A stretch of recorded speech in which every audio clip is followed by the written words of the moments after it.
can deliver. But I'm really excited to talk about Cho'Gall here. Relics, they definitely have been saying a lot about stuff. I think my mic is muted, so we're gonna try and see if we can fix that on this side. But no worries. I've got the production team looking at this already. In the meantime, just gonna continue casting in case you guys can hear me. We got Murni T, Roseanne. So Cho'Gall on the top lane is very, very nice to see because Cho'Gall is one of those heroes that a lot of people have huge questions about the viability of Cho'Gall in competitions or competitive play.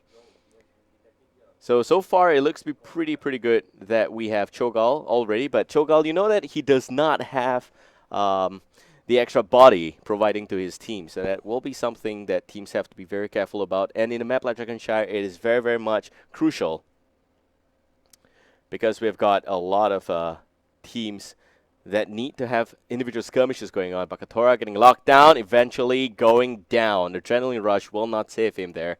Very much unfortunate. Let's see if the sound setting on XSplit is causing... Okay.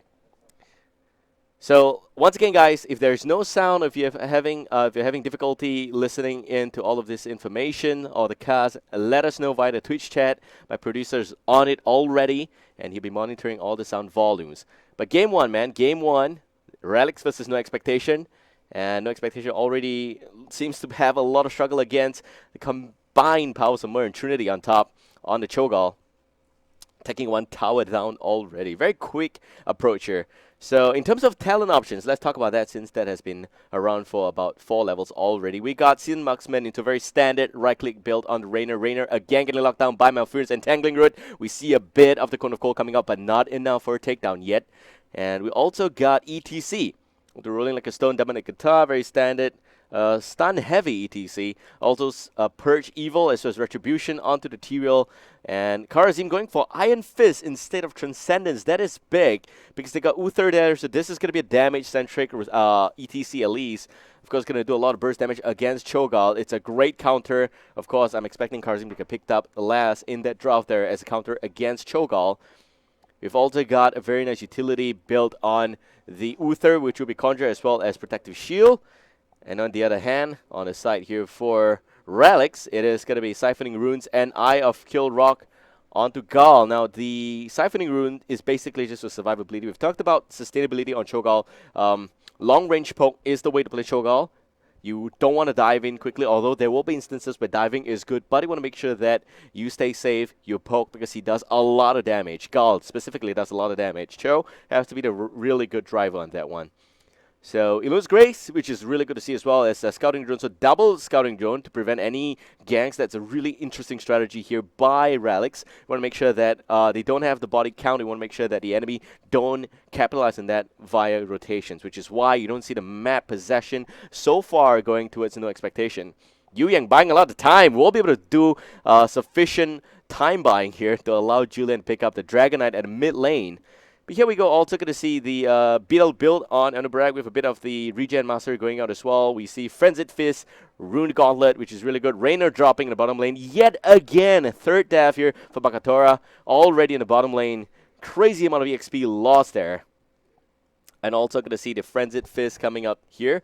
And it seems like the Rune Gauntlet, Fuel for the Flame, it is going to look like it's a survival build on Cho here.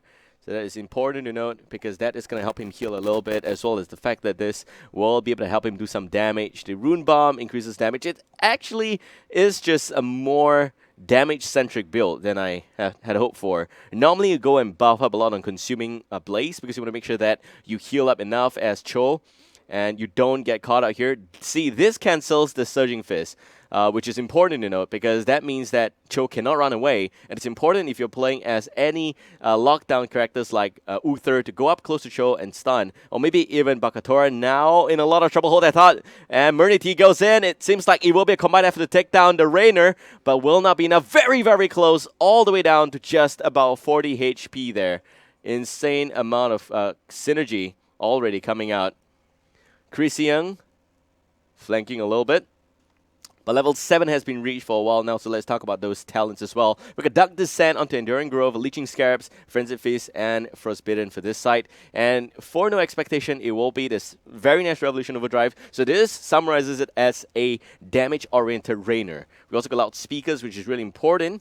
For pushback, it's important if we can get a good positioning of the ETC. You also get better momentum, so it is going to be a damage-centric T-Rail as a front line, with ETC more on a sustained survivability build. Kharazim going for the way of the 100 Fist, so this is a verified 100% damage-oriented Kharazim. And Clans coming in, a utility Uther behind, Zace with the flank, Julian coming in from behind as well, maybe looking for the entangling route already, Cho'Gall going in, a lot of stunts on the Cho'Gall, but it seems like Rainer is the primary target, and down goes also the Ring of Frost, Rainer goes down, Mumukau will have to pull back there. They will also lose the tower at the bottom lane. Insane map control by Relics, specifically because they had vision the whole time. But here we got Yu Yang top lane, some form of trouble there. Double stuns going out from both sides, triggering a bit of a nice stare down, but Yu Yang will be fine. Anub'arak still has that extra dive away, the burrowing charge.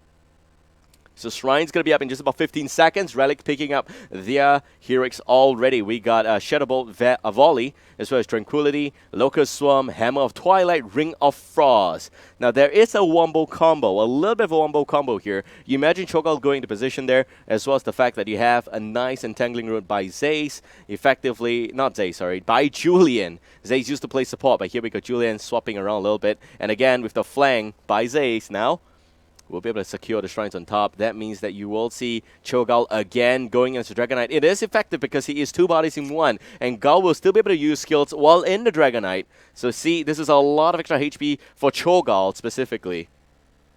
And the combined powers of Mernity on the mid lane. Roseanne comes in, doing a lot of damage. Now remember that a 7-sided strike will do sufficient damage against the Dragonite if it is needed. Poisoner now with Mosh Pit in play. Also Hyperion coming in. Sanctification, 7-sided strike, and Divine Shield. They have the heroics. They can take the fight. There is no talent lead right now for Relics. Hopefully that's going to solve some audio settings. In case you guys cannot hear me still, let me know via the Twitch chat. Okay, so I'm getting information that there is voice but no game sound. Hold that thought. Roseanne dropping way too much HP. Mernity will not be able to go ahead and give the chase, but Gall picks it up with a very nice Q there. Bakatora also trades for Jaina. A little bit of a nice position, but great heals from the teammate there. And somehow Mumukau keeps Baka alive. That means Mernity and the rest of Relics have to pull back, but they also trade the top fort properly. So this means that the whole entire meat boo-hoo-ha here will be a distraction, and it has been very effective. The Cho must be very, very careful here. We also got Gall in the back lines here. In case you guys don't know Shadow Flame, I'm hoping he get a level 13 buff that allows him to do an increased damage, but it seems like that is not going to be built. We're looking at Rising Dread instead, which will actually do more damage on the second and third bounce. Now this has got a bit of an effect with the bounce back on level 4, but unfortunately we're not going to see that here. I had hoped to see that a lot because I personally played a build, if I'm rolling as Gall, it is a lot of damage. If you're looking at close proximity fight, but the trade-off is that you cannot push enough damage off to the backline, which may be a bit of a problem for this particular game, considering the fact that they've got Rainer in the backline as well as a really awesome positioning on Uther. You really want to dive the backline as Cho'Gall from time to time. Or maybe even just try and put up some burst there. But it looks to be pretty okay. The Shadow Flame will be able to do some damage. I hope that it deals like percentage-based damage, but we're not going to see that yet. And again, we have the Surging Fist going in. Poison to the rest of No Expectation. They had no expectation coming into this tournament, which is why they named themselves that. What a name. Nox it is. Relics now pushing down the bottom lane. Secures one half of a tower, and the other one is already gone. Will in fact try and burst down the second tower. I think it will not be done, unfortunately. Very close. Very, very close push by the minions there. But it's not enough at the end. The rest of No Expectation of a bit of a nice zona. By the way, good afternoon, ladies and gentlemen. Thank you for tuning in here to Blizzard's SEA. This is Babel with game number 1 of the Nexus Championship. Still very early here in Singapore and on my side of the world. How is everybody doing? So almost level 16, 1 full level away, whereas No Expectation only at level 13, Giant Killer. A talent that isn't really much seen outside of Southeast Asia. Most teams will go for the double barrel because I think it's important to have 2 shots with Bullseye at level 16. That's going to end up with a stun to try and prevent, targets from going into close proximity to pick off Raynor. It's more of a survival damage mix there. But going for Giant Killer makes a lot of sense if you're up against Cho'Gall, specifically because Raynor, he does have a lot of damage against those front lines, just keeping safe. Remember, Raynor has the furthest range out of any hero in his game. And that's why a mechanically strong player will definitely be able to do a lot of damage while staying safe. But it's going to be up to execution for that. We also see Showstopper reducing damage for 4 seconds, as well as imposing World Spell, Shield, and Shrink Ray coming in. Utility Uther again at play. So now 5v5 at the bottom lane, or should I say 4 versus 5 with Cho'Gall. But here we have the ETG dropping some HP here. Yu Yang again looking for the flank. And you have a lot of balls getting thrown out there. Twilight Nova. So this is the one that allows even more bounces. I really like Twilight Nova synergy with Rising Dread. I think that the Dread Orb will do a lot of damage in this instance. But personally, I also play the pullback because if you have a game where you have 2 warriors, 2 frontline warriors, you want to make sure that you lock them down in position and that the Dread Orb does maximum damage. It increases by 25 and then 75. So the third bounce backwards will do a lot of damage to those frontliners. But Immunity going in. We got Poisoner getting rooted out here quickly by the Entangling Roots already. We see the tower dropping quickly. Immunity again pushing quickly onto the backline. And there we have the Divine Shield onto the ETC, but the Mosh Pit is a complete whiff here. Poisoner unfortunately doesn't set up the fight. Immunity drops way too much HP. We still haven't seen the 7-sided strike yet. And also here goes the Sanctification, but they already lose the ETC. A lot of damage coming out from the Gall inside the Dragonite. That is way too much HP for Cho'Gall. And you also see that the mid keep is dropping a lot of HP as we speak. And the rest of No Expectation, they don't have the ETC for the next 15 seconds. Can they hold the front? Relics with another push. Rosen dives in, doing a lot of damage with way of the 100 Feast onto the Underbrack. But it will not be enough to do significant damage against that Beetle Legion King there. Christian not going in. Just a bit of a very aggressive Eldrin's Might. Rosanna on the flip side getting locked down. Here pounces 7-sided strike, doing some damage, but will go down at the end. Trades yet another kill. Here we have DK going down, but that is going to be the respawn roulette. And here comes also Shadowball Valley. Christian going down. Christian goes down. Already we see Raynor getting locked down behind as well. Mernity getting bursted alive by the Archangel's Wrath, but it will not be enough for a takedown. We still see Poisoner running away from his base into Oblivion there. ETC goes down. 3 men down. Relics can end his game right here, right now. It just seems like the whole combo is falling apart from No Expectation. Relics had this very, very easy play that they are just slowly bodying the positioning out of the enemy. Great, great synergy. It's right off the bat, they had great strategy to pick off the lanes. They pick up the shrines. And now Roseanne again going in against Mernity. Mernity dropping way too much HP by 30% on the core already with the Molten extra block here. Here comes the Divine Shield, but the game is done. And game 1 goes to Relics. What a game. We see the 7-sided strike forever kicking Monk there. That is a very cute animation. Alright, so Relics picking up game 1, kind of expected. The fact that they are the invited teams, they're just bodying a lot of synergy here against No Expectation. But if you ask me, it is the fact that they had that early game presence. The early game presence on both the top and bottom lane, that worked out a lot for Relics. You want to make sure that you push the lanes out. In this battleground specifically, it is a rotation-centric battleground, but if you cannot do that, if you cannot rotate, then you have a bit of a problem. And laning against Cho'Gall, Cho'Gall just doesn't even need to commit to go into the back line. All he needs to do is just to flank from the side, flank from the back, do those damage, using that extra bowling ball, using Dread Orb, all of those, Rune Blast that is, doing a lot of those damage against the structures. Very, very effective. Also, to deter aggression from No Expectation, you realize that they picked up those Sentry Point talents. And that will be the Eye of Kill Rock on this one, as well as the Scouting Drone on the Malfurion. So those are really, really awesome talents that deter aggression. Your lane, heroes stay safe, and there is no way No Expectation can go to the backline with that. That said, Obakis and Jadakas, we're coming back with game number 2 real soon, so sit tight, stay tuned. This time around, we'll bring it a drop, so don't worry about that, and see you guys soon.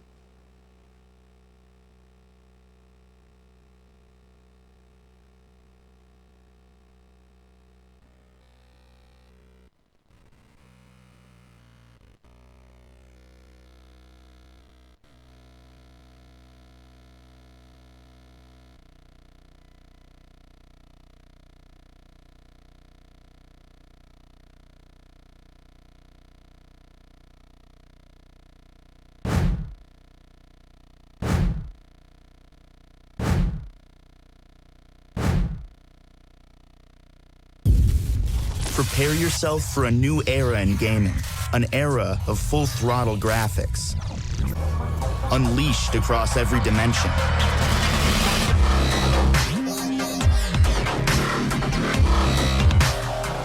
The new Alienware laptop family with revolutionary graphics amplifier. The future starts now.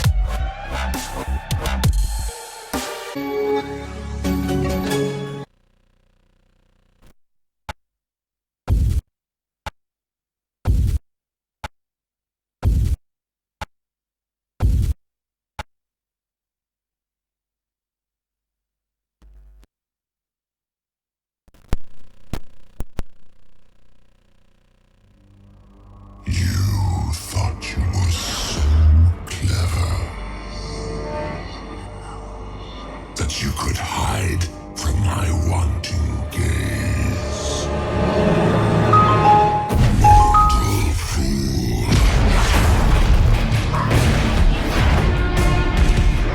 Drown in the tide of sin.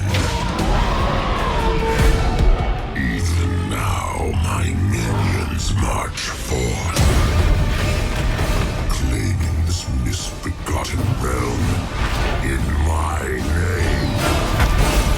For I am Asmodan, and my reign of sin will not be stopped.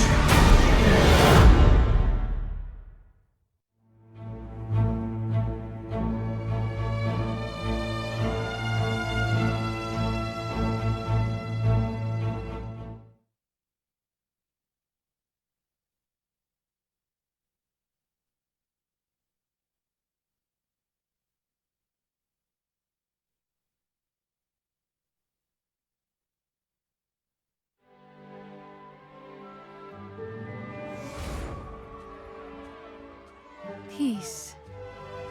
It has been my life's work. Through honesty and diplomacy, there is no obstacle. Ahem. There is no obstacle we can't overcome. Within each of our hearts lies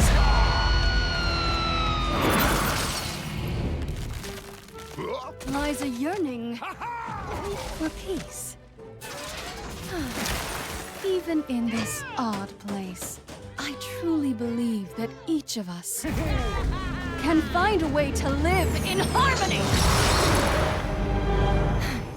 As I was saying, I am Jaina Proudmoore. We don't need to fight. But if you insist, so be it.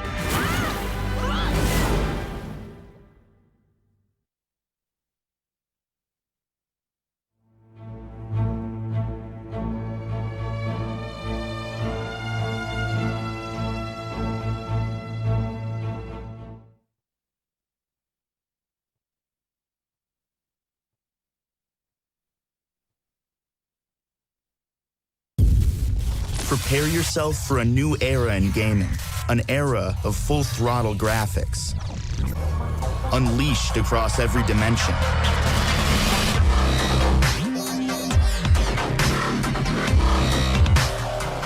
The new Alienware laptop family with...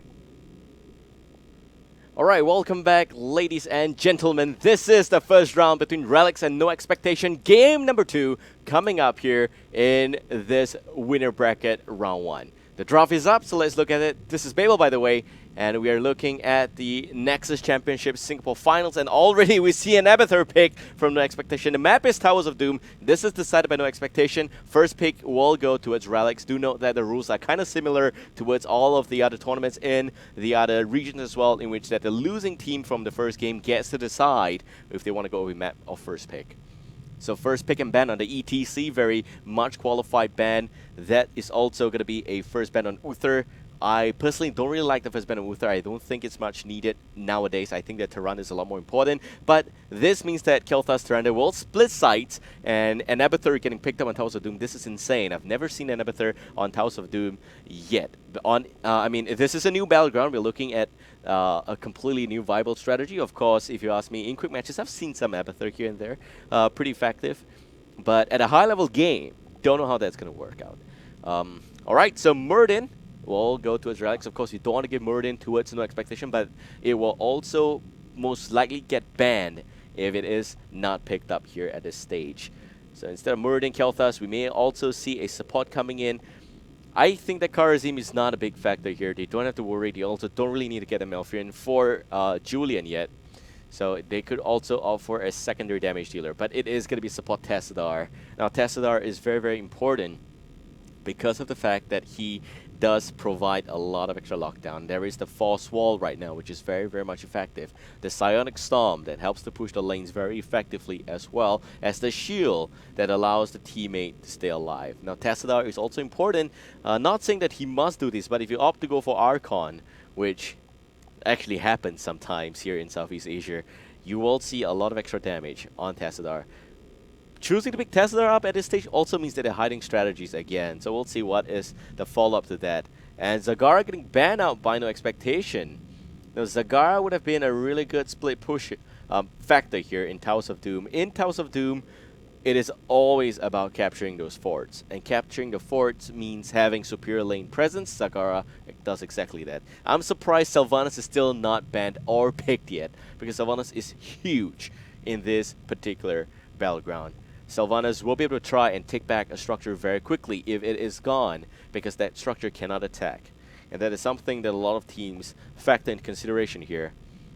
So here we got Relics just down to about 15 seconds left in the time pool, deciding who else they want to ban. They definitely should be deciding if Sylvanas should go towards No Expectation. They already have the Abathur, so it will be the Jaina ban. Of course, very much warranted as well. Jaina is a great damage dealer, and the fact that they pick Abathur so early on only goes to show that they are committed into the Abathur. They will give up the Jaina.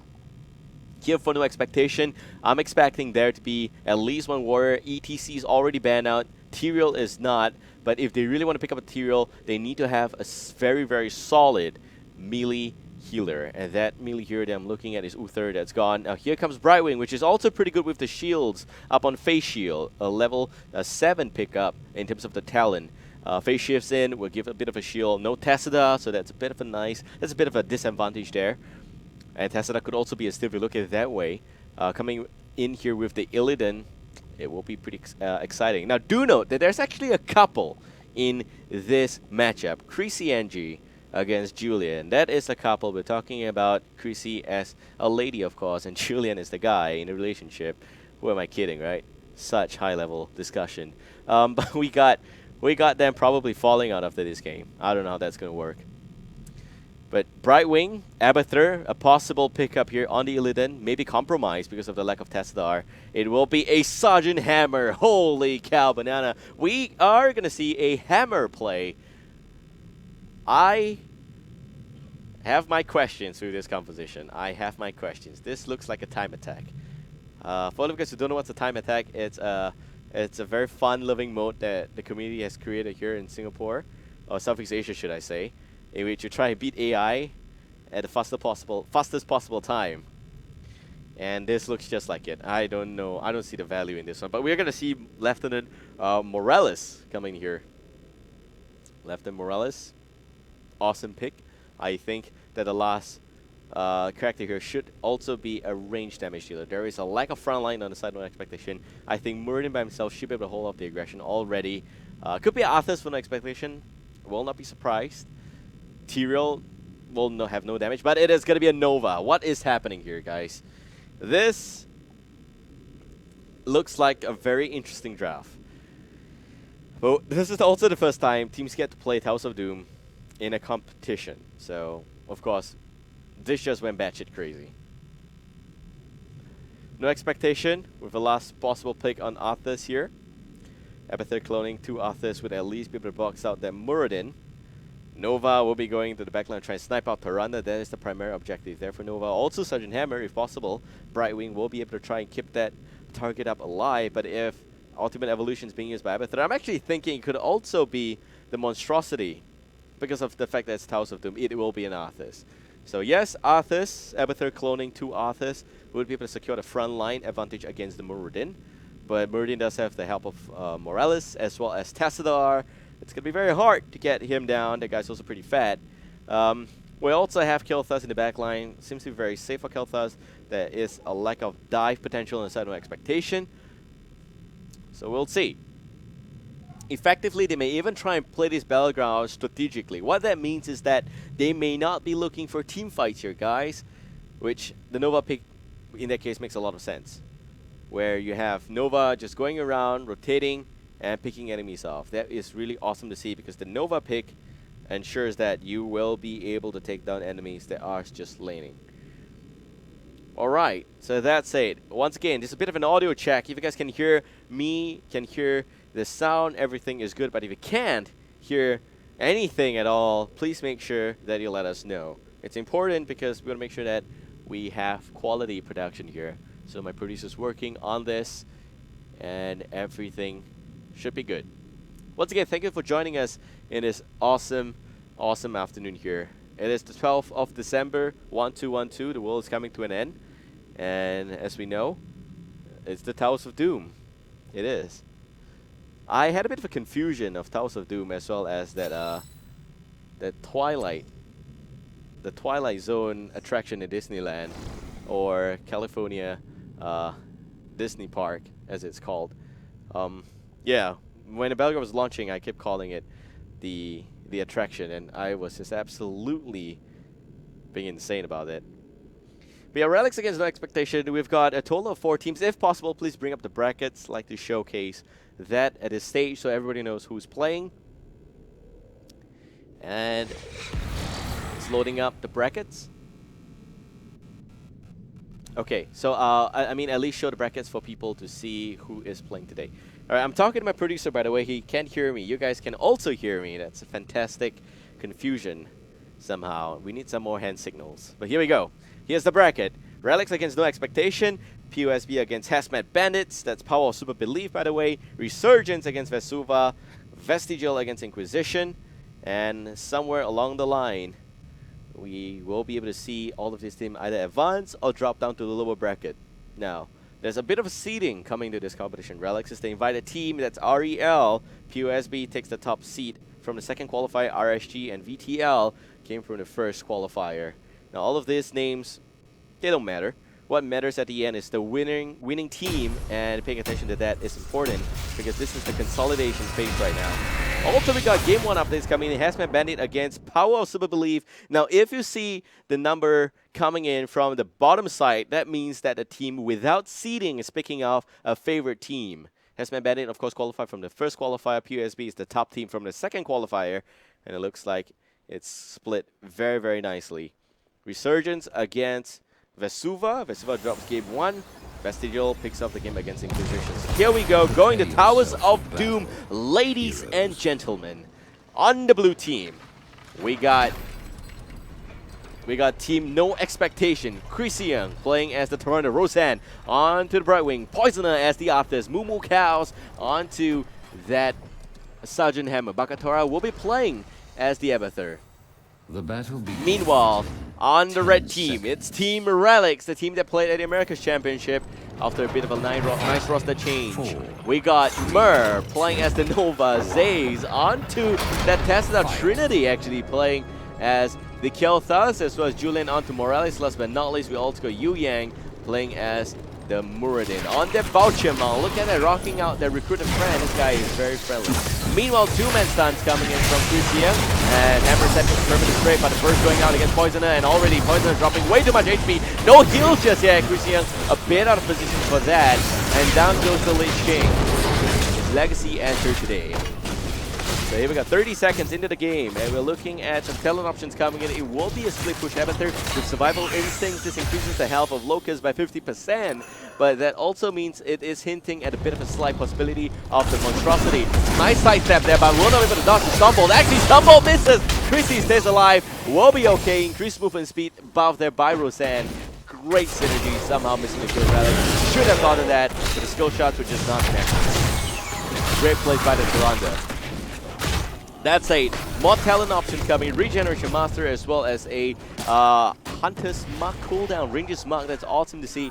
And also going to see the Hyper Shift, which basically means that it will be a phase shift build here for the right wing. Chrissy Young Muradin jumping in already, but the lockdown covered by Poisoner in the back line there will be able to keep the Tyrande safe. They are on a personal vendetta against the Tyrande. Last but not least, we got Advanced Artillery.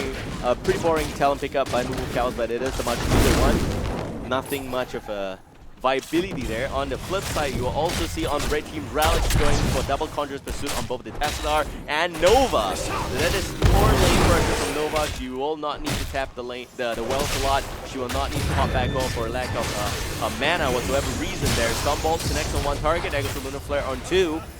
And it will be enough. Enough for disengage at least. The Altas are going to spawn in just about 20 seconds. And more talent options, it will be the Thunderclap build coming up from Muradin, as well as Mumu Cal's positioning needs to be very much improved here for the Sergeant Hammer. Prolonged Safeguard into upgraded Ballistics. Now this means that you don't see a full-on support heal build here. It will be more of a utility build, more of a appropriate heal. Hold that one up. Great toss up in the air by the Gravity Lab. And after going down, Mumu Cal's a bit out of range, unfortunately, to do some damage against Yu Yang.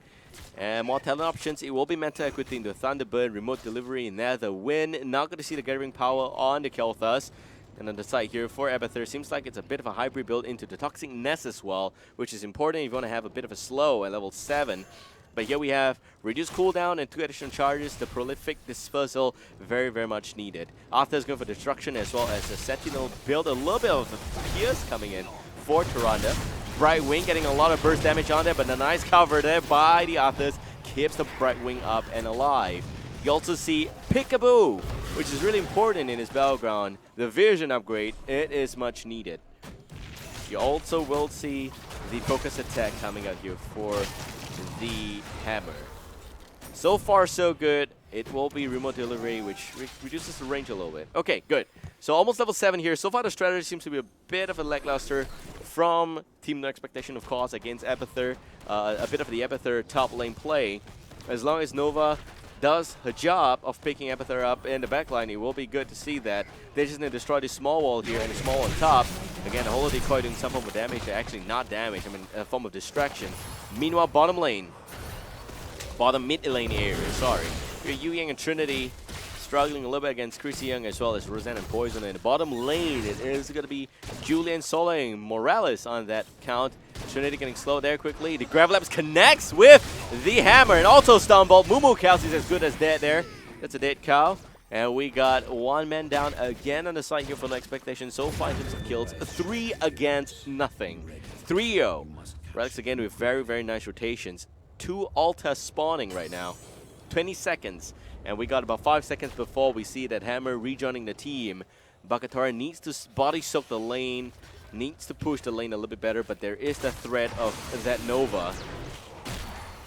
Needs to be very careful when it comes to a play like that. So level 7 talent's going to talk about them in just a bit. But the Altar coming on in just about a few seconds here. Poison getting boxed out by the Muradin as well as the Kel'Thas. Chrissy Young now against Yu Yang. Nice stun, nice toss up. Could be a possible takedown. And it seems like Kel'Thas will go down for Chrissy Young does eventually make the trade there. But Zay is doing some form of extra damage. At bottom Altar is already up and taken, I think. Yep. Meanwhile, Roseanne channeling, nice right-click damage coming in from Julian. They're still trying to buy some time. Mumukao taking way too much beating. Yu Yang boxing out that Advanced Artillery mechanic coming up from the Sergeant Hammer, but Poisoner will go down first. And again, Zay's just making sure that the heals are up there. Just making sure that you get a bit of shields coming in. Julian gets cancelled by a Flying Sentinel. Great play there by the Tyrande, Chrissy Young. But no follow-up again. So this means that you see a total of 28 HP against 40. And it seems like Red Keeper is having a bit of a lead here. Level 7 talents, that's right. Foulness coming in, Rune Tap, Battle Momentum, Face Shield, First Aid. And for Relics, it is going to be Deep Shift, Piercing Bolt, Anti-Armor Shells, Fusion Bomb, Cleanse. Nothing out of expectation, Anti-Armor Shells. Very much a lot of extra damage. Mumu Cows going down. The burst is real from her. As well as Chrissy Young now. You're going to be very careful against Nova. That rifle hurts a lot. Dip Shift coming in. That means that you're getting a bit of extra duration on the dimensional shift. That's important to know. Piercing Bolt coming in as well. A bit of a hybrid on the Muradin, but very standard build so far. Nothing too surprising. I personally think I still love the the extra Stonebolt build a little bit better, because I think that is a fun build that will be able to do a lot of damage against a push-centric map like this Towers of Doom. But not gonna go for that. Gonna see the Thunderclap mix-up though. Alright, Perfect Storm, that's the name of the talent there. Alright, Poison and now Force Wall again. Now Roxanne is gonna try and join the team, but Poison drops way too much HP. Relics will not get a kill here. There's a lot of damage onto the enemy team already. You see box out the Arthurs. Just gotta be very careful about your very own HP. They also have Heroics, unfortunately already expended most of that. It will be the drop ship coming in, the Medivac from Julian. It's going to provide a lot of nice positioning advantage here for the entire team. And also a Phoenix up on the Kel'Thas, precision strike coming in. A lack of lockdown generally, just a huge lack of lockdown apart from the Gravity Labs. They're looking to connect on that one there. Of course, with Netherwind's a lot easier. Poisoner now getting a bit of a help from Razan, the Brightwing. But is it enough? That's the question. Arthas goes down. Unfortunately, not enough shields there, or heals. Abathur did not do much. So again, Relics picks that up. Julian getting harassed quickly by the Sentinel. They will pick the altar. And that will be yet another round of bombardment going up. 24. That's the amount of HP that the core has on Nox side. For all of you guys who hasn't played Heroes of the Storm Scenes and House of Doom update, this battleground is very much unique. You cannot push the lanes directly to the core, but every single fort you take, if you take all the forts, you fire one bullet at a time. Every single bullet removes 1 HP away from the core. Every single fort gives you 1 extra ammunition on every single time you summon the altars. But if you don't get your forts, it will be a bit of trouble. Abathur goes down. Nice pick up there by Mir. Of course, when the gates go down, Abathur needs to be very, very much careful. Normally want to try and hide a bit closer to the fort there, that he did not do. Alright, 12 against 11 right now, and in terms of level that is, and we finally get some insight into what ultimate it is, rather heroic it is for No Expectation. It will be Ultimate Evolution into Army of the Dead, Shadowstalk, Blink Heal, as well as Napalm Strike. Mur going down, great pickoff. Finally, 2 kills against 9. Brightwing also making a trade here. A very unfortunate rotation coming from Brightwing. But Chris Young popping Shadowstalk. Not sure if Poisoner will actually be able to run away. Yu Yang spots out the Arthas, and Arthas now getting locked up. Pops Army of the Dead. Oh no. Not sure if he's able to stay alive. There is no Brightwing. He is dead, by the way. So Poisoner goes down. 2 altars spawning. What a time to go down it is. But Relics will have absolute control right now in his altars. So two Sergeant Hammer. Okay. 2 Sergeant Hammer. That could be the main reason why they have this draft instead. Instead of 2 Arthas, it will be 2 Sergeant Hammer. They want to try and push the lanes, but it's not very effective. Mumukao's going for that. You can get all the altars, but if you don't have the forts, it's not going to stand. But the problem is, if you're not going to win team fights, it could be a bit of a problem. Tyrande getting blown apart. Boom, baby. Down goes Tyrande. Easy pick off there. Of course, a lot of resources was being used that day. Precision strike going in, as well as all of that extra living bomb from the Kel'Thas. There goes. The damage has been real. They were unfortunately not able to pick up the bottom fort on the side of No Expectation, so that is extra 8 damage. Moving down the HP of the Raven Lord on the blue team down to just about 16. They'll lose the fort in the mid lane. If Relic can pick up a fort quickly here, they will start to trade forts. And they will try at least the help of the siege camp. This really ugly pumpkins. Bakatora, what are you doing there? Abathur going down. Very unfortunate position for the Abathur to be in. The Toxinus unfortunately did not spot this this wave of rotation quickly. Zay swings by, tries to keep the fort alive. Gravity Labs not connecting. Mid fort still in favor here for red team, but not for long. Poisoner getting locked down. Is still within close range. Here comes the Phoenix. Some extra damage. But nope, not enough. I think the fort will take the fall at the end. That's the benefit of having Sergeant Hammer. You will be able to reclaim your forts very easily out of range. Do note that this is no man's land. You don't want to cross this line. It's a very dangerous line here. You have angry ghosts on top of this this towers here, or walls, and they are very, very pissed off. All right, 13 against 15. Some 13 talents coming in. Assault Strain, sorry. That basically allows the basic attack of Locust to increase a little bit. Not the Bombard Strain, so that means no increased range. On the Locust, they still have that close melee range going on. And also the Relentless coming in, Overflowing Light. Shield Dust, first strike. Now Shield Dust, a very important talent here. It reduces ability damage taken by 50% every single time you pop the Pixie Dust. And the Pixie Dust, you know that cooldown is so low. Alright, here we go. We're also going to see the extra Phoenix coming up, Bakatora, the clone on the extra Tyrande going down. Already Relics just taking it slow, setting up some perimeters. Yu Yang goes in, commits into the backline. Trinity is too far front, but there goes Precision Strike. Moo Cow's not able to run away. Then that is the disadvantage of playing Surgeon Hammer. No mobility on that one there. Nice Force Wall. The Poisoner now getting locked down. Lunar Flare not connecting. And Arthur's in a lot of trouble. Yu Yang going ham again. Yet another Stumbolt connecting. And Zaze with the aggressive play on the Tessadar. Using himself to body block the Force Wall in position. They take the fort. Down goes Tyrande. Down goes Poisoner as well. He is getting locked down. That extra help there from the Flame Strike. Not even needed. We have Bakatora pushing the top lane. But to a minimal effect, the bottom altar now spawning. It's 5 bullets this time around for Relics. No Expectation getting stomped really hard in his game number 2. They need to find a way. They are supposed to have a good lane strategy coming in here, but they don't have that. We also have a replay ready. Am I right? All right. So gonna pull up the replay for you guys. Real time is at the bottom left hand corner. So look at this positioning here. Just taking it slow. Mur unfortunately missed the snipe there. That's a really scrub play by Mur. Should get good. We also have a bit of a damage onto the Sergeant Hammer. Of course, I'm kidding. He's a great friend of mine. Hammer going down. There goes the Force Wall. They were already going in. Great positioning again. And meanwhile, in real time, Hammer again did go down. So let's pop out the replay and go back to real time here.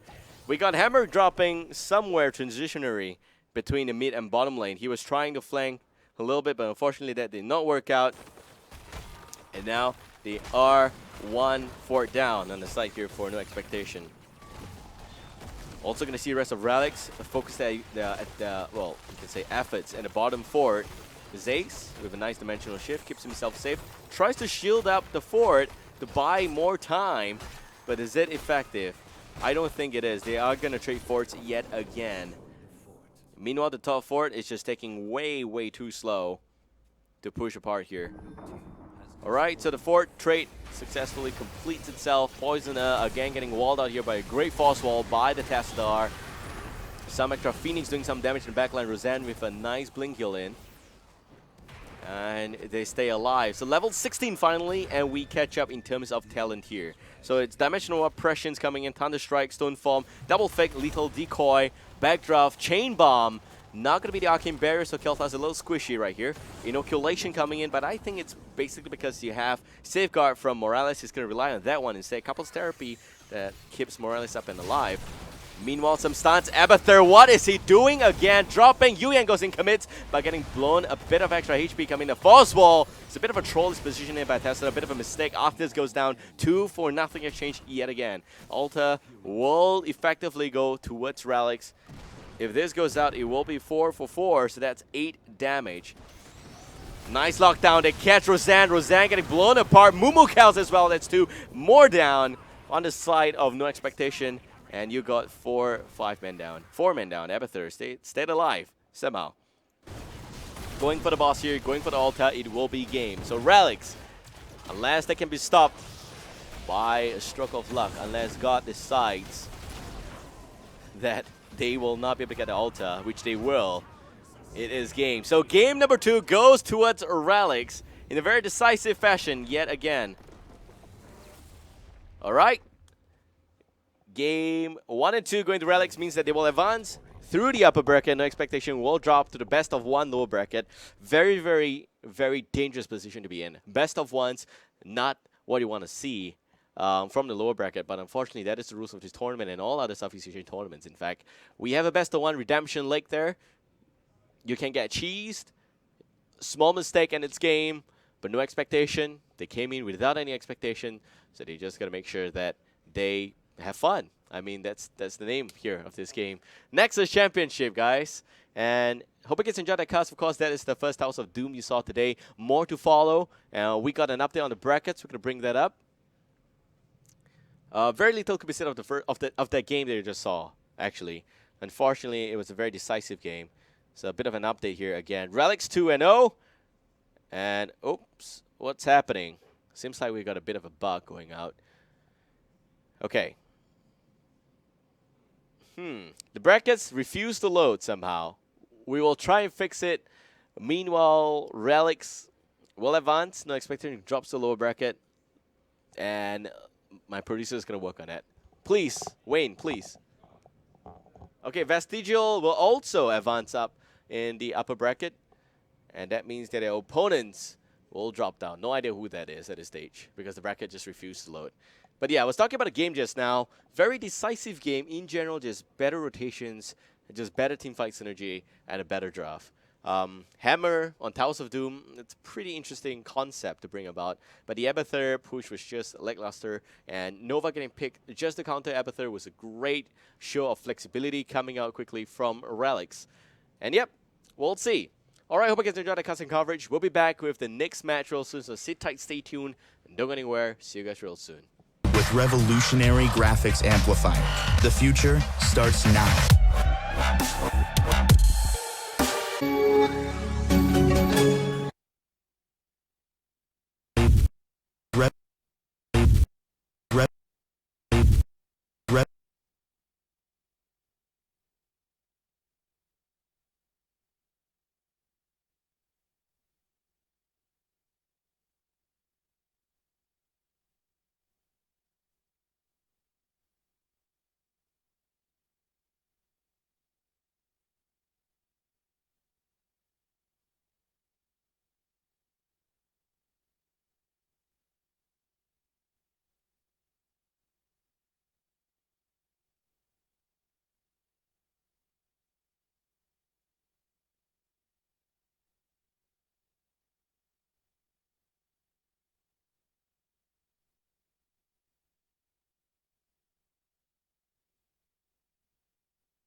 Oh, hi, new friend.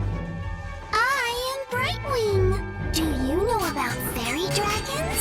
Well, we like happy things, like nature and making new friends. Ooh, and snack time. When playing with friends, the fun never ends. Hey, come back.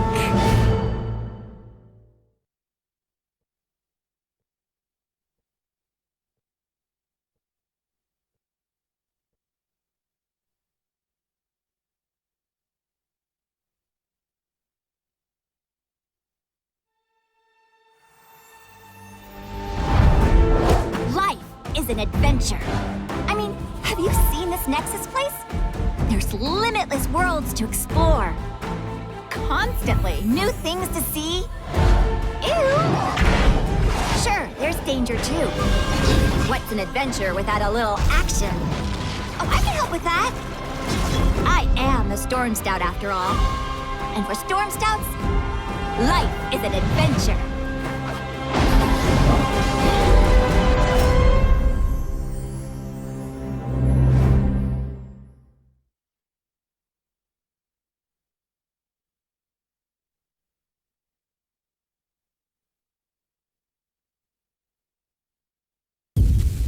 Prepare yourself for a new era in gaming, an era of full-throttle graphics, unleashed across every dimension.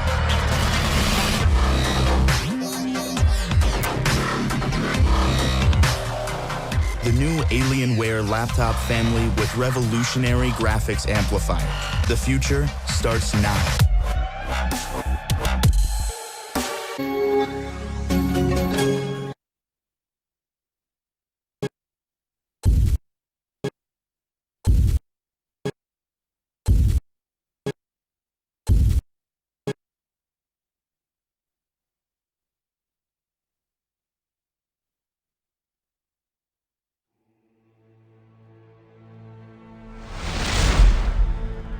My people lost everything.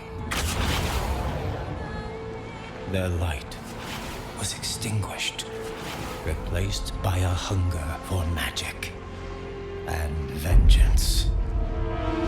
We became the Blood Elves. Now, I will fight for my homeland.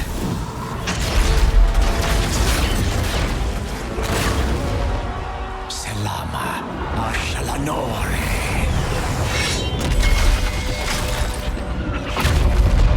I am Prince Kael'thas, and the time for a reckoning has come!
Prepare yourself for a new era in gaming, an era of full-throttle graphics, unleashed across every dimension.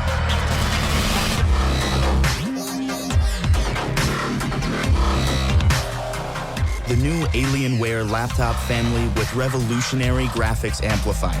The future starts now.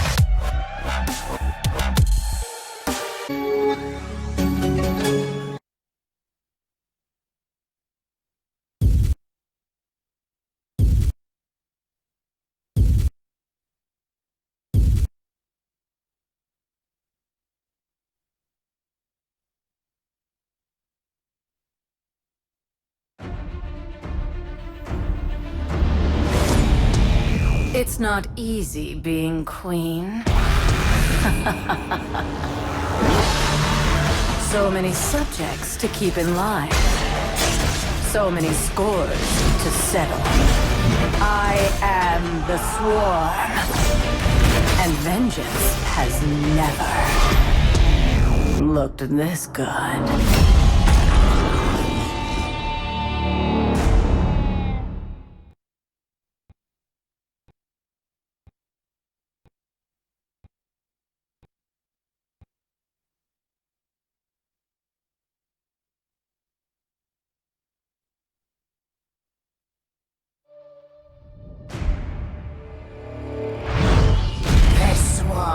Is eternal. We evolve. We conquer. We will consume all within the Nexus. Your villains, your heroes will all become part of my brood. Okay, fine. You two. You will try to resist, but it is only a matter of time, for the Swarm is eternal.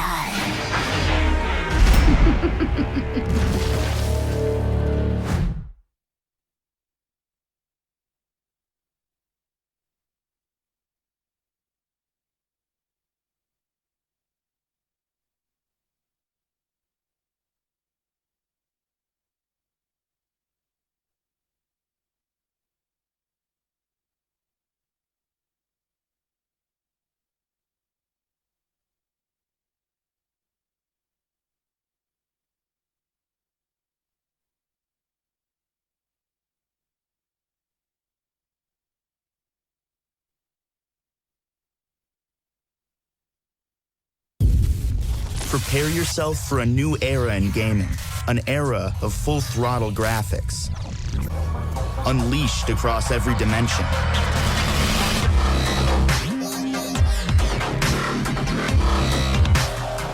The new Alienware laptop family with revolutionary graphics amplifier. The future starts now.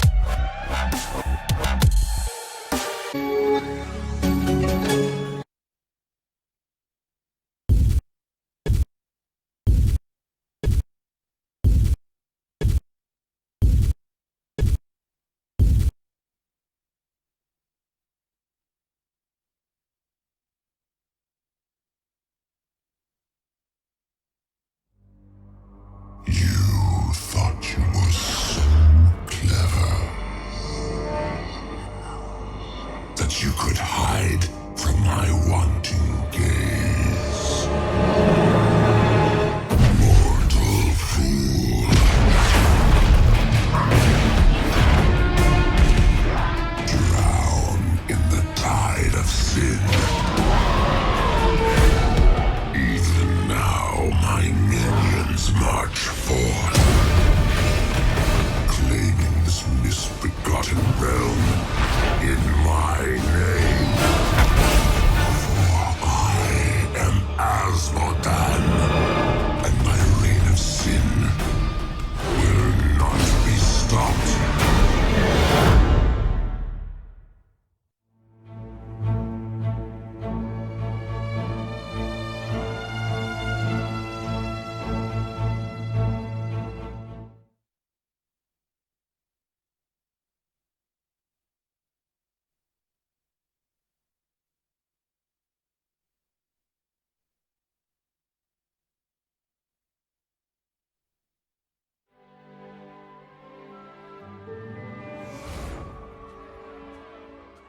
Peace.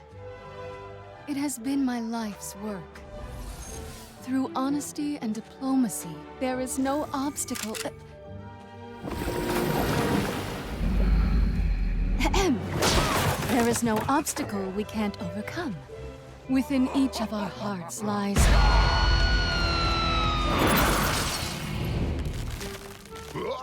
a yearning for peace. Even in this odd place, I truly believe that each of us can find a way to live in harmony! As I was saying, I am Jaina Proudmoore. We don't need to fight. But if you insist, so be it.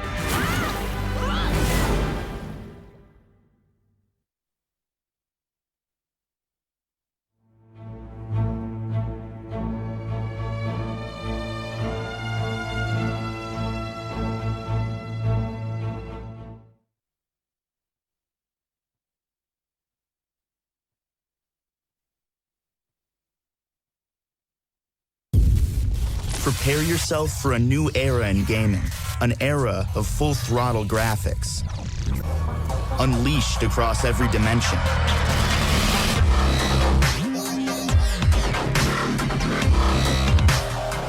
The new Alienware laptop family with revolutionary graphics amplifier. The future starts now.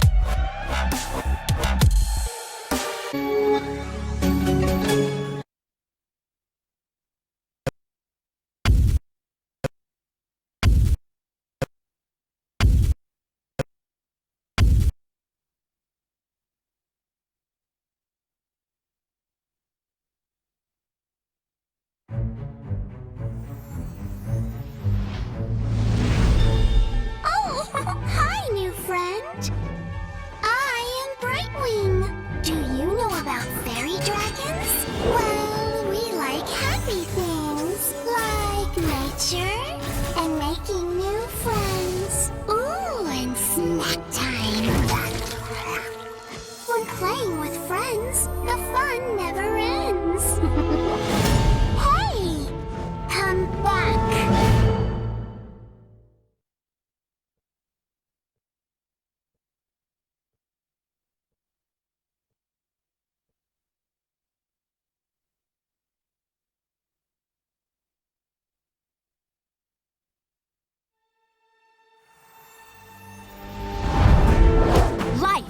adventure. I mean, have you seen this Nexus place? There's limitless worlds to explore. Constantly new things to see. Ew! Sure, there's danger too. What's an adventure without a little action? Oh, I can help with that. I am a Storm Scout after all. And for Storm Scouts, life is an adventure.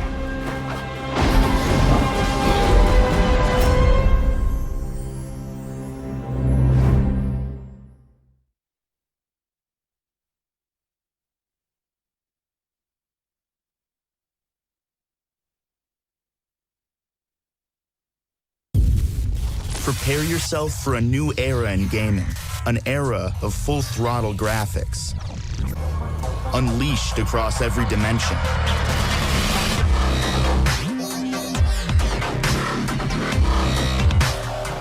The new Alienware laptop family with revolutionary graphics amplifier. The future starts now.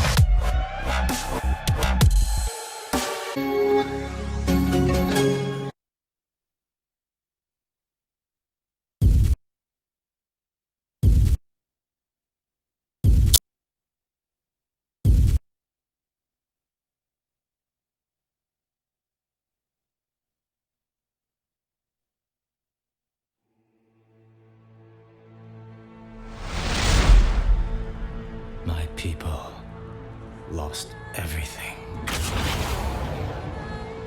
Their light was extinguished, replaced by a hunger for magic and vengeance. We became the Blood Elves.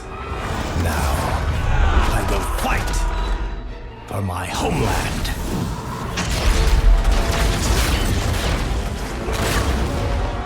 Selama Ashalanore.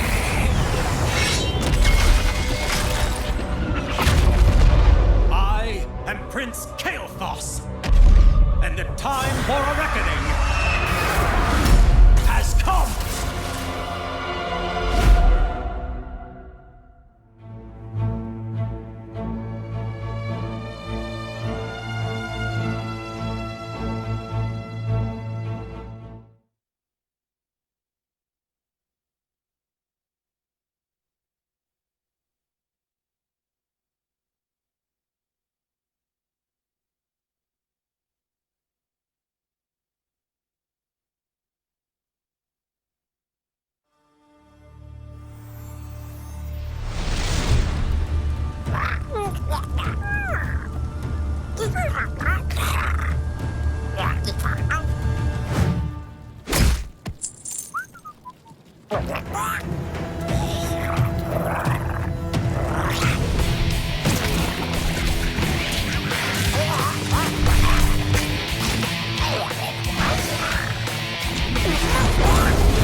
Prepare yourself for a new era in gaming, an era of full-throttle graphics, unleashed across every dimension.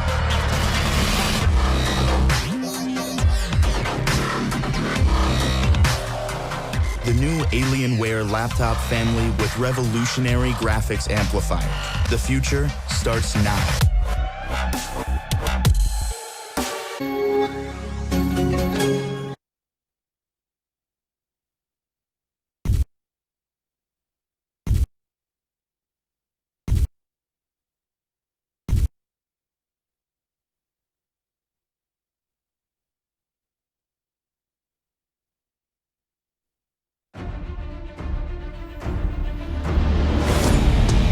It's not easy being queen.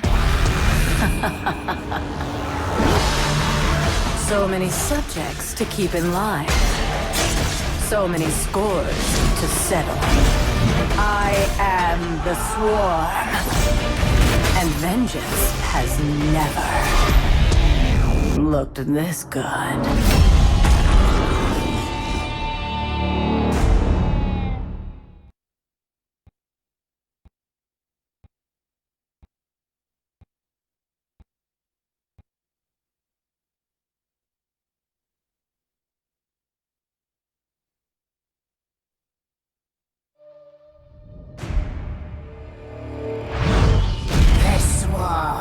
eternal. We evolve. We conquer. We will consume all within the Nexus. Your villains, your heroes will all become part of my brood. All right, welcome back, ladies and gentlemen. This is the Nexus Championship Singapore Finals, and we bring you yet another match in the upper bracket. I am Babel, and thank you guys for joining us today on this beautiful Saturday afternoon.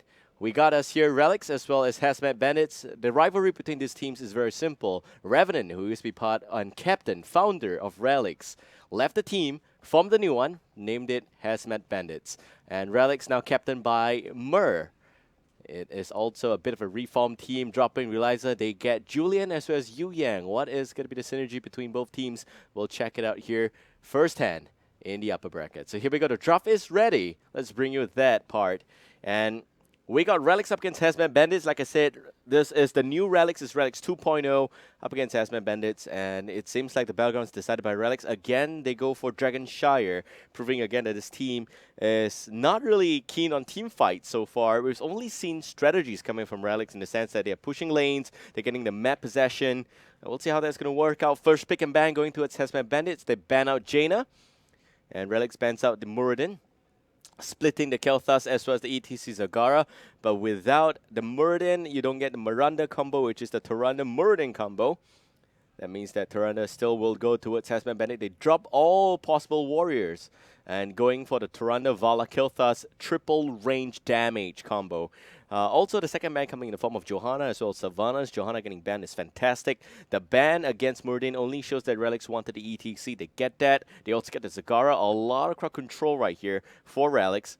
Sonya is a fantastic frontliner. They don't have Uther, but it's not picked and banned. This is what I'm talking about. Teams no longer really need to ban and first pick Uther. He is not that important, boosting only a 30% win rate at Blizzcon, and right now it is still not that significant. But Uther does unlock the potential for a melee brawler as well as a secondary melee assassin coming to play.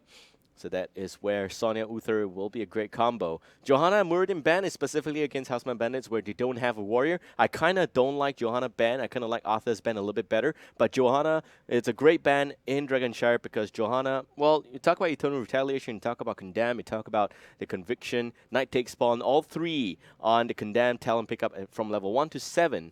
Those three talents allow you to clear the lanes very, very quickly. And we know Dragonshire is about rotation. It's about making sure that you clear lanes quickly, you rotate, you pick off enemies, you rotate and gank. That is some very viable strategies in this battleground. But here we go. 30 seconds remaining in the time pool. We've got Tyrande Vala Kel'Thas. They definitely need a warrior there. Arthur's will be a great pick in this instance. Don't really think they should go for Tyrael because they don't have a melee assassin. Tyrael only works out well in melee assassins or in compositions in which they can turn the fight around. But here in this instance, they have to work against Zagara, against Mosh Pit, against ETC. It is going to be very tricky. A good team. We have seen some really good teams pop the Sanctification right when ETC is about to use that Mosh Pit, but that has been rare and hard to execute. Here we get Rexar. Rexar is a great warrior pick as well because he will be able to own the lane. He disputes the fact that Zagara is the best 1v1 in any lane. Rexar with Debo Misha is great in Dragonshire. Hopefully that strategy is going to work for Hazmat Bandit. They still lack a pure support unless we're going to go for a 100% support Tyrande, which we've seen in the Gold League before by some Chinese teams. Pretty much I think OMG runs that. And it will be a solo Tyrande on support. Not that surprising. A lot of lockdown in this team, you think about it. That Howling Blast, once it connects, you got a Misha Charge, you got the Lunar Flare, you got Gravity Lapse. It's a stun lock combo. This is a very devastating rotation combo from Hazmat Bandits. And like bandits, true bandits that they are, they hope to steal away your EXP and pick off a little bit of extra help there in those rotations. Now Relics getting one last pick here. It has to be an epic pick. They've been hiding this for a little bit here, but there is going to be another damage dealer probably. I'm looking at a potential Kharazim somehow. I don't know. It just feels like a Kharazim against the front line, but do note that Kharazim does not really work very well against Misha. We got the Zagara, Sonya, and Uther coming to play. Karazim would apply a lot of pressure against the front line. Raynor is also a great pick. I think Raynor, if they can pull off a Raynor here, it will be awesome because Raynor will peel Arthas very, very well. And there is a lack of a dive coming from Hazmat Bandit. The moment Misha goes down, you can turn the fight around, can go in, you can take off Arthas, can take down Tirana. Just make sure that the Sonya and ETC, a lot of teams misunderstand this, but it is again going to be a Nova. Wow, they want to make sure that they pick up the squishy target in the background. Now, I was about to complete the line there by saying that making sure that Sonya and ETC don't dive to the backline immediately. It's important. Most teams don't realize this, but in a fight that is of this distance, okay, in Dragonshire, you want to make sure that you address the front line first if you're playing a Sonya. You want to make sure that you take the HP off Arthas, threaten to kill him, make sure he pulls back, take off Misha first, push Arthas back, and then you go to the back line. That's where the ETC will have unparalleled advantage in diving in with the power slide and popping the mosh pit. You don't want to flank with Sonya and ETC directly on the backline because that rarely works. There's only one instance that can work, and that is after you have a big 5-man, or maybe just the backline, 3-man, devouring Maw with the ETC in the backline, popping the mosh pit, and then you have the precision strike. Great combo, great synergy, but very, very hard to pull off against a good team.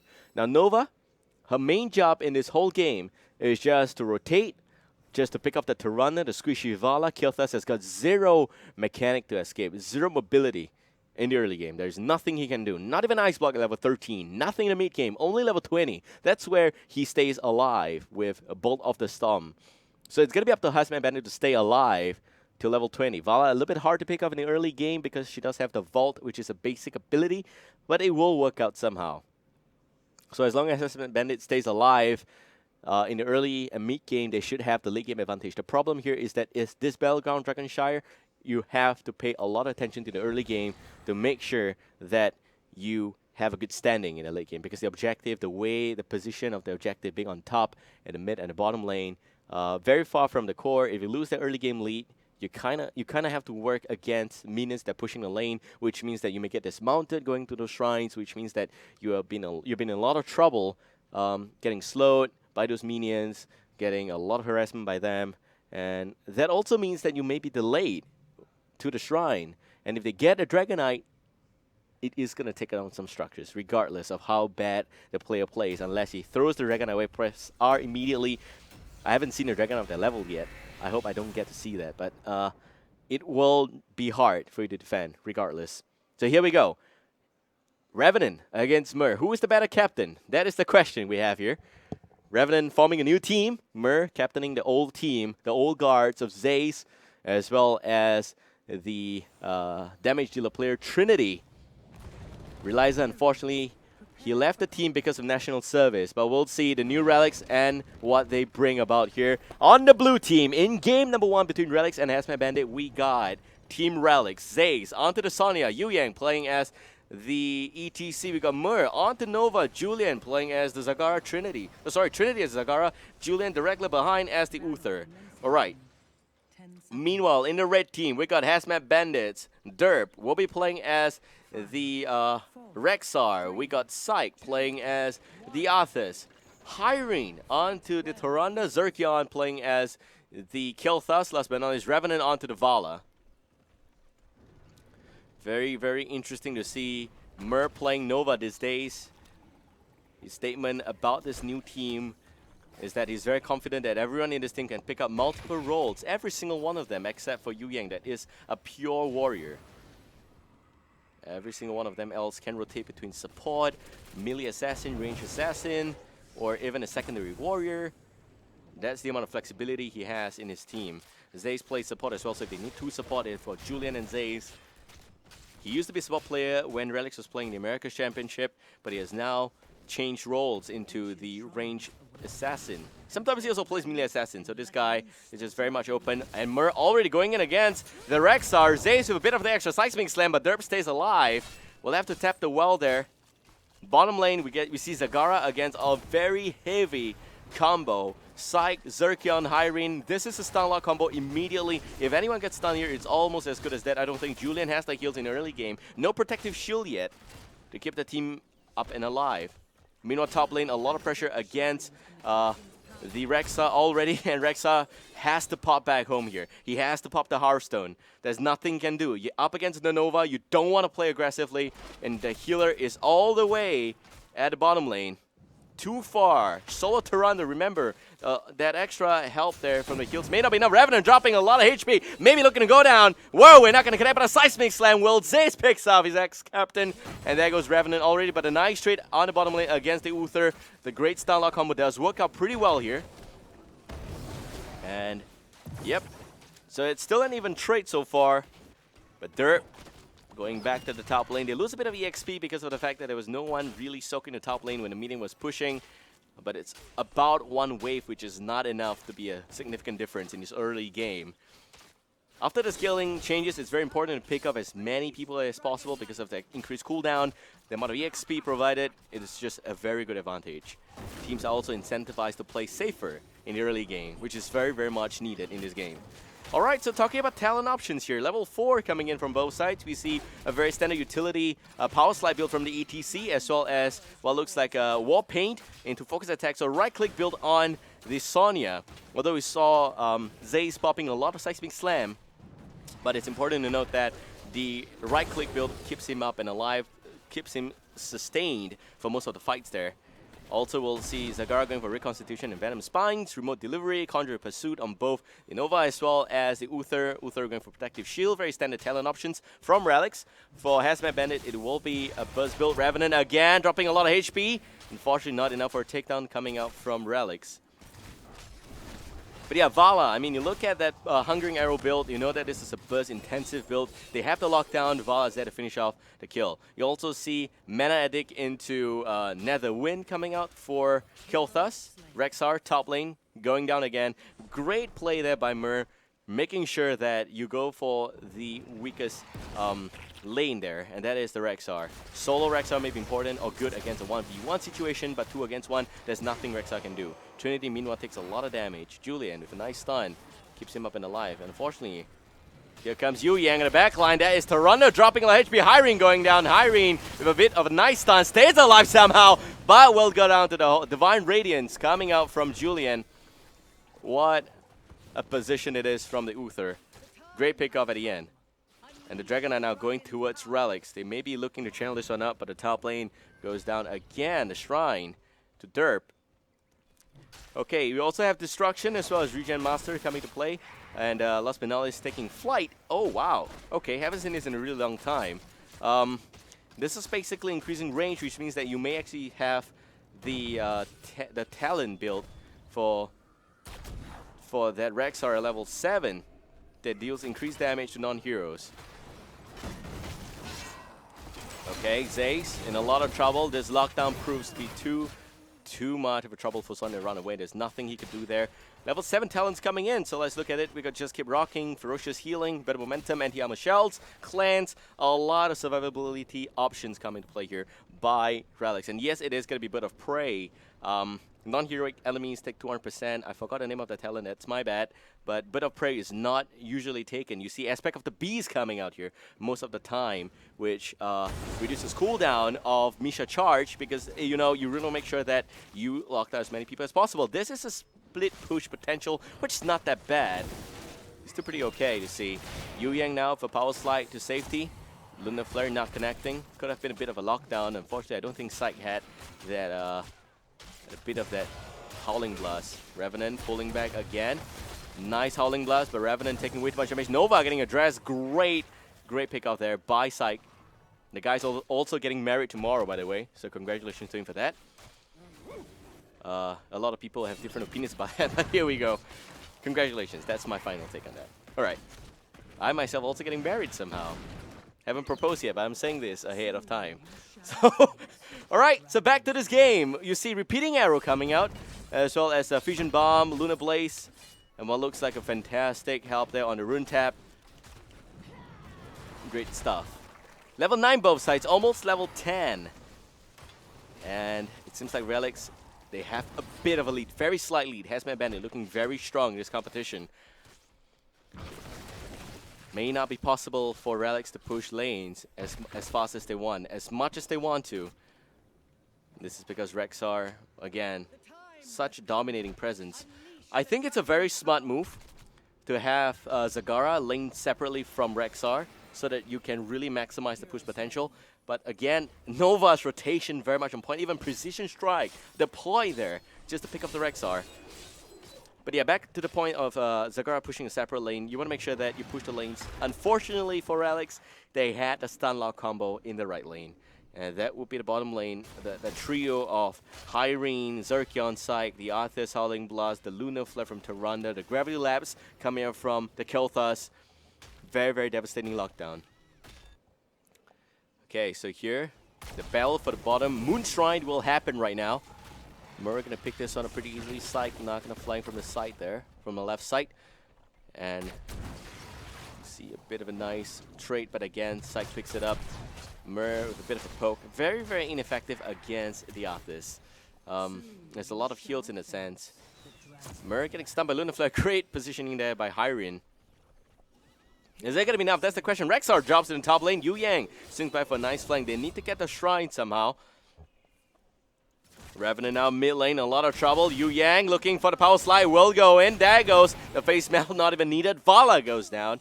Great pickoffs, just a bit of a lack of communication probably on the side of Hazmat Bandit. Still a very new team. Gravity Labs already used, now connecting. Julian getting a bit of a nice lockdown against Psych. There goes Precision Strike. They want the Arthas. Arthas goes down, devouring more in the backline. Yu Yang maybe looking for a mosh pit. It's out for use. And there goes the mosh pit. Divine Chill making sure it follows through. Kel'Thas in a lot of trouble. Will go down. What a heavy investment. But they know they get the Dragon Knight the moment they pick off 2 kills. Top lane, Derp needs to secure the Sun Shrine right now. ETC's already on it. The range minion not gonna poke a little bit further. Yu Yang will pick up the Dragon Knight. Derp a little bit too slow on the Sun Shrine there. Zay's doing a great job boxing him out. And we got Yu Yang pushing the mid lane. The tower going down. Some extra talents coming up by the way. Mosh Pit and Ruff of the Berserker. Very standard stuff, really nothing worthy of a mention there. Strafe, Phoenix, Shadowstalk, Army of the Dead, Unleash the Boars. Kind of like Bastille Ruff a little bit better than Unleash the Boars, but you know, Lockdown, if they're looking to give chase, it will be effective.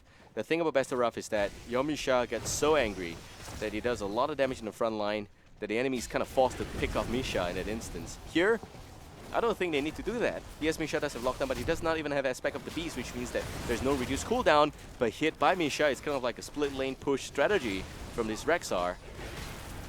Let's see how that's going to work out. Yu Yang dropping a little bit. They get a bit of value in the front line.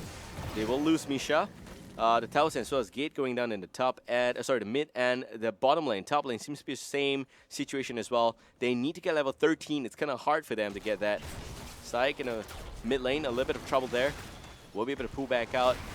Yu Yang in the back line. Derp in a lot of trouble. There goes the Divine Maw. Rexar getting addressed already. No mosh pit for the next 15 seconds. They don't have that, but maybe looking for a power slide in just 1 second. But again, not able to do anything past that point. And you have Revenant throwing out his Hungering Arrows already. Rest of the team staggering a little bit. They lose Rexar. That's about it, but they minimize the loss. Siege Cam now dropping. Zays going in, the back line now. Zerkion, Psych getting caught out of position again. And there goes the Mosh Pit lockdown on Arthas. Trinity dropping a lot of HP in the back line, but Arthas is down. So that's 2 men down at the side fight right here. And already level 15 for Alex. They dominate in absolute fashion.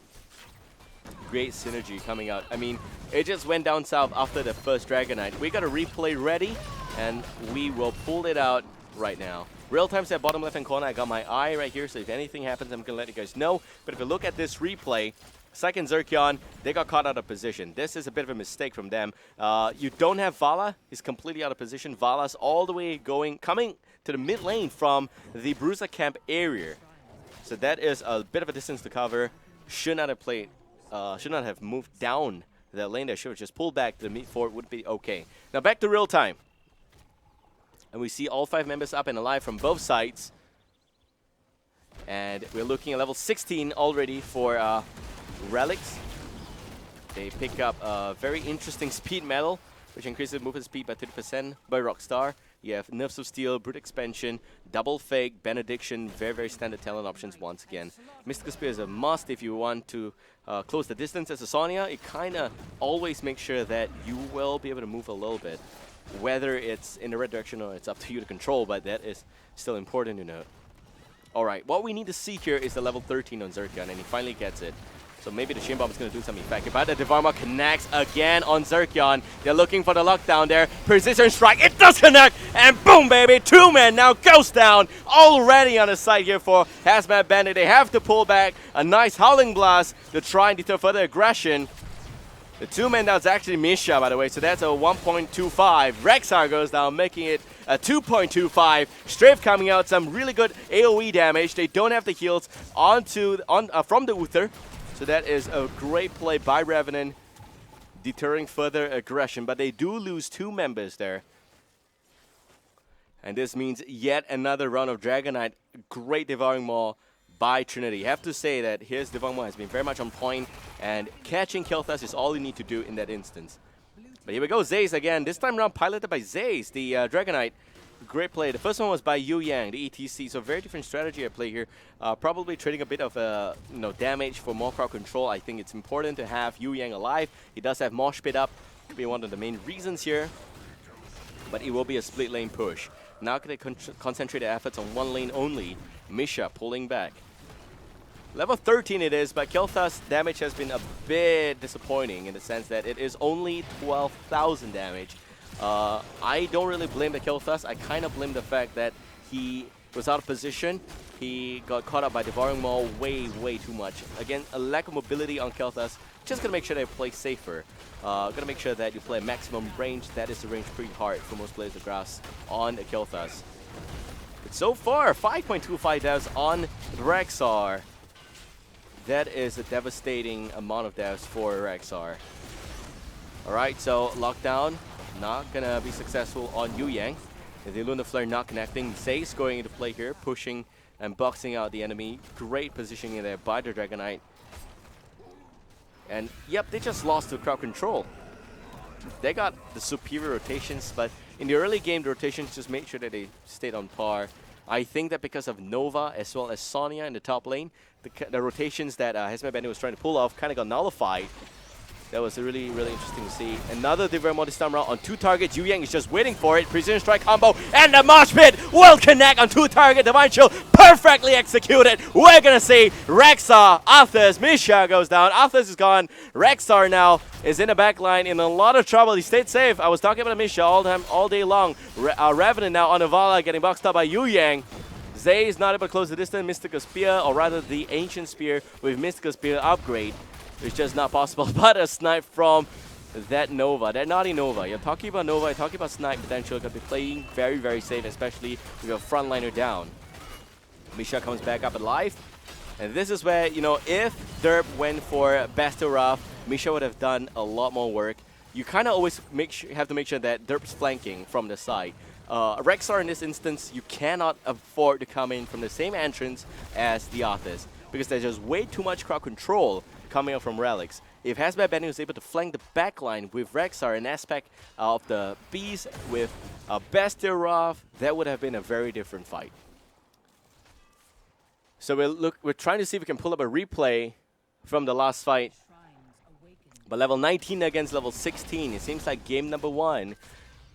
We have got Hazmat Bandit in a lot of trouble. Let's pull a replay up for you guys before the Shrine spawn. We can talk a little bit about the positioning here. So if you see Derp and Psyche, they are so close. And it's actually Kel'Thas that got zoned in. And Kel'Thas, unfortunately, Zerkion already gone. So that is a lot of mistake coming in. You cannot zone in like that if you are playing the range damage dealer. You're going to make sure that you play a little bit safer. Always allow your frontliners to walk first.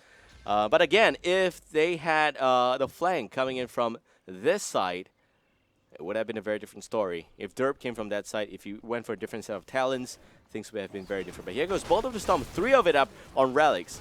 ETC, Zagara, and Nova. Nova with Bolt of the Storm, that's insane. Devouring Maw again connecting on multiple targets. It is a nightmare for Hazmat Bandit, but Zerkion stays alive somehow. Great cancellation on the Mosh Pit by 3 men down. Boy, oh boy, the damage has been dealt. Hyrene looks to pull back. Tarunda goes down. They want a 5-man team wipe. Mur goes in with the aggressive bolt of the stomp, but Derby's just running back. Misha with a very nice Misha charge to try and deter further aggression. They may be looking for a game right here. 20 seconds before Vala respawns. And a whole 30 seconds before Tarunda completes the team. It will not be in time. We've got the core dropping. Hazmat Bandit steals nothing today. Relics gets game number 1. What a play from Relics. I think at the end of the day, it's really about the fact that they had great execution on Devouring Maw. Trinity, my personal MVP for this game. Of course, following up that combo with Precision Strike as well as Mosh Pit is kind of hard, but it's the setup that matters at the end. Let's pull up a replay for this whole last fight. So that Devouring Maw on top that connected both Arthas, Vala, as well as Zerkion, the Kilthas, was devastating. They're grouping up way too much for a game against Zagara, against Mosh Pit, etc. You have to always play safe. And this is the problem when you only have one frontline warrior. It is not enough. Going for Rexar was good for the early laning phases, but picking up the taking flight, going for swoop, man, those talents are not paying off at the end. Yeah, taking flight, spirit swoop, my bad, sorry. Bird of Prey, yeah, Bird of Prey. That talent is, those talents are not what you want to see in a fight like that, but it does provide that top lane pressure. It's just unfortunate that got countered very well by a roaming and very, very hard-working Nova. So Nova, viable counter against Rexar, we'll see. Game 1 goes to Relics, undisputed 21-3. Hopefully game number 2 will be a bit closer. But still, you see great level of plays from both sides, just slight mistakes and a lack of adaptability against that Devouring Maw from Hazmat Bandit. We'll be back with game 2 real soon. Hope you guys enjoy discussing coverage, so sit tight, stay tuned, and don't go anywhere. We'll be back. Okay, fine. You two. You will try to resist, but it is only a matter of time, for the swarm is eternal.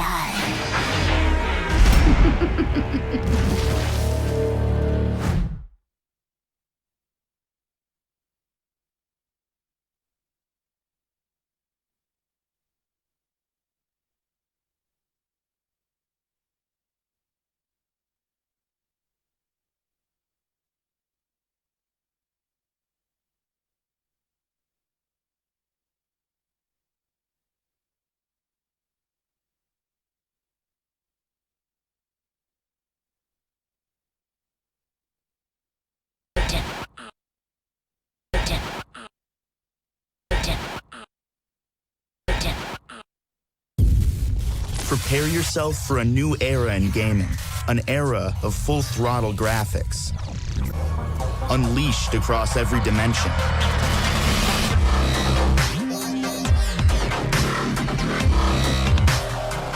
The new Alienware laptop family with revolutionary graphics amplifier. The future starts now.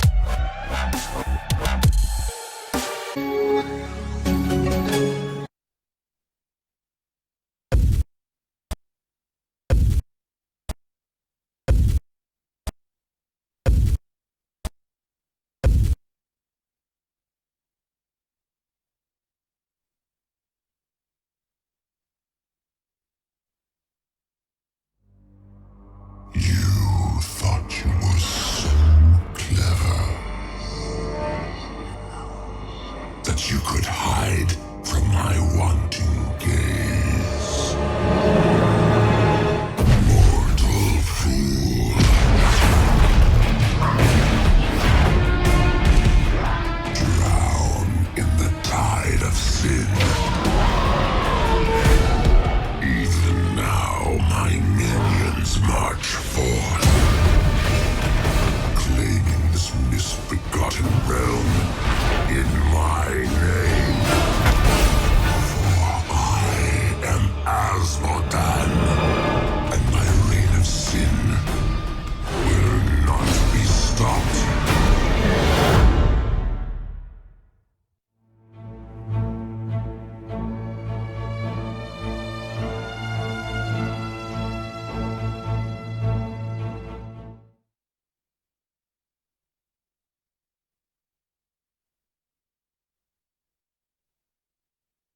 Peace.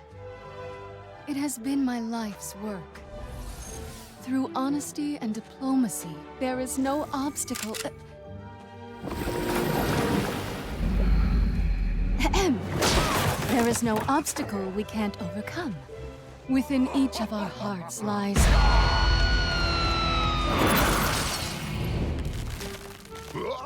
a yearning for peace. Even in this odd place, I truly believe that each of us can find a way to live in harmony. As I was saying, I am Jaina Proudmoore. We don't need to fight. But if you insist, so be it.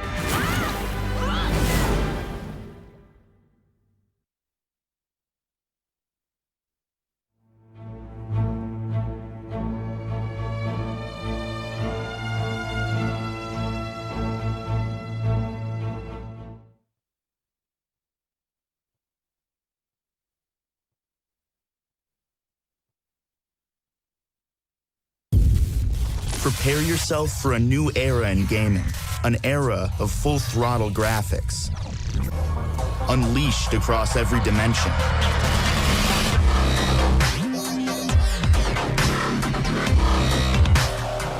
The new Alienware laptop family with revolutionary graphics amplifier. The future starts now.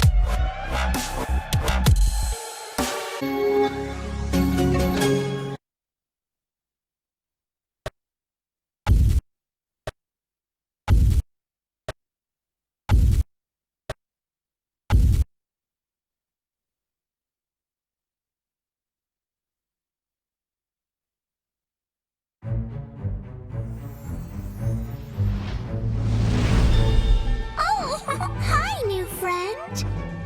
I am Brightwing. Do you know about fairy dragons? Well, we like happy things. All right, welcome back, ladies and gentlemen. Let us know if you got any issues with the stream, volume issues, or if there's like latency problems, spikes whatsoever. We'll try and fix it for you guys here. That's it. Thank you very much for tuning in and joining us at the Nexus Championship, the Singapore Finals here. I am Babel, and it's my honor to bring you these games. We bring you Relics versus Hazmat Bandits. Game number 2, draft is up, so let's go into it. And this battleground, it is going to be Cursed Hollow, decided by Hazmat Bandits. Of course, the losing team, or rather the team that lost the first game, will get the ability to decide if they want map or first pick. And in this instance, it will be a first ban on Abathur and Cursed Hollow, as well as ban on Jaina. They get the kill thrust for Relics. Hazmat Bandit gets ETC, Muradin, Tyrande, and Uther goes to Relics. Very, very standard draft, really. Nothing surprising. This is the kind of split that happens when you have Jaina banned as a secondary ban and an Abathur first ban.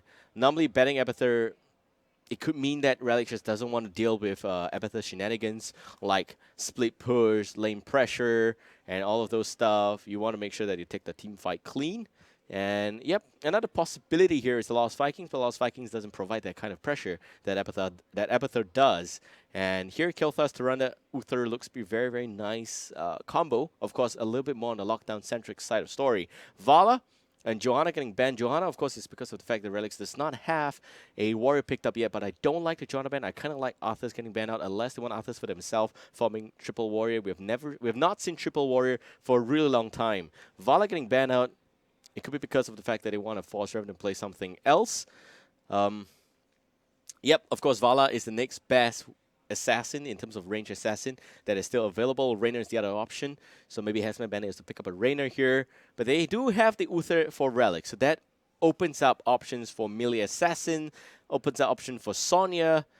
Maybe Hazmat Bandit has to snatch the Sonya, forcing themselves into 3 melee warriors, which could be very hard to execute in a big battleground like Cursed Hollow. We've seen the Koreans done it before. It's kind of out of meta right now because of the scaling changes, because of the fact that support has got a lot stronger. But Hazmat Bandits, they have Tassadar. That could be a possible pick. I would definitely go for Tassadar, and probably even want to lock down the Raynor before Relics picks that one up. It's quite a few options, really, when it comes to this strategy that's at play. So what's it going to be? About 10 seconds remaining. Bit of a follow-up against Muradin, definitely. Okay, Feldstadt's also the other viable pick, but it's very hard to execute if you're going for Mighty Gus, which most teams are these days. It is kind of effective against melee assassins, so yes, why not, right? Deny them of the Zagara, pick it up for yourself in a big battleground like this. You can push a lane, you can dominate the lane. You will not be expecting much of a rotation. Just make sure you pop those crypt tumors, and Zagara will be safe. Feldstadt provides even more mobility. I like this draft from Hazmat Bandits, but I know Relics has got something up their sleeve, probably surprising us with some very unorthodox warrior picks here. But Kel'Thas to Randa Uther. I would love to see Cho'Gall, but I know it's not possible in Cursed Hollow. He is really bad in a big battleground. It is going to be a Rexar, probably proving that they play better Rexar. I don't know. Maybe they're going to try and reverse draft this as entire draft here, but Uther was not on Hazmat Bandit's last game. They went with a solo Tyrande heal, which did not work out. Here for Alex, last pick has to be a frontliner. I'm thinking it has to be the Lich King. Going for Tyrael, slightly questionable. You have Misha, so it's not that bad. You got to protect a backline with Sanctification, of course. Not going for Judgment. The lockdown's not that valuable these days. But I kind of want to see a frontline damage dealer. I think it's important to capitalize on Uther and Tyrande's heal potential, and keeping that frontliner up and alive, it's very much needed. Also, it's going to work around Mighty Gus by Zagara, which may split fights in two. And you got an ETC to worry about as well. I don't know, man. It is a tough one to call. Arthas is kind of weak against Muradin and ETC. It is going to be a Sonya. All right. So Sonya, Rexar, it will be a frontline damage dealer yet again. How effective is it against the ETC? Pretty much. Against Muradin, pretty okay. The job here is just to peel them. Like I said, you don't have to go to the back line. If you go into the back line, you open up a lot of space for ETC to power slide into your back line, which would mean a devastating mosh pit. And by Sonya's own efforts, there is no way at all that you can do any form of damage by yourself. It's not enough to burst down anyone at all in that instance. That would be pretty tricky to pull off. Okay, so we'll see how things work out. But in the meantime, this is going to be the draft. I personally think that it will be a pretty close fight, simply because it's execution reliant for Feldstadt, for Zagara, for ETC. They have the wombo combo, but do they have the follow-up in terms of damage? Feldstadt may be able to do some damage somehow, but how effective is it going to be? That is the question I have in this instance. It will be a very tricky game to play in Cursed Hollow, also very big battleground. Remember that. And that will be interesting to see how things pan out. So Hazmat Bandit, for you guys who don't know this, it is the team captained by Revenant. And it is a new team. He left Relics immediately after the America Championship.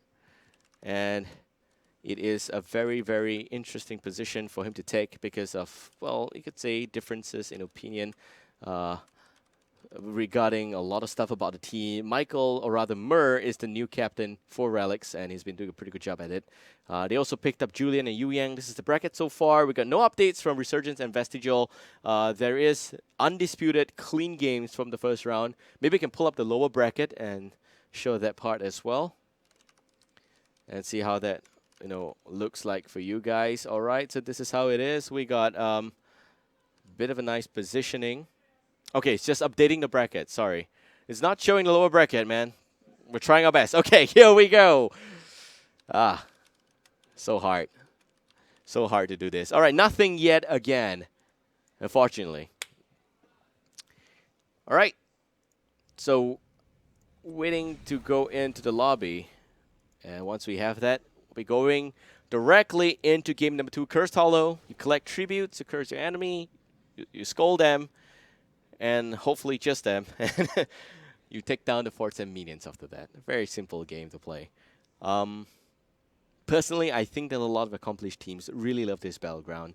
There is so much you can do here. So many things, so many close fights, so many battles have been fought on Cursed Hollow. We've seen Murky at BlizzCon and Cursed Hollow because of the sheer size of this battleground. The fact that split pushing is a viable strategy. I really like this map a lot. Yeah. Okay. So we got ourselves a game number 2. The draft is up. Grab your friends, pull them over. This is the Singapore Finals. As we progress along the bracket, the games will get a lot more intense. If you're just tuning in right now, we just barely started the broadcast. You did not miss much. And so far, the games looks to be very, very much close for the first game of this match.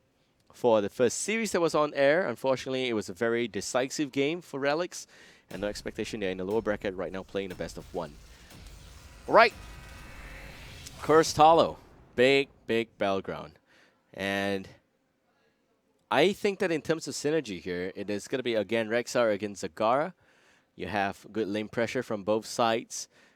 Just that Relic's lineup is a lot more roam-centric, and I am personally just a little bit questioning the damage potential that Hazmat Bandit provides. Like, they only have one Felstead and Zagara. There is barely any burst. If you go for Mighty Gus, there is even lesser burst potential. Okay, let's face it. Even though you have a great lockdown, you may not have the damage. No precision strike, nothing of the sort, a lack of follow-up, probably.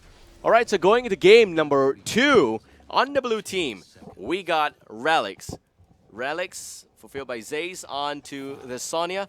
Yu Yang playing as the Rexar. We got Julian playing as the Uther. Mur on to Kilthas, last but not least, Trinity.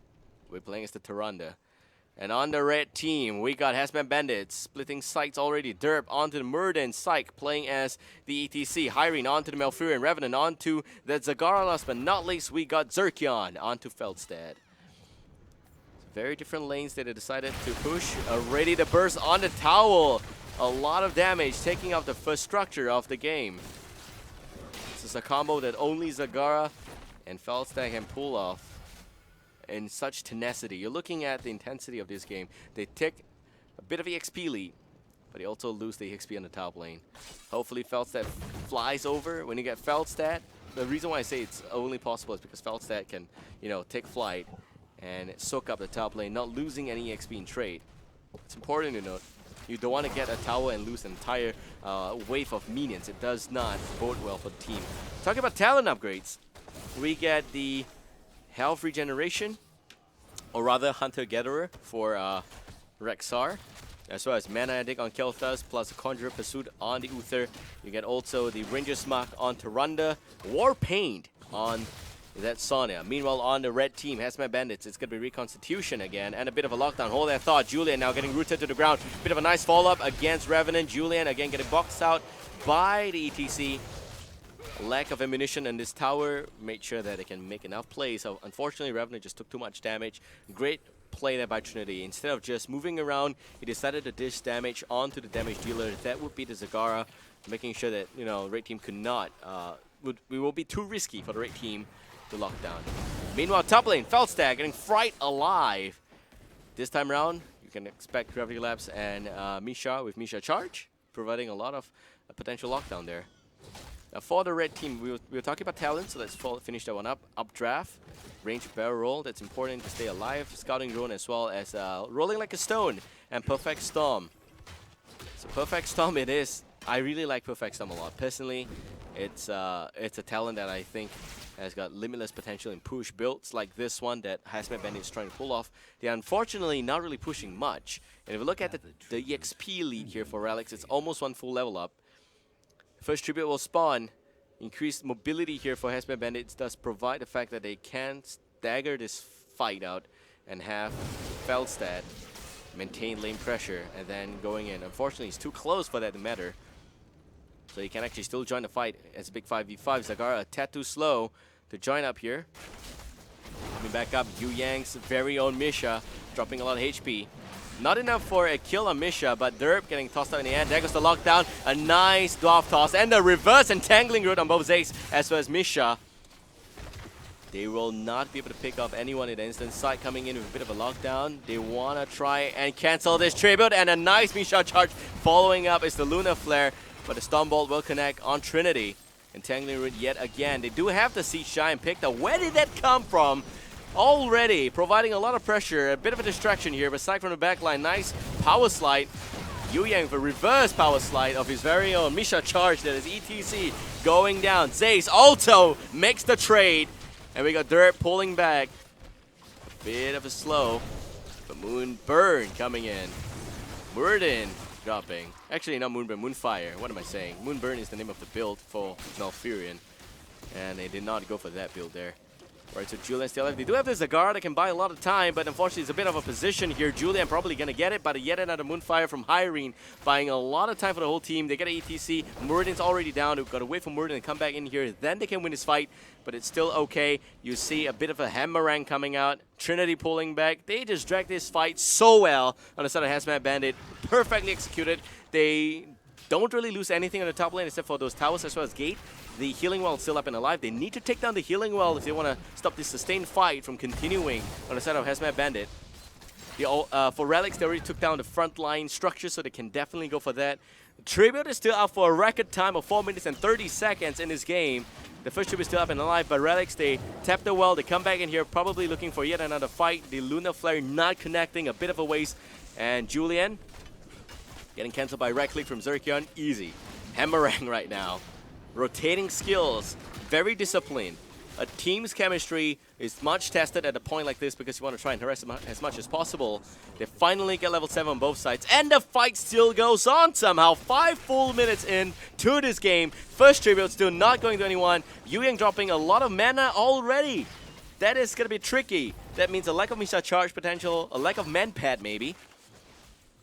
Will they be able to hold on to this Tribute? Hyrene channeling it up. Probably this is it. Hazmat Bandit will score the first Tribute. And the Bandits rejoice. Great play by the team. They stalled that out really, really well. They made sure that Relics didn't get any lockdown. They ended up exhausting all of the mana reserve that they had. And we're again looking at talent options. So again, it's going to be Bird of the Prey as well as taking flight. So this unlocks push potential for Rexar, but does not help him in much in team fights. This also means that it could be Unleash the Boars. You got Fusion Bomb, Cleanse, Utility Uther, Nether Wind, as well as what looks like that increased range on Lunar Flare. Lunar Blaze it is. Ferocious Healing, Focus Attack, Pierce. Very standard stuff from Relics. Meanwhile, inside Hazmat Bandit, also very standard stuff. We've got a Cleanse from Malfurion going in. And Endless Creep and Venom Spine's Reconstitution. Secret Weapon, Power Throw. Not going to go for the farm build here for Hammerang on that Hammer Storm. Oh, Trinity gets locked down. Yep, a great power slide sealed the deal here. Trinity definitely going down as the Tyrande.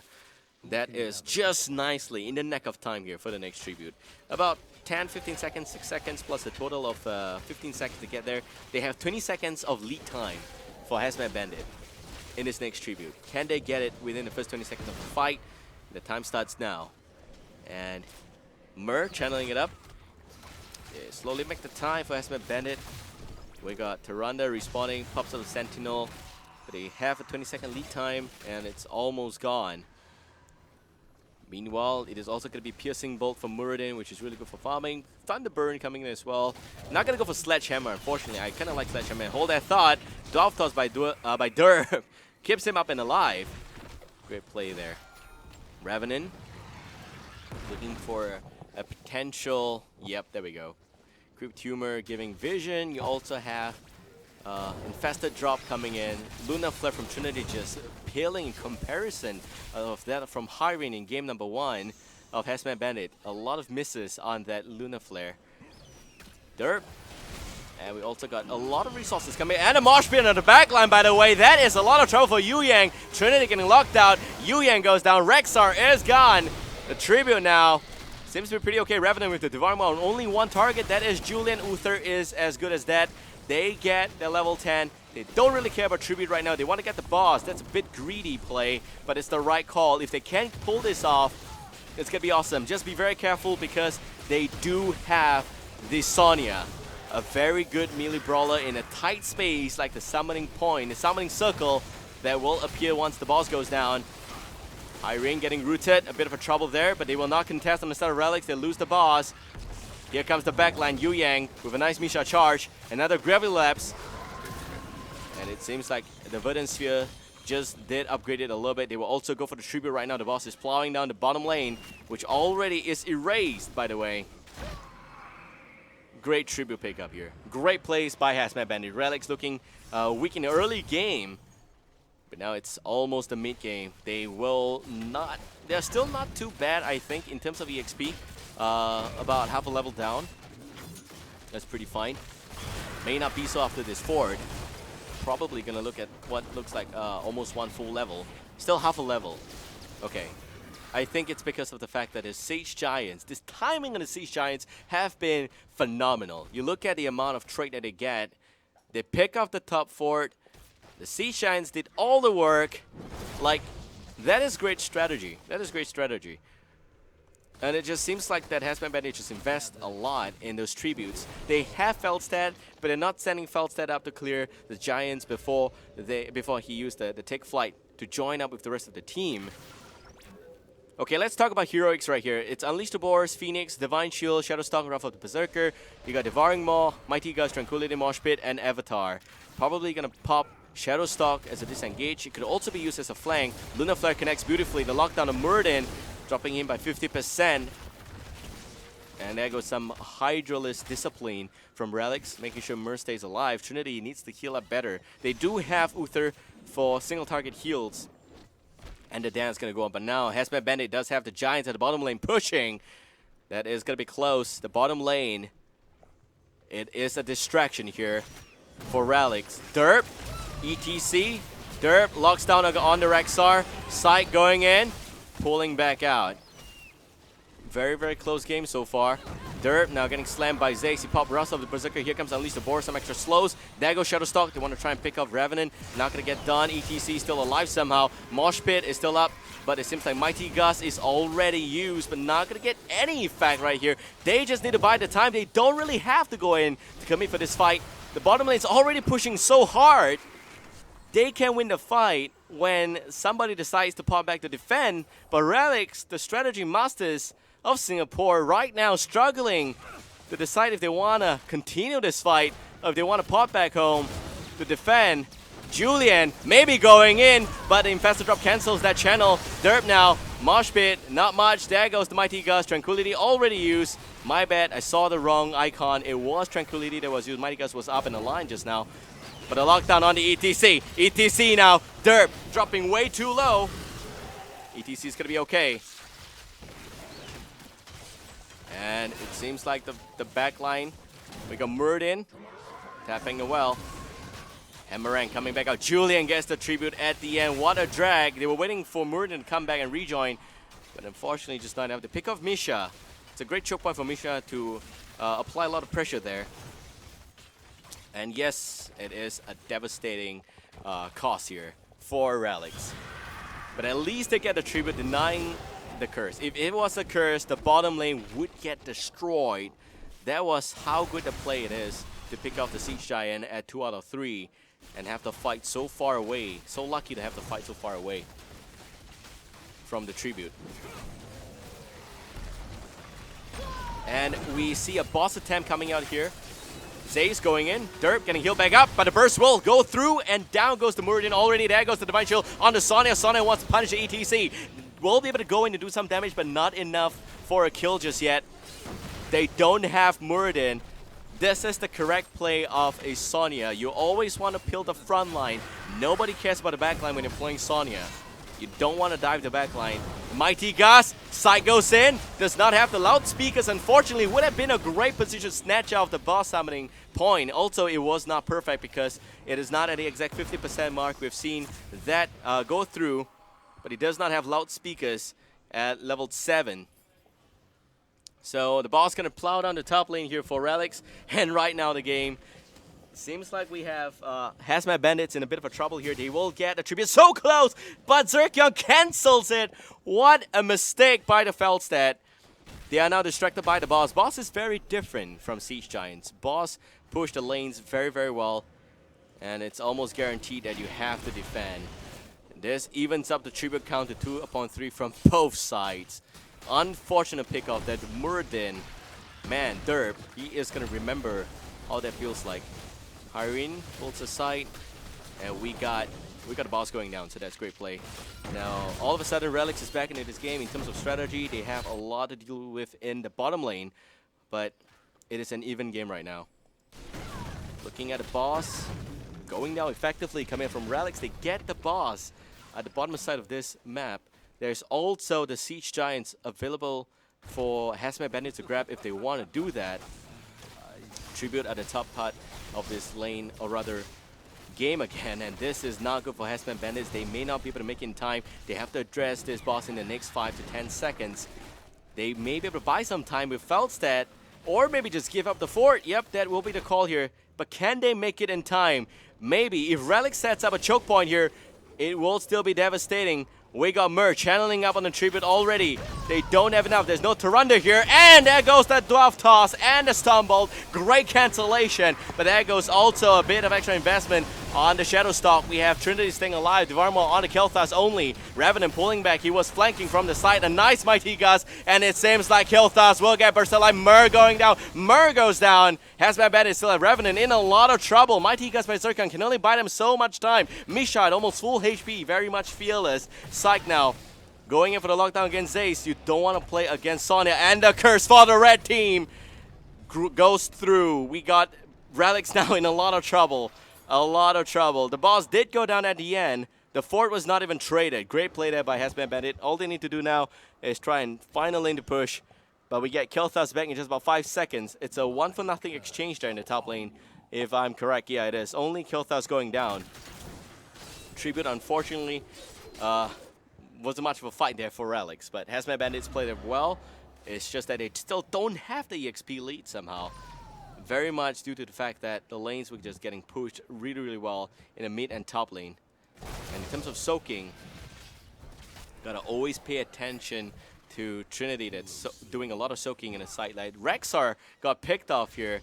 Big mistake on the side of Relics. Very, very unfortunate play there by Rexar. I think that will be Yu Yang. Yeah. Okay. Psych. Bit of a possible flank. And we see Hazmat Bandits closing up this game a lot closer than the 4-level lead game number 1. I would say that the first game was kind of close until a point in which that they got the they got a big of pickoffs. They got a first Dragon Knight. That's about it. But in this second game on Cursed Hollow, very, very close. And look at that chain bomb value. Wow, so much damage. Unbelievable. Mistake there by Hazmat Bandit to stick like glue. Almost dropping like grapes. Almost level 16 here for Relics. And in terms of talent options, we haven't talked about talent in a really long time. So we go Wildfire Bear, Chain Bomb, Shrink Ray Benediction, Overflowing Light Ranger, Nerves of Steel, and Mystica Spear for sure. Also going to see Arcane Barrier, Primal Intimidation. Wow, this is going to slow attack speed, which is kind of effective against Revenant's minions. Those Hydralisk, okay, it is going to be Mutalisk, not Hydralisk. That's here the Brute expansion, as well as the Mutalisk upgrade. Oh, missing the Lunar Flare. Nice power slide from Psych. Psych steps that one. Derp, they want to fight here. Derp probably going to get it. Yu Yang's Misha not going to put up a bit of a contest there. And they get the, well, they get a Bruiser Camp at least. Probably next Tribute's going to spawn in about a minute, I think. Under a minute, maybe. It's been a while. And if they can get a Siege Giants as well, that is going to provide a lot of pressure. And the thing that Hazmat Bandit did absolutely right in this game is pushing the bottom lane. Because they have Siege Giants, which means that when, you know, Tribute spawn, when fights happen, that is the lane that pushes the easiest. Not the mid lane, not the top lane, the bottom lane. And for the blue team, it is the top lane. So you see that kind of strategy at play by both teams. Clear understanding of this battleground. Yeah, just clear understanding right here. Hammer Time, Static Shield, Life Seed, Hardened Focus, and Undecided, Showstopper, Spell Shield, Stone Form. Very standard stuff again. Nothing very surprising. Just like I point out that there is no Ice Block on the Malfurion. Just a Static Shield here for Felstat's going to be good enough for him. Tribute going to spawn right here. Zay's probably going to get it. Terp will be able to connect that Stumbled. That's a good fight. Infested drop. So here comes Zagara and the rest of the Zerg. Julian still trying to channel that one up, but they still have the Moonfire. And it seems like blue team's going to pull back. Hazmat Bandit very close to level 17 right now. It's just way too close to call it right here. Way too close. You see the Hammerang coming back out. Derp holding the front. Julian going for the tribute. Do they really want to do that? Zay's flanking the ETC. This is a great flank and a lockdown on the Muradin. Great distraction there. Misha leading the front. This is important. Every time we play Rexar, you want to make sure you're coming from a different entrance as compared to the Sonya. In this instance, right here. The Mighty Gus being used. Julian again. The Infested drop denies the tribute. Revenant in a lot of trouble. There goes the lockdown. And it seems like the Flamestrike will connect. Revenant dropping way too much HP. There goes the Divine Shield, even on the kill thrust. But it will not be enough for a kill just yet. Devouring while buying some time. And a 2-target mosh pit. It is Rexar and Mishar. That's the perfect synergy, but there is no damage. And down goes already Rexar. Zagara, even lesser damage for Hazmat Bandit. Psych pulling back. Zaith getting completely boxed in. But Psych will go down. And that is the price you're going to pay if you want to lock in a Sonya. Derp now also looking to pay. Nice dove toss by Zen. Now the Lunar Flare connects. Mighty Gus saves the teammate. Derp is going to be okay. Tribute now. The fight still going on. One man down inside of Hazmat Bandit. Not that bad. They still have Moonfire. They still have Stumble. Yeah. Relics. It's not going to be that easy. They want to get a boss somehow and get a tribute. You cannot have your cake and eat it. It is not possible. Here we go. Julian pulling back. And they achieve nothing. Not the boss, not the tribute. Not yet, at least. Zagara respawns. Felstat is here. He gets a bit of shield because of his talent. That's really awesome. The static shield, man. Gains a shield to 5% of maximum health every single strike of the lightning rod. That's really good. They will lose the tribute at the end. The raid king gets cursed. This is a bit of a problem here for the top lane.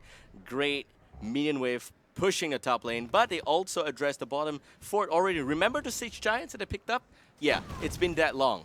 And the bottom fort dropped because of that. So, yeah, I would say that that's still a very successful play there by Hazmat Bandit. It's a very close game. Very, very close. Half a level lead for Relics. Maybe extend it a little bit if they pick up the boss here and they get the meat fort after the boss plows down the bottom keep there. Probably not going to take the keep, but down that lane. And you also got a boss here in the top half of the map going towards Hazmat Bandits. They spot this one out, but they don't have mobility to reach there in time. The bottom boss will go to Relics. Uther leads the fray. Will not be in time. Yep. So the top boss goes towards Hazmat Bandits, and they will employ the strategy of a split push, going to the mid lane, address the fort, probably go up to the top lane to defend against the boss. This is not going to achieve anything except a bit of a defense for Hazmat Bandit on the top lane. It's also going to be up to Relics to see how much of a value they can get from this curse. And it's going to be one full fort and probably some HP off the keep there on top. That's about it. We got the boss at the bottom lane. We got Relics in the mid lane. And they're almost at level 20, threatening the talent advantage, the Stomp talents that's going to come in here. And Revenant. Solo man defending the bottom lane is going to be pretty tough. They will achieve nothing, but then again, the boss at the top lane. It is also very hard for the boss to take down this keep by himself. Maybe possible, but here comes the rest of Relics, and this will deny the possibility. Let's see how effective is Sonya in taking down the boss. Pretty much good, I think. And some roots going down, but the keep still stands. Oh, the stun if it connects. Yes, the keep goes down. What a position it is. Hazmat Bandit has got 2 lanes addressed compared to Relics. Well, you could say not even a lane. Maybe 90% of a lane? Yeah, I don't know. But here we go. Stomp talents on both sides. Very close game number 2. Remember, if Relics wins here, they proceed on to the upper bracket finals. And if Hazmat Bandit wins here, they force a 3rd game. We got Siege Giants pushing again the bottom lane and top lane. Again, the strategy at play here. It is going to be Bolt of the Storm, Wind Tunnel that is going to last the Mighty Gus for 4 entire seconds, as well as the Storm Shield. You got a Rewind on the Muradin. I really love Rewind Muradin. That is going to be so much more lockdown against any single target. You can pop that up again. Zay's going in. Very, very dangerous. Where is the Devouring Maw? Revenant with a nice ball of the storm pulls back up in front. Zace now holding the front line. Oh man, Derp dropping way too much HP now. Not gonna be possible. There goes the Wind Tunnel on the Mighty Gus. And it is gonna force the disengage. Gravity Lapse on Mutalis. That's the first I've ever seen. Divine Shield on. Being used already. A bit of a waste there. Derp already back to full HP. Great plays. So in terms of heroics, every single thing was being used, but note that Devouring Maw and Mosh Pit is still up and online. Going for Tribute right now is not worth it for Hazmat Bandit because they got heroics to use. Whereas for Relics, they just need to wait a few seconds. They get about a total of 3 low cooldowns to use. That's the Phoenix, the Shadow Stalk, and Wrath of the Berserker, but they don't have Unleash the Boar. And most importantly, no Divine Shield for the next full minute. They are now up against no Tranquility for the next 30 plus seconds. So, but do note that they do have the Tyrande at least on the side of Relics. That's 1 healer against 2. Zerkion probably going to pick this one up pretty easy. Nope, the Pierce. This is why you pick Pierce on Sentinel. Yes, a good block there, but it's not going to be able to Zace. Flanking the back line. Derp pulls back. There is no warrior right here, but Zace in a lot of trouble. Psych with a power slide goes in. The back line getting blown away by the Mighty Gus. As they say, blow in blow. And you see Shadow Stalk used already. Zagara getting picked apart. The Devouring Maw not even used in that fight yet. Derp needs to pull back. Here comes some Storm Shield hiring with Tranquility. It's been that long, but Zay is still holding the front. No Mighty Gus. It is not possible for the next 10 seconds. Malfurion goes down. Zagara is gone. Psych now. Even if he goes in with a Mosh Pit, the damage has been done. The damage dealers are gone. It is only Felstad that remains right here. This is the problem. They may be looking to end the game. Psych can buy a maximum 5 seconds on the Mosh Pit. Even then, he will not be able to do it. ETC goes down, and it could look like it's game.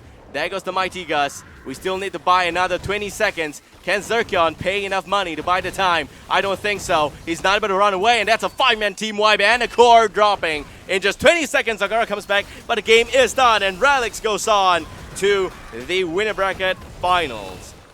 Great plays by Hazmat Bandit, great game in general. Just unfortunately, they were not able to flank, and it's really because of the fact that they hit level 20. Hardened Shield on both Rexar and Sonya. Are you kidding me? That is just very hard to play up against. It is not possible to burst down Sonya in that state. And, I mean, by nature, Hazmat Bandit does not have enough damage dealer. 64,000 on Zagara, as well as 57 on Felstad. We're going to replay. We're going to pull that out for you guys right now. So if you see this last fight here, Derp, this is the mistake.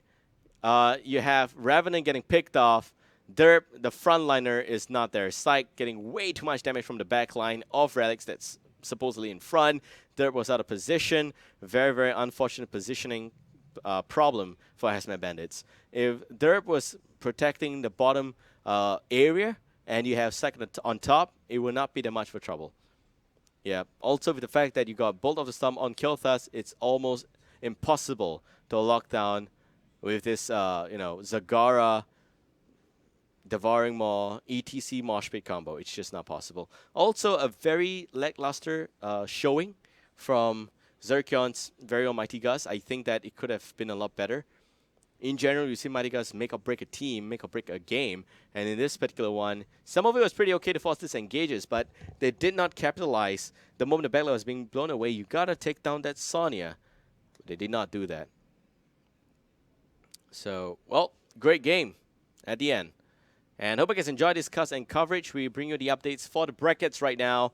Relics will go through to the grand final. Vestigial against Resurgence. Very, very close games. Vestigial did lose to Resurgence in the first qualifier, so this could be a revenge match. It's going to be very close for them. This is the winners bracket. And we are also looking at the losers bracket. We see NOX getting knocked out of the competition. Inquisition as well. Both of those teams will welcome empty-handed. They finish at 7th and 8th place, respectively. Hazmat Bandit will drop from the winners bracket to face off against Power of Super Belief. And Vesuvas waiting for the losing team between Resurgence as well as Vestigial.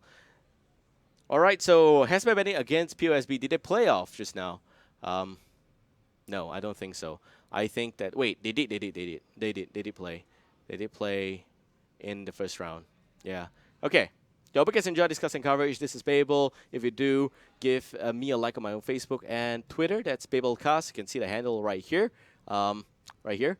And you can also follow this channel, please. Blizzard SEA is the official channel for Blizzard on the Southeast Asian scene. So do tune in here from time to time for quality games from Southeast Asia, as well as give us a like on our Facebook page at Blizzard SEA. Now, if you are from Singapore, a little bit of a shout out here. We are at Alienware Arena. That's exactly where we are. It's an offline venue. We got all the teams playing offline here. So swing by for a bit of a live action. A lot of screaming just now. So you guys enjoy that. And last but not least, we are also promoting a mobile app. Go to the Play Store, go to the App Store, download this app called Heroes Companion. It's for Southeast Asia. But if you're not from Southeast Asia, you can still enjoy some features from that one. So what the app does is that it allows you to take pictures with your favorite characters from Heroes of the Storm. You got to scan the Heroes logo to unlock a particular hero from the app. It's absolutely free. It's for fun. And if you're from Southeast Asia, guess what? You get a little bit extra edge. Every single time we run an event, you get a push notification. Every single time there's like game updates and stuff coming in, you get a notification. You can, of course, subscribe to this or not via your own phone settings. But yeah, it's a great mobile app. So just download it and have fun. And that's all I have for you for right now. We'll be back with the next game real soon. So sit tight, stay tuned, and don't go anywhere. We'll be back. Things like nature and making new friends. Ooh, and snack time. When playing with friends, the fun never ends. Hey, come back. Like happy. Like happy. Like happy. Like happy.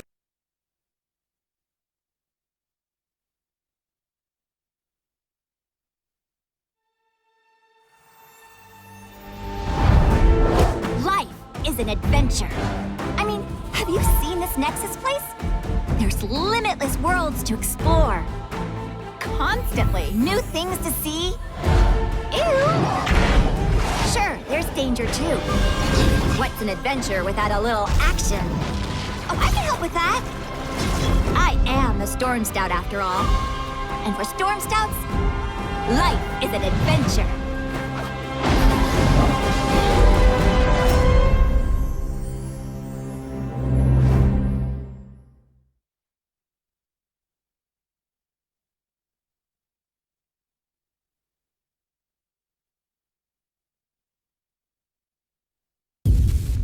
Prepare yourself for a new era in gaming, an era of full-throttle graphics, unleashed across every dimension.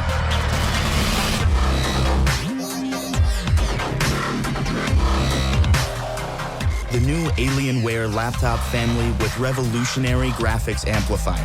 The future starts now.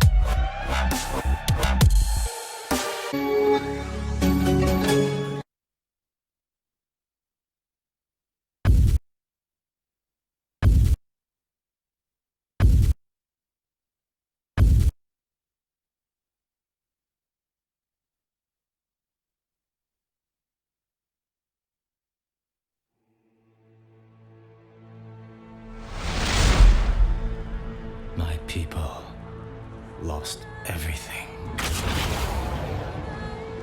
Their light was extinguished, replaced by a hunger for magic and vengeance. We became the Blood Elves.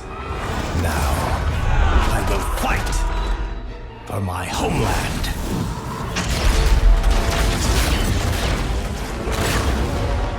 Selama Ashalanore.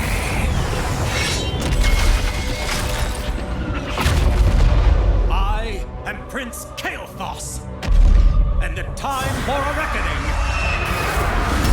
has come!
Prepare yourself for a new era in gaming, an era of full-throttle graphics, unleashed across every dimension.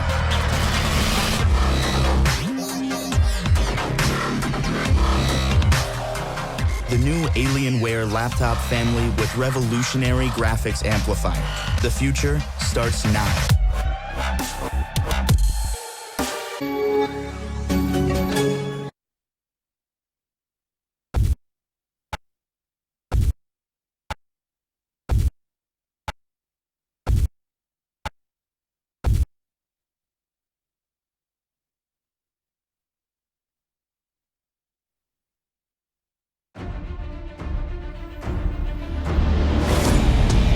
It's not easy being queen. So many subjects to keep in line. So many scores to settle. I am the swarm. And vengeance has never looked this good.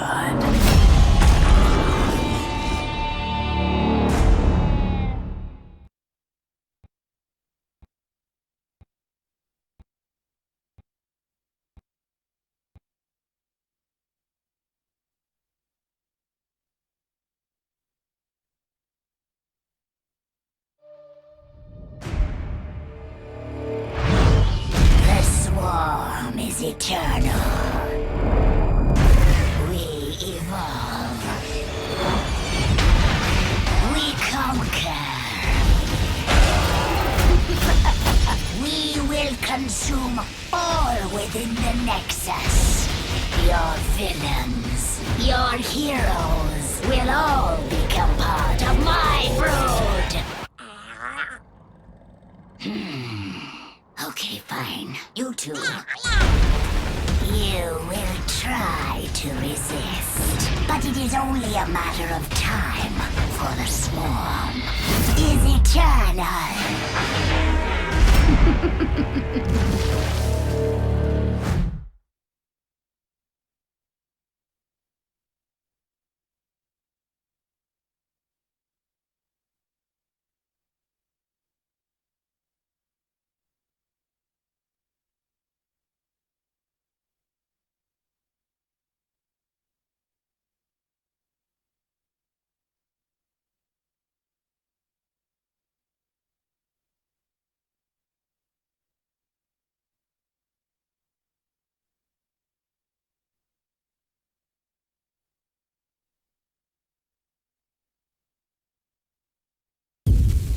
Prepare yourself for a new era in gaming, an era of full-throttle graphics, unleashed across every dimension.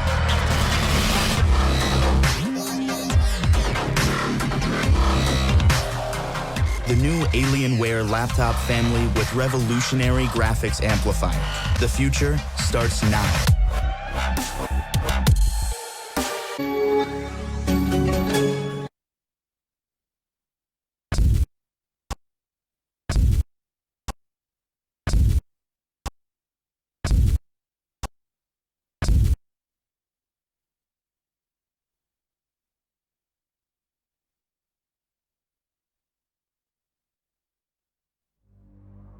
You thought you were so clever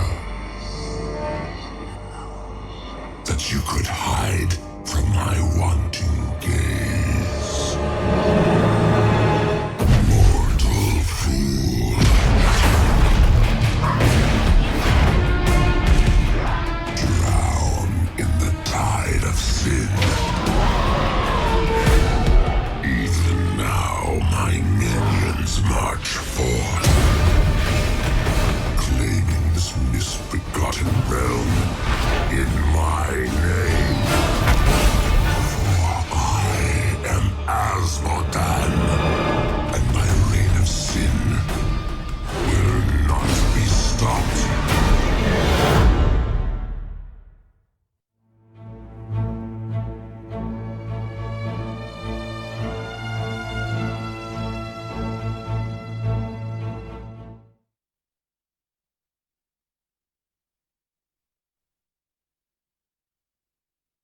Peace.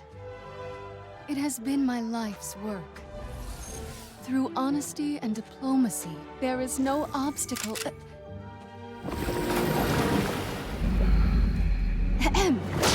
There is no obstacle we can't overcome. Within each of our hearts lies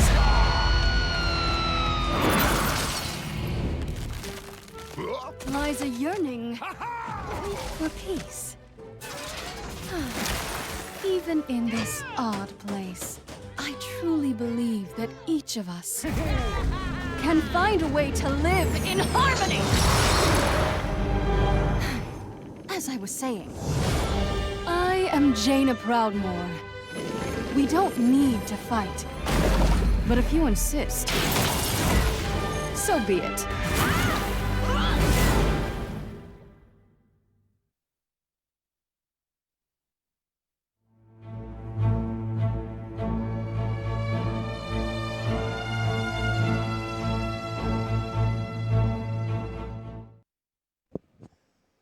Hey guys, welcome back to the Nexus Championship SG Finals. This is Babel, and thank you guys for tuning in. This now is a bit of an intermittent broadcast because we are bringing you a third game between Resurgence and Vestigial. This is the winner bracket semifinals. It's not a new match, a new series, but it is the ace match between both of these teams. Whoever wins here proceeds to the winner grand final. Whoever loses here drops to lower brackets, unfortunately for them. So that's exactly where we are. Bottom side of this bracket, Resurgence versus Vestigial. All right, thank you guys for tuning in here. It's a great Saturday. The sun's gone, unfortunately, in Singapore. No more sunny Singapore. It is rainy Singapore with a lot of floods around. So drive safe. If you can hear this broadcast somewhere, if you're on mobile. But all right, here we go. Vestigial against Resurgence, VTL, as well as RSG. On the blue team, or rather on the blue side of this draft, we've got Vestigial. They picked this battleground, Infernal Shrines. I've got no information and no updates on the first two games, how close they were, no idea at all. No idea which battlegrounds were being played, but I'm going to try and pick that one up for you guys. Meanwhile, Resurgence, they have the first pick and ban. Banning the ETC, and the Kel'Thas here means Jaina's unlocked and open. And I personally love the return of Kel'Thas because that to me means a lot of Boom Baby. I mean, that is the hero that I created that line with, and it stays with that hero. So here we got Muradin. Also, we got Uther Jaina, but this is scary. Vestigial not picking or banning Tyrande. Muradin Tyrande is the best combo for a Tyrande plus anything, right? ETC Tyrande is pretty okay as well, but Muradin Tyrande, so good. ETC because you have a bit of a distance, lapse there with Power Slide. Here, it has to be the Tassadar as well as the Tyrande. I think it's too big of an opportunity to pass this one up. Uther Jaina. Jaina's a great pick. Teams nowadays don't really prioritize Jaina. They kind of go for Kel'Thas first because Kel'Thas has got a little bit more of that lockdown in the early game, given the fact that Kel'Thas has got gathering power as well. But Jaina, in general, is just a hero that provides a lot of burst and great flanking and positioning. But nope, it's not going to be a Tyrande. It will be Sonya passing up Tyrande again. A lot of things must have happened in first and second game. So here, Vestigial, they don't have to ban the Tyrande. They can have Tyrande as well as Arthur's lockdown if they want to go for that one there. Looks to be pretty okay. The ban here for Vestigial should be a range damage dealer ban. They also get first dips with the Vala, Raynor, Felstad. So out of all three, they just got to pick one that they don't want, and it's the Raynor. Now for Resurgence, they get a second ban. And here, they either ban the Tyrande or they get prepared that Vestigial is going to get it. Unless Tyrande has been tested by both teams in the first two games, which was not on stream, to be ineffectively played by either members of either teams. Then they can let it go through. But for me, it's not the case. Okay, so they banned the Kerrigan. This means that they have played Kerrigan before, and it has worked.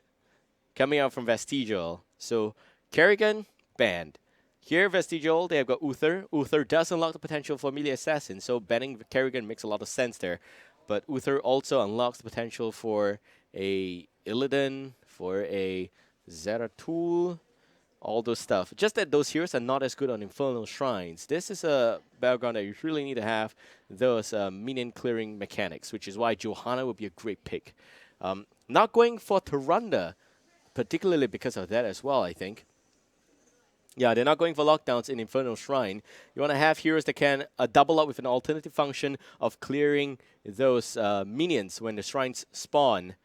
Vala Jaina does have that, so that's really important. And Uther provides the heals that the team needs. Testa also has got the Sonic Storm. Sonya has got Whirlwind. Muradin, basically just, the boxer at the door, making sure that you don't come in and you get boxed out. All right. 50 seconds in the time pool remaining for Vestigial. They got to decide if they want to have a secondary support with Tyrande at play. They don't really have to pick the warrior at this stage, but you got to be very careful. If Resurgence go for 3 warriors, that will be a bit of a problem. So, in case you guys are wondering who are these guys, Vestigial and Resurgence, they played under different names before. Vestigial is the same team, okay, with CW, Telstro, as well as Miss Finer, Zappy, and Foe. This is a team that was previously known as My Revenge. Yes, this is the guys that played Seattle earlier this year. And Resurgence was previously known as Asian Food Channel. The Asian Food Channel went out of business, and it is now Resurgence. So Zagara, Sonya, Tassadar, and Muradin. Last pick here. Zagara is awesome. I mean, Zagara provides a lot of good push. I kind of really like to see Sylvanas in this battleground because I think that Sylvanas will be able to push the lanes really, really well while teams go for the objective, right? Zagara also has the potential, except that Zagara has got Devouring Maw, so that's a little bit more scary when you couple that one up with everything else that the team has to offer. Plus the fact that you got that Sonya at play and a Malfurion. All right, so that is the main healer. Tassadar probably going to go for a bit of, Force Wall, and you get Sonic Storm coming out. Sonya with the frontline damage. Resurgence here looking for with a very, very weak backline damage. I mean, only Zagara, unless Tassadar goes for Archon instead, which means that you don't have enough utility for locking people in. I kind of like Force Wall because it helps Sonya a little bit better. Also, with Leeching Plasma, Sonya is going to do so much more damage, heals up so much more that she is going to be pretty hard to take down. Now, here for Vestigial, hey, I will not be surprised if Anub'arak gets picked up here, because that Cocoon is going to lock out Sonya. That is the only serious damage dealer that Resurgent has, if you think about it. That's the only one. Everyone else seems to be pretty okay. But it's countered easily by Devouring Maw if played correctly. So here getting Tyrael. Make sure that it's a great counter against Zagara. They probably faced off against Zagara in the earlier games. And the last pick will be that Johanna. Very well deserved the last pick here. Great, great pick. I really like Johanna on this battleground because of that condemned build that we always talked about. You have the Night Takes Pawn, Eternal Retaliation, and Conviction. Increased movement speed, as well as reduced cooldown. You also get the increased damage and stunning all of those minions. That's the first one. That's the Night Takes Pawn. So that's awesome. Now, getting Tyrael here and Uther seems like a bit of a mimic of the Blizzcon games where teams with Tyrael and Uther wins the game. Problem here is that they don't have a real strong front line. So you can expect Tyrael to be the one guarding the backline, Johanna to be the one peeling in front. It still works somehow because Jaina and Vala, they will be safe. But the problem I have here with this team's lineup and composition is just the mere fact that they don't have the ability to flank if you get a Jaina like that. Yeah. I think that if you get a Jaina and Vala, you really want to have that flanking potential, which is definitely lacking here. It is lacking because if you want to keep Jaina alive, you want to make sure that you have the sanctification at play. And you need to have a very, very strong and maybe you could say versatile front line. So that is the main difference. And, well, I might be wrong. I might be wrong in the sense that you may actually see teams actually being able to flank with Jaina because they still have Divine Shield to work with. It's really going to be up to positioning. There's not a lot of nooks and crannies in this battleground. But in terms of Resurgence lineup, they clearly lack the damage. It has to be Sonya with Force Wall, perfect execution there, or Tassadar with Archon. That's the only thing that could work. Okay. So that's it. Game number 3 between Resurgence and And that was the previous Asian food channel and Vestigial. So I am very much stoked to see a third game. This is going to be close. And the map is going to be Infernal Shrines. And I would say for sure that this is a great map to have your game on. It is it's a close one. Actually, people have theorycraft that Cho'Gall works well in his map. I was actually hoping to see that. We'll see how that works. Okay, I just got an invite into the game, so waiting for everyone to sell down.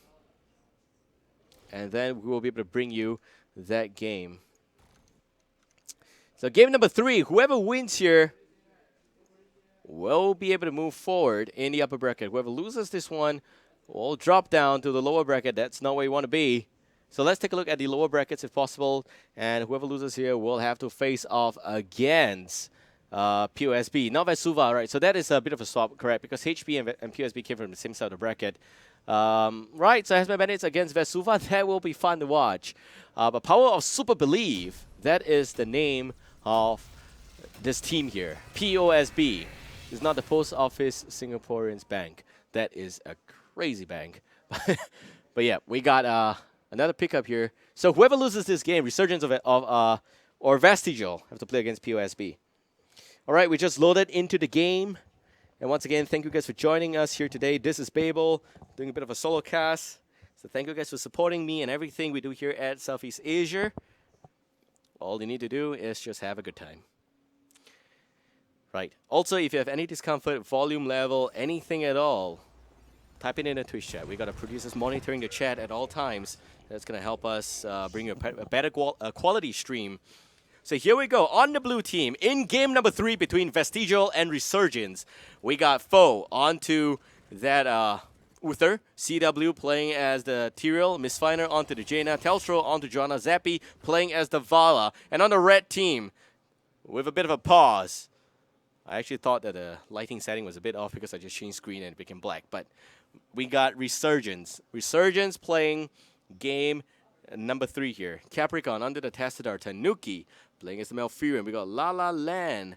It seems like he is playing the Rainer. I cannot really decide there. But the trophy will be playing as the Zagara. Last but not least, we got Vendetta. Seems like he is going to be playing as the Sonya. Alright, so Meridian La La Land. And we also got Vendetta. That's going to be playing as the very much important Sonya here. So everyone has got technical issues. Wow, that burn. Be nice. All right, so we got game number 3. In terms of composition, like I said before, I think the Vestigial has got a great composition. I think it works out very well, but I don't know if the team can actually flank well. And I love to see great Jaina plays by flanking on different sides, coming in out on doing the burst potential. Okay, and for Resurgence, I think the lineup is a little bit questionable. It really depends on how they execute the False Wall Sonya combo, or if you want to go with the Archon. I personally prefer False Wall because a lot of those guys cannot run away, but you have to factor in that Sanctification. That Sanctification is very, very hard to work with, which is why if you go for False Wall and the guy pops Sanctification, you're in a lot of trouble instantaneously. It's a great turnaround for Vestigial. So there's a lot of ifs on the line here. And I think that at the end of the day, it will ultimately be how effective is Devouring Maw against Sanctification. So the win condition here for Vestigial is if they can pick off that Sonya. That's all. You pick off Sonya, it's be a pretty easy team to win. For Resurgence, the win condition for them is that they're going to make sure that Divine Shield as well as Sanctification is being popped. They're going to take down either Jaina, Vala. That's good enough for them. Yeah. All right, so we're going to go directly into this game, and it is La La Land on the Murden default skin. I'm not sure if La La Land knows there's a sale going on right now, but he needs a better looking skin. That is killing me. All right, so here we go. Game number 3. This is the Nexus Championship Singapore Finals. Vendetta by himself right there, but there is a lack of lockdown in the early game.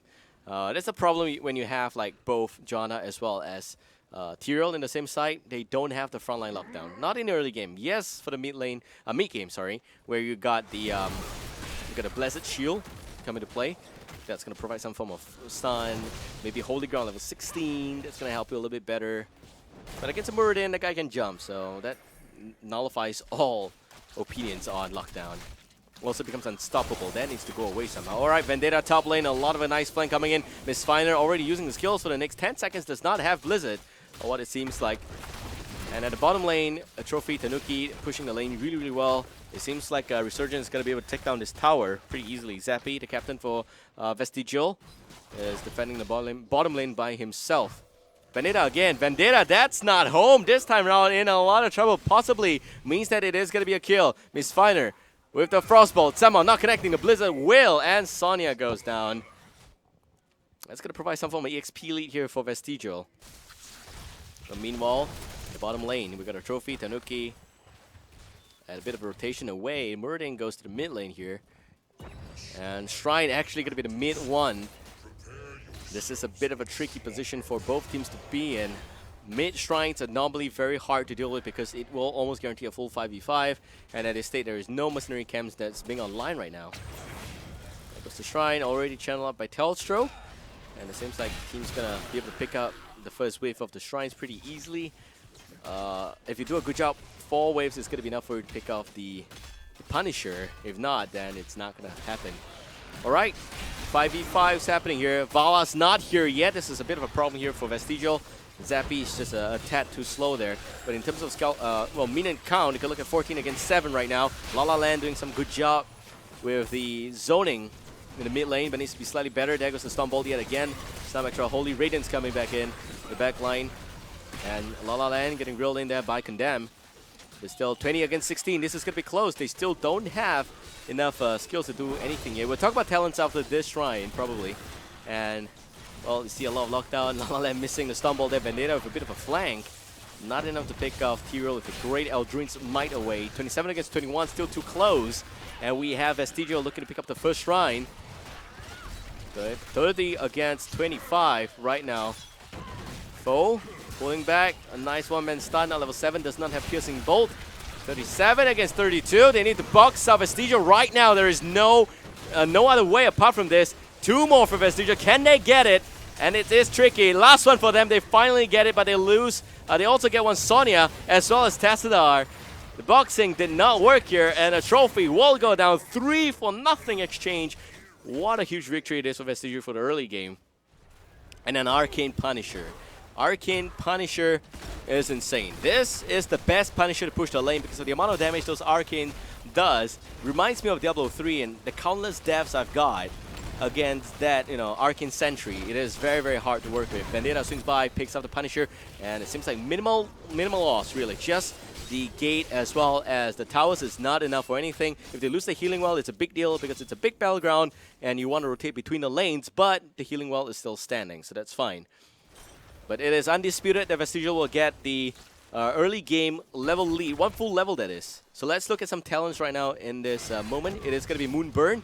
So this is the Moonburn build, a little bit extra damage there on minions and mercenaries that helps Malfurion clear waves very well, pick up camps very well. It's important to apply mercenary camp pressure in his battleground. Tassadar. Well, nice box out against the Tyrael, but I don't think Tassadar really is able to pick up this Bruiser camp without support, and no one else is in the vicinity. Telstra swings by, and it seems like just bought enough time to delay a little bit of an effort here. It still works for Resurgence because the rest of the team is at the bottom lane picking up this siege camp. The Khazras will push the lanes very, very fast. Don't forget they also have Tanuki that's pushing the bottom lane. CW swings by, very dangerous position to be in. Seismic Slam is a very, very much standard greeting from Sonya. Telstra swings by, Mistfiner as well, but not enough damage whatsoever. Back to talents here. Reverberation and Hold That Thought. Seems like no chance.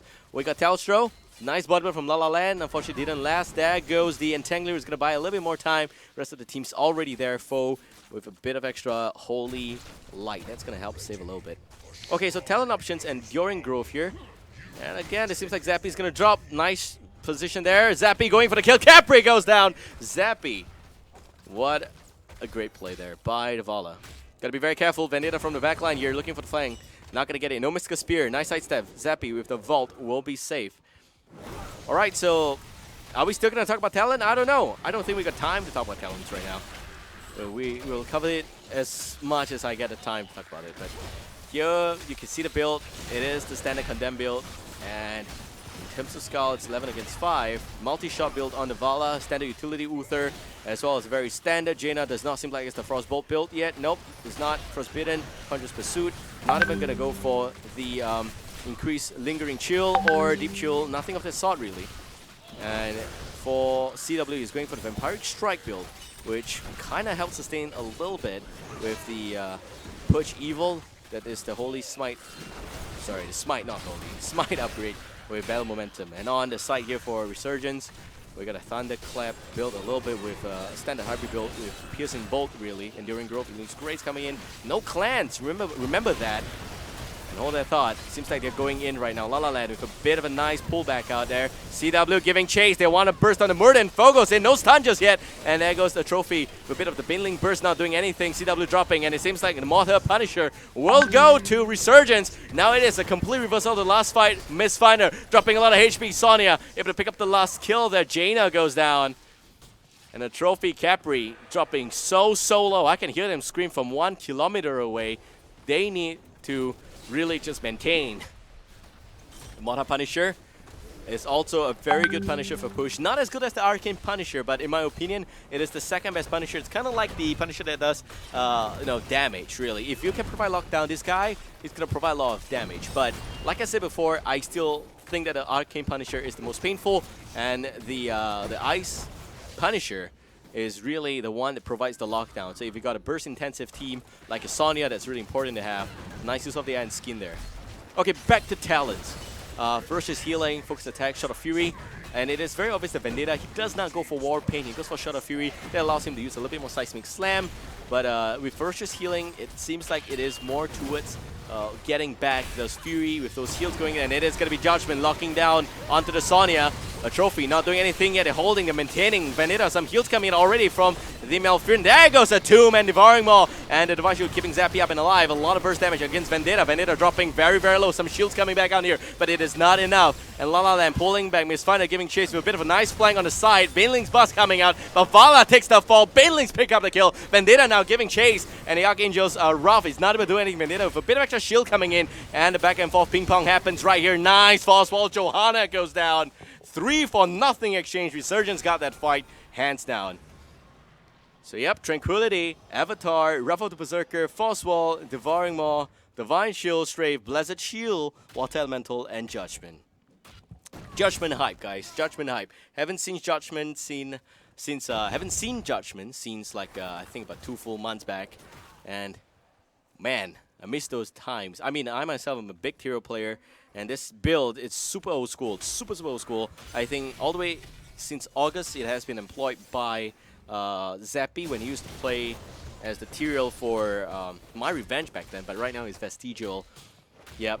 Same team, by the way. Just a bit of a roster change. Telstra joined this team. A fun fact, though, Telstra and CW, they were part of Resurgence's old team name, which is called the AFC, Asian Food Channel. So it's not KFC, guys. It's not the Kentucky Fried Chicken. This is the Asian Fried Chicken they were talking about. Vendetta now going in. Nice stun, but a lockdown from the Tyrael. Jaina in the meanwhile getting flanked by the sidelines here. Vendetta is still gonna be okay. Nice whirlwind. It's gonna buy some sustain there. Capricorn swings by. Nice false wall. And CW in a lot of trouble right now, but still gets the heal from foe. There goes some extra stuns. And the Devouring Maw just in the nick of time. Canceling almost everything. Muradin also canceling the strafe. That's a Johanna goes down. Some Divine Shield landing on Zappy. But is it enough to save the team? I don't think so. Entangling Roots buying more time for the team to catch up. Vendetta just giving chase. Shut of Fury on cooldown. Tyrael goes down already. 3-for-0 exchange yet again. 13 against 12. They get a very convincing lead right now for Resurgence. Almost level 14. They also go for live seed, so no Ice Block for the Malfurion, and it is going to be Mystica Spear. Vendetta is going to get a lot of mobility from that. as well as Prescience, Mutalis, and for my dear Muradin, it seems like it is going to be a very standard Thunder. No, okay, it's going to be Burning Rage. Burning Rage is great. I mean, I love to see Burning Rage a lot. If he's in the front line, he's going to do a little bit more extra damage. That's very important for the team, especially a team like this kind of composition without enough damage. Like, they only have one strong backline. You don't have Archon. The Force Wall there was a whiff. It's only down for the next 7 seconds. That's how good Force Wall is. Capricorn on the Tassadar. 15 against 34. Resurgence almost finishing up the Shrine here. Gotta pay close attention. Kanuki is the main reason why they're getting a lot of these charges up. Foe dropping. Foe looking to go down. Some heals coming to heal himself back up. Strafe coming back in as well. There goes the Judgment, and Sonya takes the fall. But the 3-man Devouring One does not change things. And Muradin is gone 2-for-0 exchange right now. Vestigial looking to even the playing field. But no, Frozen Punisher spawns here for Resurgence. And the trophy is as good as dead here. There's no way he's going to walk out of this one alive. Definitely gone. Sacrificing himself. The Punisher is a bit of a saving grace for Resurgence. They still get the full level lead. Meanwhile, level 13 talents for Vestigial is up and online. We're looking at Shrink Ray and what looks like Frost Shot, Blessed Shield. It does not have a follow-up after that, but we do have Advanced Ice Block as well as Imposing Wheel. Those are very important talents that helps to slow down the enemy a little bit for Tyrael. The fun fact here is that do note that even abilities have that effect. This is not the standard Imposing Presence. This one, it does actually slow your attack speed if you use a spell against Tyrael. So that works. That's the meaning of attack, right? So here we go. Siege Camp, Khazra is going to Resurgence. And it will be the Burning Rage for Johanna. Equalizing the Burning Rage from Muradin.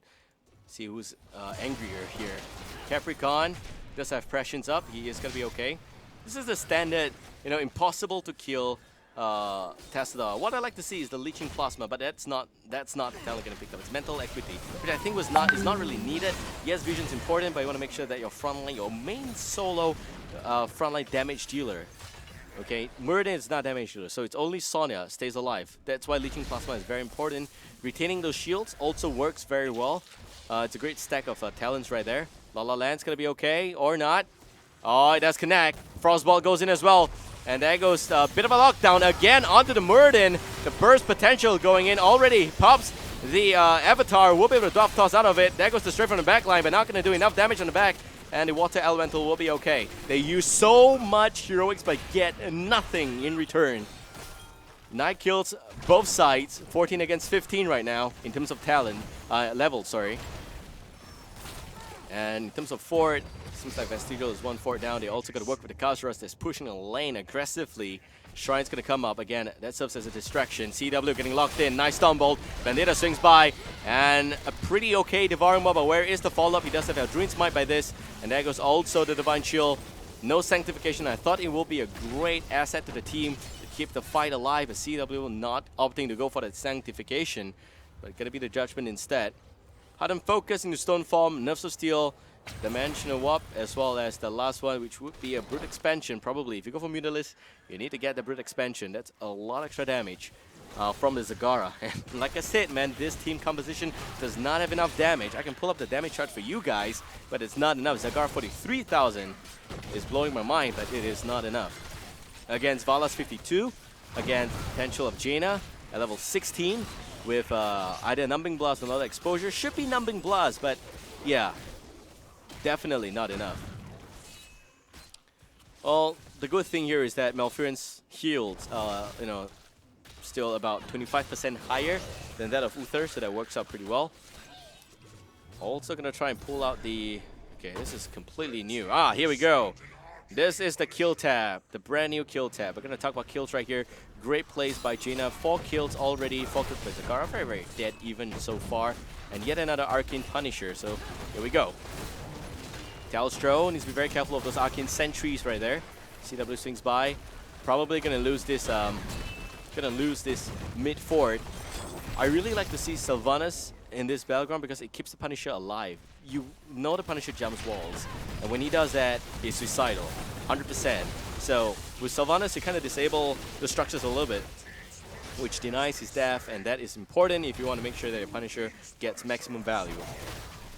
Also, Sylvanas clears those waves really, really well. And a bit of a very different build here. It is going to be Executioner for Vala. And you also got the Benediction. Holy Renewal is going to do a little bit extra damage as well.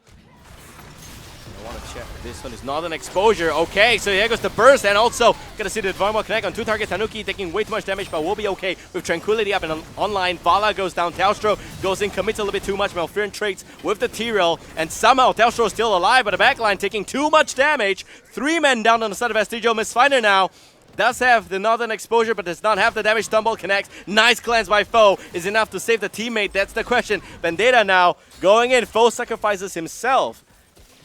And it seems like Mistfinder is going to be okay. And they will be knocking on the keep at the bottom lane right now. I don't think it's enough for a game just yet. About 10 seconds before the Vala respawns. So they have to pull back right here. There's also no shrines for them to do anything.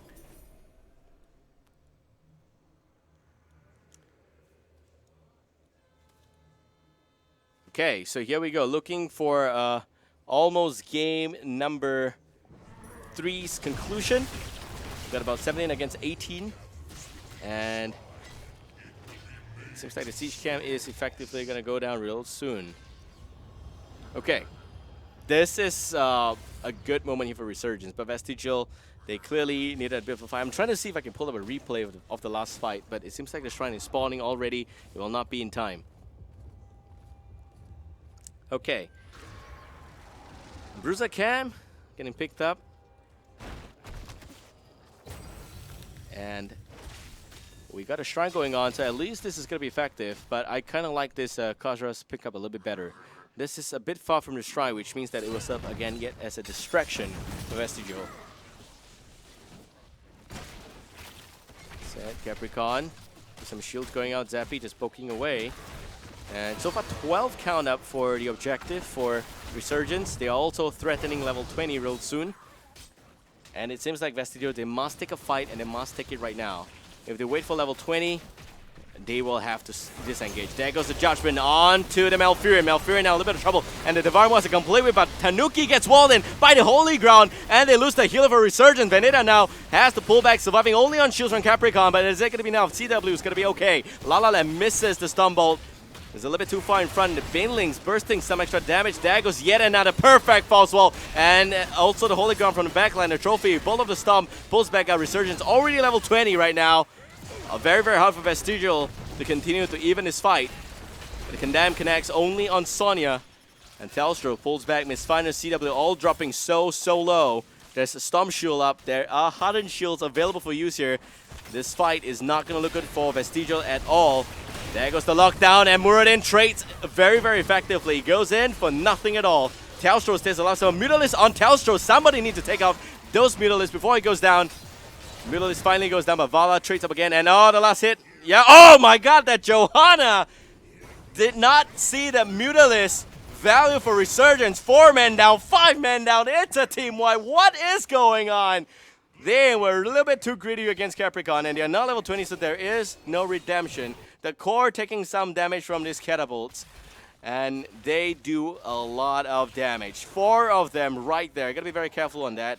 A trophy by himself knocking on the shrine. We got a replay ready. We're gonna pull it out right now. Real time bottom left hand corner for you guys.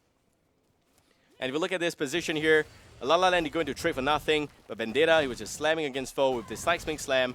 CW was trying to zone out the backline, but it's really tricky when it got a very, very weak solo sustain Uther for heal.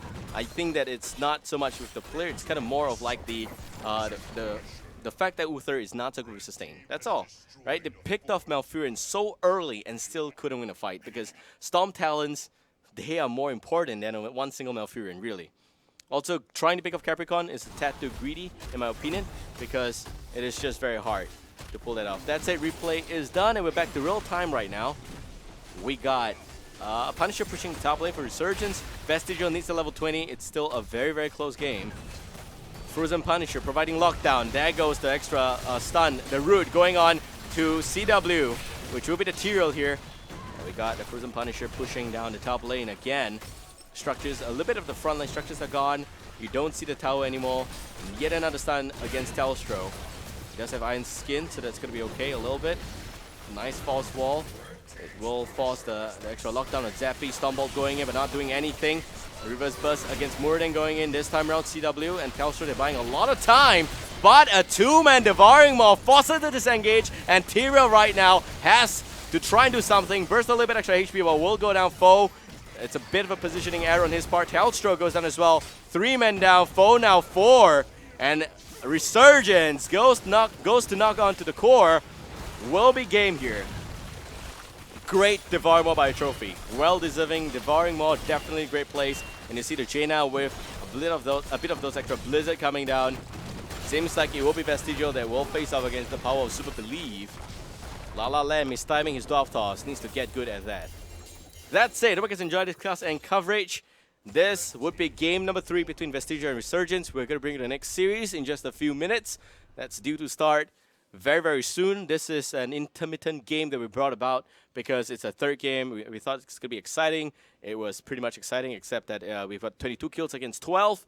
Personal MVP of this game is definitely a trophy. You look at those Devouring Maw, 82,000 hero damage. The faith in the Zagara paid off at the end of the day.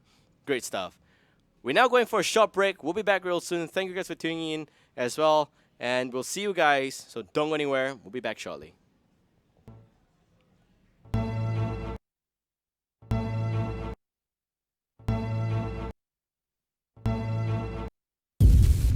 Prepare yourself for a new era in gaming, an era of full throttle graphics, unleashed across every dimension.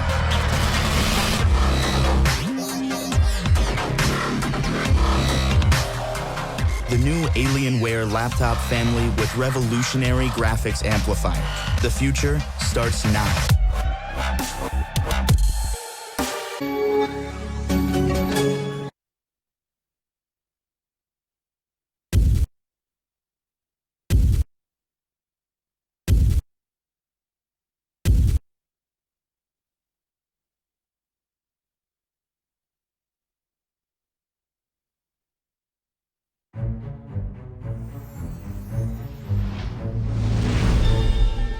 Hi, new friend. I am Brightwing. Do you know about fairy dragons? Well, we like happy things, like nature and making new friends. Ooh, and snack time. When playing with friends, the fun never ends. Hey, come back.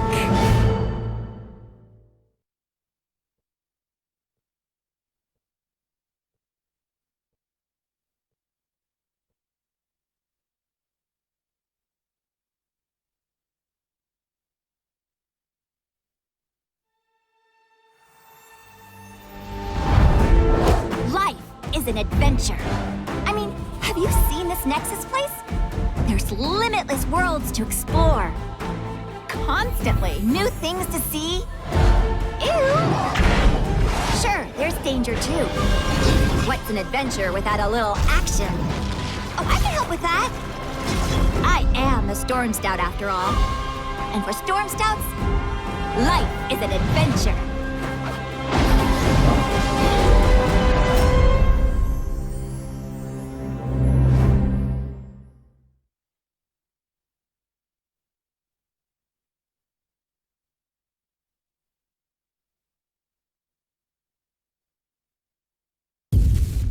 Prepare yourself for a new era in gaming, an era of full throttle graphics, unleashed across every dimension.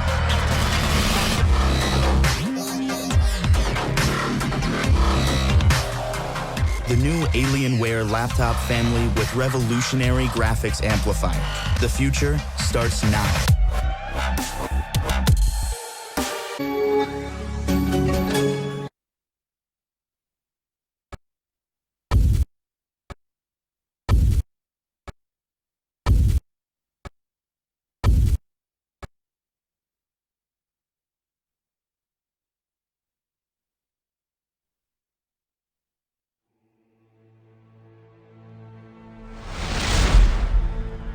My people lost everything.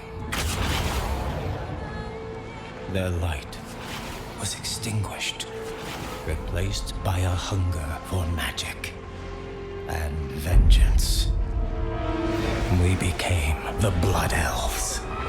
Now, I will fight for my homeland.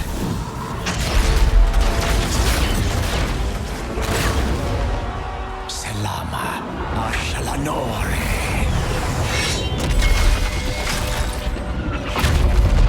I am Prince Kael'thas, and the time for a reckoning has come!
Prepare yourself for a new era in gaming, an era of full-throttle graphics, unleashed across every dimension.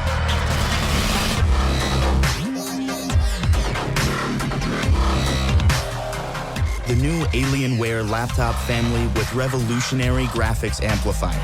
The future starts now.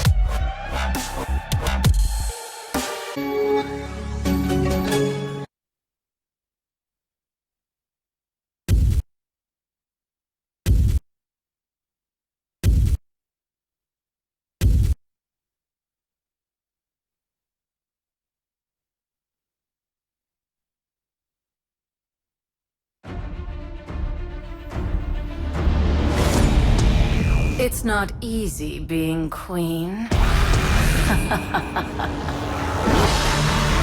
So many subjects to keep in line. So many scores to settle. I am the swarm. And vengeance has never looked this good.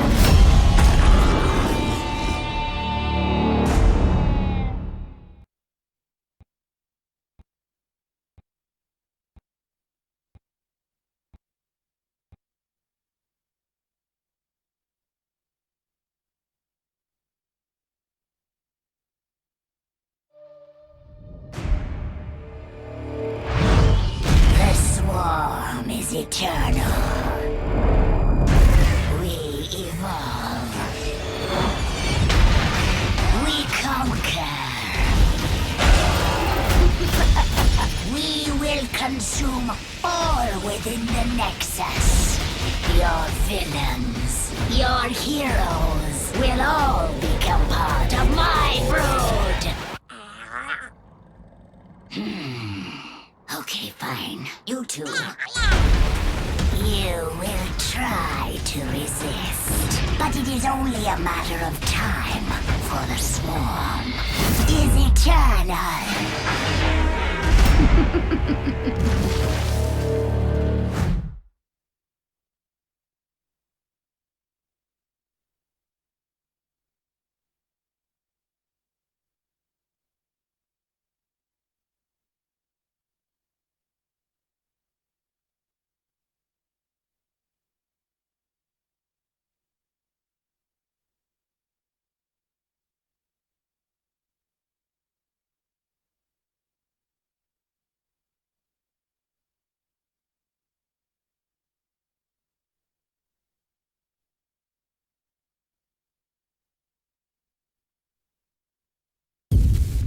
Prepare yourself for a new era in gaming, an era of full throttle graphics, unleashed across every dimension.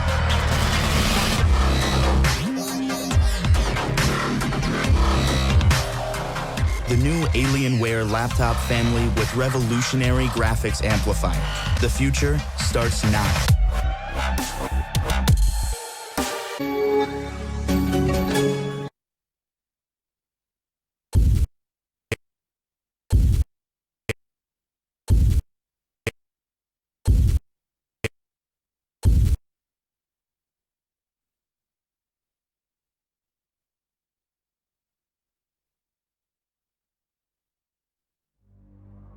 You thought you were so clever that you could hide from my wanting gaze. Mortal fool.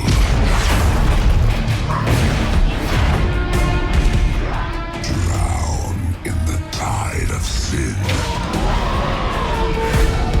Even now, my minions march forth, claiming this misbegotten realm in my name.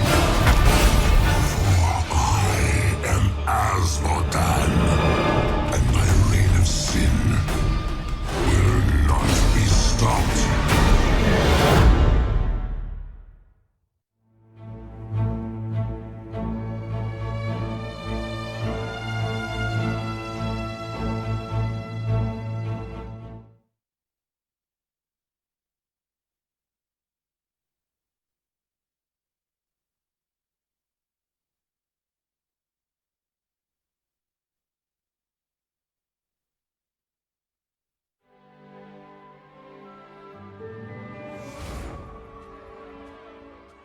Peace.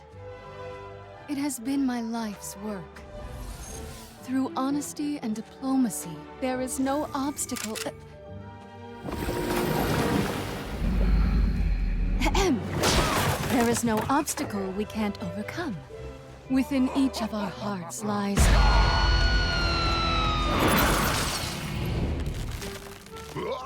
a yearning for peace. Even in this odd place, I truly believe that each of us can find a way to live in harmony. As I was saying, I am Jaina Proudmoore. We don't need to fight. But if you insist, so be it.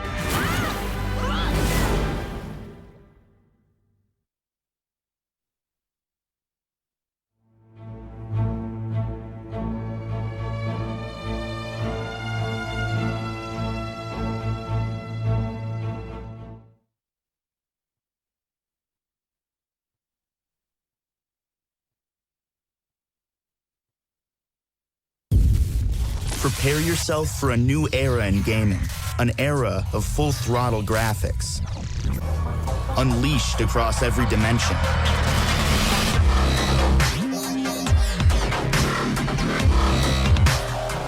The new Alienware laptop family with revolutionary graphics amplifier.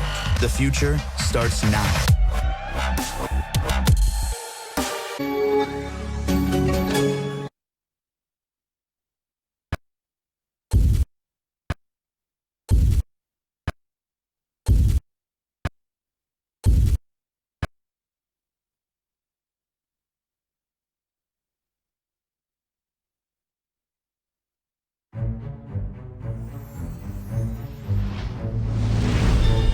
Oh, hi, new friend. I am Brightwing. Do you know about fairy dragons? Well, we like happy things, like nature and making new friends. Ooh, and snack time. When playing with friends, the fun never ends. Hey, come back.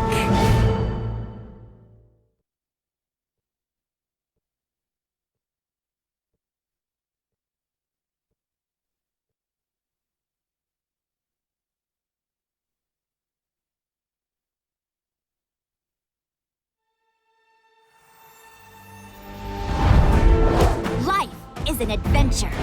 I mean, have you seen this Nexus place? There's limitless worlds to explore. Constantly new things to see. Ew! Sure, there's danger too. What's an adventure without a little action? Oh, I can help with that. I am a Storm Scout after all. And for Storm Scouts, life is an adventure.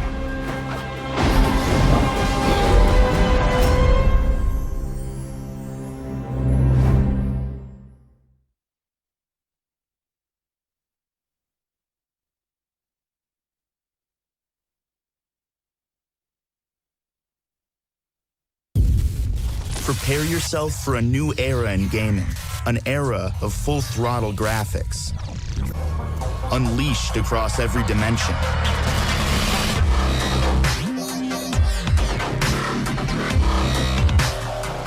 The new Alienware laptop family with revolutionary graphics amplifier.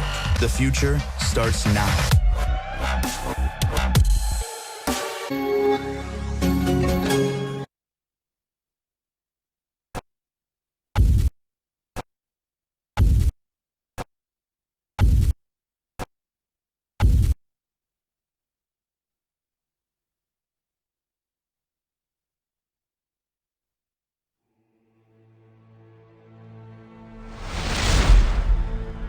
My people lost everything.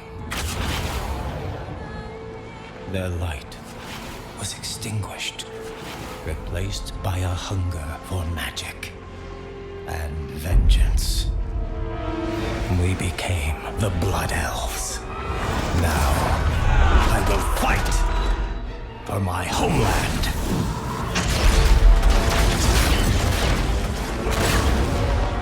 Selama Ashalanore.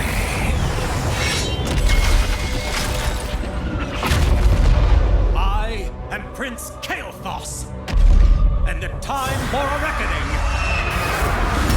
has come!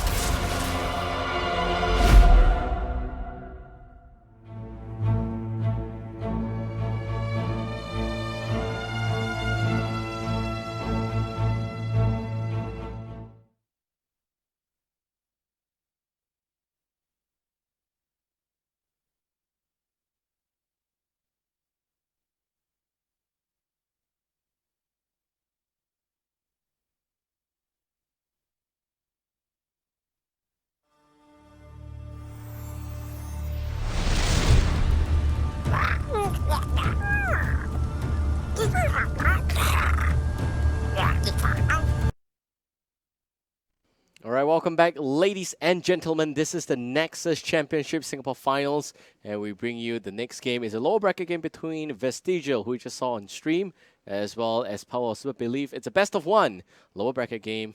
This battleground has been decided. It's Towers of Doom. I'm Babel, by the way, so here we go. The draft is ready. And it's exciting because it's a best of one on a very cheese-centric battleground that nobody knows exactly how to play just yet. But yeah, I am extremely stoked to bring you this game because both of these teams are pretty interesting teams. I would say that POSB is an upcoming team. They have been around for a little bit, but they are kind of like they still need a lot of work in different departments. But I think that overall, this is a team that has got great potential. Vestigial, meanwhile, you've met these guys before. This was X My Revenge, and now Vestigial. And it's interesting that they named themselves after something that was a remnant of something greater. So it's a very questionable naming convention. But anyway, Power of Super Belief is not that good either. Here we have Battleground decided by Vestigial. And POSB going to the first pick and ban. They ban the ETC. Tirana getting addressed by Vestigial.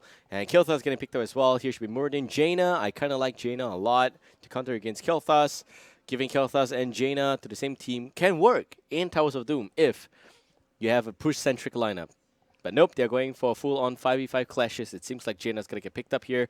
I would love to see Murky, Sylvanas on Towers of Doom. I think that this is a battleground that those heroes, as well as Abathur, of course, have got a place they can call home. Finally a battleground in which that they can really, truly excel in. So far, it seems to be a clash-centric composition from both sides. POSB with 2 more picks. They already first picked the Kael'thas.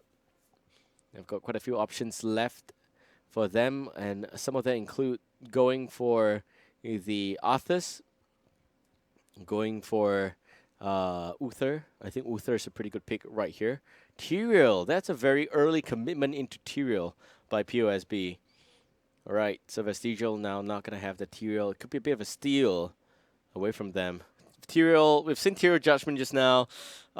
It does brings back great memories, but it's the reason why it is, it's history. Tyrael Judgment, you need to provide a lot of value in terms of lockdown and winning fights because you burst down that one key target. They took down Malfurion, but they didn't take down that Sonya. They didn't take down that Zagara. It's a bit of a problem for the backline of Vestigial in the last game, but here we get Zagara as well. I like Zagara a lot in this battleground, but why is nobody picking Sylvanas? This is the question here. No? Now, I wish I streamed a game in which I played Sylvanas with Possession. That was really, really good. But, well, it is not competitive ready. That's as far as I'll say when it comes to Possession. Vestigial with a secondary ban. I'm hoping they pick up Sylvanas for themselves, but POSB also has the option to ban it out. Here, you will want to try and ban out a possible warrior, probably Johanna. I think Johanna's pretty okay. Leoric has just been lackluster in the skilling changes, not really doing anything, but it is going to be a Johanna ban for Vestigial. Now for POSB, they have to take a warrior or they have to be very careful. Vestigial may even go for Sonya themselves. So if you ban Sonya here, it's going to work out pretty well as well. If you ban out the Sylvanas, that's awesome. But I want to see Sylvanas in this game, guys. So that's what I like to see. Towers of Doom is a battleground in which you need to have forts. It's very important to keep forts up and running. Tassadar getting banned. That's a change. Okay, banning Tassadar only really allows Vestigial to go for either Malfurion or Uther. Kharazim is not that it's bad, but Kharazim against the likes of Tyrael, too much of a execution centric. You know, you're putting too many eggs in the same basket. If you don't burst down Tyrael, you pop Sanctification, it's over. But it is going to be the Uther for Vestigial. Foe going to play as the Uther again. Jaina probably played by Miss Finer. Muradin being played by CW. But he got two more picks here. Fun facts. Powers of Belief has Shin in it. Shin is an interesting player. He has been around a little bit without a team, but finally POSB picks him up for this competition. The main roster for POSB, the captain Choming, he's not able to make it today, but they still complete the lineup here with Saber, as well as, if I recall correctly, Mr. Deja-Vu, Anthony Scene, and Oh Hai Young, if I'm not wrong, is also in the team. So we'll see who else is there. Okay, Vala on Vestigial. Zappy played a fantastic Vala. Tops DPS 92k at the end of that game there, although they lost. So definitely could expect great stuff from him again. Jaina Vala is a great synergy to have in this team. Muradin Uther for some extra lockdown. Yeah, I'm not so sure if POSB would still opt to go for a Sonya. They ban out Tessida themselves, so Sonya is not much of a possible pick here. Malfurion has got very, very bad win rate with Sonya. There is very, very hot healing that Sonya requires that Malfurion does not provide. Kel'Thas, Tyrael, Zagara. I will not be surprised if they pick up another warrior here. I think that the team really needs to decide if Malfurion can help them win this game. If not, Rhaegar, who, by the way, is tier 3. Okay, it's going to be Malfurion. Yet again, Malfurion, Zagara, Tyrael, Kel'Thas. The last pick here should actually be the flex roll. Could be a Sylvanas. I'm just pushing my luck, but I hope it is a Sylvanas. We don't know what it is going to be. Vestigial may actually, just pull out the Abathur. But here we've got about 16 seconds total remaining for POSB. And what's it going to be? In Towers of Doom, you can be very careful. And if you're pushing lanes, Zagara's going to do a great job. But they need that special someone, and it's going to be a Sonya. They've got some damage, very different from Vestigial's last game against Resurgence. Resurgence only had It's kind of similar though, Sonya. But here we go, Kerrigan. Ah, I see what's going on. So Miss Finer probably gonna be playing as the Kerrigan instead, and that works to a certain extent. I think it is. It's gonna be refreshing to see Kerrigan in the games again. Wow. Great, choices here. So this is the funny thing. They opted to go for Sonya on the start POSB. It is going to be very, very hard to really heal up a Sonya with just Malfurion. That's all I'm going to say. It is going to be very tricky to do that. I personally favor Vestigial's lineup a little bit better because they got a Uther, they got a Kerrigan, they have a very clear plan. Make sure Kerrigan's alive. Kerrigan's going to go for probably either the Ravage build or the Shield build, both of which are pretty okay to see and have.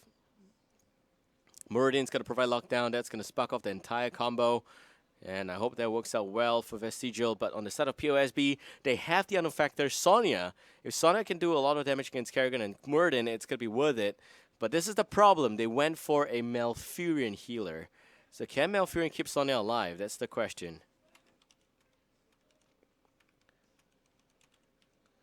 Alright. Gonna bring you guys this game on Towers of Doom. Not in Infernal Shrines. It's a best of one, by the way. And I'm very stoked. I am excited to bring you these games. I know all of these teams are great teams. There's a lot that you can learn from these teams. If you are a casual player, if you are a pro player, professional player, probably here you could see that these teams, they play different strategies, but I don't know how it's actually going to work out for them. But Southeast Asia as a region is still growing, and I'm just excited.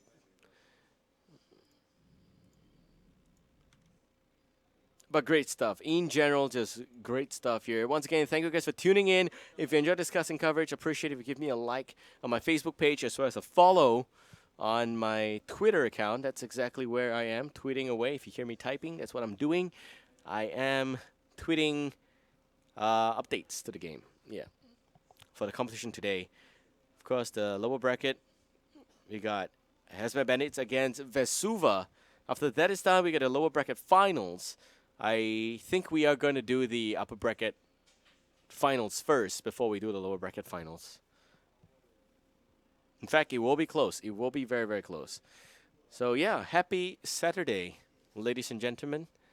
Thank you very, very much for joining us today. I heard information that Singapore is flooding.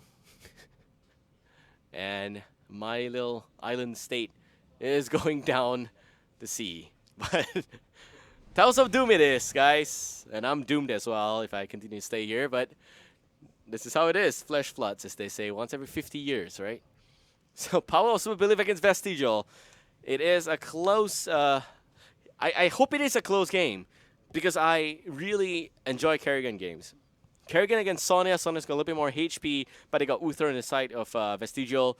They definitely could sustain the solo Kerrigan. It is going to be up to Kilthas to provide enough burst in the back line. I hope that works out well, but Jaina can flank Kilthas anytime before level 20.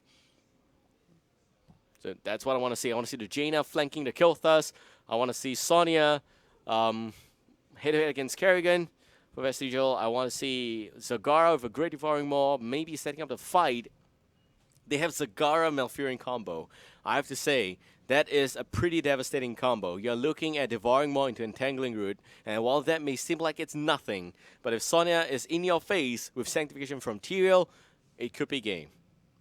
It could be game. So let's see how that's going to work out. Positioning is going to be important to avoid a Devouring Maw on both Vala and Jaina. If it's only one Vala or Jaina with Kerrigan, it's also equally devastating.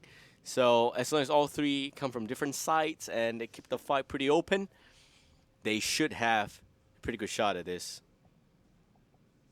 So I'm told that there is some technical difficulty on the side of the players. A third-party VoIP is not working. Once we get that done, we'll go into game.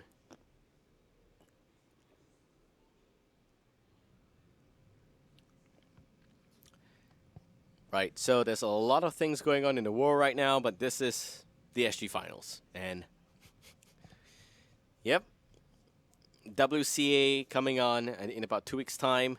We also got, what else is there? Go League, which Cloud9's playing.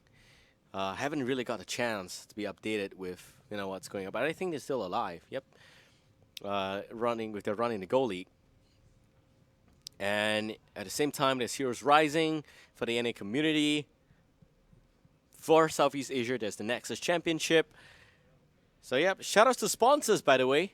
I believe we got Alienware as well as Intel as our sponsor. And wow. Great stuff. Streaming partner XSplit, by the way, as well. Without those guys, it will not be as awesome as it is, apparently. So thank you very much for supporting the event. Thank you very much for tuning in. And also, just a bit of a shout out to a very new mobile app that we launched in Southeast Asia. If you guys are around the world, you can have fun with it as well. This is the Heroes Companion app. Download it on the Play Store or the App Store, and you will stand a chance to win a lucky draw if you hashtag SGNexus. That is for Nexus SG, my bad. Yeah, hashtag Nexus SG. And also, this is only applicable for Singaporeans, by the way. And for all of you guys around the world, you can have fun with this app. You can collect heroes. You can take photos with your favorite heroes. And yeah, have fun with it, man. If you're from Southeast Asia, do note that this app also serves as a double function where we have a push feature within the app where we can give you live updates of games, content updates, as well as tournament updates. It is going to be fun. Right. So once they solve the technical issue on their part, we'll jump directly into game of POSB against Vestigial. Man, best of one, Towers of Doom. This is all in, man. This is all in. It's a make or break situation, really.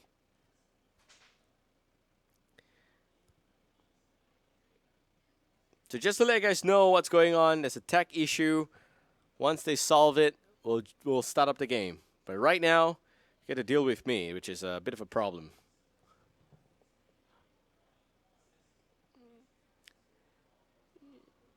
I can hear a lot of funny stuff in the background. By the way, I am in a venue. If you are in Singapore, swing by to Alienware Arena. This is at Lucky Chinatown. So don't go to the unlucky one. Come to the third level. It's exactly where everybody who's playing Heroes, we're all here. It's a huge gathering of teams and players. And yeah, just have fun, man. Gonna show you guys the bracket. By the way, I think that there's also another team that's going on in the sideline. It seems like it is Vesuva up against Hazmat Bandits.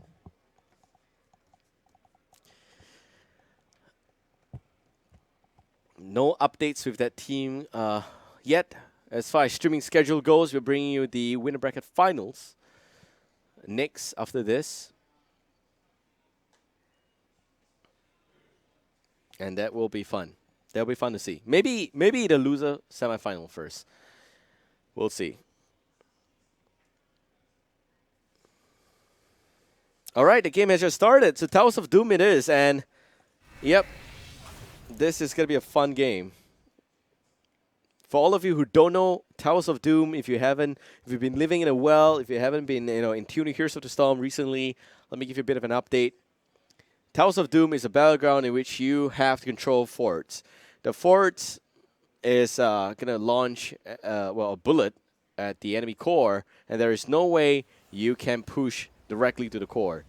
All right, you have to launch the bullets every single time you get a fort, and you summon an altar, which is right here. There's 4 different altar spots, by the way. You will have the ammunitions equivalent to the number of forts you have, as well as the core. So that's number of fort plus 1, X plus 1. Man, math is easy. All right, so here we go. In the best of one, in the lower bracket, on the blue team, we got Power of Super Believe.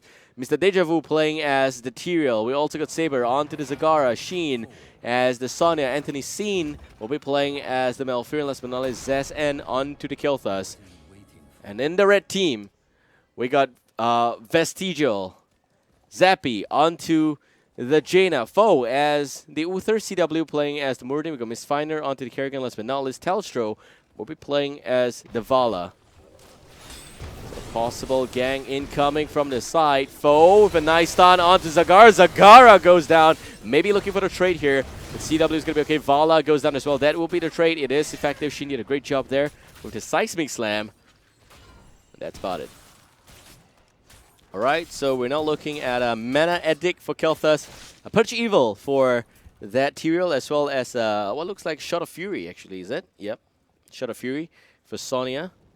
Last but not least, we also have got the Reconstitution for Zagara, Scouting Drone for Malfurion, and on the side of Vestigial, it is going to be Conjurer's Pursuit and a Frostbolt build, Winter's Reach. Siphoning Impact, Perfect Storm, Composite Arrows. Now, I would love to see Sledgehammer, Perfect Storm, and, well, hold that thought, Sheen. A lot of trouble. Whirlwings in a separate direction, the team not coming from the back line, but Sonya gets bursted down. Great plays by Vestigial. And yep, so I think it is pretty effective to see Sledgehammer, Perfect Storm, and Piercing Bolt. I think all three is, you know, it's been so long since I've seen that build. I'd like to see it again, and I think that it's okay to play that build in this battleground because you want to push lanes, remember? And you want to get forwards, you want to have Zagara push the lanes with you, so that should be pretty okay. So 2 Altas spawning in the first wave. It's not guaranteed to have 2. We've seen games with only 1 Alta spawning, I think. Please correct me if I'm wrong, but I just now we did see just 1 Alta spawning in the bottom site. And Zazan going at Telstro. Probably going to be okay. Yep. Nice heals there somehow. Very, very good. Alright, so level 4 up on Vestigial already. Telstro's going to be fine. Miss Finder with a drill in against Saber, the Zagara. And Uther going for the lockdown, but ends up losing his own life. 4 versus 5 already. Muradin not even in the vicinity. Sheen mounting up. CW looking for the flank. But a nice Frostbolt. Nobody blocked it. Uther goes down, finally. Saber now still trying to channel the Shrine up. And oh, Miss Finder takes the fall. POSB now pushing the mid area. Mr. Deja Vu makes the trade. That would be 2 different shrines, or rather altars, going towards POSB. And 8 HP. I'm not so sure if you can call it health points, HP, for the core, but 8 damage it is, coming from POSB. So, in terms of talents, we're looking at also a bit of extra health against the Holy Radiance, the Boundless Conviction, Sheen with a great Ancient Spear, really. But not going to have a good follow-up from Zagara. There's nothing Zagara can do in an instance there. But here we're also looking at a clean kill, which means that this is a Ravage build for Miss Finest Kerrigan, as well as Snowstorm, increased radius. That's very important. You also see, no, it's Thunderburn, so not going to see Sledgehammer. And Arsenal coming in to compensate a Q build, or rather, sorry, multi-shot build on Vala. Keep saying the wrong things today, my bad. On the side of Kel'Thas, it is going to be another win. No Gathering Power, as well as Amplified Healing, Focus Attack, and Venom Spines, Elun's Grace. All looking to be very standard stuff. I kind of really like to see Malfurion go for a little bit more support. Given the fact they've got Sonya, you know, Protective Shield, Clans, all those good stuff. It seems like he's going to go for Rampant Growth, maybe. Elun's Grace, Rampant Growth. Oh, man. That is a weaponized pumpkin head. It is scary, okay? And that's how it is. It's Halloween. It's been Halloween for quite a while. But House of Doom is themed after that, I think, with Headless Horsemans, with pumpkin heads and stuff like that. Sheen, with the burst going in, Sonya's going to stay alive, but it seems like Anthony Senior is going to make the trade. Will go down. And Mr. Deja Vu pulls back. Nice smite. That's all there is to it. So the siege camps in this battleground, when they reach within a certain range with structures, they get weaponized, they charge at it, they explode, they do a lot of damage. So you have to escort your siege giants, or rather your siege camps. I keep calling them giants out of habit. But Zazan now against the Kerrigan. There goes the combo, and Kel'Thas goes down. Sheen now in even more trouble. Sheen also goes down. The Sonya has addressed, and all of a sudden we see Vestigial with a bit of an EXP lead. Even going to get the first Alta completed right here. That is going to be 4 HP of the core of the blue team. In terms of talent options, it is going to be Fusion Bomb, as well as better momentum, also ferocious healing, and rapid incubation coming out here. That is going to help Sakura stay alive a little bit better. Cleanse as well. And on the side here for Vestigial, it will be Wave of Light. So it seems like Uther is not really going for utility, but increase heal, you could say width and length, as well as a bit extra mana return and cooldown reduction. So going all in for the Holy Radiance build. It's very interesting to see. Frostball build for Jaina means it's a machine gun Jaina. I'd like to see Icy Veins at level 13. We'll see how that's going to work out against Sheen. Sheen dropping a lot of HP. Blizzard does connect Telstro with a bit of extra help there in the front line with the multi-shot. Zazen swings by. But is that going to be enough? That's the question. It's pretty close actually, but Ice Lance, it actually reduces the cooldown of Frostball even more. We got better momentum coming in, so it's not going to be what looks like... Oh, hold that thought. Misfiner, not going to follow up with a full-fledged combo. But yeah, I thought it actually could be Eviscerate, but we'll see. I could have mixed that up with level 13, we'll see. Piercing Bolt, Searing Attacks, and already level 10 for Vestigial. They go for Divine Shield, Maelstrom, Avatar, Strafe, and Jaina probably going to pick the Ring of Frost. I like the Ring of Frost idea here. They don't have lockdown in the whole team. Ring of Frost, if a Stumbolt connects and if Kerrigan lands the full combo, can be pretty devastating to work with. But if it's Water Elemental, I also think it's quite fine. I just don't think that it will be able to help with the lockdown positioning that the team has for weakness right now. Okay, so it is going to be Sanctification. So that means Ring of Frost may not be very effective right now. Phoenix, Wrath of the Berserker, Devouring Maw, as well as Tranquility. Alta Spawn needs about 3 seconds. Kel'Thas a little bit late to the party. It looks like it's going to be 4 versus 5. Kel'Thas with a bit of a bottom side flank. Zappy needs to be very careful. Gravity Lab's not connecting and all that. Oh my god, we are going to lose Tyrael already. Tyrael goes down. Gets the burst off Misfiner. Sable trying to buy the Ulta, but not going to get it. Misfiner popping the Maelstrom. Devouring Maw connects on 2-target. Misfiner needs some help right now, but he does not have the Divine Shield. Uther responds and gets the Divine Shield off quickly. 4 men down on the side of Power Swift Believe. And the Alta seems pretty much fixed to go towards the likes of Vestigial. Misfiner getting a bit extra heal there from Foe. Zazan, unfortunately, waiting for the reset on the skills. Stumble not really connecting. Telstro looking to go down. Telstro will go down. It's a pretty good play there by Zazan. But we got a 1 full level lead for Vestigial. And still the talent, the heroic here for Jaina, still undecided. So that worked out pretty well for Vestigial. They also kind of get the lead in terms of HP right now with very awesome 2 Alta summon that you just saw. It will be the Water Elemental, of course.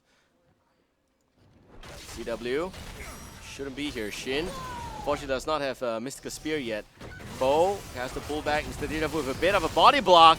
Great body blocks, but they are trying to buy some time. There goes the Sanctification. Murden takes the fall. Zappy wants to pick off Zesem from the backline, but not going to do that successfully. Misfiner, meanwhile, with a bit of a flang, ends up trading, also goes down.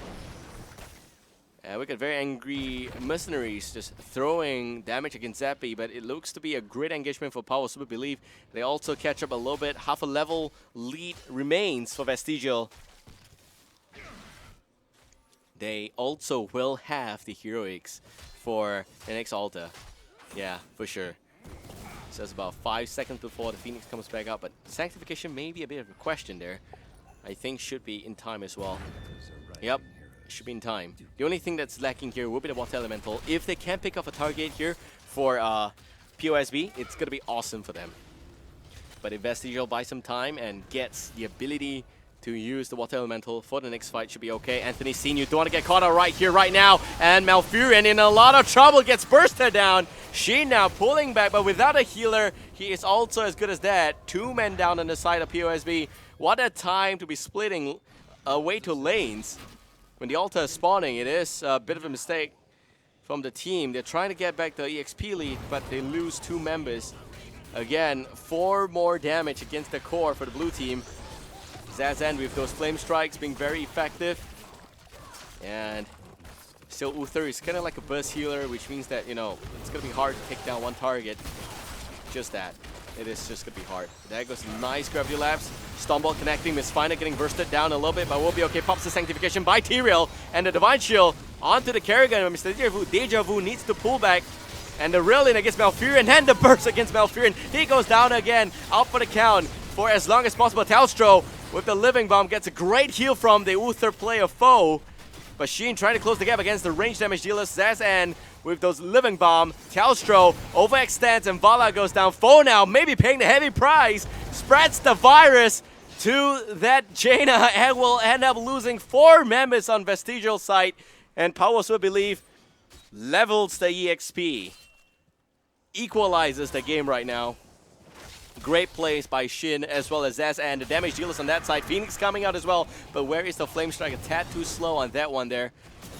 Probably want to pop the Phoenix first before the Gravity Lapse goes out. I don't know how that's going to work out, but it is almost impossible to land a full combo without an extra stun in the team. It will be Shrink Ray as well as Icy Veins. You also got a... Yep, Eviscer is at 13, my bad, so that is the increased range on Ravage. And I think that, yep, that is it. You also got Thunder Strike coming in out for Muradin instead of Burning Rage. You also got Frost Shot for Vala, fulfilling the prophecy of a multi-shot build. CW, a lot of trouble. No holy ground yet, so Mr. Deja Vu will not be able to block the backline, but he body blocks it effectively for a little bit. There goes the Sanctification. Devarma connects on 2 target. Pop a little bit too early. The boss should not be attempted right now. Talstro with the straight from the backline, doing a lot of damage against the Malfurion. Malfurion, no Tranquility for the next 5 seconds, but Zagara does go down, and it seems like Uther's also gone. Tranquility going to be up in just about 3 seconds. Can they buy the time? Up against a Maelstrom. Kerrigan going to be very careful. Zappy, he does have Icy Veins, and Malfurion pops Tranquility, but he goes down. What a mistake. That means that he will not have Tranquility for the next 100 seconds, and Sheen also goes down. 4 men down. We're getting reverse all kills from both sides. 4 men downs all day, any day. Yet another 4 more damage to the core POSB. Just how much more punishment can a team take? The answer is 20, but yeah. Another Alta going towards Vestigial right now. That is 16 HP left on the site here for POSB, and that's half. We got a replay ready. At a time like this, we got to pull it out. So here we go. If you look at his position, they should not have taken this fight. It was 15 seconds away. This Sanctification was a little bit too early, way too early. This is a great positioning on them, but a foe with the nice Divine Shield that made sure that Zagara got taken out. When Zagara dropped, pull back. You have to pull back here. Great Gravity Lapse, but just not enough. And that's it. You have Misfinder going in to clean up. Shin should not have tried this. Should have just pulled back from the top lane. Would have been okay otherwise. He made a bit of a mistake right there, but we'll be fine. And that's it, back to real-time. Malfurion again gets blown apart. Oh, God. Yep, there's just that burst potential from the Kerrigan that POSB needs to figure out. Positioning by Anthony C needs to be flawless. He has made himself very, very much an easy target to pick off. That is yet another 20 seconds before Malfurion respawns. Okay. We got Vestigial. It's interesting, we call this Towers of Doom, but they have not taken a single fort, and when I mentioned that, just nicely, Vestigial picked off the bottom fort. So next one is going to be 5 bullets, or 5 damage against the core. Unless they take back the bottom fort, which Zagara has to wait a little bit. Oh man, maybe it's going to be game here. Yeah, if they pick this one up and the next Alta spawns 3, they win the fight, then it's good enough. Vestigial, but CW dropping a lot of HP. Mr. Deja Vu, Holy Ground picks up that extra help there. It's an awesome play, but the Sanctification is slightly questionable. Mr. Deja Vu is going to be okay, but they pick up Vala as well on the sideline. That is a reverse 4 damage against the Raid Team's core. We've seen it so many times. Tyrael is just so good. It is 2 altars, by the way, so if combined, this will be 6 damage unless they take the fort at the bottom lane, which nobody's working on. They got 30 seconds before Vala respawns and joins the fight again. But they want to play it safe. They'd rather 6 than 3 or 0. So they're going to make sure that they just go for the altars. They should have gone for the other altar as well, but they're just moving a tad too slow. About 10 seconds before Vala rejoins this game, and about 22 seconds, 25 seconds actually, before Vala rejoins and meets up with the rest of the team at the bottom altar. Nice gravity lapse on Jaina. That's a key target. Great holy ground. That's going to buy a lot of time. Shin goes in. Nice extra spin. Wowen goes in and picks up 2 targets. Vestigial is in a lot of trouble. Foe goes down. Just when Vala rejoins the team, it's Finer now. Without the team's help, wow. We're seeing POSB with the story of a possible comeback. They will take the fort here. Man. Probably also going to take back the fort on the bottom side for themselves on the left side of this battleground. Yeah, it is going to be insane. I mean, so far you have the siege camp taken that will go towards the top, or rather mid lane area. Oh, they go weaponized. And that is going to be damage to structures only. Does not burst in a small AoE. I thought that it would against heroes, but it does not. So talking about talent options, we are looking at Arcane Barrier, Chain Bomb, Imposing Will, Holy Ground, Nerves of Steel, and you also got a Root Expansion, Mutalis coming out as well. Ice Block with Tenacious Root, so this is an Ice Block Malfurion. It's very much needed, and could be the main reason why they're slowly winning fights right now. Because Malfurion is very hard to burst down with Ice Block. And on the side of Vestigial, it's Ring Ray, Benediction, Numbing Blast, Icy Veins, Eviscerate, Aggressive Defense, Stone Form, and Blood for Blood. Game is still not over yet. And Vestigial does end up picking up the bottom right corner fort. But it seems like we will see POSB make that trade on the top right. They get, I don't know which one's the lumber meal, I have no idea, and I'm not going to try and remember which one's what. Not yet, at least. So here we go. 3 altars going to spawn, and we got 5 forts for POSB. If they get all 5, they make a total of 16 damage. Yeah, if they keep all 5 fort, that is 5 damage, 4 forts, and 5 damage. Right, Scouting Drone, Anthony Seen. He does have Ice Block, should be okay. Pops the Tranquility nicely. Mr. Deja Vu buying a lot of time. The Ice Block's gonna help a little bit better, but where is the backline? The Dvarma connect only on the Kerrigan foe now, dropping a lot of HP. CW now having the pullback as well. That is the Warrior gone, and there goes the Virus again, and boom, baby, we're gonna see Jaina take the fall. Ulthur goes down. CW now even in a lot of trouble. A nice stun against Kel'Thas, but there is no follow-up. Mr. Deja Vu does not care at this stage. He picks up the Altar. That is 5 damage against the core for the Raid team. Kel'Thas overextends. You gotta be very careful. And there goes the Holy Ground. He saves the team a little bit. Nice smite, and it picks up Murdin as well. Zaz and Arcane Barrier, it was all part of the plan. All part of the plan. And that is a total of 15 damage.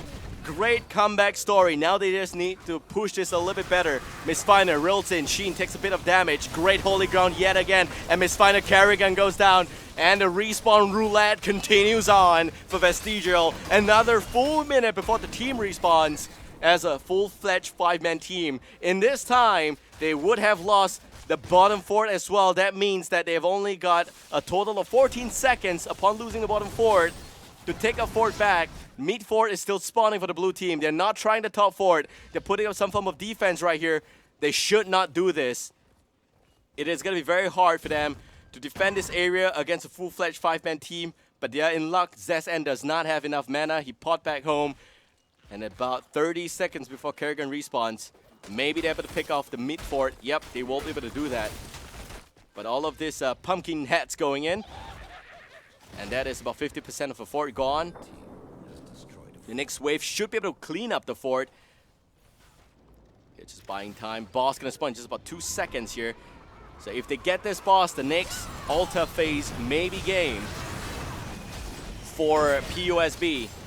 And they're knocking on. Do remember that Vestigial picked this battleground, and they launched 4 more damage against Vestigial. Down to 3 right now.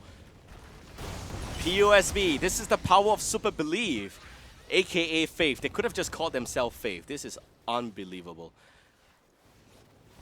They will try and pull up some form of defense. The Altar is spawning. This is 2 Altar. It will be game if POSB gets this one. And the flank from CW from the side, and a nice stun lockdown. There goes the Sanctification by Anthony Scene, dropping. He does have Ice Block, and it is gonna be insufficient. Down goes Malfear and Uther now, getting a lot of damage. Will also go down. His Fighter pulls back with a nice ball of some. Zappy swings by, and a nice Blizzard to follow up. Zassan pulls back yet again, but they lose to Zagara, and she now trying to slam against Zappy. Zappy makes the trade, and Telstra also goes down. CW will get a nice gravity left by Zassan, and there goes a 4-man down. Misfiner is all that's left. Zassan is so low. Alta will go to POSB. Vestigio gets knocked out of the competition. Game is over. And they pause. Gonna take some screenshots first for memory's sake. Gonna make yourself happy a little bit. And it could be a keyboard malfunction. I got no idea what's going on. But yeah. Finally, resuming the game. Here we go. Gotta take some screenshots. I don't know, man. But yep, game is done. Vestigio gets knocked out of the competition. They finish 5th and 6th place. POSB is now guaranteed top 4. And that is a guaranteed amount of, if I do remember correctly, 600 Singapore dollars. Vestigio exits this competition with 500. All right, we got a replay ready. Let's pull that out. Look at this play right here. This last momentous play. CW, nice flank on the back line. They managed to pick off the Malfurion, and the Devarm was a complete whiff.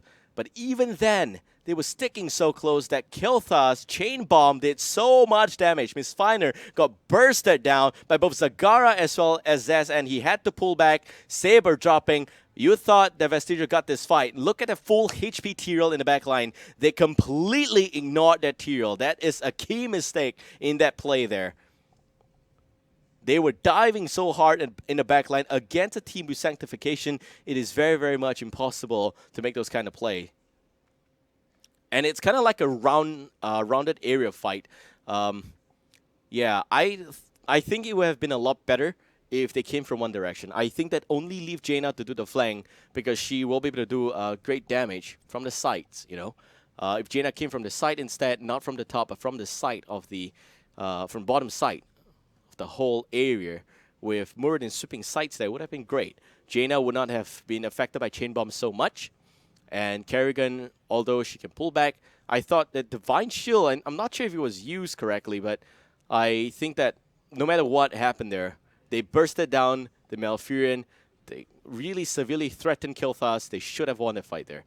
It just didn't happen. Vestigio exits the competition right here. POSB continues on.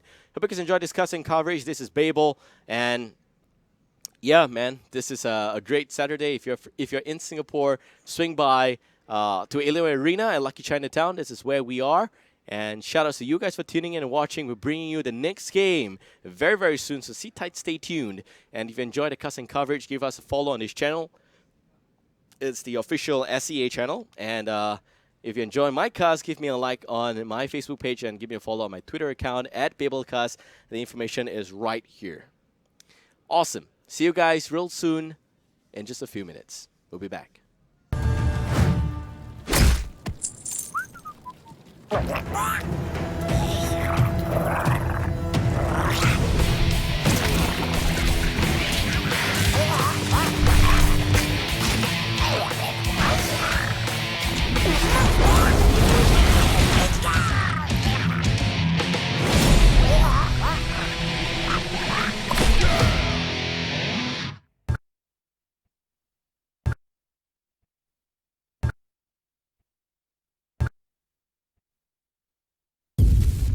Prepare yourself for a new era in gaming, an era of full-throttle graphics, unleashed across every dimension.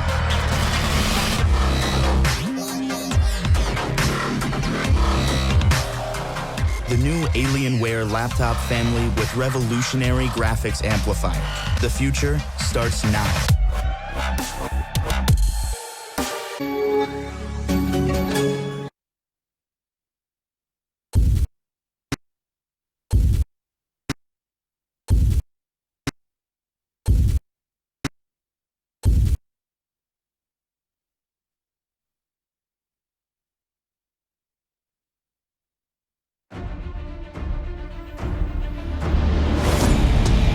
It's not easy being queen. So many subjects to keep in line. So many scores to settle. I am the swarm. And vengeance has never looked this good.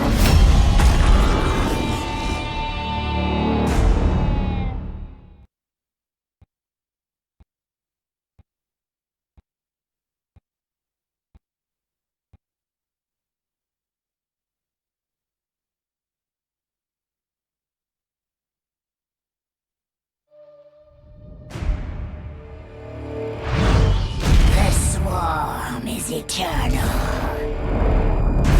We evolve. We conquer. We will consume all within the Nexus. Your villains, your heroes will all become part of my brood. Okay, fine. You two.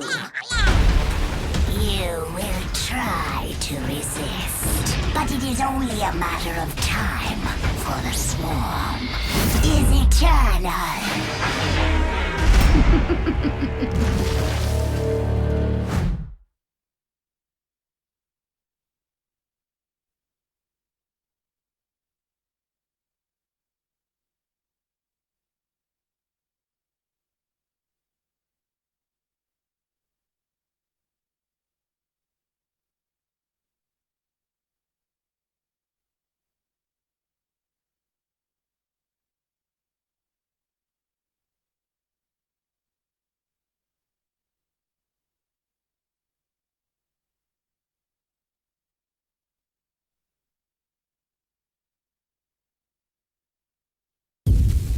Prepare yourself for a new era in gaming, an era of full-throttle graphics, unleashed across every dimension.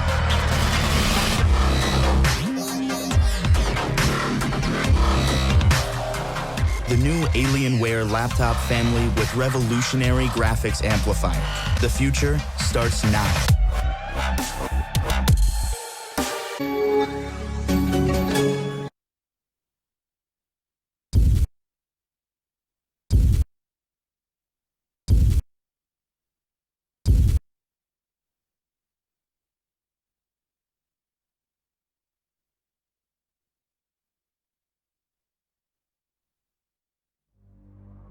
You thought you were so clever that you could hide from my wanting gaze. Mortal fool. Drown in the tide of sin. Even now, my minions march forth, claiming this misbegotten realm in my name. For I am Asmodan, and my reign of sin will not be stopped.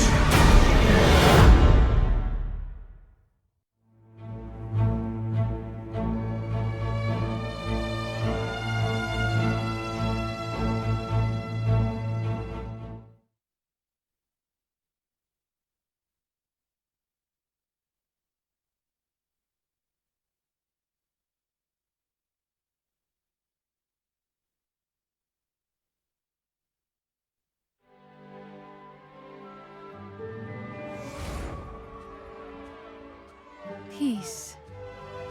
It has been my life's work. Through honesty and diplomacy, there is no obstacle.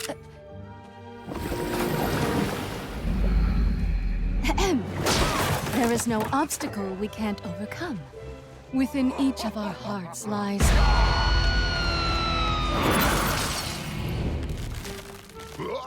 a yearning for peace. Even in this odd place, I truly believe that each of us can find a way to live in harmony! As I was saying, I am Jaina Proudmoore. We don't need to fight. But if you insist, so be it.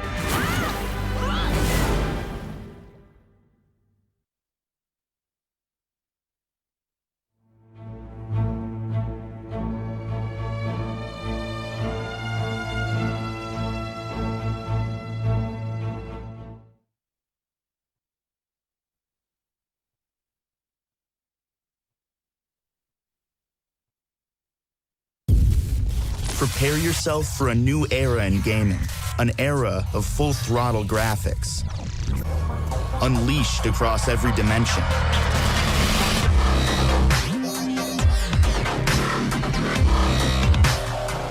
The new Alienware laptop family with revolutionary graphics amplifier. The future starts now.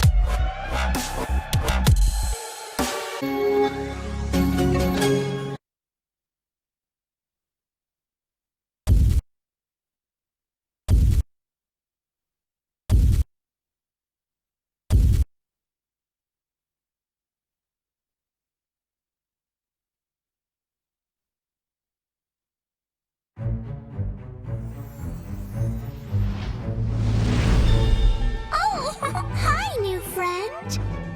I am Brightwing. Do you know about fairy dragons? Well, we like happy things, like nature and making new friends. Ooh, and snack time.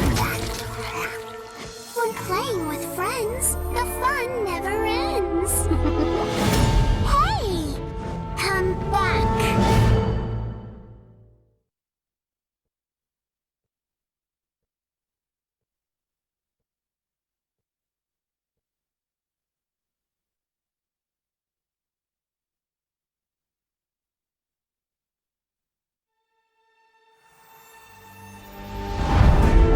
Life is an adventure. I mean, have you seen this Nexus place? There's limitless worlds to explore. Constantly new things to see. Ew! Sure, there's danger too. What's an adventure without a little action? Oh, I can help with that. I am a Storm Scout after all. And for Storm Scouts, life is an adventure.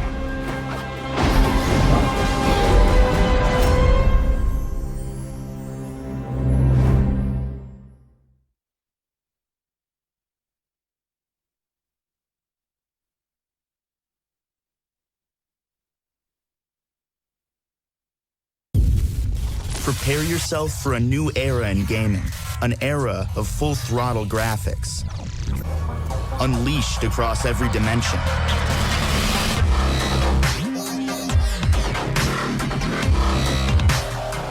The new Alienware laptop family with revolutionary graphics amplifier.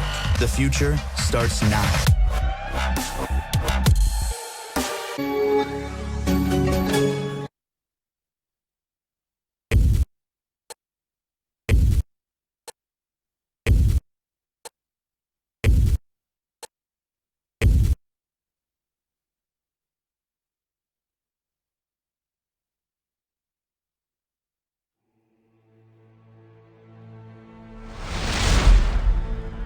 My people lost everything. Their light was extinguished, replaced by a hunger for magic and vengeance. We became the Blood Elves. Now, I will fight for my homeland.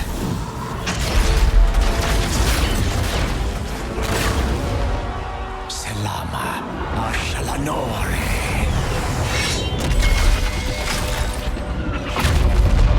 I am Prince Kael'thas, and the time for a reckoning has come!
Prepare yourself for a new era in gaming. Hello. Welcome, ladies and gentlemen. Welcome back to the SG Nexus Championship. This is the Singapore Finals. The draft is ready. I am Babel, and this is the upper bracket finals. So we got ourselves here two very, very good teams. Relics up against Resurgence. This will be very, very interesting for both sides. Let's look at the draft. So Resurgence up against Relics. Sky Temple is the battleground. Resurgence picked this battleground. Relics with the first pick and ban. The ban of Muradin.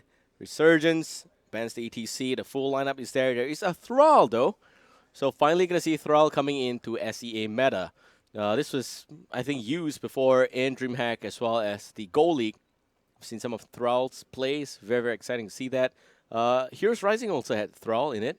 But Arthas, Tyrande, Thrall, Uther, Jaina will be the lineup for Resurgence. For Relics, it is going to be Lieutenant Morales, Sylvanas, Tyrael, Sonya, and Kilthas. So without further ado, we'll talk about this composition in the game. Seems like we're ready to start the game, and they've already loaded up. So let's see how that's going to work out. But by the way, in terms of compositions, since we got some time here all of a sudden, Resurgence, I think it is actually going to work out pretty well for them. They've got double heals. Arthas is a great solo warrior. He can heal himself with Death Coil. He also has got Army of the Dead, so definitely going to use Army of the Dead here. Don't think that he should be worried about heals and self-sustain because there's Tyrande and Uther. But of course, if he does go for Sindragosa, it will be okay to see how that's going to work out. Meanwhile, for the side of Relics, Sylvanas, Tyrael, Sonya, finally this is Sylvanas here. I think that Sonya in the front line should be able to do some damage against Thrall and Arthas, but Thrall does provide some form of burst and lockdown with the Pharaoh Spirits. Those wolves, they lock down. Tyrande follow-up, Arthas Howling Blast, Jaina coming with a flank. It could be a kill on Sonya. Plus, they don't have Uther. And that's interesting. Uther not banned at all. Not picked, sorry, not banned, but picked by Resurgence. So that is the thing that they're going to work around. Lieutenant Morales can heal up very fast, but I don't think she's a very good anti-burst hero. With Safeguard, it could work a little bit, 50% maybe, reduction damage. But yeah, Sonya, Kilthas, Sylvanas, those trio will do a lot of nice spread out AoE damage. Sonya will burst down one frontliner, probably going to be the Arthas or Thrall. Alright, in terms of lockdown though, let's see. Yeah, I think in general, I favor Resurgence lineup a little bit better because they have a lot more lockdown compared to Relics. And let's see how it works out. So Sky Temple. It will be a close fight. I think in terms of composition, cannot really point out who won. They both have solo, sorry, not solo. We got Sonya, Tyrael against Arthas, Thrall for the front line, for the back line. Morales, Sylvanas, Kilthas, Jaina, and Tyrande. Of course, Resurgence backline is lackluster a little bit. So we'll see how that's going to work out. All right, so game number 1 of the upper bracket finals on the blue team is Relics. We're going to change the overlays a little bit. But Julian will be playing as the Morales. Zaze onto the Sonya. Yu Yang as the Tyrael. Myr onto the Kilthas. Last but not least, Trinity will be playing as the Sylvanas. And on the red team, we got Resurgence. And Resurgence, as a team, it's very new, but they used to be known as Asian Food Channel. Now Capricorn will be playing as the Jaina. La La Land onto the Tyrande. We got Tanuki playing as the Uther. A Trophy will be playing as the... okay, this is Thrall. It looks very, very foreign to me. And Vendetta will be playing as Arthas. So far, looks to be very, very interesting to see how they rotate around the lanes. Yu Yang with a very passive, defensive Eldrin Smite. So you see now, Stable Poison being popped out right here. And also the Chain Lightning coming back out. La La Land pulling back a little bit. In the bottom lane, Vendetta against Zayce seems to be very close. I think Zayce should have the advantage in his lane. And the top lane, we got Mer, Julian, Trinity now getting a bit of a trouble there, but Julian with a great displacement grenade just kept the ally safe. So rotations are actually on right now. And it looks to be pretty okay. I mean, so far nothing surprising, nothing really exciting happening yet. Zayce just going and closing the distance against Vendetta. Vendetta is also a great warrior player. Does use the Death Coil.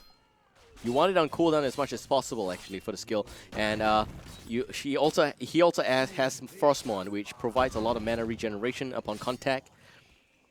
There we go. We see Temple spawning in just about 3 seconds now. So it's going to be Regen Master on both the Tyrael as well as Arthas from both sides. And we also see Conscious Pursuit on both the Uther and the Jin. I hold that thought. Nice Gravity Lapse. Flame Strike connecting the backline. Tanuki getting healed back up. Some Holy Radiance being thrown up. A 5-man aggression coming in from Relics. They don't have 5 men on the side of Resurgence, therefore the chase from Relics. They know exactly where's Arthas. A trophy now, a little bit of trouble. And also going to see the Living Bomb connecting, but a great heal from Tanuki keeps the team alive. Arthas channeling up the mid temple. And we're talking about talent, so we'll continue talking about that. Ranger's Mark on Tyrande. And it seems like don't have time. Again, Tanuki gets thrown up in the air, will go down. Great fallout by the rest of the team there. Also going to see the block coming out from Thrall, and at the same time you're also going to see Scouting Drone for Lieutenant Morales, and a very standard Sylvanas build with probably with a win, yeah, and then Venom, had to check, could be Bob Chot. And it is also going to be the Mana Addict Nether Win. Seems like nobody's going for Gathering Power. The buff is not good enough. Shot of Fury, Focus Attack. Temple's now splitting. We have Resurgence picking up majority of the mid temple, with the rest of Relics coming in. Put up a bit of a fight right here. Top temple went in full towards Relics. Julian getting locked in. They want to try and kill the Morales as much as possible. Morales now getting pierced, will finally go down, but a lot of chain damage coming out. Not the chain bomb, but AoE damage. La La Land dropping. Tyrande, nice Lunar Flare, but will have to take the fall. Also, we will lose Arthas from Resurgence, so that is 3-for-1 exchange. Not looking good at all for Resurgence. Relics, they will pick off the mid temple as well, finishing off the remaining charges right here. 1 full level lead for Relics. In terms of the talents coming in, it is going to be Pierce again. Destruction, Ride the Lightning, Block, very interesting Thrall build, and Protective Shield with Snowstorm in place for Relics. We got that Amplified Healing, as well as the upgraded Ballistics. This one allows the Displacement Grenade to travel a bit faster, and you take more damage upon impact. Now that is important if you're looking to burst your enemy down. They do have the Sonya. It's just going to be very hard to land the Displacement Grenade and not throw somebody out of range completely. But it could be used before the fight starts. And you also have got the, well, Standard Sylvanas like I said before. Unstable Poison, better momentum coming in. Fusion Bomb, probably going to be cleansed for Morales. Yes, it is. And Ferocious Healing for Sonya. We got Resurgence, waiting to get that level 7. Splitting the lane. So far, losing 1 level in the early game could be a bit daunting against Relics, because they're just a team that probably won't make mistakes after a certain point in the game. Like, what I mean by that is that if they give them the lead, it's very hard to get it away from them. Bit of overextension on part of Trinity. Frostbolt, if it did connect, would definitely be a bit more devastating than it is. Howling Blast not connecting on Mer. And finally, to get the level 7 that they need. Still, the top lane aggression just too good right here. From the Sylvanas, great plays by Trinity, applying so much more pressure, and the fort will drop. 1 full level lead, and they don't need to worry about a Bruiser camp. They can now full-fledged take up the 5 versus 5 position at the bottom lane if they want to get the next temple. But it will be Rune Tap, Lunar Blaze, as well as a Wind Shear coming in with Cleanse and a Frost Lens. Ice Lens, sorry. Zayce getting rooted. Right, the lightning goes out. That basically hits extra 2 targets. And normally you would go for hitting targets that are affected by Chain Lightning, increase your mana regeneration a bit. It gives you a bit of mana back. But this time I went for block instead, probably just against Zayce per se. There is no one else with a good right-click damage dealer on this side for Relics. They are 2 full level down. Look at that early game dominance that Relics is showing right now. They don't have the level 10 still. And Yu Yang with the smite going out. Trophy. That'd be okay. We'll just pull back. They're near the level 10. They concede the remaining charges to Relics. That's perfectly fine. Just make sure you go back to the lanes to soak up well. There's also the fact that Resurgence did not pick up the Bruiser Cam before that temple. So it is going to be Sanctification, Medivac Dropship, which is really good for this battleground. You also see the Willing Arrow, Phoenix, Wrath of Berserker, and here we go. We're going to see them fly to the mid lane. They will be fine. And it's just instant evacuation. Down 2 fort already under 6 minutes 30 seconds. Trinity swings by. Nice Shadow Dagger right there. Some damage on Tanuki, but the main objective here is just to continue the pressure on the top lane. And also trying his best to make sure that if the Bruiser Cam gets picked up, you want to continue to deter aggression there. They're still not level 10. Relics can take this fight anytime that they want. Finally, Wrath of the Berserker is back up online. The Trophy spots out Zace. Capricorn just barely out of range from the Gravity Labs, but Trinity from the back line there. Nice flank from the side. Capri's gonna be okay. Land a Trophy, Tanuki, Capricorn, or all of them actually in the vicinity. Arthas is soaking the top lane. They're also going to lose the fort again. By the time they get to level 10, we may see a bit of a nice roam around. Trinity, with a bit of members here, will try and catch out the top lane. Probably this is just being used so that they can defend the top lane away from this Bruiser camp. So great execution there by Relics. But it's still not level 10 for Resurgence, and they need their level 10. Relics now level 12. By the time they get a level 10, it may be closing to level 13. So still one talent here up, and it will be... Oh, it's an Earthquake. It's not even Sundering yet. There goes the Divine Shield being used a little bit too early, and the Earthquake getting popped here quickly. There goes the Sanctification, the Trophy having to pull back out. The Earthquake slowing a little bit. That is going to be a bit of nuisance to deal with. Vendetta getting a lot of damage shook in, and there goes the Willing Arrow, picks up the Arthas. Trinity with the flank, pops out the Shadow Dagger, doing a lot of damage on the backline. Uther goes down, Taranda's gone, Capri goes down. It's a 5-man teamwork. We got Relics going in for the boss right here. They get extra talent here, advantage right now, but that flawless Willing Arrow. Let's see, we have a replay of that fight there. The Earthquake was popped as a preventive measure. It is very hard to pull off that kind of a fight, but here we go. Let's see how that works out. So real time's gonna be on the bottom left-hand corner as usual, and this is exactly what happened. You see that Divine Shield a little bit too premature, just a little bit too premature. Sanctification came out as a huge counter against that. They were trying to burst down the Tyrael. It was not effective, and here comes a 5-man Willing Arrow. No, 4. It missed out on the Jaina, but the positioning, that choke point was flawless. Great punishment coming from Relics. They overextended on the side of Resurgence. Still about 3-level lead coming out here for Relics. And it looks like there's nothing that Resurgence could do. And Data now going down already. Arthas is gone.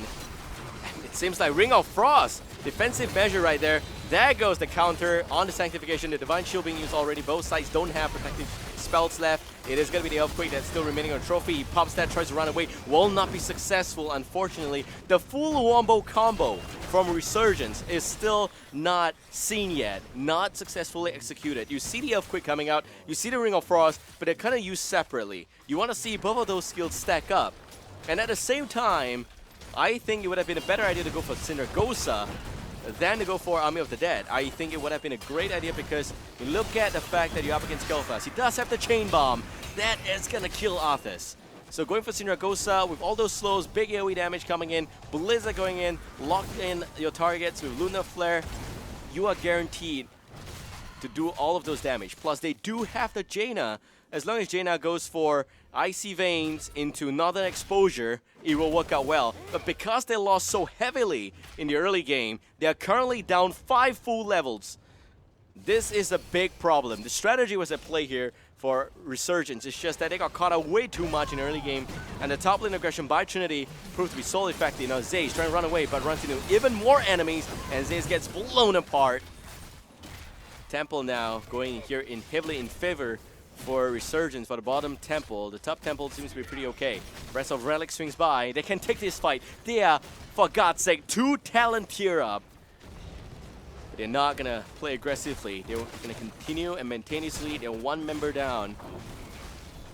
Can Resurgence come back into this game? Siege camp goes towards Relic's favor. The top temple, Merz right here by himself, picking a little bit of this temple charges out. They don't have mobility on the side of Resurgence compared to Relics, and have to be very careful. A trophy, holy ground already up on Yu Yang. Oh, first Spirit Shift connected. Yu Yang now pulling back a little bit more. Vendetta with the Howling Blast not really doing anything. Forced to pop the Sanctification. Eldraine Might's out. No Sanctification for the next full minute. And they're up against Earthquake, Ring of Frost. This means that Relics cannot take a fight for the next full minute. They still have the Willing Arrow that can be used effectively to stop that big wombo combo. Zace with the flank on the side. Tanuki a little bit too slow in movement behind there a little bit. There goes the Willing Arrow on 4 targets again. So on point. There goes the Earthquake. Ring of Frost stack up, but there is no damage against that team just yet. And there goes the extra Blizzard. Capricorn pays the heavy price for overextending to do those damage on Relics. They are just so far down without Northern Exposure. There's nothing the team can do. Thrall is not painful enough. Zaze goes in. Fantastic. Ancient Spear picks up the kill. Zay's now getting punished a little bit, but Clan's coming out. Wow, great plays by Julian. And the keep takes the fall. Still 4-level lead going on here. I think it's about time we take up the kills and death chart. 6 kills by Zaze on Sonya. This is really good for him, and you also are looking at a total of only 2 kills for Resurgence, and that is the pick of Morales way early on in the game, and the Sonya at the bottom lane, that gank maneuver coming out from the team, not effective against Ancient Spear. It is not a stun, it's only a root for the Howling Blast. Fortunately, he actually used it before Howling Blast connected, so that worked out well for him. Let's look at the hero damage, and you'll see the story absolutely painted out perfectly. You have Jaina only 23,000. Of course, that's pretty okay, but you want more at this stage. 13 minutes in. It's not really Jaina's fault. It's just the fact that she died 3 times, and you're looking at the team down by about 3.5 levels. They need their level 16. She is a burst target, burst hero. If you look at it, she's not given a chance to fully let it go. It's a big problem here for Jaina. She's so frustrated right now. Could only feel that right here. So right, talent options. We are looking at Imposing Will Holy Ground since like a century ago, as well as Inoculation, Couples Therapy, this is important, reducing initial damage reduction. Ring of Frost perfectly executed, but Jaina unfortunately takes the fall. It's a great flank coming from Relics. Vendetta now even popping that Army of the Dead. Mer just needs to land a Living Bomb. That's all he needs, and look at that. Zacia's chasing after Arthas, punishing the Arthas, the Lich King. Sonya, if you're not afraid of the Lord of Terror, there's nothing else you can be afraid of.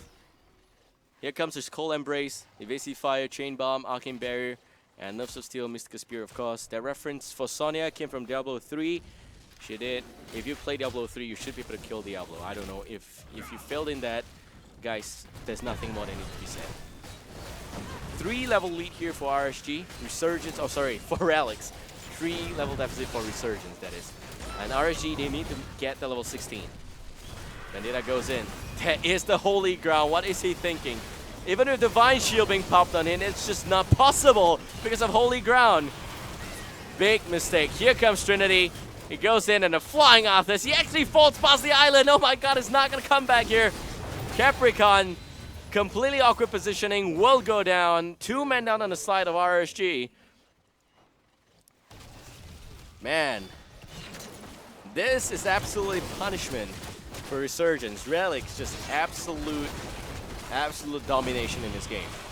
There is no dispute on that. Trinity, great place on that Willing Arrow. Great turnaround by the whole team. A trophy trying to stay alive. Not able to do that. Thrall, unfortunately, at the end of the day, only dealt 27,000. Jaina only 30,000. It is just the fact that they have been behind so far back. The first few temples already dictated this entire game. That's how it is. Yeah. You're looking at the top 2 temples splitting pretty evenly, but then the team decides to overextend the pick of the medic. That was not successful. That was successful, sorry, but they paid a heavy price of 3 men down. And after that, man, Trinity's just pushing top lane the whole time. Pushing the top 4 as much as possible. And then you have the whole big saga at the bottom temple, which they already won 4 down. And that by itself is a big problem. By then the biggest mistake of this entire game happened. They overextended. They just got their heroics. They overextended. They tried to snatch the siege camp, which they did successfully. But then again, a fantastic whirling arrow switched things around. So my personal MVP here will be Trinity. 45,000 damage as well. Highest damage. Highest damage. Kael'thas doesn't even need to do anything in this game. It's 36,000. A decent Kael'thas would have done a lot more damage, but Myrrh is not even... He is just like, you know, a byproduct of this game. He's not even needed here. So I hope you guys enjoyed that game, number 1. Very convincing victory for Relics. Game number 2 coming up real soon. So sit tight, stay tuned. Shout out to sponsors Alienware, Intel, and streaming partner XSplit. Thank you very much for watching this. Game 2 coming right up. We'll be back. An era of full throttle graphics, unleashed across every dimension.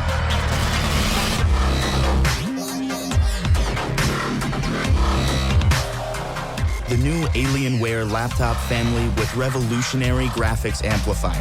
The future starts now.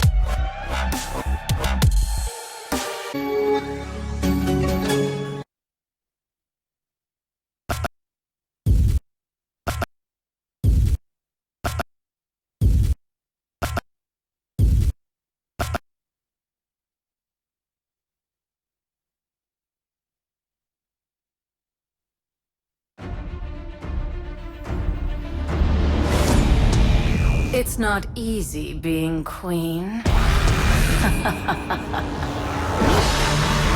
So many subjects to keep in line. So many scores to settle. I am the swarm. And vengeance has never looked this good.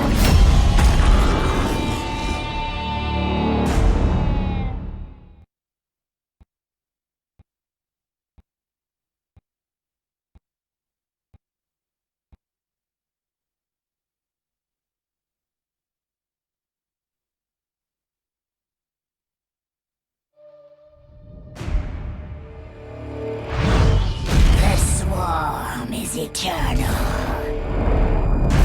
We evolve. We conquer. We will consume all within the Nexus. Your villains, your heroes will all become part of my brood. Okay, fine. You two.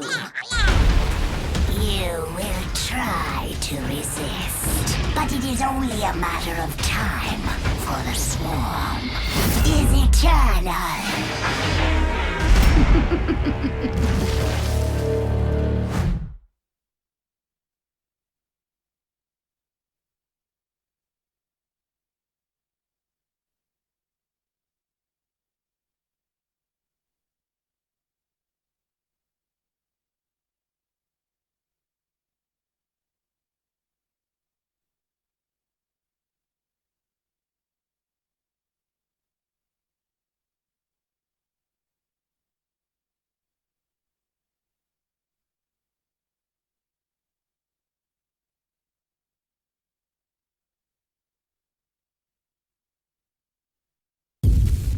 Prepare yourself for a new era in gaming, an era of full throttle graphics. Unleash. All right, welcome back, ladies and gentlemen. Unfortunately, we did not catch the draft for the first game, so here we go. Game number 2 between Relics and Resurgence. And it seems like the first game was very convincing for Relics. Just superior strategy, great plays by the Sylvanas. Trinity's on fire today, and we'll see how long that's gonna last. If he is playing on point like that for the rest of the tournament, it's undisputed that Relics probably will be the winning team again. So here we go, $8,000 prize pool on the line, by the way, and we're waiting for the draft link. Once we get that, we'll be able to start it. Here we go. Resurgence against Relics. Resurgence, they decided to go with a Battlefield of Eternity pick. They have the right because they lost the first game. So here we got Resurgence against Relics. Relics with the first pick and ban. They banned Murden straight out. Tyrande gets banned. Just very effective Tyrande, or rather ineffective Tyrande from La La Land from the first game. Unfortunately, there's nothing he could have done. Then it's about banning Tyrande against Relics. They are known to play Tyrande. That's fine. And the first pick priority of the ETC. Now, ETC was banned in the first game, but here in the second game, he's not. So here comes the Cow Fever, right? ETC gets picked by Relics. Resurgence, they need 2 more good picks. Murden getting banned already. It opens up the debate for Kel'Thas. Here we go. Maybe also going to try and prioritize a little bit on Jaina. I don't know if they want to go for the double mages, Ice and Fire, or Song of Ice and Fire. It would be great to have that. I think that the first strategy of going Thrall did not work out. Maybe they're going to try their luck again here in Battlefield of Eternity. It is, after all, only the upper bracket finals. But still, you're going to play every game like it's your last, right? So Uther Kel'Thas, Resurgence goes for this 2 picks. Great picks here. ETC does not have Tyrande to combo up with. Probably going to evaluate Jaina right now. Maybe they're not even going to care about Jaina. Relics, the old Relics used to prioritize a lot on Vala. They think Vala does a lot of damage. Here, this new Relics is just so versatile that nobody can exactly pinpoint what is the strategy. ETC is a great pick, and Mur, for the longest possible time, has been screaming about this hero.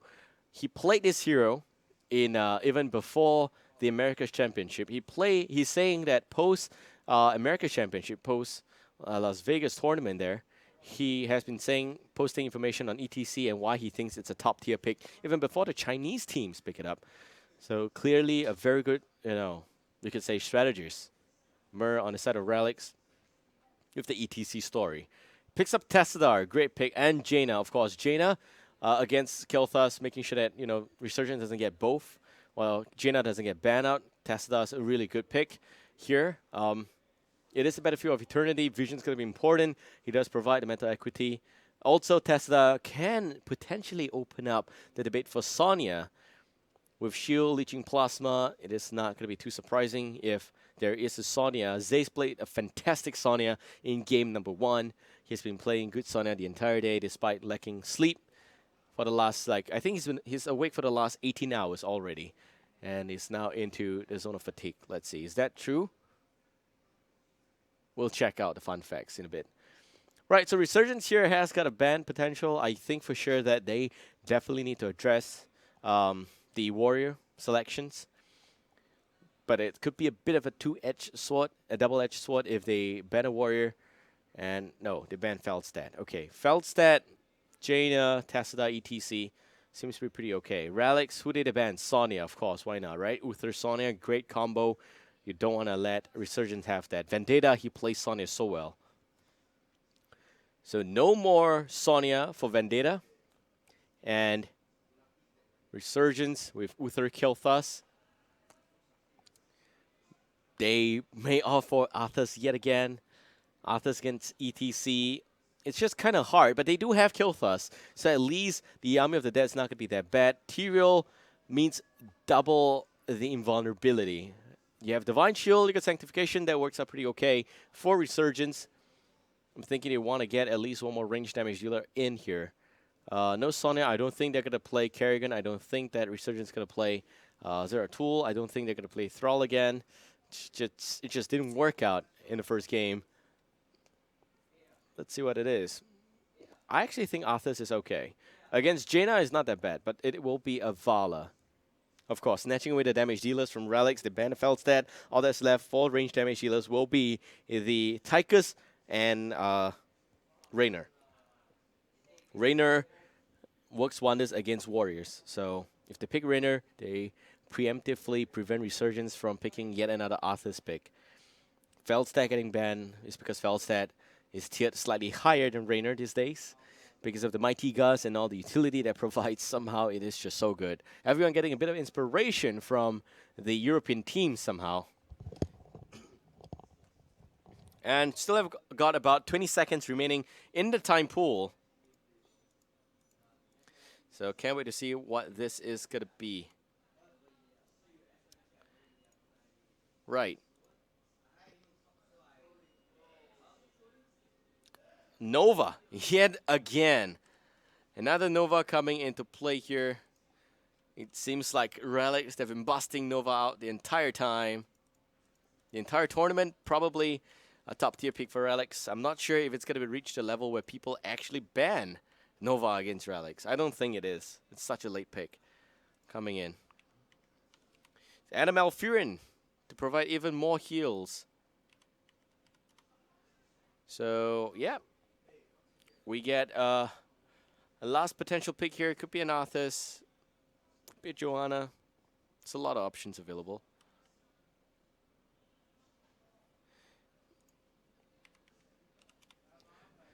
And, all right. Once we get that information, in just about 3 seconds, I'm thinking it's going to be a Warrior. Arthenis? No, Arthas. Okay, so Arthas, Tyrael, Uther. I say Arthenis because Arthenis is the other melee brawler that's available. That with Uther, you can provide a bit of Divine Shield. And let's see how it's going to work out well. So the draft link here, it is going to be interesting to see.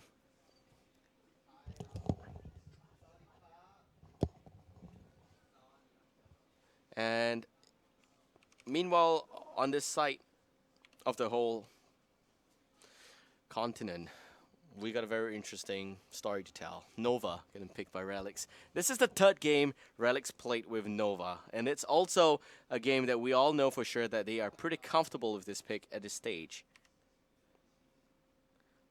Very, very comfortable. Definitely a pick that they will advocate, if you ask me, but we've seen Nova against Abathur, and that worked out well. We've seen Nova against Rexa, but here, what is the job of Nova, really? There's no one that she could really try and rotate around and gank it a little bit. I don't think that's going to work out well for Nova in this game. I think that it could be very challenging to have that Nova being played right here. Probably the Kilthas in the back line. Kilthas does have Arcane Barrier level 16, so it's going to be hard to go up against Kilthas at that stage there.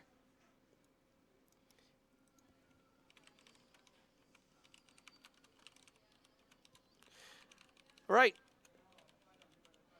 So pardon me, just sorting some stuff up before the game starts. Hope you guys enjoy this entire coverage here by Blue Sears SEA. If you do, give us a follow on his channel. And yep, I think it will be an exciting one. Game 2. Hopefully Resurgence, plays a different game, I think, in this game too. The first strategy did not work. It's very clear for that. This one here, hopefully it's a different. We still see the same idea behind Arthas again. And we see Kilthas with a bit of damage on that side. Tyrael, Vala, Uther finishes the lineup there. But for Relics, they got that. They got a Nova. They got a Jaina. They got a lot of burst potential. It could be actually pretty possible to burst down the Arthas with Nova. Great games. All right. So that said, waiting for the game to start. This is the Nexus Championship in Singapore, the SG Finals. We got $8,000 prize pool on the line, and gonna show you guys the bracket just to keep you guys up to date with what's going on right now. This is the winners bracket, and I think the double loading is a bit of a problem there. Hopefully, yeah. Oh my God. Okay, so we need to fix the brackets, and we're fixing it right now. But yeah, I have a producer, by the way, that's helping me with stuff on the back line. Myself, doing a lot of other editing stuff on the front.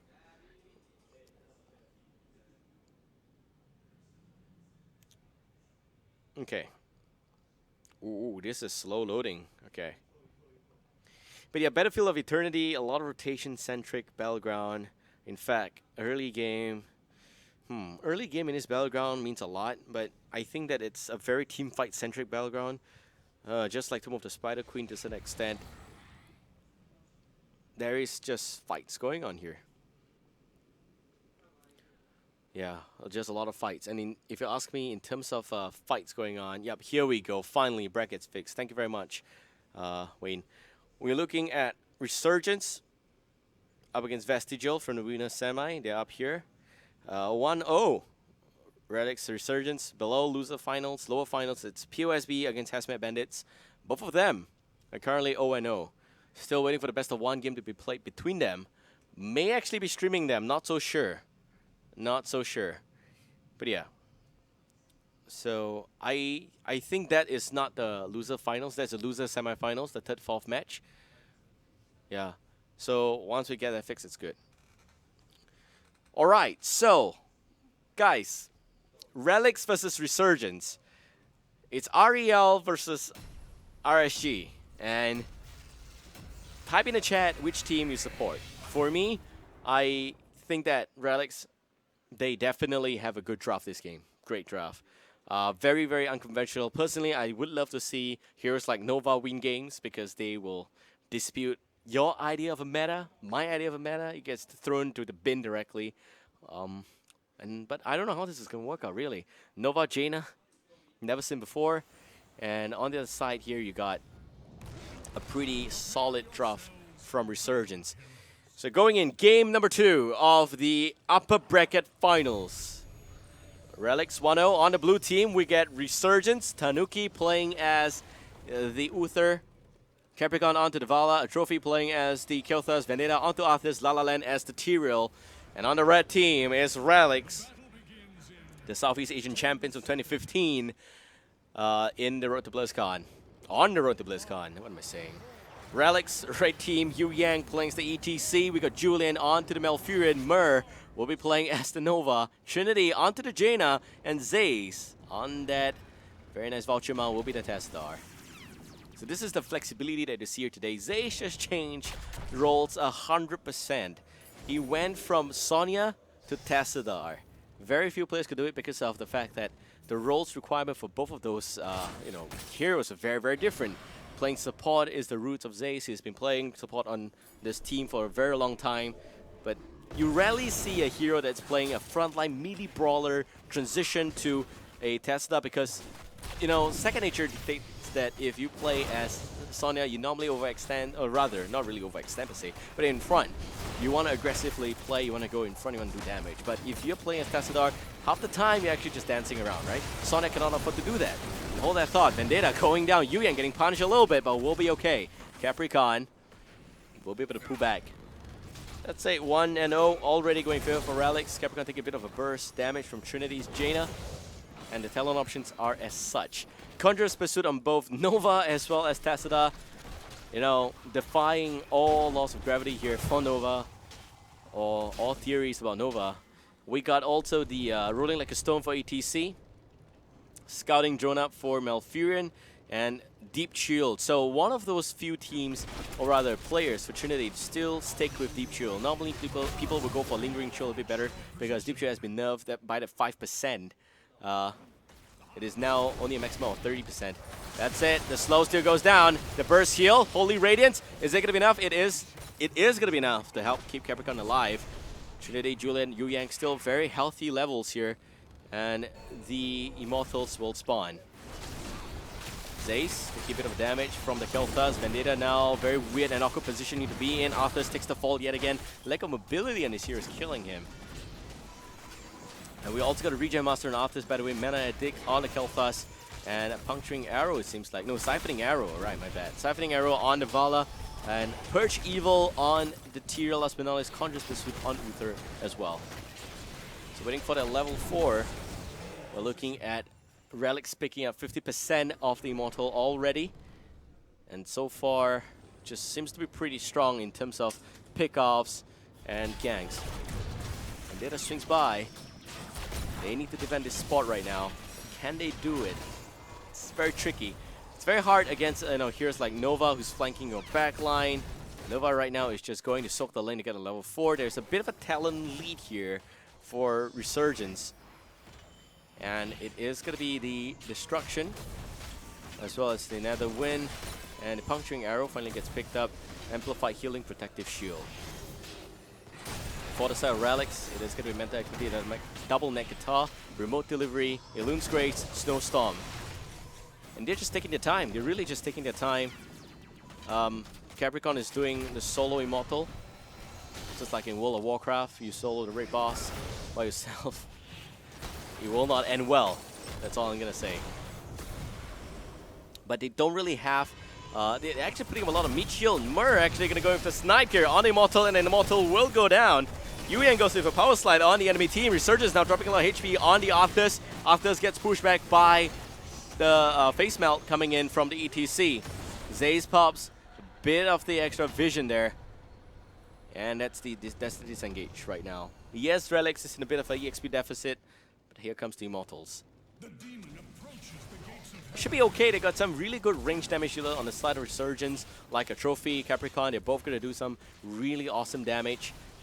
Hopefully it's going to work out well to prevent too much of the structural damage against the gate, against the tower. They probably will lose the gate and tower, unfortunately, but just hope they don't lose the healing well. It's so important to keep the well alive. Immortal not going to go for the well though. The rest of the team cannot do anything about it as well. Immortal will go down. Nice stun by the Uther, but a face melt coming out as well as the power slide. Yuang stays alive. Top lane, Jaina there just taking down the gate. Trinity again, he's playing Assassin like a specialist. With a bit of a split push on top. But it's very, very effective. Okay, so waiting for the level 7 so far. A lack of engagement at this stage is understandable. They're waiting for the Talon and also just going for mercenary camps. But Tanuki spots out a siege camp attempt. Zay swings by, joins the team that's 4 versus 4 right now. And the Holo Decoy being used. Zay takes a bit of damage from the Living Bomb. And also the Flame Strike, and Tassadar goes down. A bit of a mistake there by Zay. This is why mentally it's very hard to play Sonya and Tassadar at the same time. Their positioning there was really bad for Tassadar, but it's kind of okay for Sonya. That's what I meant. And finally level 7, Vendetta swings from the back line. Nice Howling Blast locks down the Malfurion, and also the fallout from Tanuki on the Uther. But there is a lack of damage. The front line just not enough damage from Vendetta. Also gonna see Yu Yang take a bit of a damage from the Living Bomb. And the Trophy gets healed back up. Very clutch plays there by Tanuki. Another Howling Blast comes up by Capricorn out of position. Capri looking to take the fall, will go down. And that's it. 1 kill against 3. It's a 1-man down on the side of Resurgence. Very close in terms of level right now. Very close. Very different from the first game. So maybe Resurgence actually has a chance here. So it's Dip Shift, Just Keep Rocking, Anti-Armor Shells, Enduring Growth, Frostbitten. And on the side here for Resurgence, it's Rune Tap, Fusion Bomb, Repeating Arrow, as well as Better Momentum, and also going to see Clairvoyance. Wow. They are going to go for Extra Vision. Not going to go for Cleanse. Not going to go for Cleanse against the likes of ETC. Not going to get Cleanse against the likes of Malfurion's very own, Root there. Entangling Root. There's nothing really tricky about it. I just think that it is. I just think that it could be a bad choice to go for Vision. But really, they just have to find a way to adjust to Nova. There's no doubt about that. I can understand why, but Cleanse is so important when you got so much lockdown on the side here from Relics. Capri, out of position. Nice face melt there by Yu Yang. But you're also going to see ETC getting chased after by Arthas. Some slows coming out already from Trinity, making sure that the chase will not complete. And Relics just aggressing onto the blue Immortal right here. Capricorn with a bit of a flank, multi-shot, and a Hungering Arrow going out already. Mur taking a lot of damage. You want to take down the Nova first. But the Entangling Root will be able to slow down La La Land by a little bit. Considerable amount, actually.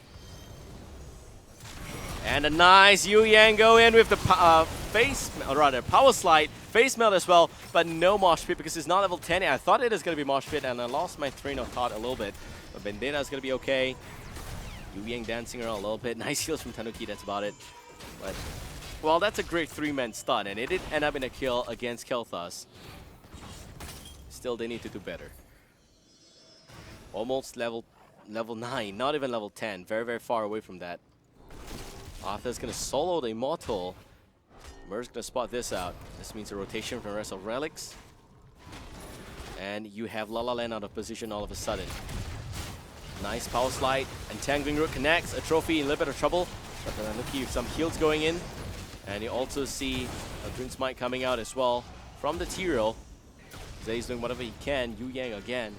Waiting for the level 10. They still have a quarter of a level lead. A lot of Holy Radiance coming up, but it is a game of attrition right now. Whoever loses the mana first is going to be in a lot of trouble. You see Capricorn Tanuki potting back home using the Hearthstone. And Zay's going to be able to sidestep away from the Immortal stun. But the pressure is on. Yep, pressure is on. And the Radiant Immortal's HP may just be a little bit more right now. Yes, it will be. Rest of a Resurgence swings by. Yu Yang with a nice power slide yet again. Howling Blast connects only on Tassadar. He does have the Dimensional Shift, will be okay. A trophy lands the Living Bomb onto Yu Yang. And Vendetta doing some form of damage against the Immortal. They really want to box the enemy out in this state here, but can they do it? They don't have any mosh pit or any heroics for that matter. And that's it. Arthur is getting thrown back and forth. Malfurion goes down. Relics takes a bit of a beating. La La Land also gone. Does not have even in depth. That means he has to walk to his target. And Mer's going to be okay. That is a fake Nova. The real deal is behind, but Resurgence gets the Immortal. And Relics will not be able to do anything. Here goes the level 10. Heroics up, Zaze goes down, Precision Strike connects on 2 target. Vendetta gets sniped and will go down. It's a nice 1-for-1 exchange right there. At the end, it's a 2-for-2. And the Heroics gets picked up. Look at this bad boy, Reign of Vengeance by Capricorn. Also going to see the Sanctification, Phoenix, Divine Shield, Army of the Dead. And for Relics, you're looking at the Force Wall, looking at a Mosh Pit, the Precision Strike, Tranquility, Water Elemental. Very standard stuff coming out from Relics, nothing unexpected at all. Just that the lack of Zagara right here means that you really have to set up the Mosh Pit in a beautiful setting. That's the only thing that's going to help it. Maybe even a Force Wall. And they box out Capricorn, but there goes the Divine Shield. A bit premature, but it is needed. Capricorn, the Reign of Vengeance locked down against Trinity. Trinity now sidestepping a little bit, but the damage coming from Arthur is just too much. There goes the shield from the Tassadar, and Arthur is in a lot of trouble. Arthur goes down. La La Land a tad too slow. Swings by finally. Lands a bit of a shield onto a trophy. Else the Eldritch Smite will be okay. Immortal still pushing on. Not all is lost here for Resurgence yet. Yes, they lose 1 member, but Immortal takes off the tower. So they have half a level lead against Relics. Oh man, this is going to be close. I mean, we're looking at a complete 180-degree turnaround on the Vala's attitude right there. Vala was pulling back. She saw the Jaina. He knows that it's not level 13, no ice block, Reign of Vengeance goes down. My question is, what are you going to do at level 13 when Jaina gets the ice block? That means that you have to land your Reign of Vengeance on the Nova. The other way that you could play this is to have your very own Vala hang back in the back line and use Reign of Vengeance to counter against Mosh Pit. I think that may be pretty effective. It is, after all, 1 stun that the team has. Compared against like Gravity Labs, maybe even, well, I'm not gonna expect I'm not gonna expect Sanctification on top of the Mosh Pit. We've seen some really good teams, this is Blizzcon, preemptively use the Sanctification counter against Mosh Pit. I've seen some of those plays, really, really awesome play. But I'm not so sure if you could be so lucky every single time. So still, RSG almost getting level 13 with a bit of a talent lead. But too close to call it. I mean, Relics could just easily soak up 2 more waves to get a level 13 as well. The Immortal would have barely taken some damage. Yep. After this wave, they need 1 more. That's about it. That's it. Immortal spawning is about 5 seconds. And they catch up. Relics back up here. Almost level 13. Resurgence has got a very small window of opportunity here. We'll go for the Red Immortal. And Relics gets the level 13. No time to talk about talents, but you see some spell shields coming and you know that a lot of funny stuff is going to happen right now. Yu Yang goes in. Nice power slide. Vendetta now a lot of burst damage on already. There goes the Sanctification as well as the Divine Shield. They want to take down the ETC. Can they do it? Yes, they can. ETC is gone. A lack of a nice potential burst heal. Julian gets done the second wave. Malfurion now in even a lot more trouble. Vendetta with Army of the Dead picks up his ex-teammate. And that said, it's 2-for-0 exchange. Relic falls back and behind yet again. Nova did absolutely nothing there. ETC got caught out of position completely, sandwiched between invulnerable targets. There's nothing he could do. Without Uther, it is very, very hard to pull off a perfect mosh pit. It's very hard. And don't forget that there was the Rain of Vengeance that he had to worry about. There's the Gravity Lapse and all of those stuff. Clairvoyant spots out the Nova. That's a great play. Snipe misses a little bit, actually connects. And just that he got healed back up quickly by Tanuki. Great reflex action there. Myrrh dropping, but the Ray Immortal dropping even more. And Capricorn pulling back. Precision strike directly on top of Vala. They want to make sure the Vala's addressed. There goes yet another Sanctification. And look at Myrrh trying a little bit of a flank action, but ETC goes down already. And Relics have to pull back. Vendetta now on a hunt against the Nova. What is Nova going to do? Nova wants to play a little bit. Gets rooted, and this could be it. There goes the Gravity Lapse. May not be enough, but yes, it is. And a Force Wall just a second too slow. Would have been a fantastic Force Wall if it was used right there. Malfurion Entangler did catch a lot of targets. But here we go. 100% shield up on the Blue Immortal even. Man, crazy stuff. Alright, so looking at the talent upgrades here, we got Chain Bomb, Burning Rage, String Ray. And on the side here for Relics, it is going to be Prescience, Showstopper, Lethal Decoy, Life Seed, Improved Ice Block. I am thinking right now the Relics needs the level 20. They hands down need a level 20 to go for Will of the Storm or even Death Metal or even Tour Bus. I think Tour Bus is not so good. I would prefer to go for Death Metal or Will of the Storm. But can they hold on to this whole defense in order to get a level 20? It's very hard. It is very, very hard. Especially against a team that is pushing very, very well right now. Resurgence pushing the bottom lane. Knocks off one tower. Probably going to take off the gate as well. And the other tower is definitely going down. That's the problem with 100% shield Immortal. He's still at range mode. Finally changes to melee mode right now. And then comes the Phoenix. Some form of AoE damage. It's not really a disengage because Relics, they know they have to defend this spot. Nice Prescience, or rather Dimensional Shift. Julian's gonna be okay. And down goes the Keep at the bottom lane. Big win here for Resurgence. They get a level 16. They get one extra talent tier up. And that's double Stone Skin. Vala going Stone Skin, Spell Shield. Making sure she stays alive. That's all she needs to do. Arcane Barrier up on Kel'Thas as well. And you see Resurgence playing so safe. Holy Ground, Benediction. And on this side, Relics, they are just trying their best to get that level 16 right now. So the win condition here for Relics is actually very simple. You take off Vala, and then it's very easy to land a mosh pit. Yeah, I think it is very easy to land a mosh pit. Of course, it is not easy to take a Vala, especially not a Vala with Stone Skin, as well as Spell Shield. And on the slide here for Resurgence, as long as they take off the ETC, they take ETC down, I think they can win the fight pretty easily. Yeah, it is the bane of a solo warrior at the end. The fact that the solo warrior cannot do anything. The team cannot do anything without the warrior. On the side for Resurgence, they at least have got 2 warriors. Okay, so Relics just taking it slow once again, making sure that they get a level 16 without much of any incident.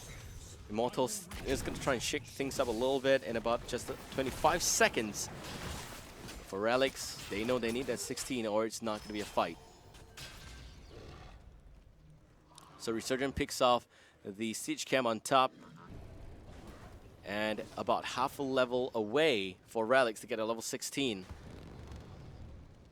Close in terms of kills for this game, but the level lead tells an even more compelling story. Hopefully they get a level 16 before they lose too much HP on this Immortal right here. They're soaking 2 lanes. They should get it in just about a few seconds. But they definitely will have to fight the relocated Immortals.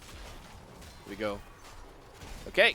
Almost 50% on the Ray Immortal. Resurgent does that perfectly, but they're also in a choke point. Yang goes in, no mosh pit. There goes the power slide, and also gonna see the Divine Shield on Arthas already. La La Land does still have got that Sanctification out for use. There goes the Sanctification. Yang with the mosh pit, but to minimal effect right there. The ETC compromises that. Will go down. Also going to see the Ring of Vengeance coming out against Julian as well as Trinity. Barely connects with the Jaina, but a little bit of damage against Julian. He heals back up to full HP. Tranquility already being used. But a few seconds before we see the Force Wall back up, there is still the Precision Strike. And in the event that there is no Playmaker, there is no Precision Strike. This is insane. This is insane. This should have been... This is way too close for Relics. Picking the Nova could be a bit of a troll pick. I don't know, but they're paying the heavy price right now. They're paying the heavy price. So yet another blue Immortal. This time around, the top keep is going to go down. Would you think that they have done belly on draft? I think that that could have been a possibility. I think that Jaina went for improved ice block and she wasn't even the main target. When you have only one warrior and if he goes down, it's over. So Trinity needs to play a little bit more aggressively with the flank on the back lines. It has to be Trinity that goes after Dvala. It cannot be anyone else. If it's the ETC, then who's going to hold the front? They have two very scary warriors right there. So finally level 16 with Dimension Wall, Speed Metal, Double Fake, Howden Focus, Numbing Blast. And Yang looking for yet another mosh pit in just about 30 seconds. He does not have the heroic right now. Trying to box up people a little bit, making sure they don't come into contact with the keep. But they still lose the keep at the end, and the Immortal is still up with 100% HP and some shield. This may be game. One mistake from Relics and it's game. Just one mistake. They have to play very, very safe. Yang getting looted there quickly by the Howling Blast. A lot of burst damage from Capricorn. This is the merits of going for the Hungering Arrow build. A lot of burst potential. There goes the Divine Shield. La La Land does have Sanctification still up. And that's used primarily to counter against the ETC Mosh Pit. And there goes the Sanctification, but is it going to be enough? ETC goes down, unfortunate. But there goes also the Precision Strike, connects on nothing in the backline. Relics will go down, and game number 2 goes to Resurgence. What a game. They were playing from the back half the game. Just the fact that ETC did not have the support it required to go in with the Mosh Pit may have been a lot better if he went for Stage Dive instead. If you really want to dive the backline, might as well, right? Why not? Split the fight in two. Maybe Jaina and Nova could burst down the front line. But it's very hard because you still have Uther. And the main reason is Uther is always within reach to the backline. We're going to replay ready. Let's pull that up for you guys. And this is the last fight right here. You look at Yang, he was waiting for the Sanctification, but he's taking way too much damage. There's only one Tassadar, as well as Malfurion. Tranquility, unfortunately, did not reach him in time, and even if it did, would not be enough for a Burst Shield. There's just way too much damage from Capricorn's Hungering Arrow build, and there's also way too much damage coming from Kilthas. Great place in general. So Kilthas, a trophy, 52,000 damage, up on the hero damage right there. And in terms of kills, he did not kill anyone. Good Gaia trophy. No kills, just pure hero damage. We got Arthas doing a majority of frontline takedowns, Vala with the backline takedowns, and yeah, Malfurion with 3 kills. Can you believe it? Julian. Top kills for Relics, but still at the end, Nova, although max very, very good damage numbers coming from Nova, I think that it's just the fact that they could not combo it up. They had Zagara, so it was good. All right, so here we go. We got game number 3 coming real up. Oh. It is actually 1-1 the score right now, so we're going to play the third game. Yeah, I'm just telling my producers that it's not over. Yeah. Score is 1-1. We're going to a third game between Relics and Resurgence.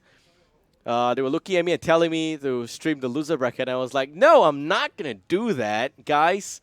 It's a third game, man. Respect the team. Okay, so Relics against Resurgence, game number 3. By the way, if you need to know, the guy that made the mistake was Zandon, so go after him, please. Okay, so thank you for watching. We'll be back with game number 3 real soon. If you enjoy this custom coverage, give me a like on my Facebook page and Twitter account, BabelCuz. It's exactly what it is. And if you want to follow all the SEA action, follow us on this channel. at Blizz Heroes SEA. Thank you very, very much. We'll be back real soon, so sit tight, stay tuned. Don't go anywhere. Across every dimension.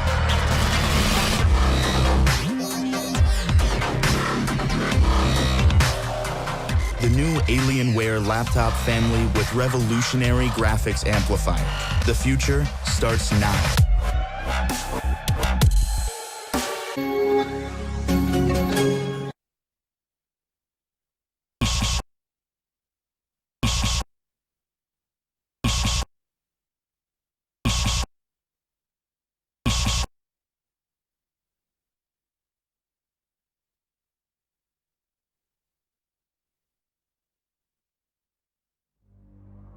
You thought you were so clever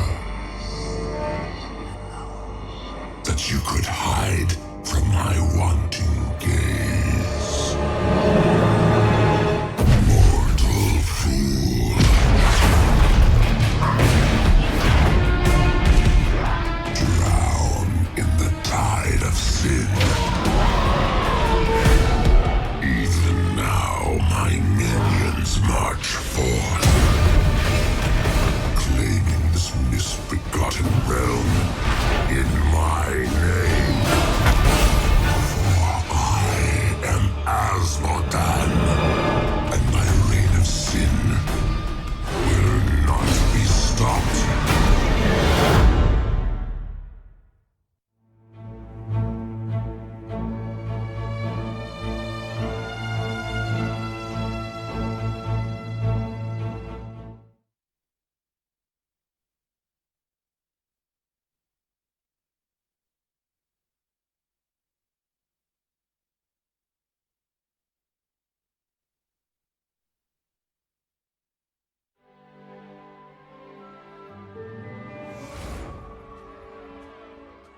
Peace.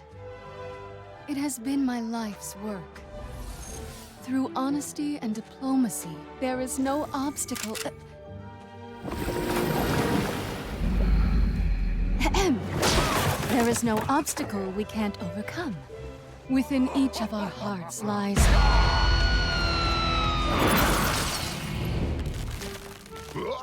a yearning for peace.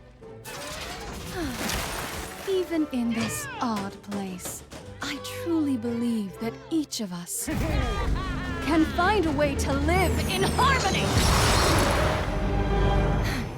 As I was saying, I am Jaina Proudmoore. We don't need to fight. But if you insist, so be it.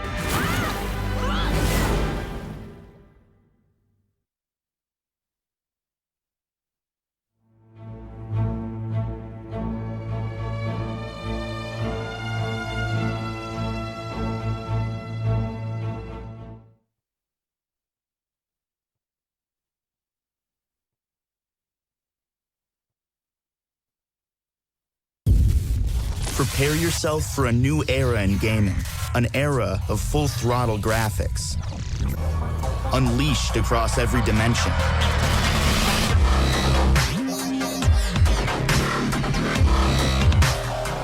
The new Alienware laptop family with revolutionary graphics amplifier. The future starts now.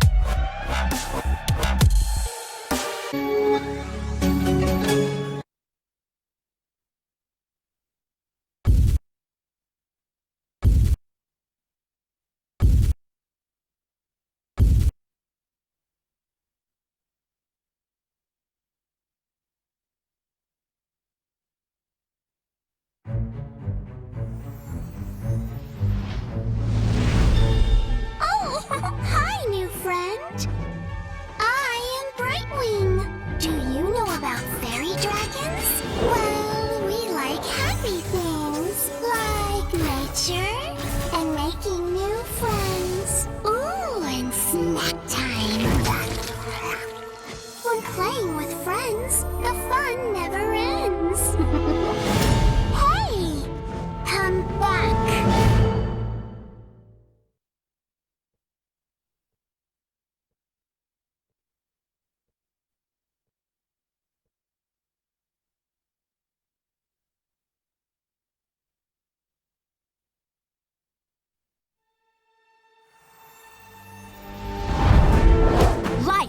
an adventure.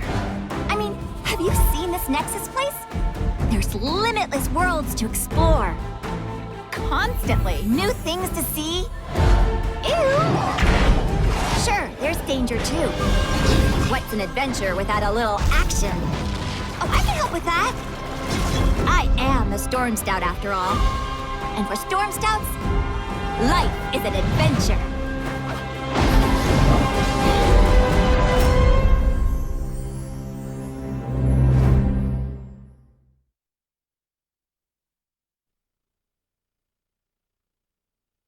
Championship Singapore Finals, and we're talking about $3,000 to the first place. I am Babel. Hope you guys enjoy this entire coverage. This is the upper bracket finals between Resurgence and Relic. It is looking to be very, very close between Relics and Resurgence, but we'll see. The last game of this series, it will be played on Towers of Doom. Seems like the Southeast Asian teams, they just like Towers of Doom.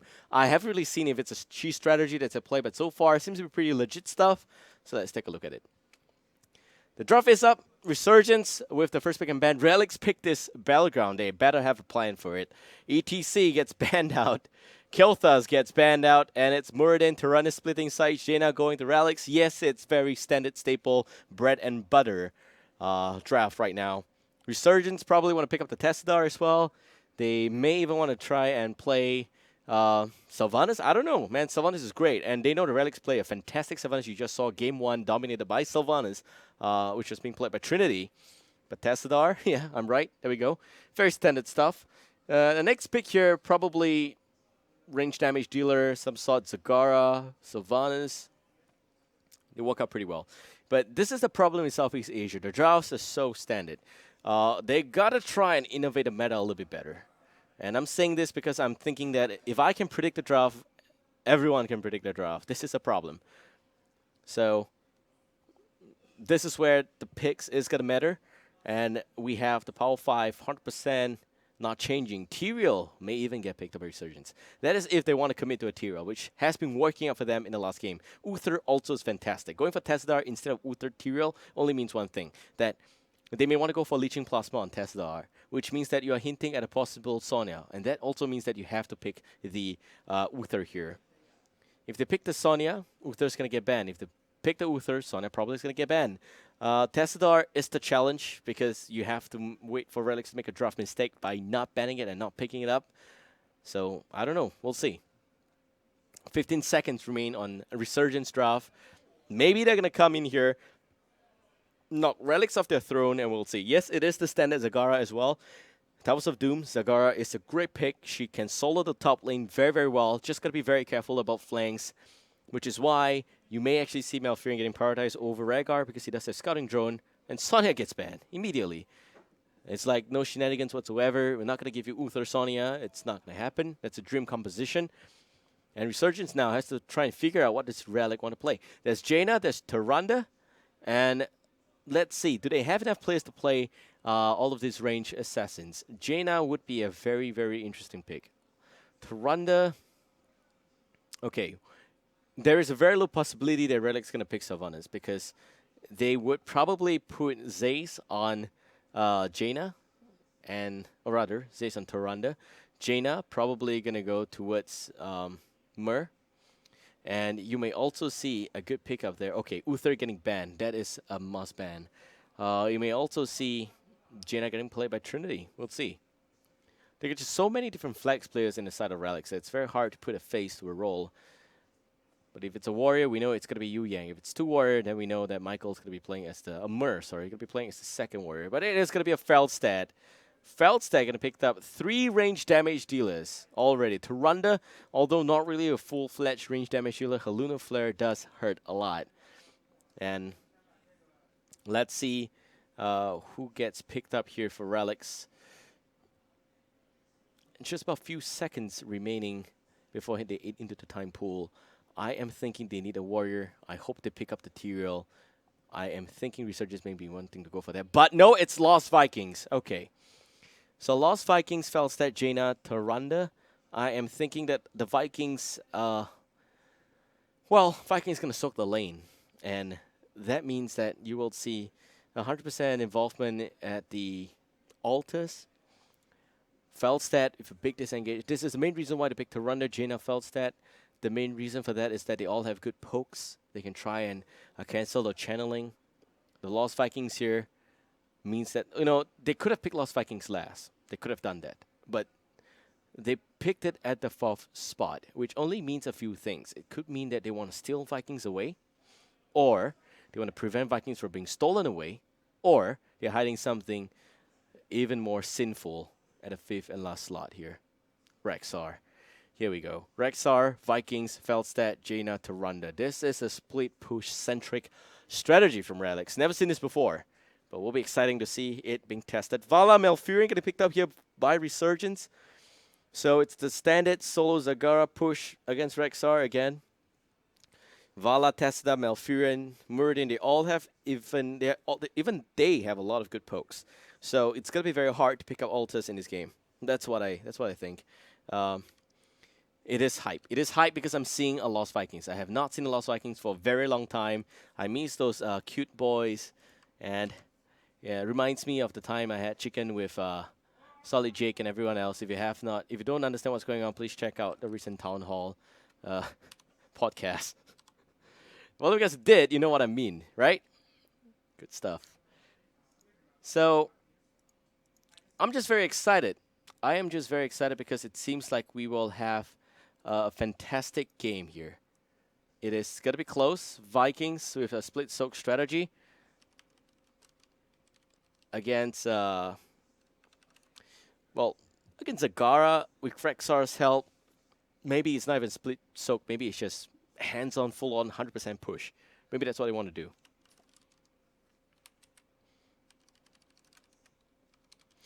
Okay.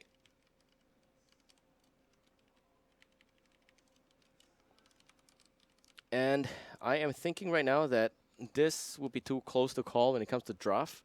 People will say for sure that if Vikings work, wow, those guys are good. If Vikings don't work, then it will be, that was a bad idea. But for me, I'm just excited to see how this works out. Also, do note the very obvious lack of a frontline warrior. Very, very obvious lack.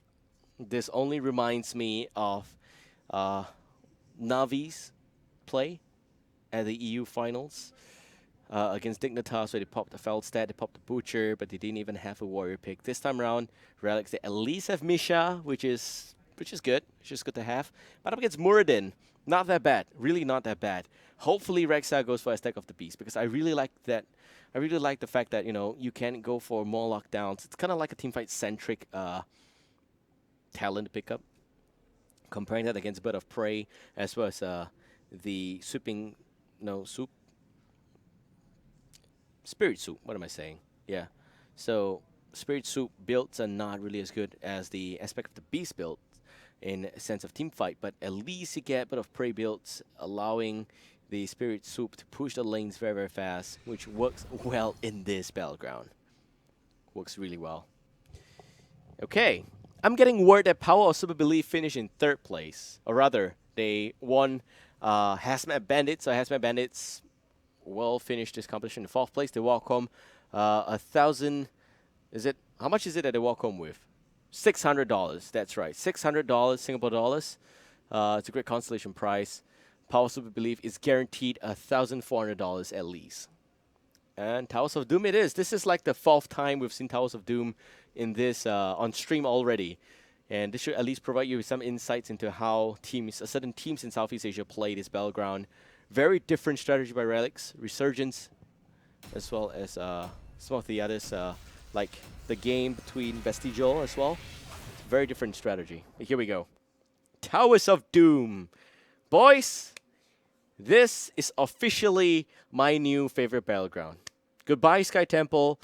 I've given up the power of sunlight. I've given up the power of laser beam for a grim-looking showdown between the Gravekeeper and my favorite Ravenlord.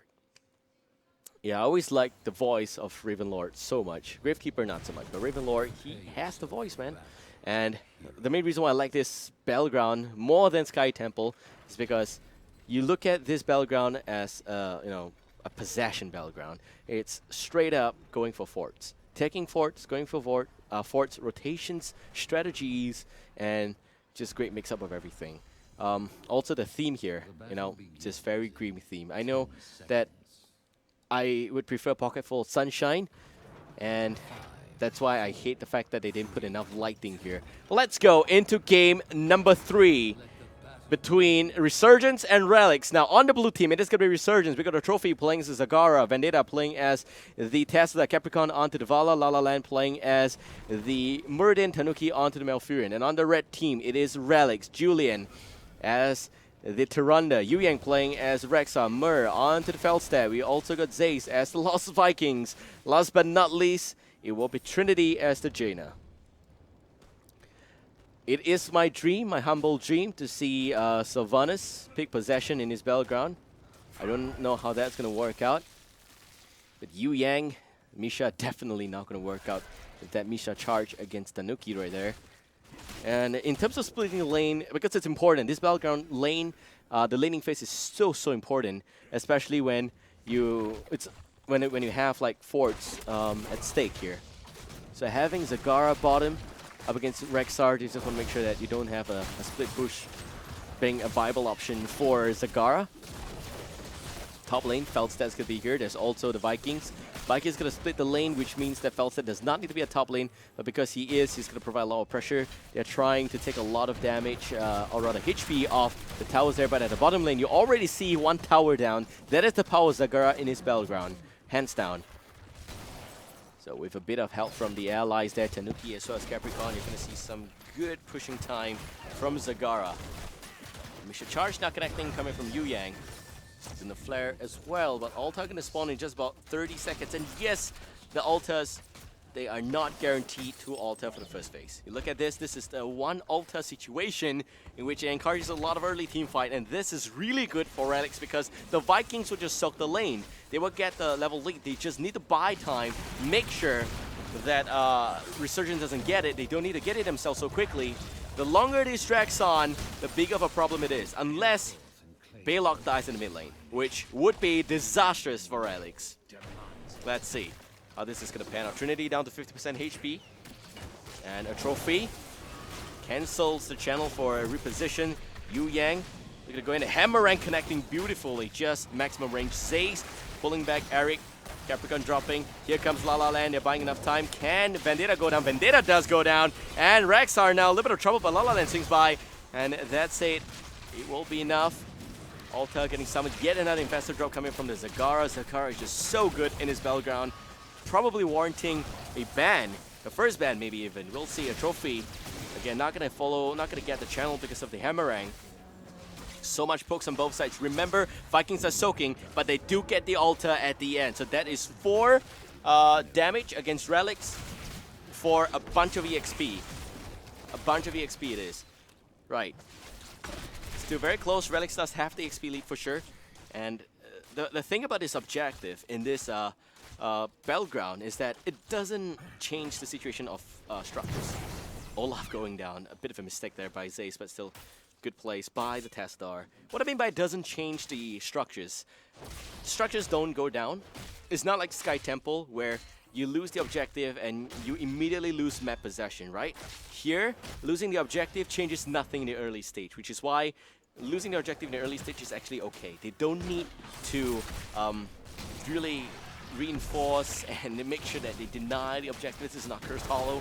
I know the Riverlock came from that battleground, but that's not the case here, right? As long as you get value. Baylock going down. Unfortunate it is, but it seems like that is the mid lane Baylock, mid lane Viking. And Resurgence with a couple of pickouts and a very decisive fight just now. 1 kill. So to get the EXP back up, it's even right now. Vikings need to do a better job at soaking the lane. They're losing the advantage here for Relics, and it's not going to work if they don't have the early game advantage. Vendetta swings by.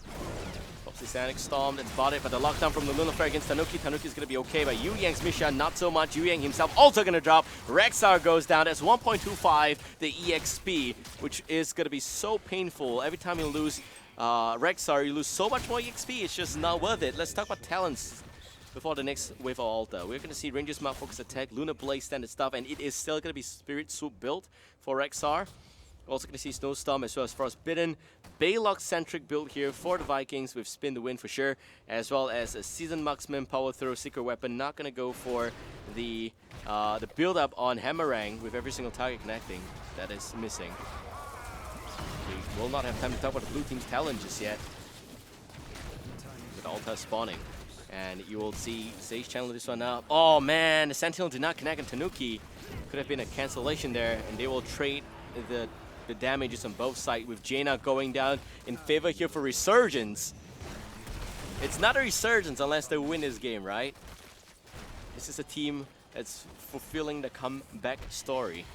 Alright, on the blue team, we got Conjurer's Pursuit, Healing Ward, as well as the Static Charge. More damage. Really, really good to push lanes with. Also really good to take mercenary camps with. You get Reconstitution, Envenomed Spines, and Endless Script. That's more vision for the team, and you get a full-fledged Dream Come True, Sledgehammer, Perfect Storm, as well as a Piercing Bolt build. The Storm Bolt build for Muradin. That is it. As well as the multi-shot for more AoE damage. That's a good spread between Zagara's single target damage as well as Vala's very own multi-shot build. And here you also see a Elune's Grace and Enduring Growth. This is why Heroes of the Storm is good. It's such a great game because even if you pick the same hero in competitive play, you don't see the same talents every single time. Vala alternating between the multi-shot build as well as the Hungering Arrow build, it's something that's very refreshing to see. It is. Strafe here, so going for more AoE damage because they know that they don't have enough heals on this side. Tanuki now getting a bit of extra zone in here. Great damage from Malfurion, the Moonfire there. Will take him down. But yeah, back to the point here. So making sure that, you know, you played safe. Zay's micro needs to get a little bit better. But yeah, just gonna make sure you played safe, and the fact that the build diversity here provides so much more. There is not enough heals on the side of Relics, and Resurgent knows this. They know it so well. Probably gonna get the top 4 here for Relics. Everyone gonna pop back home with Mur with a bit of a nice flyby. He does have the Mighty Gust, but it's a tad too slow. Could have saved the fort otherwise. See how this is going to work out. The fort's going to build back up. So far, still 4 damage from each side if they do get the Alta. Single Alta spawning yet again. Right now, in terms of core HP, it is going in favor here for Resurgence, so they do have the lead. Here we go. Yu Yang. Nice lockdown. Lunar Flag connecting beautifully as well. They don't have enough damage yet. Longbow Raid on Vikings, by the way. Nothing of a surprise coming in here for the Heroics just yet. 5-man aggression on Misha. The problem is that they have a severe lack of frontliners for Relics. Tanuki. Oh, he's gonna get it. Alright, so 4 more damage against Relics right now. Resurgence. Gonna get a lot more fans after this one for sure. Great plays by the team in general. And they're all just knocking on the meat fort right now. Great play here by Relics to take out the bottom 4. At least that's going to try and even things up yet again. Probably Mo wants to pop the Mighty Gust to prevent this from happening, but, you know, even if you do that, there is no healing for the fort unless you pick up the, the Mule, which nobody has right now. Says, pops the Longbow Raid. Here we go. Damage coming out. Trinity landing some Blizzard behind with the Ring of Frost locking them in place, but the Vikings will drop, and Strafe comes out, threatening to pick up every single Viking. There goes Baylock, Eric as well. Yu Yang pulls back, and the Mighty Gust forces a bit of a disengage, but the third Viking stays alive somehow. That is Olaf right there, and it is a very ineffective Longbow Raid. Just not enough damage coming out in general. Ring of Frost had a fantastic lockdown, but they just don't have the follow-up somehow. Let's look at the damage there. We've got about 17,000 on Felstad. He's doing whatever he can, but up against 32k from Vala. You gotta be kidding me. It's not easy at all for him to catch up that amount of damage. 32,000 damage from Vala is because of the strafe multi-shot. It is true that the AoE damage dealers kind of do decent damage on the damage charts, but it is the burst damage build that actually help you get kills. So let's check out that. Yep, Vala only with 3/4 of a kill 2 kills from Zagara, great plays there. Single target does work out well in the end. Yu Yang now looking for more of a lockdown, but without Aspect of Beast, that's going to take a bit of a time. For Misha charge to be off cooldown, there goes the Unleash the Boars. They will be able to pick off Vendetta, shouldn't be much of an issue here, but trying to pick off Tanuki in the backline as well. Vendetta now, again, nice jukes, but not good enough. Tassadar will go down. 2 altars spawning, in fact. And they get a level 13 talents as well. Gonna leave this one up for you guys to check out while the fights happen. You see Vikings in full effect here. Olaf picking out the bottom fort. And you also see Capricorn picking out, fort. Bottom altar. And Capricorn picking the mid altar. Not successful. A trophy, even nice infested drop, denies the channel. And Capricorn from the back line.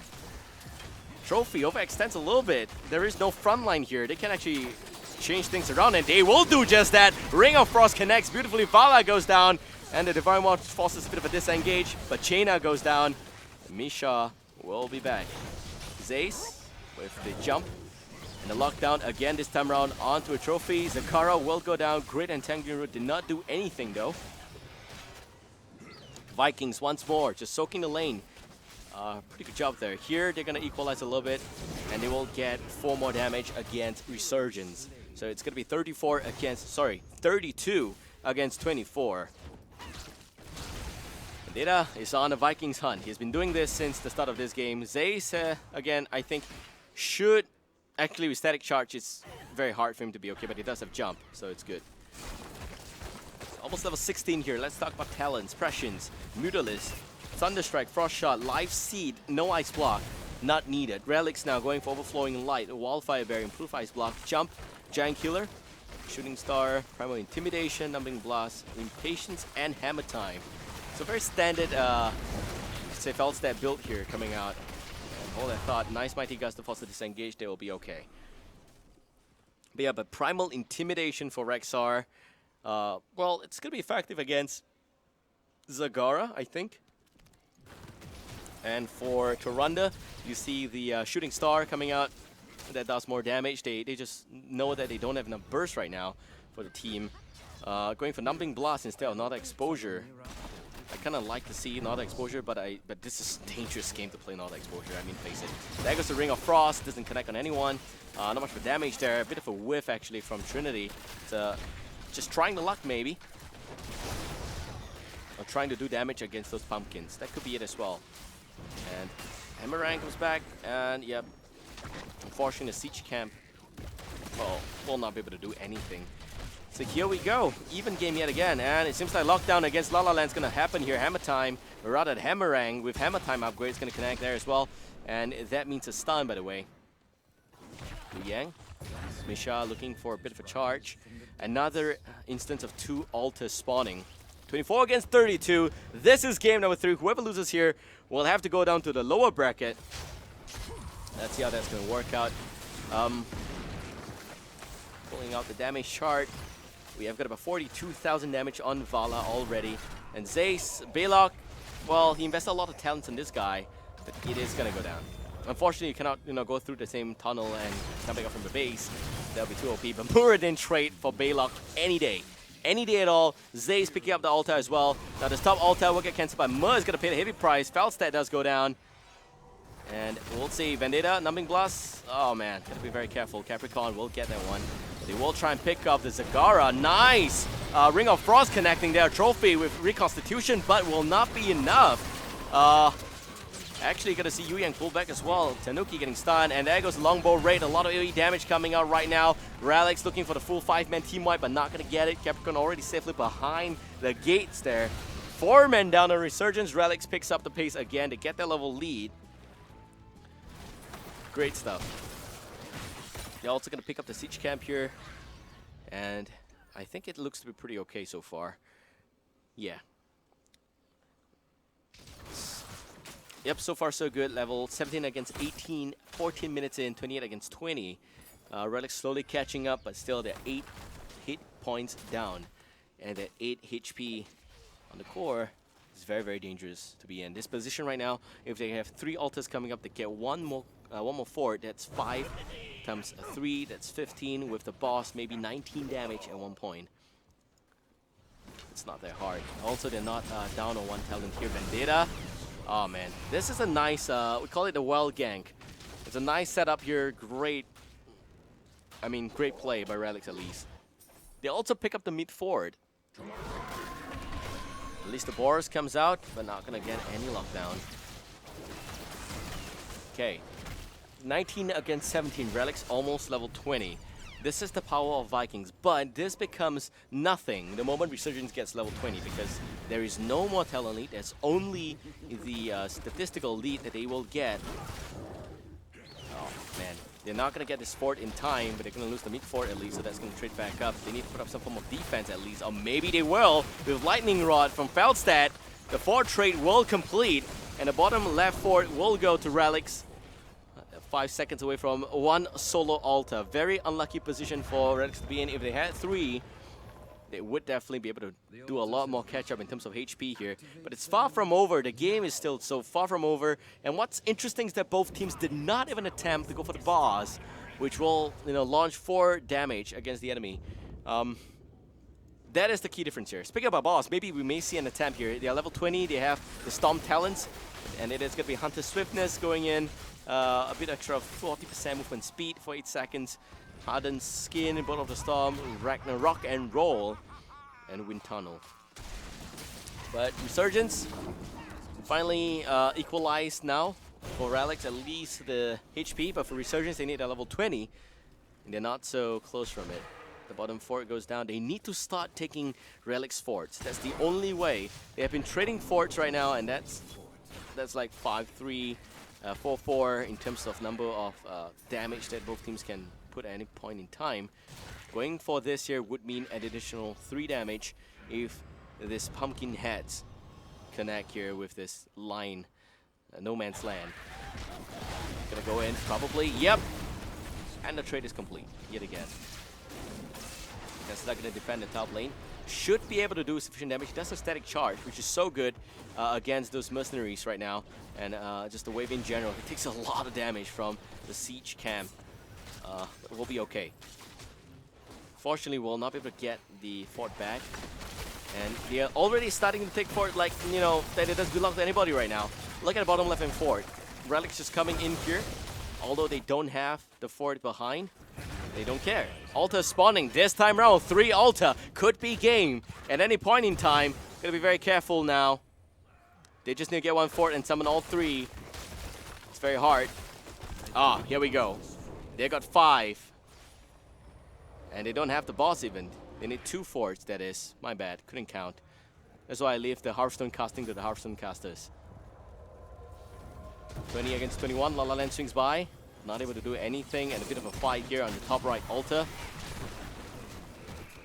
Yu Yang with Misha getting a bit of damage there, but great man pet coming back out. Should be knocking on the healing ward. A fantastic force wall, but lack of follow-up. An even better entangling route, but where is the damage?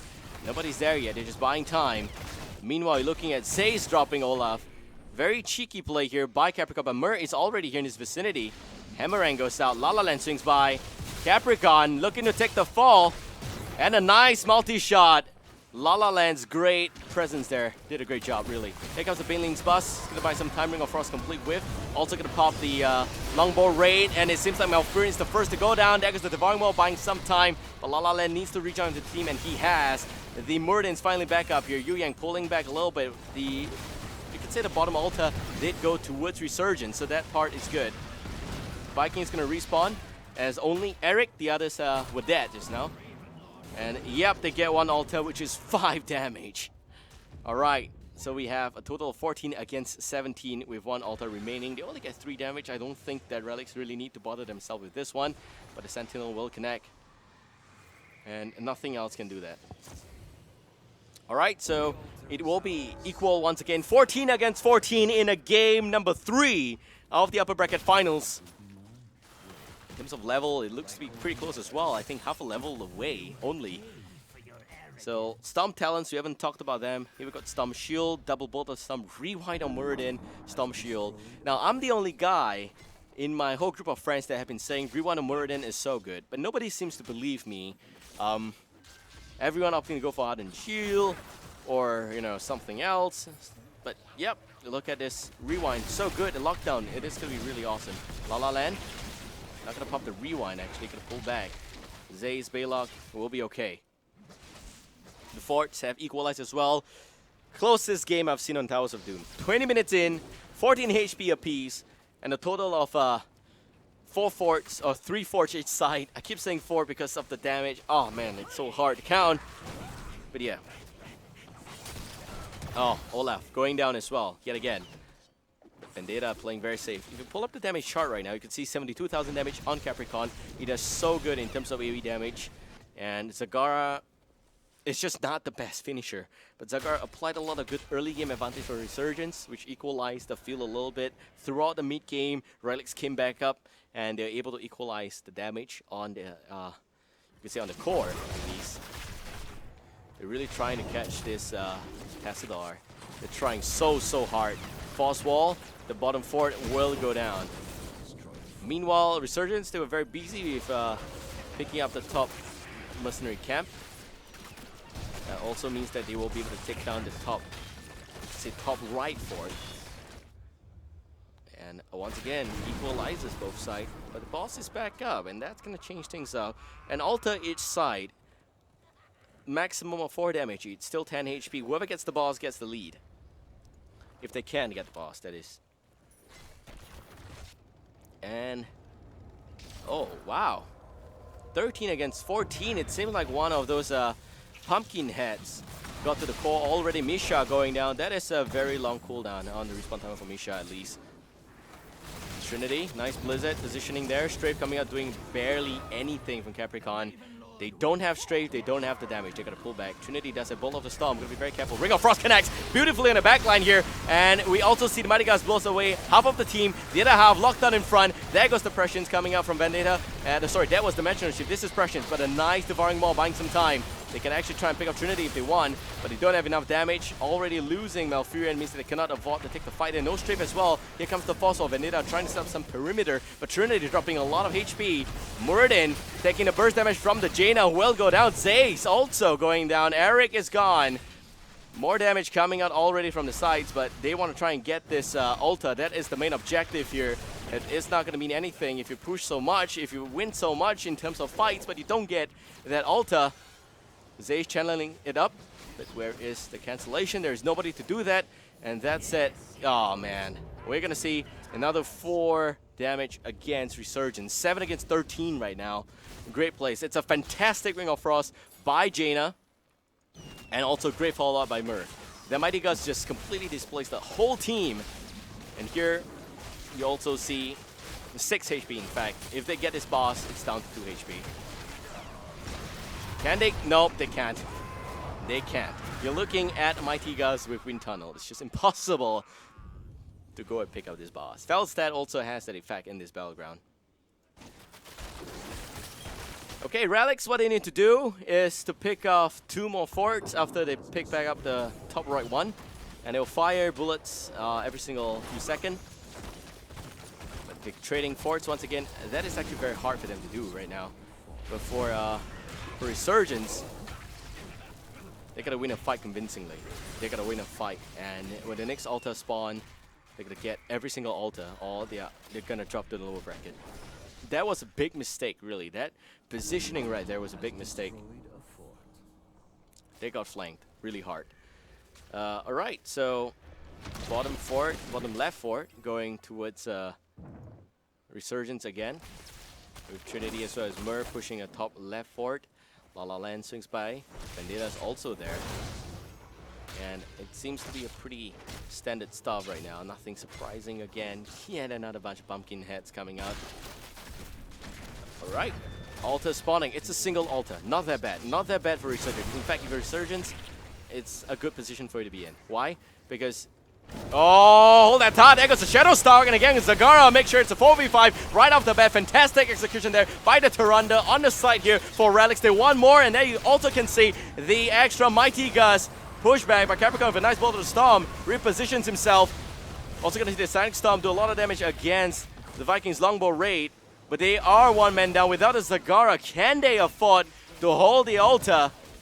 Gotta be very careful. Muradin's gonna be okay. Nice off toss, but we already got Zay's Eric right here channeling up the altar. Capricorn in hot pursuit. There is no extra Mighty Gust, and Capricorn cancels it with his life. But where is the rest of the team? They are nowhere close. They call GG. Can Lalala cancel? Yes, he can buy even more time. But they're just throwing themselves here at the altar.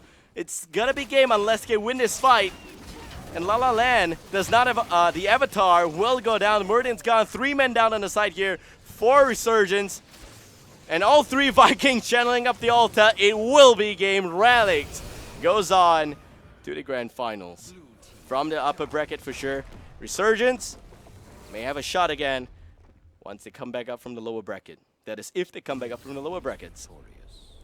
Great plays by both teams. I think it's a close game. Of course, Relics did win with superior team fight and positioning. Resurgence, unfortunately, was not able to use that mental equity. I really wanted a replay of the last fight, but I know that even if a replay, I cannot check if, you know, the if Tesla could have provided vision. All right, we got replay up. Let's pull that up right now. All right, so this is a fantastic Shadow Stalk maneuver from Relics. Vendetta, unfortunately, could not pop D there to check out the position of the enemy team. Nice Mighty Gust as well by Capricorn repositioned, so that's a great play on his part. Trinity down to about 50% HP already, and Strafe already being used, by the way, but there is just not enough burst damage at the end. Zagara is just not a good follow-up, especially when your enemy has got like a Tyrant is good enough to heal you back up to full HP. But close game. Man. Close until the 21st minute, where they made a big mistake right there, making sure that, you know, they got caught out in the Ring of Frost. Big plays by Trinity once again. MVP for me, Trinity, not because he had the most kills or because of the hero damage, but because he actually decisively won this game for the team. That Ring of Frost was so good. Ring of Frost followed up by Myr's very own, you know, Mighty Gust. That's it. And that's game. And are you kidding me? I get another Diablo quest for myself. I just cleared this yesterday. But guess what? There's at least 5 Diablo warriors, and I'm a warrior player, so this is going to be enjoyable. For me, at least. All right, hope you guys enjoyed this custom coverage. This is Babel, and we just completed the upper brackets. We are now going down to the lower brackets. In the lower bracket, best of 1 finals between Resurgence and Power of Super Belief. We'll be back after an extended break of 15 to 20 minutes. So sit tight, stay tuned. If you enjoyed that cast, give me a like on my Facebook page at BibleCast, and follow me on Twitter at BibleCast as well, same handle. And if you enjoy watching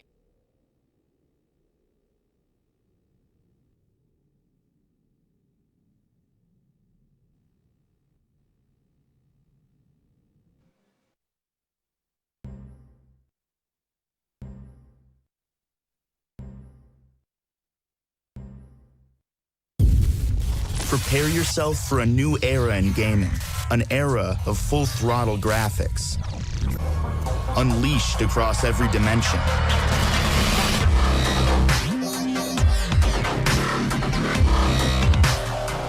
The new Alienware laptop family with revolutionary graphics amplifier. The future starts now.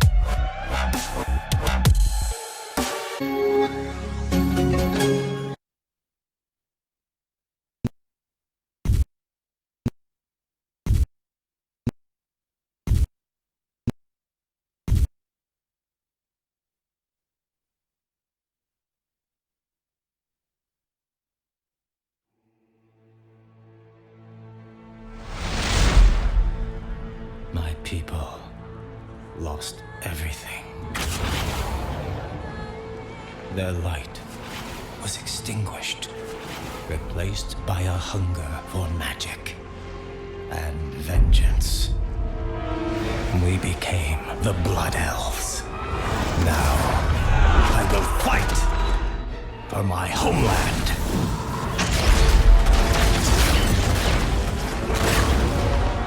Selama Ashalanore.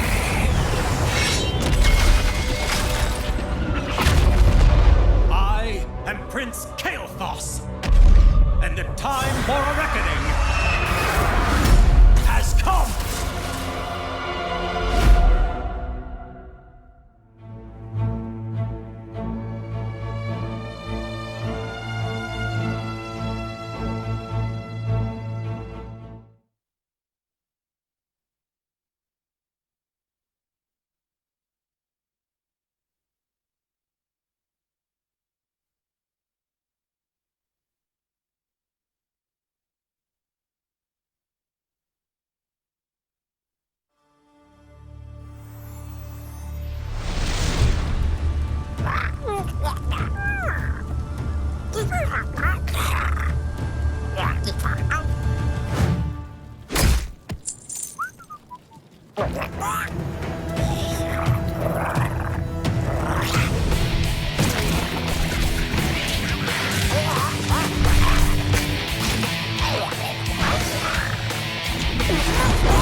Prepare yourself for a new era in gaming, an era of full-throttle graphics, unleashed across every dimension.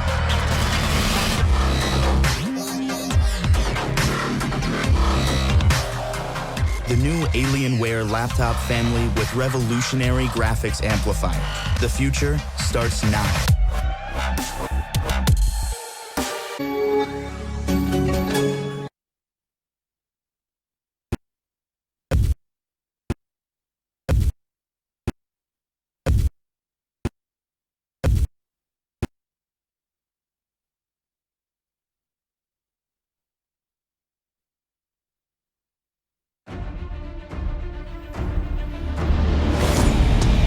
It's not easy being queen. So many subjects to keep in line. So many scores to settle. I am the swarm. And vengeance has never looked this good.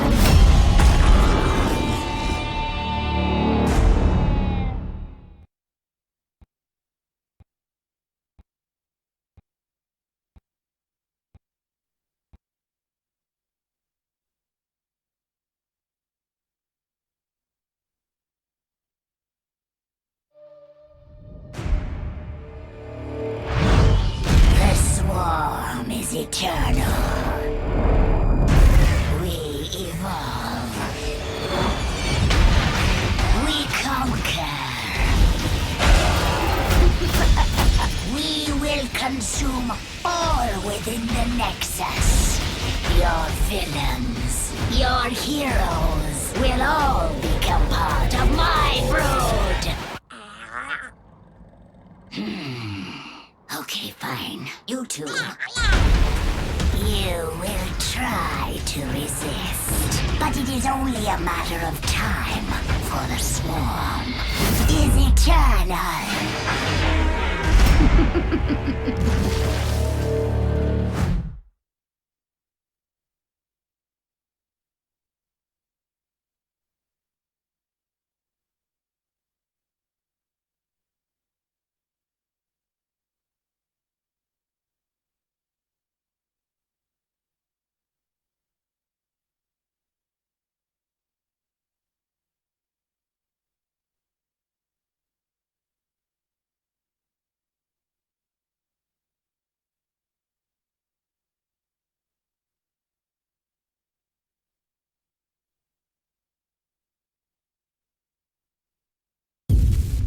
Prepare yourself for a new era in gaming, an era of full-throttle graphics, unleashed across every dimension.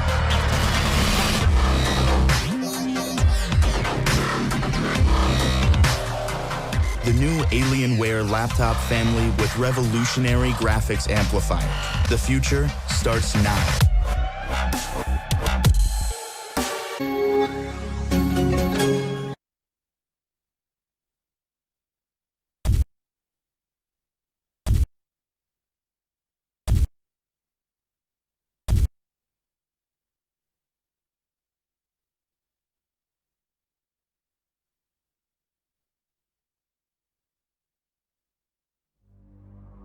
You thought you were so clever.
Peace. It has been my life's work. Through honesty and diplomacy, there is no obstacle. Ahem. There is no obstacle we can't overcome. Within each of our hearts lies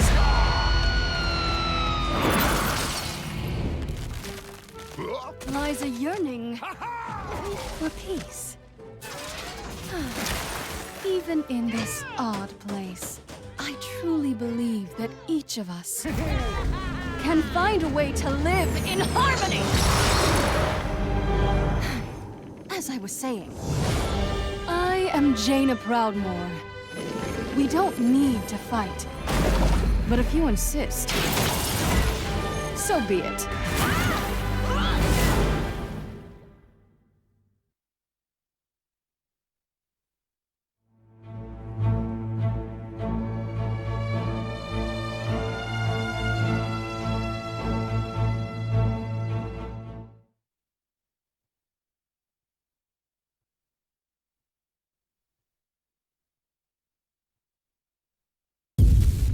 Prepare yourself for a new era in gaming, an era of full-throttle graphics, unleashed across every dimension.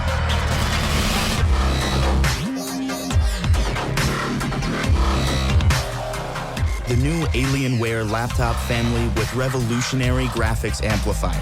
The future starts now.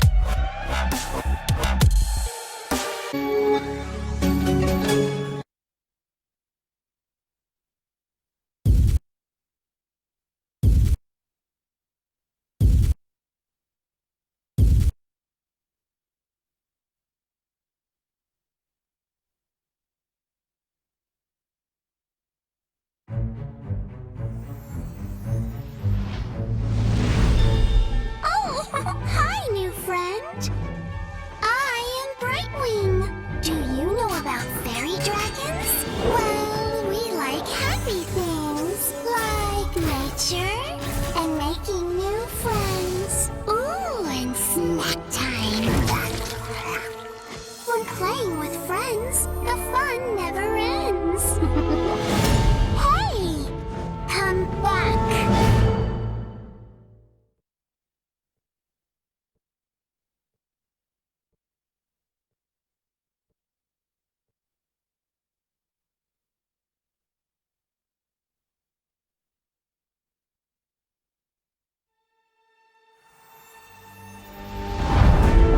Life is an adventure.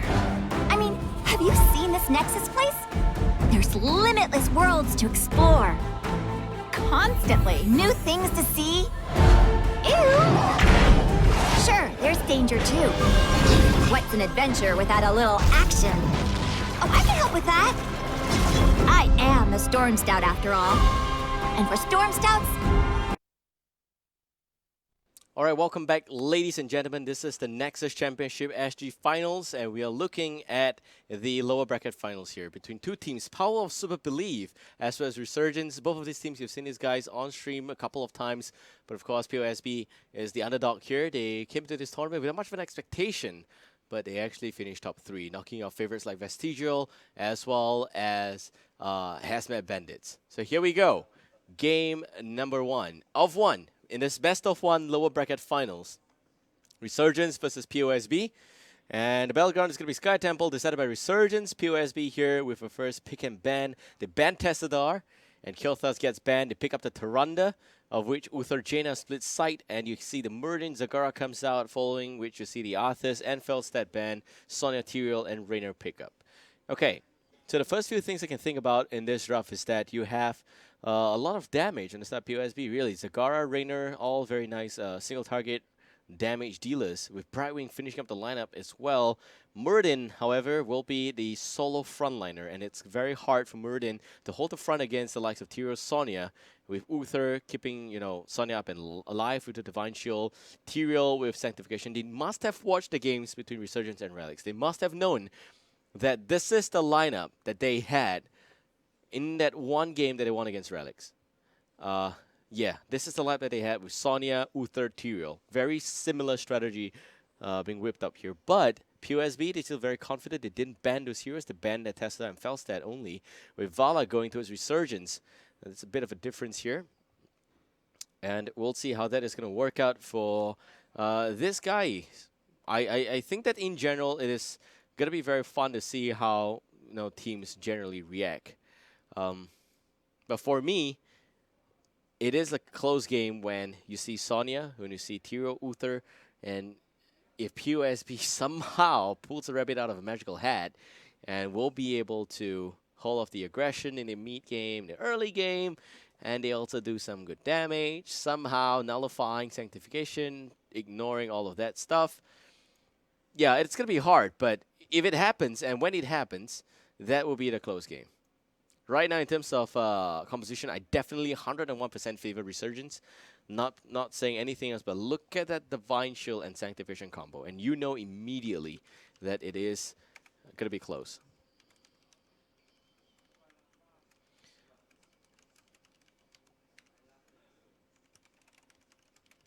All right, so lower bracket finals it is. Only one team gets a chance at Relics again. Hopefully, whoever brings it back up will make it an exciting series. That's it. Thank you guys for tuning in. This is the Nexus Finals for Singapore. We'll look at Resurgence POSB Best of 1. And definitely, this is one of those series that I think it's going to be fun. For me, you can see that Jaina and Sonya, they have got great damage. Vala adds up a little bit better, a little bit more in that sense. Tyrael and Uther is going to keep the whole team up and alive. Of course, I personally would love to see Sonya with Tyrael because that Sanctification is just so good. For POSB, just making sure that I understand this draft correctly. We're looking at Brightwing with a possible Polymorph on Sonya. And you see Zagara with Divine on the backline. They get a lot of crowd control. Also, a lot of stunts, if you think about it. With Muradin with the Storm Bolt, Tyrande with the Lunar Flare, and Raynor, if he does get the bullseye, I am expecting him to go for a full-fledged double barrel. Because that's going to be really good to see. 2 stuns, that's what the Koreans do. And this is the Pocket Full of Sunshine Battleground. This is the Sky Temple, the only battleground in this entire game with overwhelming sunlight. It reminds me of California, it does. Not saying that it's a desert right there, guys, but my point is that it's very sunny, right? It's a lot more sunny than it is in Singapore. Singapore is just flooded right now. All right. The irony, right? Okay, in terms of early game pressure, definitely you can see Zagara at the bottom lane. Probably going to try and push the lane. Bottom or top doesn't matter, but I personally prefer to see Zagara at the bottom lane. And because when the second wave of Temple spawns, you will get a bit of lead in structural points. And for Resurgence, it's a full-on gang squad. You're looking at that. They rotate, they move around, they do damage, they gank. That's about it. That's Resurgence for you guys. For POSB, Tyrande should be able to do some rotations as well with Muradin. But how effective it is, that's the main question, right? I have a feeling that Sheen's going to be playing as Tyrande, and Anthony Cini will be on the Brightwing. Zez N probably going to be the Raynor. Hopefully, this will be a good game. Yeah, best of 1. It could be a cheese comp. I don't know.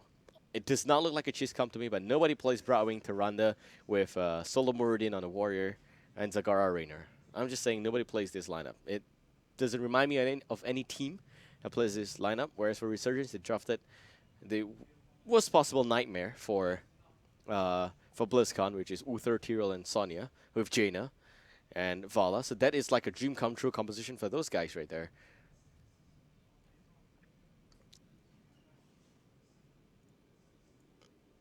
So once we are ready, we'll go into game here. Best of 1, guys. Very, very exciting series. Whoever wins gets another best of 3 chance against Relics. And if the team from the lower bracket wins, then it becomes a rubber set. But if the team from the upper bracket wins, then it's game. And even if it's a rubber set, it's a best of one rubber set. So POSB winning Hazmat Bandit. That is the upset here. POSB taking out Vestigial and taking out Hazmat Bandit. This is a team that played really, really recently. Shin was just added to the roster about 2 weeks ago. Maybe less than that. By the way, the score is a little bit wrong there. Relics is 2, Resurgence is 1. And POSB was formed, I think, on the road to Blizzcon this year. I think it was the 3rd qualifier that they played in, that they qualified. And back then, they didn't really have a very strong finish. I think it's about 5th or 6th in the SG finals. But they improved a lot, and they became Super Belief. It was Power of Belief, and then now it's Power of Super Belief. So after this competition, they're going to rename themselves the Power of Supremely Super Belief. POSSB. Wow. Can you handle that? Chat, can you handle that? Man, naming conventions for Singaporeans were so bad. Okay, we have some technical difficulty. No, actually, Brightwing just came back here. All right, so game number 1 of 1 in the lower bracket finals between POSB and Resurgence. In the Power of Super Belief team, we got Zessen onto the Zagara, Anthony Scene will be playing the Brightwing. Shin onto the Meridian, Mr. Deja Vu as the Rainer, and Saber will be playing as the Taranda. And on the red team, Resurgence, we got Tanuki playing as the Uther Capricorn onto the Vala. We also got a Trophy playing as the Jaina. And Vendetta onto the Sonya. Last but not least, La La Land will be playing as the Tyrael. So it'll be a close series at the end of the day. I think it will be a fun one. Can POSB perform the triple upset? They already took out Vestigial. They already took out Hazmat Bandits. Can they also take out Resurgence? This is a team that's been playing a lot recently, training very, very hard. Let's see how they're gonna react or work out. Okay, Zessen takes a bit of a beating, but Shin swings by with a nice off toss, but in the flank from bottom, and it seems like Taranda is gonna go down. Shin also taking a lot of damage. La La Land with a bit of a body block, but Shin is dropping way too much HP, and will be okay at the end. The smite connecting there, as you can see, but not enough at the end. It's okay, but the amount of EXP obtained from that kill, it's not significant enough. It's a lot better than before the scaling changes, but right now it looks like it is still anyone's game because Brightwing has been soaking the top lane pretty well. And for the bottom lane, it seems to be pretty clear that Zessen has it down strong. Looking at talent options, we have Reconstitution coming to play here with Hold That Thought. Actually, Brightwing going down on the top lane. This is a bit of a problem. Without Brightwing on top, they will not get the extra EXP that they need, but they trade it up with Vendetta on the bottom lane, but La La Land's already here, so at least La La Land's going to be able to try and soak up the lane a little bit better for RSG. So we talked about Reconstitution, we talked about Season Marksman, Reverberation, Ranger's Mark, and Season Marksman, of course, helped Rainer a lot. This is going to be a damage-driven Rainer build. And on the side here for RSG, we have the Purge Evil, as well as the Deep Shield, Conjurer's Pursuit, Shot of Fury, Composite Arrows. Great stuff. Shin, we'll try and pull back. Shin's going to be okay. And so far, so good. Pretty decent stuff. Deep Chill has been nerfed, but surprisingly, teams still pick it up these days. And of course, the Polymorph, when it does have Critter Rise, it will do a lot more of an effect against the target there. Also, Greater Polymorph, probably a good pick. Extra 1 second. It's very important to have that. But top Temple actually 100% going towards Resurgence. They get a bit of a level lead from that. Jaina gets blown apart. Mr. Deja Vu pulls back. Shin taking a bit of damage from Vendetta, who's been playing Sonya a lot in this tournament. Level-wise, it's still very much even. They need to wrestle control of this temple, and they need it right now. Stumble from Shin, unfortunately not connecting. Could have been a kill on Tanuki otherwise. But we're looking at Venom Spines. Increased range and damage. Focus attack, Thunder Burn, focus attack, and Medic Pixie. Medic Pixie, man. My favorite level 4 talent for Brightwing. Actually heals up a lot more. I think 127 over 4 seconds right now. And for RSG Resurgent, it's by Amplified Healing, Snowstorm, Protective Shield, Focus Attack, and Arsenal. So it will be the multi-shot build once again on Vala. And also going to see a very nice utility Uther For Jaina, it seems like it will be the Snowstorm, Amplify Healing, and Protective Shield. Great stuff. Now on this side, POSB against RSG, 6 against 6 in terms of level. Slight level lead here for RSG. POSB needs to circle in a little bit better. For Resurgence, they're just a little bit more spread out. The good news is that POSB is so stuck together that they should be able to get a bit of lead here from the Giants that's pushing down the bottom lane. So very even in terms of kill, 2 kills each side. And Anthony Scene. Anthony Scene, well, this is a Brightwing that you guys have not seen just yet, but I think it's kind of effective to have Brightwing with Polymorph right here. The Arcane Flare does pretty decent damage. I think right now it is about 180 and in a small and 120 in big, larger area. So at least Brightwing does some substantial damage. And I mean, I've seen some really good Brightwing Arcane Flare before. It's worked out pretty well. Okay, so they will also be able to pick off the Bruiser Cam just in the nick of time. Anthony Scene by himself now defending against the Bruiser Cam from the red team on top. Temple spawning in just about 13 seconds. Of course, Anthony Scene can quickly rejoin the team, but he needs to be able to take out all of this Bruiser mercenaries first. Meanwhile, bottom lane, Temple spawning in just about a few seconds. Sheen again with his Stoneball not connecting. And La La Land churning up the first few waves of the Temple. Of course, Brightwing can quickly join up with the rest of the team here, so no worries even if it's 4 versus 5. I think the damage has been done, and it's going to be 5v5 right now. Still very close. Almost no lead going towards the top lane. Okay, it will go towards a remnant member, range member of the Bruiser Camp. And the Stormbolt again misses for a 3rd time from Shin. Tanuki, a nice lockdown. Likes Justice, right? Great, just great stun, but no follow-up somehow. They're almost level 10. They just gotta be very careful right now. It's interesting to see that both teams are not soaking the Temple, although POSB has got a better map control of their position. Speaking of that, just when I mentioned it, Mr. Jivu steps on it and steps off again. Seems like they're not ready to pick up the Temple somehow. But do note that Vala is at the mid lane, so this is a very sneaky play by Resurgence. Capricorn is going to be able to suck up the mid lane pretty well, and if it takes down the tower, they will get the Undisputed EXP lead. But because the Temple just took out the bottom fort against Resurgence, Resurgence barely has a lead right now. This is cute. Okay, Lunar Flare not connecting. Last 10 charges on it. And they want to go in for blood. Sheen taking way too much damage. Nice Stormbolt, pulls back out. Also going to see the Sentinel flyby, but La La Land's going to try and finish off the charges right now, but they're not going to go into contest this point. And if it gets the last remnant charges off, they may get level 10. Nope, it will not be enough for a structural takedown, so they will remain at level 9 for a little bit longer. It is going to be rapid incubation that's going to help Zagara stay alive. If there's a bit of a gank going on, that's going to help buy some time. You also get Revolution Overdrive, a full-fledged damage build on Raynor, and Piercing Bolt, very standard mixed build here for Muradin. Lunar Blaze by Tyrande. And last but not least, you also see the Face Shield coming out here for Brightwing.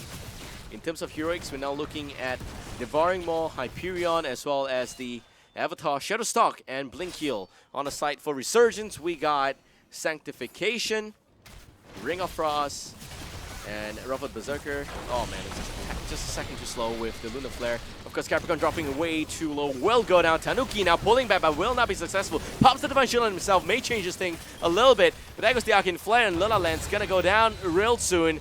Just buying more time with the shields, with the Polymorph. Finally goes down. Maybe looking for a value burst. Will get a 2-man burst at the end. And that's that. So, in terms of structural lead, seems to be pretty dead even. You have the top, yeah, still very much inclined. Slightly favoring Resurgence. They have a bit of EXP lead as well. But I was mentioning about the heroics, and it is going to be Ruffled Berserker, Strave, and Divine Shield.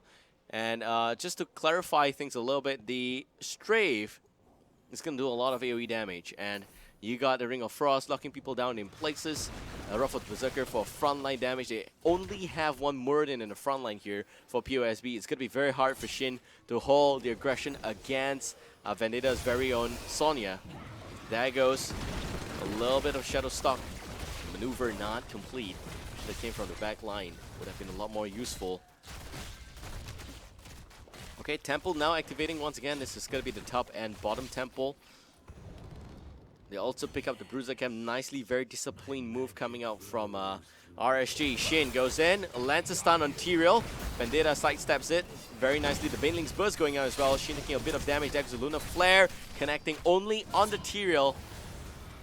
And it's interesting to see the Sentinel not pierce through because Tyrande did not pick up pierce. It's only focus attack.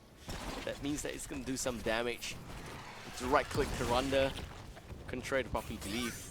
Could be pretty useful. Capricorn gets stunned and a lockdown. The Lunar Flare connects, but there goes the Divine Shield buying some time. Mr. Deja Vu takes a lot of damage from the back line. Zazan with a great Devouring Maw, but the Ring of Frost is punishing the entire team on the side of POSB. They will trade the Sonya for the Brightwing, and now there goes State Sanctification. The second too slow. They want to try and aggress further on the POSB, but the Lunar Flare follows up perfectly. The Baneling's coming out, minimal damage, or none at all against the whole team. Temple still up, and 4 men each side. Close game once again, as predicted.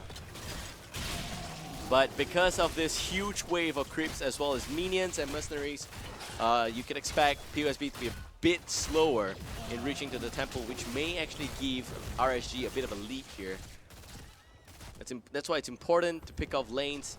Zazan is here with Anthony Scene. The Zagara and Brightwing may be able to buy a bit of a distance here, but without Devouring Maw, there's nothing concrete that he can do.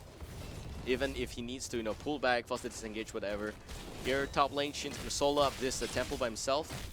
What these two guys should do is that they should definitely either go to mid here to try and save Zaz, and Zaz dropping way too low. Mr. Deja Vu swings by and unfortunately penetrating around just a second too slow. There goes the Ice Block on the Brightwing. Probably looking for the Blink Heal. Blinks away. But Tanuki looking for the stun, not gonna get it. And that's it. So value going towards RSG for sure. They get about half a level lead with the mid 4 going down and the full-fledged charges on the bottom temple. Both the Warriors spot back home. Yeah. So it's just unfortunate. The big play was getting the Bruiser Cam in the right time, pushing the top lane, or rather letting the camp push the top lane and then going for the temple when the lane's pushed out. Just like what you can see here, yet again another strategy coming out from Resurgence. It's just unfortunate that Rain is not the best wave clear. And if you look at the entire team, in fact, there is no one that can clear the wave very well except for Zagara. Even Zagara, he does expend a lot of mana just to clear one wave. Just to clear one wave. It takes a lot of mana on these guys. Level 13 talents, let's talk about them. Imposing Will on the Tyrael, Icy Veins on Jaina. This is a Blizzard Icy Vein build. You also will see the Shrink Ray and probably Mystical Spear, yes it is, and also the Frost Shot. La La Land does not have Holy Ground. Looking to put up a contest, will not do it. If it did have Holy Ground, it would definitely have gone in for the steal. And for POSB, they do have the Mutalis. They also have the Giant Killer. And what looks like Thunderstrike, Shrink Ray, Ice Block. Still half a level down for POSB. Probably want to go into lockdown Vendetta here. Unfortunately, Loftos is not in the best position. And they pull back once again. Very close in terms of level lead for RSG. Temple now spawning. This is a solo temple. It's a consolidation phase, which means that if RSG wins this one, they will spiral ahead. And if POSB wins this fight at Temple, this objective, they will be able to equalize pretty well. Now, RSG is obviously trying to get level 16 before they go for the Temple. But for POSB, they're just trying to make sure that they don't lose out in terms of EXP. So we're going to play very safe. Shin still has the Dove Toss, will be able to run away. Some stuns from Tanuki getting cancelled quickly by the Avatar. And also seeing Shin just boxing out Tanuki a little bit. Tanuki obviously doesn't want to go in anyway. But they're already almost level 16. Mr. Deja Vu somehow going to the top lane here. Could be a bit of a mistake. Capricorn also not in the best of positions. And the Sentinel will only spot the Vendetta solo attempt on the temple. They're getting value as we speak.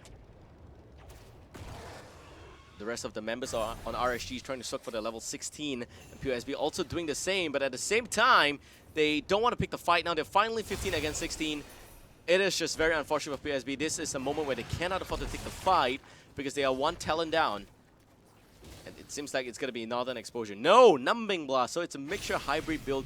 A bit of a damage orientation coming in from the Icy Veins, but not going to go for Ice Block. Also going to see Holy Ground. Benediction, Nerfs of Steel, Blood for Blood. Probably going to lose the keep. Let's see. No, I don't think so. Yeah, I don't think it's going to lose the keep at this rate. They catch out Vendetta. This could be a great catch, but he does a Mystical Spear. It's going to be okay. Here comes the trophy. Great Blizzard connecting. Also the Ice Block just to disengage before the second wave connects. And the Devouring Maw on 3 targets. There's no follow-up, however. And Shin has to pull back. La La Land swings by. With the Holy Ground, Shin does have the Dwarf Toss, but gets locked in. Will go down. Muradin is gone. In the best of one, that's a great mistake. They finally get a level 16 with Brute Expansion coming in here. Bullseye, Stoneform, Ranger, Criterize. Criterize is really going to help take even more damage on the target as Polymorph. So far so good. Resurgent does have 1 full level lead. The keep is still standing. Sentinel is going to spot out the boss tap. Don't think they got the Devouring Maw. It's also tier to worry about with the Holy Ground on the Eldrin's Might. There's no way they can get that one. Zazam picks up the Siege Camp to buy some time against the bosses there. Vendetta is going to try and address this by himself.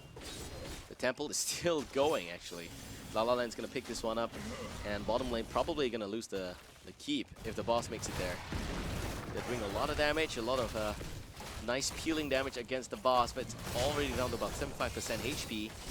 RSG now going in. They want to make sure they get a keep here. It's a level lead, but it's no longer a talent lead.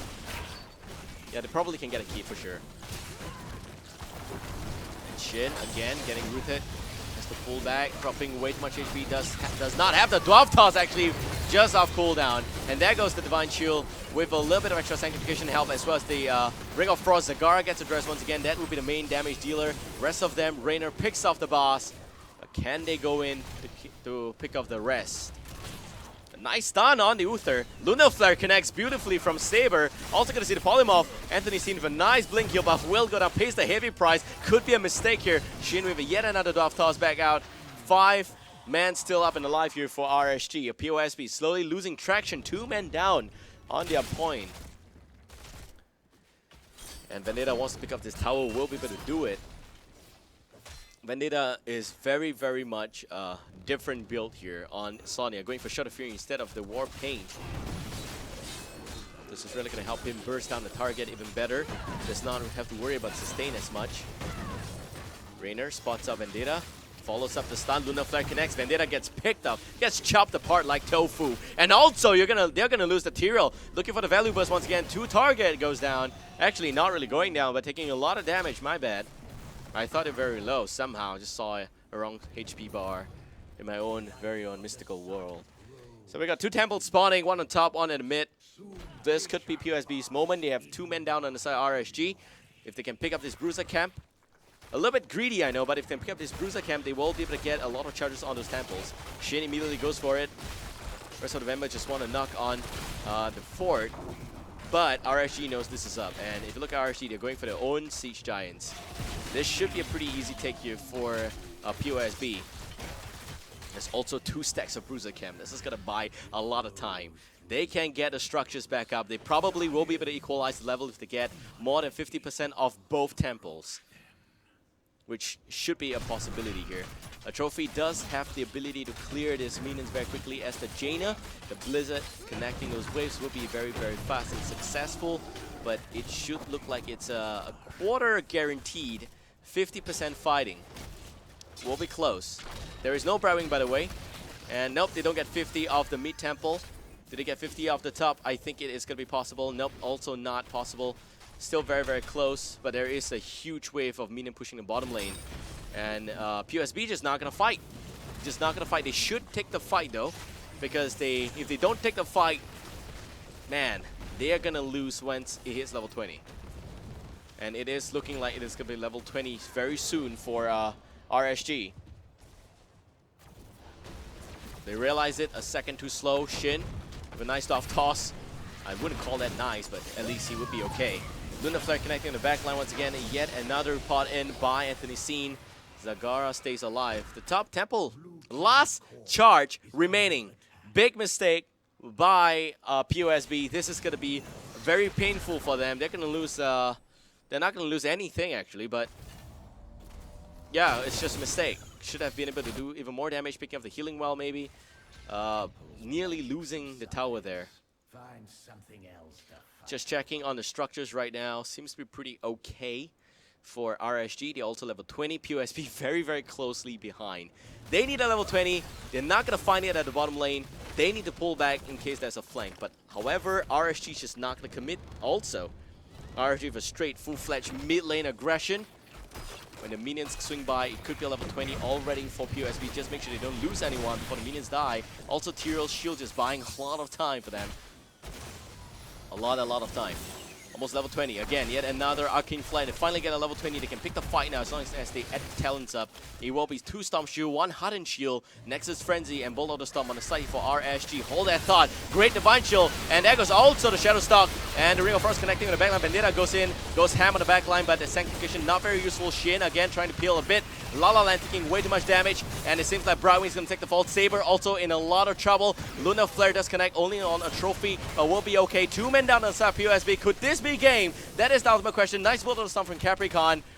But the meat keep is dropping. Tanuki taking a lot of damage. There goes the stun onto the Jaina. Trophy with another Bolt of the Storm. Maybe we're going to see POSB with a bit of a nice comeback story. He pops the Avatar, cancels the Ancient Spear. We'll be able to trade out effectively. Zagara goes a little bit out of position. Tanuki now respawns. That's a 4-man, and he goes back down to hell. And we got 3 men up, still alive on the side here for RSG. POSB with 3 men down. It's a 2-for-1 exchange, or rather a 2-for-3 exchange, favoring RSG, but it's a great fight. It could have been game there. So POSB hanging on to tournament life. They have to clear the waves. Unfortunately, they haven't got a single keep yet. That's the main reason why they're struggling so hard against this team in this instance. Brightwing out in just about a few seconds. We got about 10 seconds before Tyrande respawns. Shin gotta be very, very careful. Does not have Avatar, a 2-man stun. Here comes the Brightwing, looking for the Polymorph, and he gets it onto Capricorn, but there's no follow. Mr. Deja Vu just too far out. Should have just gone in like a scissors, going in for that extra clamp in. La La Land trying to buy some time, denying some charges off the mid-temple, but they don't have Uther for the next 10 seconds. They don't have Sona for the next 5. Saber is also back out. Now what POSB needs to do is just go for a fight. They need to get a fight. They already lost the mid keep. Zagara's being forced to defend. They cannot take the fight right now. Uther just respawn. They have to go for the full-fledged temple. Zagara needs to clear the bottom and mid lanes as soon as possible. They don't want to lose the top keep as well. It's too dangerous. Shin buying more time. Nice timing there. Unfortunately, no, actually not a nice timing. The last ammunition went away, but they will not get the last 4 charges of the mid temple. Gonna try and prevent further damage on the top lane. La La Land. Oh, Stumble not connecting. A bit of a misplay by Shin, but a Lunar Flare connecting the backline once again. Avatar getting popped. Saber dropping. Saber goes down. Devarmo on the backline. There goes the Sanctification. Vendetta going ham on the backline as well. We have Bullseye for Raynor. It's going to be enough for a little bit. And there goes also the Archangel's Drop. Probably going to target 2 targets, but nope, not going to connect on anyone. Capricorn gets stunned quickly by Shin's Piercing Bolt. That is going to be so awesome. We also got yet another Stun Bolt coming out. Quick, awesome play. Actually, it's not the Piercing Bolt from Shin. My bad. It is actually the Bullseye by Raynor. And then you see the Stun Bolt. Shin now with the Brightwing HP buff. They get the temples. They have to stick to their guns. They have 2 men down on the side here for RSG. You don't want to go all in. The core is still suffering a lot of damage. Somebody need to pop back home to stop this from happening. And they get the last 3 charges of the mid-temple. Fantastically done. Zazan is back at home to defend. Shin got to be very careful. You don't want to lose this area here. The mid keep will go down. The top keep, come on. Go for the temple. They have to go for the temple right now for POSB. For RSG, they could have stopped that from happening at all costs. 9 seconds before Saber as the Tyrande respawns. 15 seconds before Tyrael. And that's a whole 20 seconds before Jaina is back in this game. They got a lead here. Polymorph and Vendetta gets caught out of position. Tanuki swings by. Divine Chill is going to be available in 20 seconds. It does not have Divine Chill right now. It pops the Hardened Chill, but it's stunned on Brightwing. Just too much. Vendetta dropping. Vendetta does go down. Capricorn, this could be game. There goes the stumble. Capricorn goes down.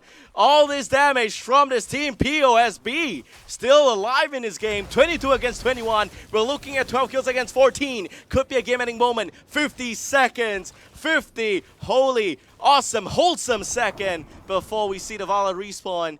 And then the fight equalizes here.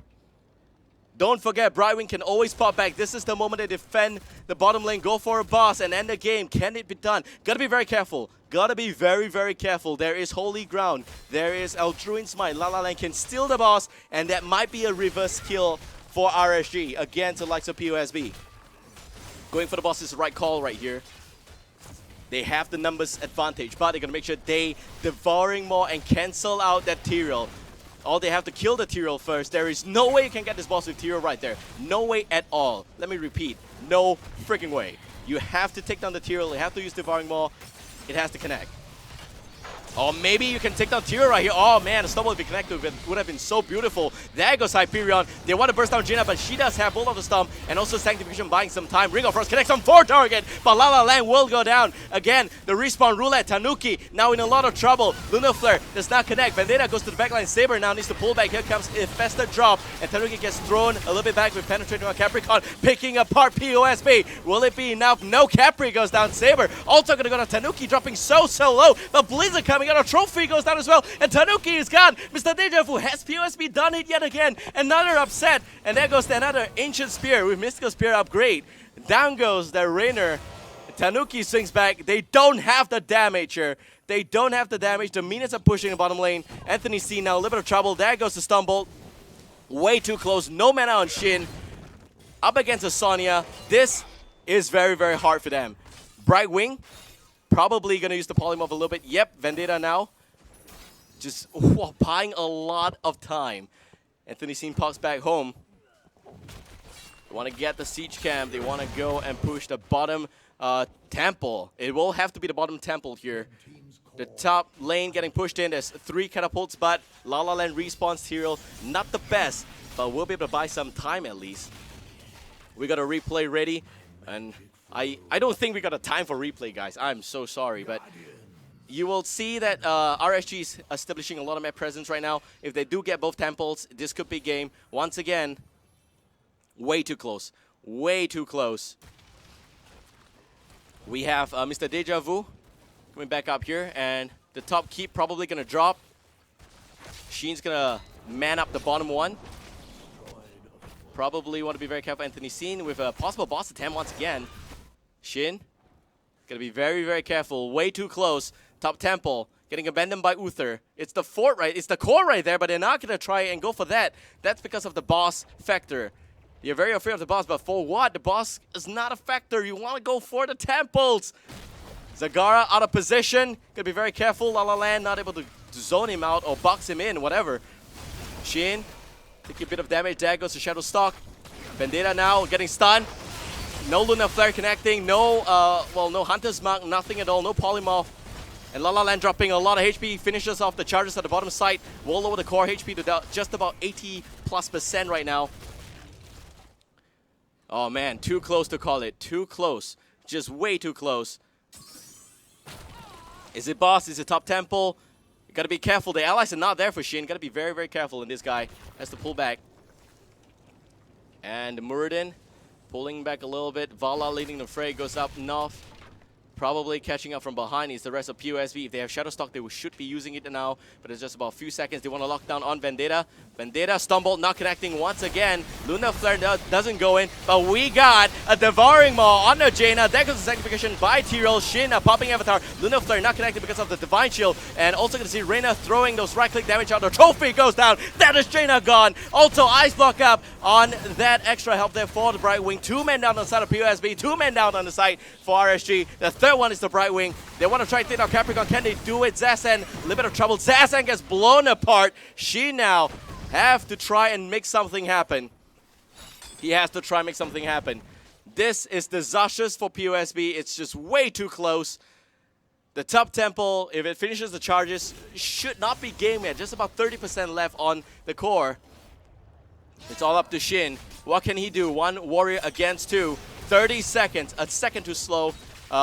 Second too early actually to come up here. Ruffle of the Berserker popped already. But he is just dancing around, buying time. Pops the Avatar. Mans up against the Sonya. Gonna land a stumble on one target, but that is also the extra hardened shield. And Sheen has to pull back. This is it. Shin goes down. What a disaster. 13 seconds before the Brightwing comes back up. He should actually be buying time. Shouldn't be committing right there. And also Tyrell goes down. Could be game. It is game. There we have it. Resurgence by a thin of a hair. We'll get a chance of redemption against Relics. POSB had a great run this tournament. So close.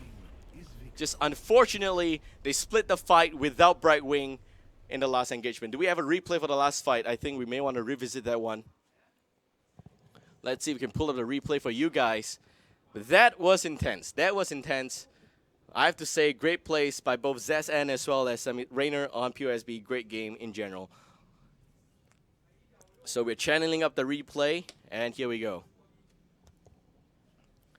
So look at this fight. Anthony Scene's positioning is not good at all. If the stumble connected, definitely Veneta would be in a lot of trouble. They want to pick up La La Land, and Capricorn coming from the back line, and the strafe is just so effective. Zazen pulls back down to the bottom area for some reason, going up against Capricorn, but he stays alive somehow still. And Rainer goes down first because the double warrior effect on top is just too strong for Shin to handle without enough damage dealer.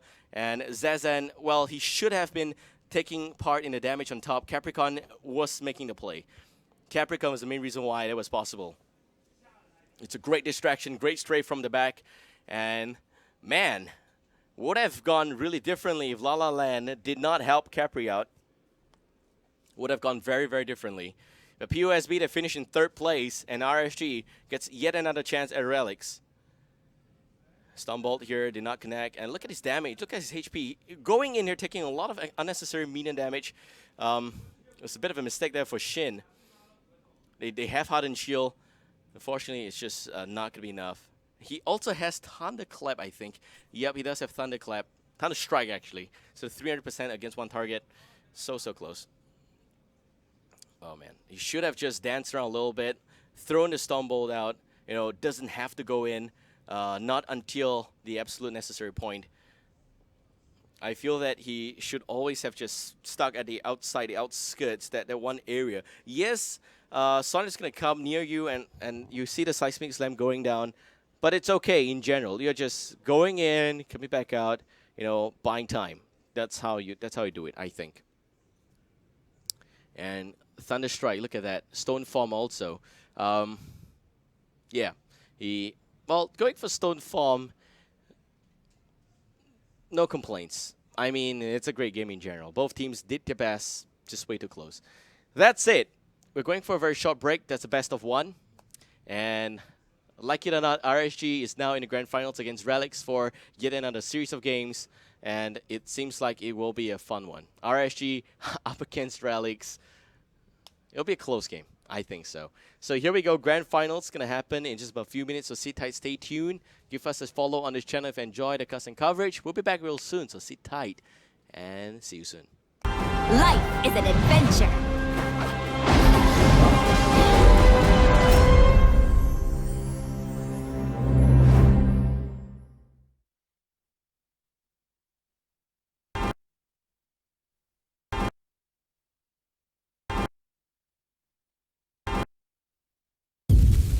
Prepare yourself for a new era in gaming, an era of full-throttle graphics, unleashed across every dimension.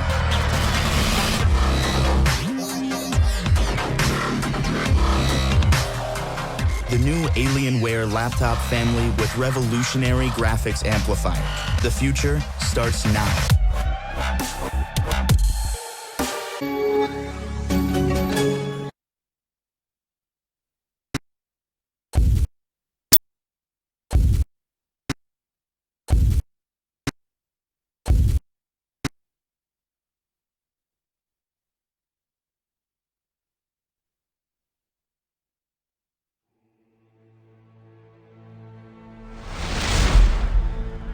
My people, lost everything.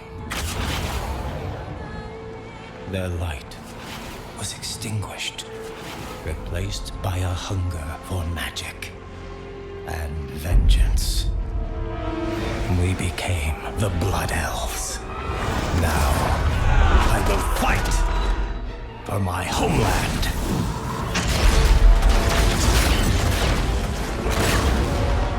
Selama Ashalanore.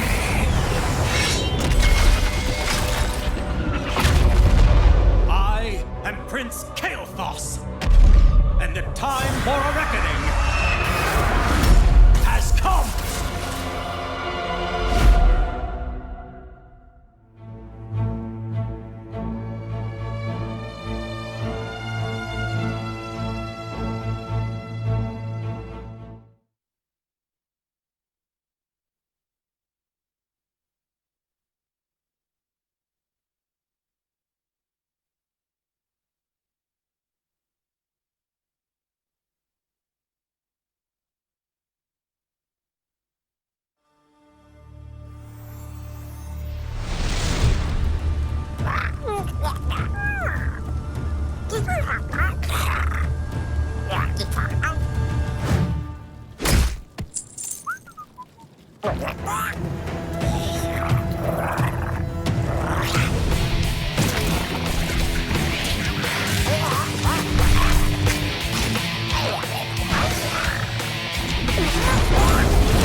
Prepare yourself for a new era in gaming, an era of full-throttle graphics, unleashed across every dimension.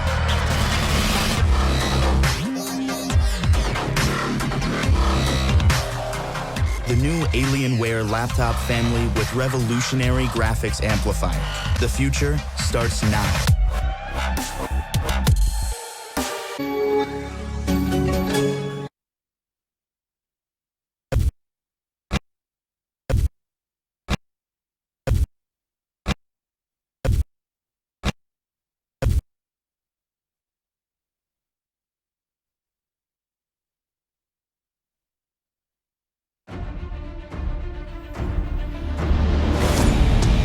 It's not easy being queen. So many subjects to keep in line. So many scores to settle. I am the Swarm. And vengeance has never looked this good.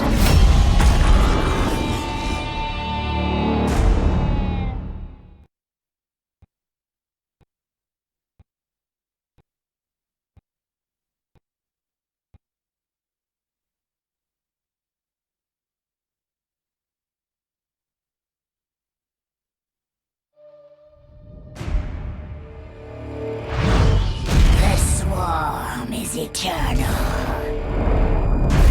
We evolve. We conquer.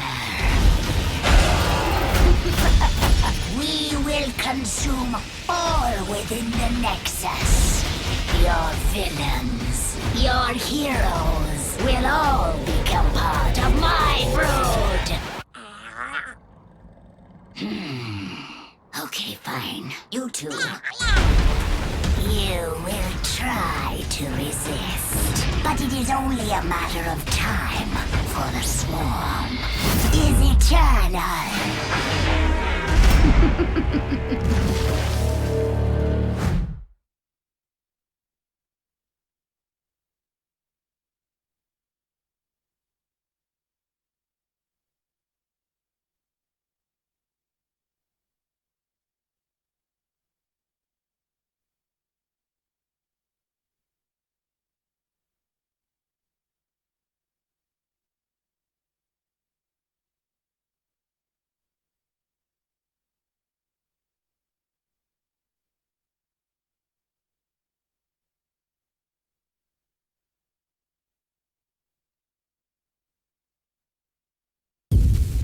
Prepare yourself for a new era in gaming, an era of full-throttle graphics, unleashed across every dimension.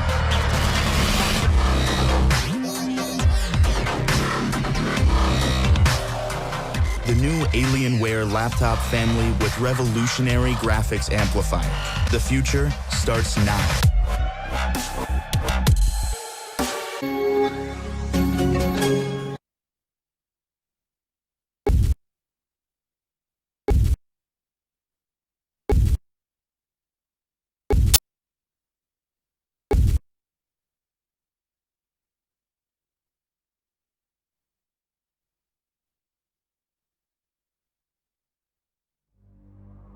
You thought you were so clever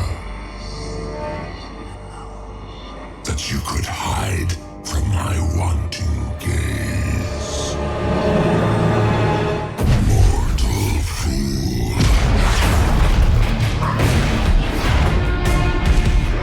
Drown in the tide of sin. Even now, my minions march forth, claiming this misbegotten realm in my name.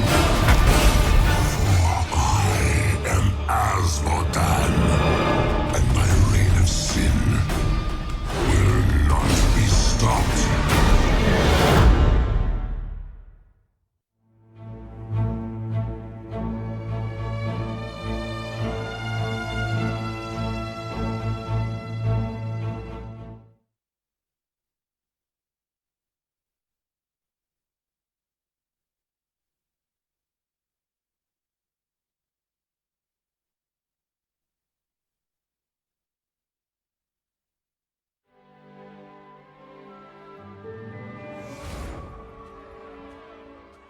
Peace. It has been my life's work. Through honesty and diplomacy, there is no obstacle.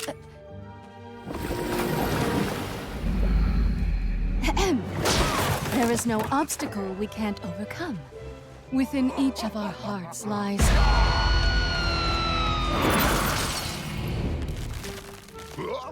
a yearning for peace. Even in this odd place, I truly believe that each of us can find a way to live in harmony. As I was saying, I am Jaina Proudmoore. We don't need to fight. But if you insist, so be it.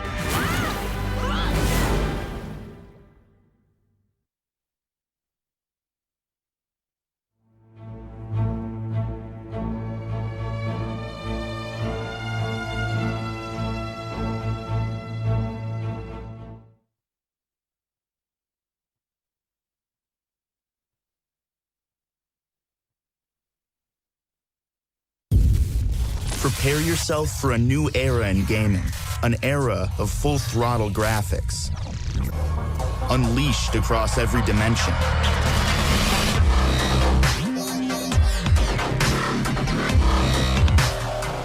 The new Alienware laptop family with revolutionary graphics amplifier. The future starts now.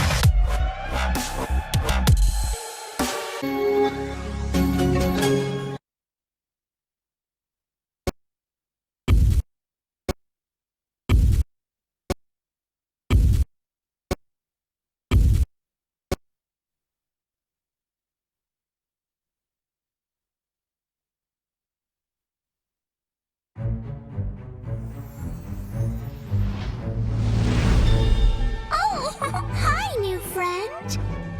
I am Brightwing. Do you know about fairy dragons?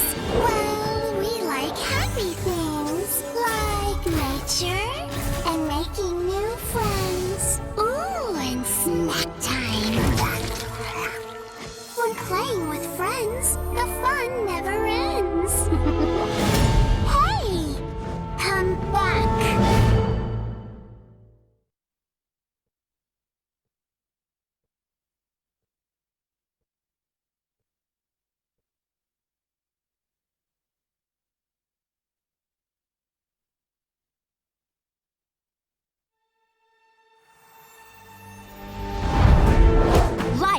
is an adventure. I mean, have you seen this Nexus place? There's limitless worlds to explore. Constantly new things to see. Ew! Sure, there's danger too. What's an adventure without a little action? Oh, I can help with that. I am a Storm Scout after all. And for Storm Scouts, life is an adventure.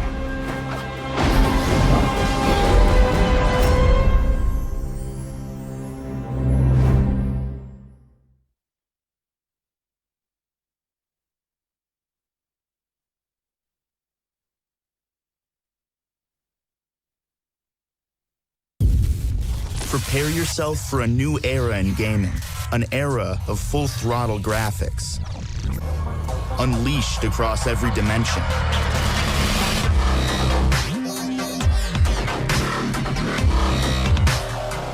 The new Alienware laptop family with revolutionary graphics amplifier.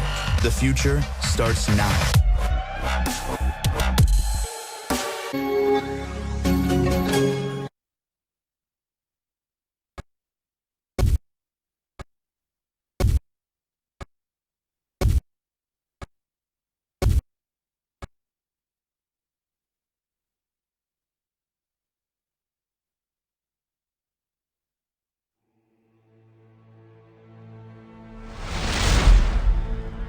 My people lost everything.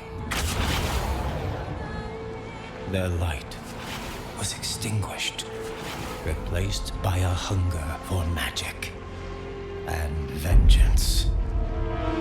We became the Blood Elves. Now, I will fight for my homeland.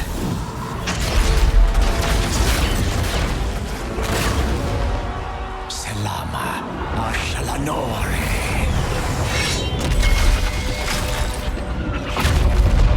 I am Prince Kael'thas, and the time for a reckoning has come!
Prepare yourself for a new era in gaming, an era of full-throttle graphics, unleashed across every dimension.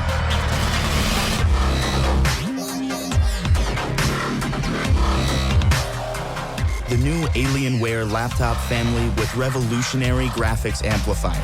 The future starts now.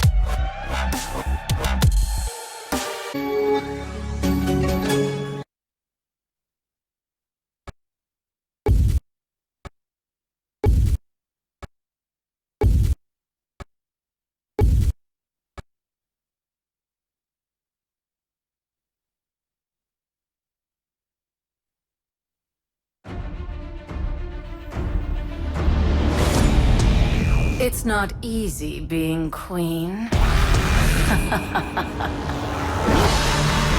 So many subjects to keep in line. So many scores to settle. I am the Swarm. And vengeance has never looked this good.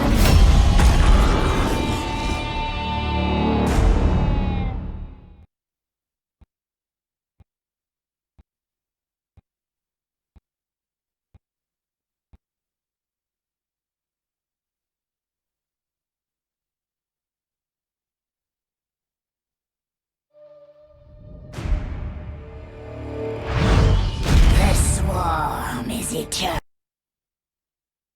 All right, welcome back, ladies and gentlemen. The hour is on us right now. Grab all your friends on Twitter and Facebook. It's time to tune in for the grand finals of the Nexus Championship. This is the Singapore finals, and the winning team here will walk home with 3,000 Singapore dollars.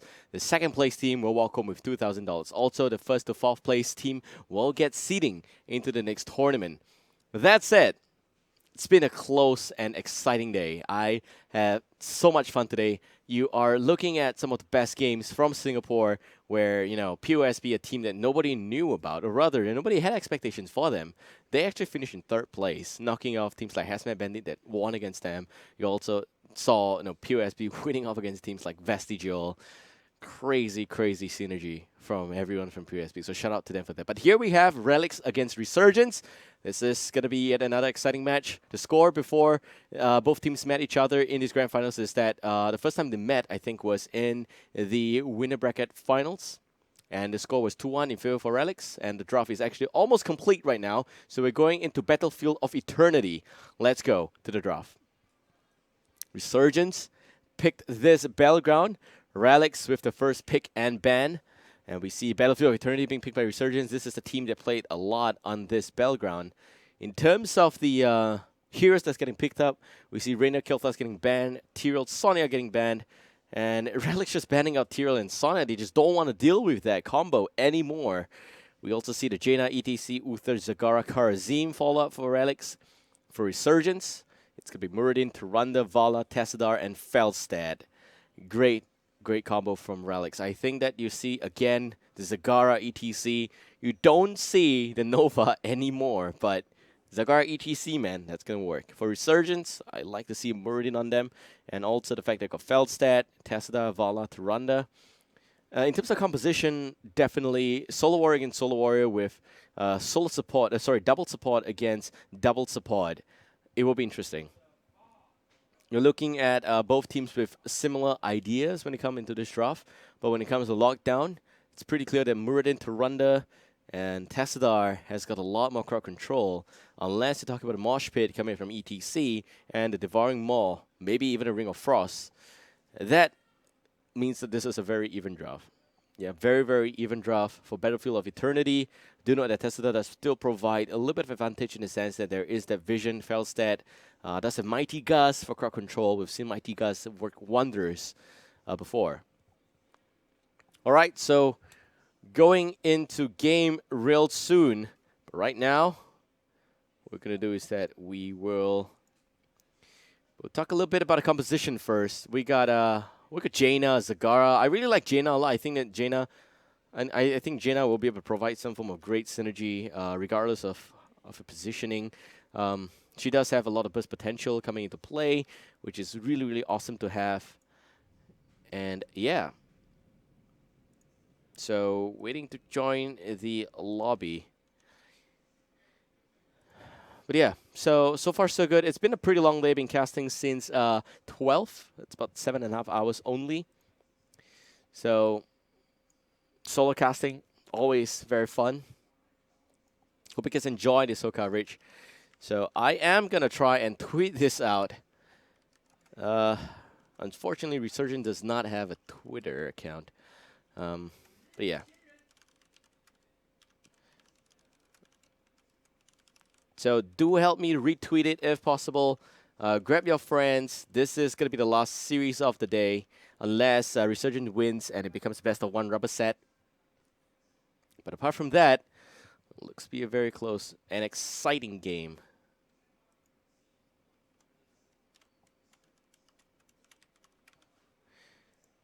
Okay, also I got a poll running actually on my Twitter. So if you guys want to vote which team you think will win, you can do it right there. I'll drop the URL actually. That's not the right URL, my bad. Let me try and pull out the URL for you guys. Yep, this is the one. Okay, so go to the URL and vote. I will use this as stats before this game ends. Okay? Great stuff.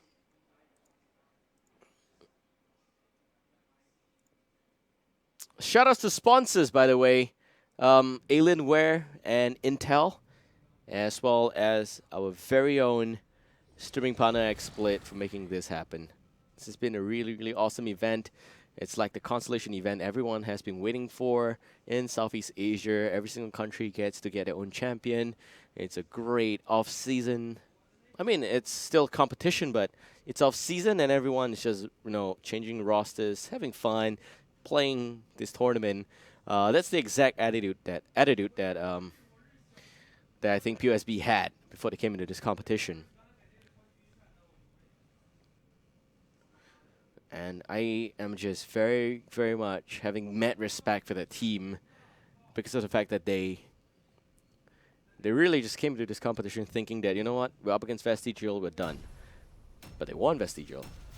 And then they made Hazmat Bandits again, a team that won them 2-0. And then they won Hazmat Bandits. And then they meet Resurgence, a team that potentially top 2, top 3 caliber in Singapore. And then it was so close. You could call it tournament nerves, you could call it whatever, but both teams did a great job. So here we go. Game number 1 in the grand finals for the Singapore Nexus Championship. We're going to Battlefield of Eternity on the blue team. It is going to look like it is Resurgence. Vendetta onto the Tassadar, Capricorn onto the Vala again, La La Land as the Muradin. Tanuki playing as the Runda and a Trophy. He is going to be playing as the Felstad. On the red team, it is Relics. And REL is the abbreviation for Relics. So we're going to change that for you guys. REL it is. Yu Yang going to actually be playing as the ETC. Julian on to the Uther. Zaze as the Karzim. We've seen Zaze play Karzim at the America Championship. It was very successful. Mur will be playing as the Sakara. Trinity now will be playing as the Jaina. So Mur is the true flex player of the team. He rotates between range, melee, damage dealer, as well as warriors. It's a true flex player. Same as Zaze. Both of them have got a wide hero pool. Trinity is the specialist slash range assassin player for the team. Julian mains the support. And also specialist for, I think, Yu Yang. He's the only guy that plays warrior. 100% warrior. So looking at some talent options coming in, we see Rolling Like a Stone, Reconstitution, Conjurer's Pursuit on both the Jaina and Uther. Also going to see Iron Fist for Karazim. That buff has just changed things up a lot. Iron Fist now makes it very viable. A lot of extra damage coming in from the Karazim. Burst potential, that is. Also going to see the Perfect Storm from Muradin, Season Marksman onto the Feldstad, as well as the Ranger's Mark for Taranda, Conjurer's Pursuit on the Tesla. Last but not least, we also got Vala playing as the multi-shot build. Probably going to be the composite arrows. Yeah, this increases the range, stacks really well with 13's very own Frost Shot. Alright. So, Zaze, a little bit of burst damage against Tassadar already. And look to be so far so good. Laning-wise, it's going to be Falstad against Uther in the top lane. Jaina is going to rotate a little bit. That's about it. And you see Zaze swinging by again to the bottom side. 3 versus 4. It's kind of hard to play up against so many range damage dealers at the bottom lane. But they will be able to pick off Falstad on top. Okay, Immortal spawning in just about a few seconds right now. They don't want to lose the ETC right here. Yu Yang's going to be okay. Nice Lunar connecting on the back line. Only on Zaze, though, some chip damage on the Karazim. We're going to see the Immortal spawning. And it looks to be pretty okay, but definitely a bit of a lead, actually. The Iron Fist does a lot of damage against the Blue Immortal. Meanwhile, for the Red Immortal, as much as they can try and hammer on it, it is still going to have a bit of a nice 1.8k HP lead, and the Immortals will switch sides. This relocation is 100% fixed, so teams can expect that. Vendetta shouldn't be here. Very dangerous position for him to be in, but of course, a bit of a lackluster performance coming from the rest of the team. Very slow rotation. Relics, Yu Yang dropping way too low. Does not have Power Slide. Face Melt, Power Slides away. Nice Holy Radiance will be okay. Capricorn nearly picking up the kill there. And the Sentinel, oh man, nice block there. Body block by Zaze. Okay, so talent options coming in. It seems like it's Double Neck Guitar and Venom Spines. And for Jaina, we're looking at a possible, well, maybe just going to see the reach, the radius increase, the Snowstorm. Here we go. Also going to see Overtake that increases movement speed when Deadly Reach is up. And for Uther, just waiting for him to pick up the protective shield probably. The Mortal does go down. Nice stun from Yu Yang, but no follow-up. Lunar Flare, even better stun coming out. Julian taking a lot of damage. It's surprising to see that it is not going to be a burst build coming out from Vala. Going for multi-shot and even going for Arsenal as well. That gives extra grenades. It will be Sledgehammer. I like that build a lot. Healing Ward, Focus Attack, Power Throw. And yes, it's going to be Protective Shield for Julian. Vendetta, a lot of trouble. Double Neck Guitar. Let's increase that a little bit. Oh, there goes the Dimensional Shift, but that's not going to help keep him alive. Now is it? A few last hit from Sakara. Mur picks up the kill. Bit of a mistake there. Should be able to pop the extra vision range, but not doing that cost him his HP. Of course, I didn't check if it was actually off cooldown, but I'll check in the future if I remember. Of course, solo casting and observing. My God, there's so many things I gotta do here. Here we got the bottom lane in a little bit of trouble. Of course, Zace will not be able to hold off the aggression against four heroes, as the Karazin by himself. They're probably looking to trade the forward, the top and the bottom forward. Vendetta once again. Blizzard does connect a little bit. Nice Cone of Cold there. Increased chip damage against the Tassadar. The bottom forward probably going to drop very, very soon. Top forward as well. About the same time, actually, both teams get level 7 at A1. And we get yet another wave of talents coming in. It will be the increased duration, dip shift, Lunar Blaze, Piercing Bolt, Secret Weapon, Searing Attacks. And I mean, on this side, we see Rapid Incubation for Zagara. Instead of increase range, or rather size of the Crypt Tumor. And you also see Just Keep Rocking for the ETC. With Frostbitten, Cleanse, and Way of the 100 Fist. So far, looks to be pretty interesting synergy here. No kills for RSG, 2 kills for Relics. Zagara's buying some time. Definitely a bit of a late position for them, but they did go and get the camps. So the Khazras are going to push down the top lane along with the Fallen Shamans. Trinity, nice Cone of Cold. Blizzard connecting on 2 targets for the first wave. Second one does not connect. And a nice power slide locking down on Tanuki. There goes a bit of extra shield coming from the Tassadar. Tanuki also needs to pull back, falling very, very low. Vendetta does still have the Dimensional Shift. Lunar Flare connects only on Trinity. Stumbled, unfortunately, does not do anything.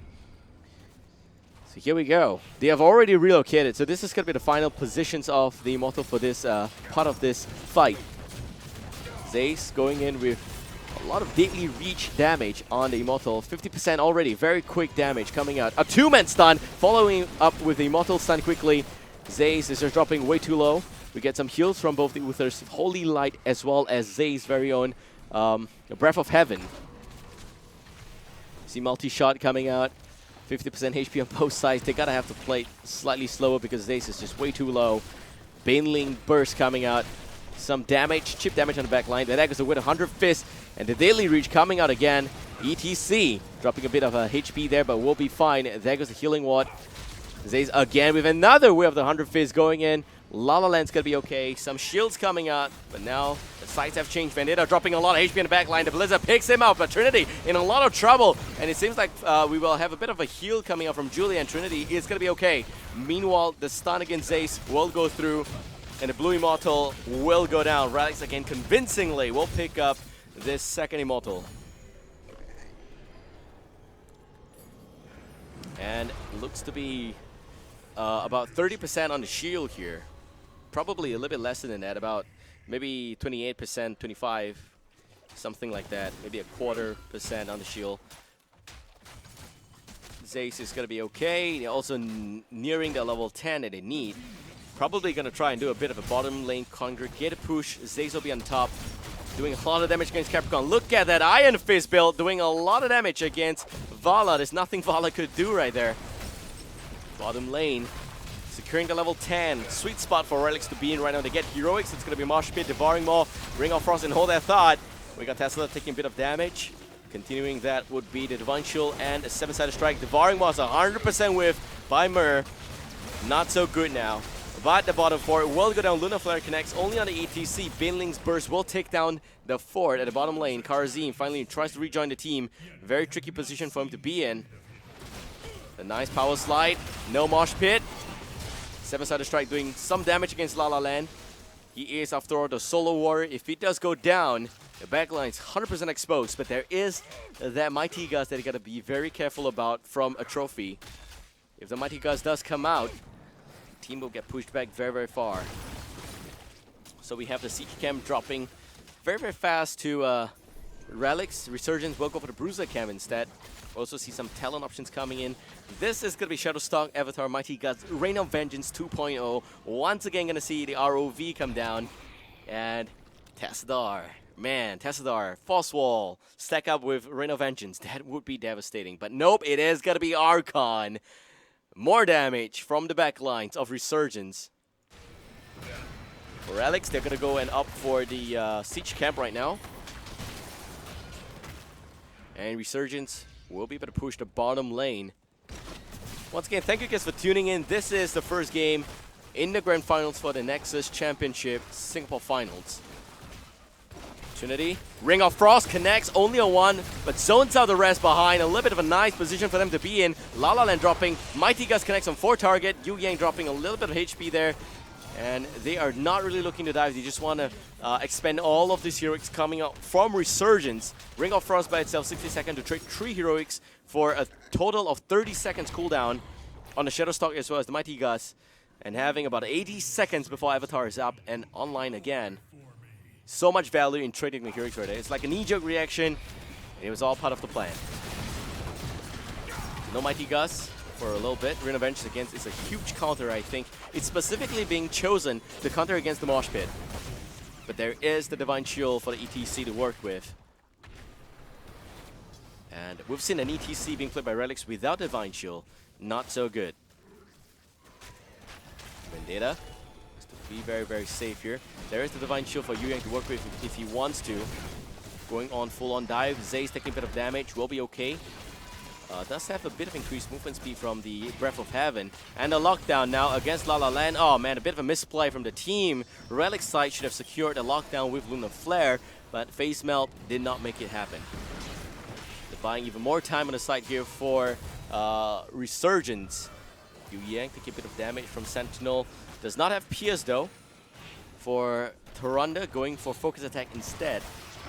Zay's doing a lot of damage against La La Land, but there goes the shield. Will be okay for a little bit. He does still have the 7-sided strike and the Ring of Frost 100% whiff right there. Capricorn flanking a little bit from the top side. La La Land looking for the stumble, not going to get it. And the team pulls back once again. Still about a quarter of a level lead here for Relics. Waiting for the ETC to have the big mosh pit. It does connect. Look at Capricorn. He's actually doing a lot of chip damage against the Raid Immortal. They don't have full 5. And Relics, they have to know this. That there is no full 5. Vol will only bring her right here. She'll take about an extra 3-4 seconds to reach the fight. A lot of poke coming out. Sonic Storm, Hammerang, you name it, they have it. But they're currently out of mana. Baneling's going in once again. Only one connecting. That's very, very sad. Signing Stump connects on multiple targets behind. Yu Yang still buying time.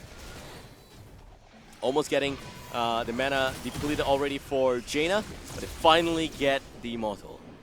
Very, very different approach from Relics. Post and pre-10. Pre-level 10, they were all about engagements. Post-level 10, they're going to play very safe because of the ROV, the Reign of Vengeance coming up from Capricorn. Zaze wants to go in to take down the Vala. Shadowstalk already being popped here. The Immortal pushing down the bottom lane. Yu Yang. Does he know Capricorn's right there? The Vala is now going to pop. Reign of Vengeance. Mosh Pit does connect a little bit. Vala, unfortunately, will go down, but at the expense of a Mosh Pit. He also already used Ring of Vengeance, so it's about 80 seconds trade for about 110. Plus they lose one hero's EXP worth to Relics. Relics now gonna push down the bottom lane for the Immortal. The top lane will be the main area which the rest of the team is gonna be at. I thought they're gonna join up the Immortal, it seems like it's not gonna be in time. And they get a level 13 Catelyn choices, Showstopper, Mutalisk, Improved Ice Block, Spell Shield, Relentless. Almost level 13 here for Resurgence. They need to get a level 13. They need to make sure that there's Ice Block up. Nope. We've got to make sure that they stay safe. Actually, Tyrande could go for Sprint, but don't really see a Sprint Tyrande this day. And you see a Thunderstrike coming out, Giant Killer, Frost Shot, Prescience. Gotta make sure that the Ice Block is out for Jaina on the side of Relics. Also gonna see the Overflowing Light coming out. So a little bit extra heal for Tanuki. Let's see how that's gonna work out. So far, the heals for him before he added that talent is about 8.4k. Sorry, 15k for heals. I'm blind. 17k for Tassadar in terms of the support role. And those are some stats coming in. Okay. Resurgence can take a fight if they want. They definitely need to make sure that they equalize this EXP lead that Relic has. And primarily, they just lost the gate on top. The gates at the bottom still kind of okay. The tower is already gone on top. Only one tower gone at the bottom lane. Rotations for Resurgence is a bit of a lackluster today. I feel overall it's just that they're not really rotating as they used to when they played in the first qualifier. Relics now, very decisive, going for the bottom tower. Gotta be very safe. A trophy did not come from behind. Would have been awesome if he came behind and used the Mighty Gust. Would have been really, really good. Now Yu Yang taking a bit of damage, does have the reduced damage up. And the Ring of Frost forcing out the disengage. Is it going to be effective? That's the question. It's about 70 seconds cooldown. Trinity throws out this Ring of Frost just to make sure that the team stays safe. Saves now with the Deadly Reach doing so much more damage against the Blue Immortal. But it seems like it will be close. And yep, Red Team has a bit of a lead on the Blue Immortal. About a total of 500 HP. That's not a lot. But it was split sides. Haven't really seen a full painful combo from Zaze yet. Haven't really seen the Deadly Reach pick off a target. Would love to see that. That is the main question of viability for this build. Yes, you can harass with Way of 100 Feet as much as possible. But is it effective? A trophy taking a lot of damage. A lockdown goes in. But the barrel roll keeps Felstead alive. And the Chicken Master will be okay. Yu Yang. Yu Yang looking for a bit of a power slide, decides to pull back instead. Here comes La La Land for two-man stun, the follow-up, and Yu Yang, he does not have anything. There's the Ring of Vengeance, and already the ETC is down, devouring Malkanax on to target. But is it enough for the disengage? They don't have enough damage to follow this one up. There is no setup once again. They have the ETC, but Yu Yang is just not able to land a good mosh pit on multiple targets to set up the fight. And now it's 4 versus 5. Red Immortal gonna drop a lot of HP right now, but they still need to assign resources to defend the Blue Immortal because it's low in terms of HP. And there is that very crazy Karazim, and a 7-sided strike connects on Muradin. But is there gonna be time? Deadly Reach goes in, 1000 HP remains, but it seems like Resurgence will get the Immortal this time around. ETC unfortunately did not have an impact in that fight there. They both got level 16, talent options coming in. Imposing Presence, Brute Expansion, Numbing Blast, Benediction, Blinding Speed. So that's an extra Radiant Dash for more damage on the Way of 100 Fists. But normally going for this build, it is very, very tricky. Going with Relentless as well. They will normally, I think teams actually would, or rather I would opt to go for the full-fledged build on Deadly Reach. Going for this actually helps to keep Karazim a little bit more survival-based build, and also has got a bit of extra help there from one more Way of 100 Fist burst. It's pretty effective, if you ask me. So the Oracle is on a 30 second cooldown right now. And Yu Yang really not going in to secure the plays for the ETC. Very, very tricky. Simply because of the Vala's Arena Vengeance. You just couldn't play around it. I wish they at least tried. Capricorn, if he goes down, this would be big. Yu Yang now looking for a nice mosh pit. Looking for the angle, and he will use the mosh pit. Nope, no, he does not. There goes the mosh pit, connecting a little bit, and the Divine Shield comes out a second too slow. A big miscom on the side of Relics. They already lost the Jaina. They don't have the damage to follow this one up. Yu Yang probably also going to go down on the ETC. Nice zone in here by La La Land. Going in, Felstad. Mighty Gus is a flop here. Wow, should have just been a little bit more aggressive, but a trophy, at least he tried. Man. This would be a hurricane disaster that was really avoided by Relics. Wind blows in different direction. Just didn't work out for him this time around. For a trophy, that is, on Felstad. Big misplay, that is. Dimensional Warp as well as True Shot Aura, Stone Form, Hammer Time, Executioner. Capricorn doing even more damage. Executioner basically stacks up a lot with, you see, it does slow root stun. So that is going to be Muradin, Tyrande, as well as Felstad. Even stacks up with his very own Frost Shot. That helps a lot for Vala. They don't have Mosh Pit for the next 50 seconds. Divine Shield is down for the next 15 seconds. And 20 seconds before Devouring Maw is back up online. Without ETC's Mosh Pit, they don't seem to be able to do sufficient damage to the front or even the back lines. Trinity needs to play very, very safe. Emerang coming out, some form of damage against that back line. Yu Yang does not have Mosh Pit. I repeat, no Mosh Pit. That was just an aggressive maneuver on his part. And the Mighty Gus blows the team back by a little bit. It's going to be okay. La La Land connects the Stumbolt on the back line. Also, we're going to see Tassadar pop back a little bit, but the Devarma by Merce, a complete weave once again. And Tassadar overextends, will pay the heavy price. Mosh Pit up in just about a few seconds. Yu Yang waiting for it for the next 3 seconds. We see Zaze going in, and Muradin going out. Great plays by Whip the 100 Fist. Already going to see the Lunar Flare connecting on Yu Yang once again. ETC, it's just so important to have the ETC land a Mosh Pit in this kind of fight. You don't want to pick ETC unless you can have potential land on the Mosh Pit. It is, after all, the main reason why some teams pick him. Of course, Koreans would disagree because they pick Stage Dive with ETC. Trinity dropping, pops the Ice Block, returns the favor. The Mosh Pit connects onto the Vala, but of course, a great Mighty Gus tries to save the teammate, but it is not going to be enough. Julian taking a little bit of unnecessary damage from the Immortal there. And you also see the Blue Immortal dropping way too much HP. Now, relocation of the Immortal. They're going to try and fight each other out in seemingly awesome graphics, but pointless exchange. And probably a very convincing Immortal here for Relics.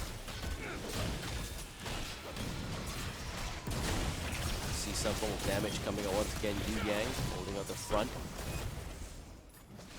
And Psionic Storm coming out, Stumbled on 2 target, great stun by La La Land. But very, very close for them to pick up this Immortal. They can afford to go back and tap the wall and come back in again. I think it's okay. There's also Well actually still online or available on top. Baneling's Burst going in, Zaze as long as he uses Daily Reach, doesn't even need to do that. Immortal's gonna take the fall. And Relics, 8 kills against 3 here. Zaze goes in, tries to pick off La La Land. Not going to get it. Yu Yang missing the power slide again. Great play there by Vendetta. The minions will push the bottom lane and clear off the gate. La La Land pops Avatar. We also see the Archon available here for Tassadar, as well as the Mighty Gus of Felstad, as well as the Rain of Vengeance for Vala. On the side here for Relics, it's only the Mosh Pit that's down for about 25 seconds. Immortal's going to take a lot of beating in that 20 seconds, but I think it will still be alive. Yang goes in, 7-sided strike onto La La Land. It seems like Muradin's going to try and run away, but a nice Mighty Gus saves the team. The Ring of Frost is going to buy some time. They are all rooted in place, but they are also slowed by the Mighty Gus. There's no way they can catch up on that position. Zaze, if we went for the support build, would have been able to remove the slow. But of Cole, Blizzard. Oh, only one wave connects. Vendetta now, a lot of trouble, but Prescience being popped, keeps him safe. That's the Mosh Pit wasted. And we got a lot more damage. Rain of Vengeance coming out. Only the first wave connecting. Also going to see Zagara's Devouring Maw do some damage. And there goes the burst from Trinity. Is it going to be enough? I don't think so. La La Land with a bit of a stun onto Zace, but it is still not enough. The core is dropping down to 30%, and the core will drop to 25%. May actually be game here, but the Mighty Gust, this positions the entire team. And there goes the Divine Shield. They don't have any heroics left on both sides. Only 7-sided strike. La La Land a bit out of position. Zace, he does have the mana, I think. Vala does go down. Great play by Mur on the back line. La La Land still dropping. A trophy is also going to go down. This will be game. Vendetta is at the back line trying to pick off Yu Yang, but it's a little bit of a tall order for Vendetta to do that. The core dropping without shield. Game number 1 goes to Relics. What a back and forth action in the last field fight. They all have level 20. That's why they could take the fight. The Storm Talons, 3 Bolt of the Storm, Redemption on Uther, and you also get Transgression, which would be a very awesome 11-sided strike. So game 1 is done. We are now facing game 2 with Resurgence dropping down and getting the tournament coming to a close. We got a replay, so we're going to bring that out. Look at this position coming out from Relics. They were all solo, but great plays by Trinity. Again, the Blizzard doing so much damage against a trophy. Just pay attention to Trinity and a burst potential. Zay's going in, Merc comes in, picks up Capricorn already, a trophy comes down yet again, and Trinity just keeping himself alive. The moment Jaina's alive, you can do a lot of burst potential against the core. Look at that. Great plays, great positioning by Jaina. But overall, it's just that Capricorn went down. Mer finally, he did a great job. In case you're wondering why Trinity is typing in Chinese, it's because I think he has some keyboard setting not fixed correctly. But hope you guys enjoyed that custom coverage. We'll be back with game number 2. This is the Nexus Championship. I'm Babel, and if Resurgent loses here, it will be Relics that will welcome champions of the Nexus Championship. And for Resurgence, they need to win this game, the next game, and a rubber set to be able to win this championship. We'll be back real soon, so sit tight, stay tuned. See you guys soon. We evolve. We conquer.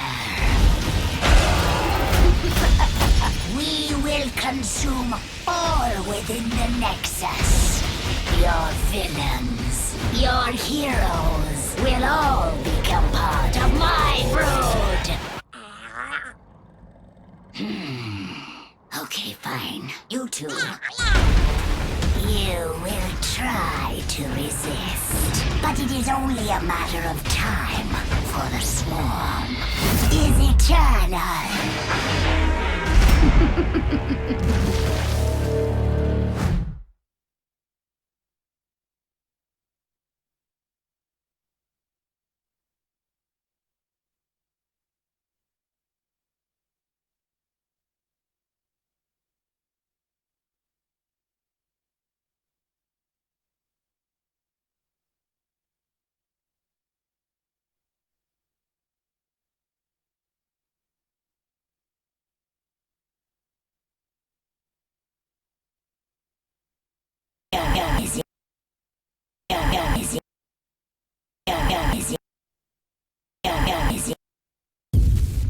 Prepare yourself for a new era in gaming, an era of full-throttle graphics, unleashed across every dimension.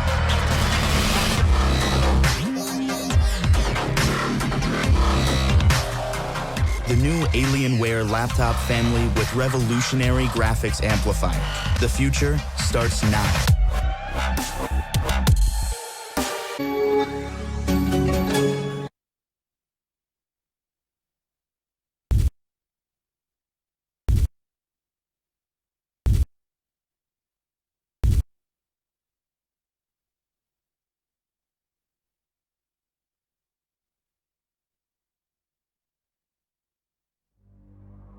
You thought you were so clever.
It has been my life's work.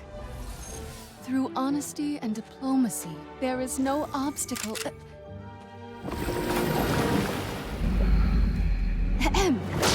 There is no obstacle we can't overcome. Within each of our hearts lies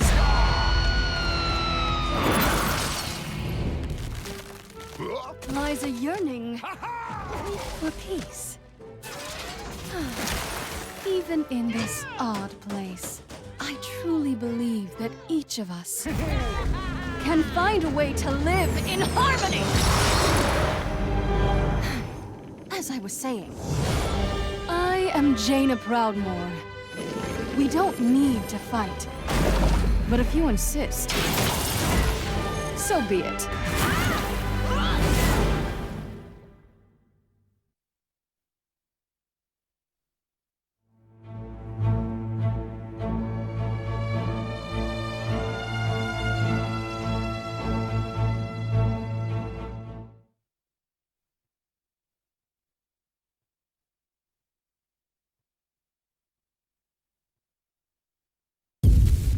Prepare yourself for a new era in gaming, an era of full-throttle graphics, unleashed across every dimension.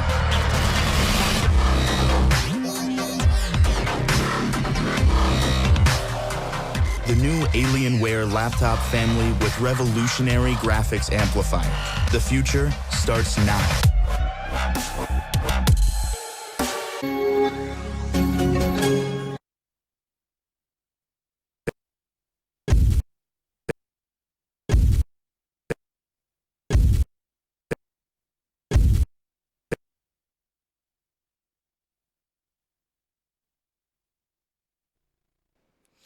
All right, welcome back, ladies and gentlemen. This is what could be the possible last game between Relics and Resurgence in his grand finals, the Nexus Championship, game number 2. Relics, if they win it here, they are the undisputed champions of Singapore, with clean victories as well, only dropping one game to Resurgence in the upper bracket final.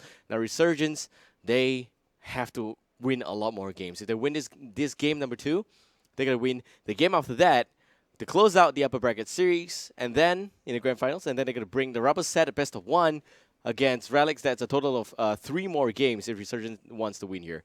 So hope you guys enjoy discussing coverage. We're now going to the draft. The game will be played on Sky Temple. It used to be my favorite map. And that's all I'm going to say. It used to be my favorite map, but not anymore. Not anymore. This is 2016 real soon. It's time to change your favorite map. But Sky Temple, still a great battleground. Personally like it a lot. Map decided by Resurgence. They had the decision for the first map. They also chose Battlefield of Eternity. They lost in Battlefield of Eternity twice to Relics. Sky Temple, they picked this one. Bans on the T-Real and Kilthus, Uther getting picked up by Relics. They just really want to play the ETC Divine Shield. Not sure if Resurgence is going to pick up ETC to change up the draft a little bit. Tarunda, already picked up by RSG. If they don't pick up the ETC, they can also go for the Muradin. Muradin, Tarunda, that's a lot of punishment against Uther, if played correctly. Of course, there's also other options available. Not sure if Relics will snatch Dvala away from Capricorn. Not sure of that because it hasn't really been working out against Relics for Resurgence, very own Vala. But about 10 seconds remaining in the time pool for Resurgence. Have not decided what it is. It will be the Muradin Tarunda combo. Very old school, very effective. Lots of lockdown. If 2 targets are too close to each other, that will be 2 stuns on them, and it's the ETC Jaina instant pick by Relics. So Relics with ETC Jaina Uther, looks like the draft is looking very similar to the game before this one. Resurgence probably want to ban out the Zagara. Yeah.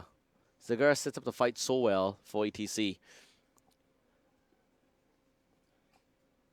I think they should ban Zagara. Now for Sky Temple, for Relics, don't think they're going to play Sylvanas. I was thinking Sylvanas as well, but I don't think they're going to play Sylvanas in Sky Temple. They actually did that in the first game against Resurgence. They played Sylvanas, but it was a little bit of a different combo.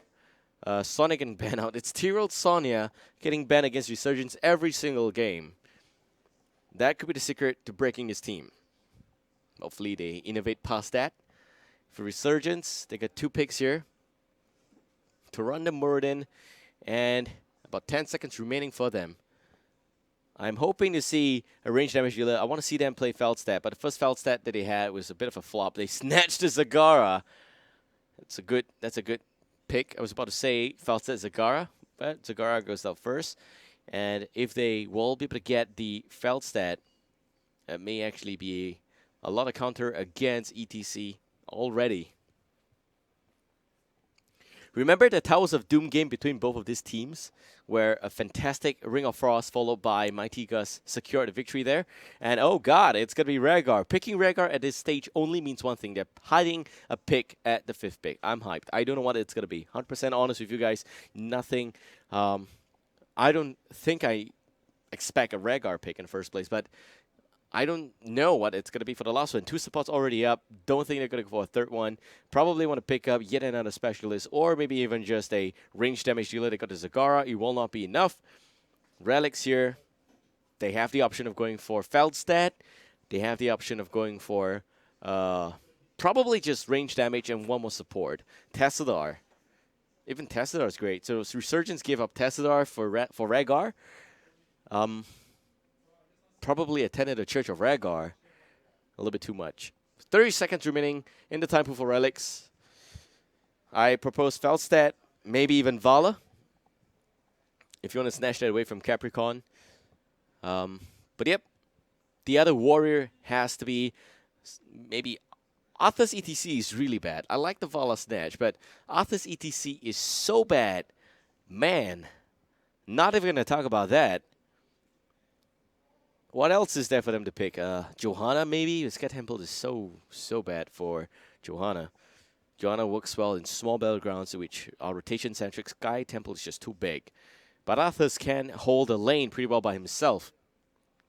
So, a lot of options coming here. They can also just don't care, go for Feldstat, which would be pretty okay to see. They ban out Sonya, maybe you're going to play the Butcher as well.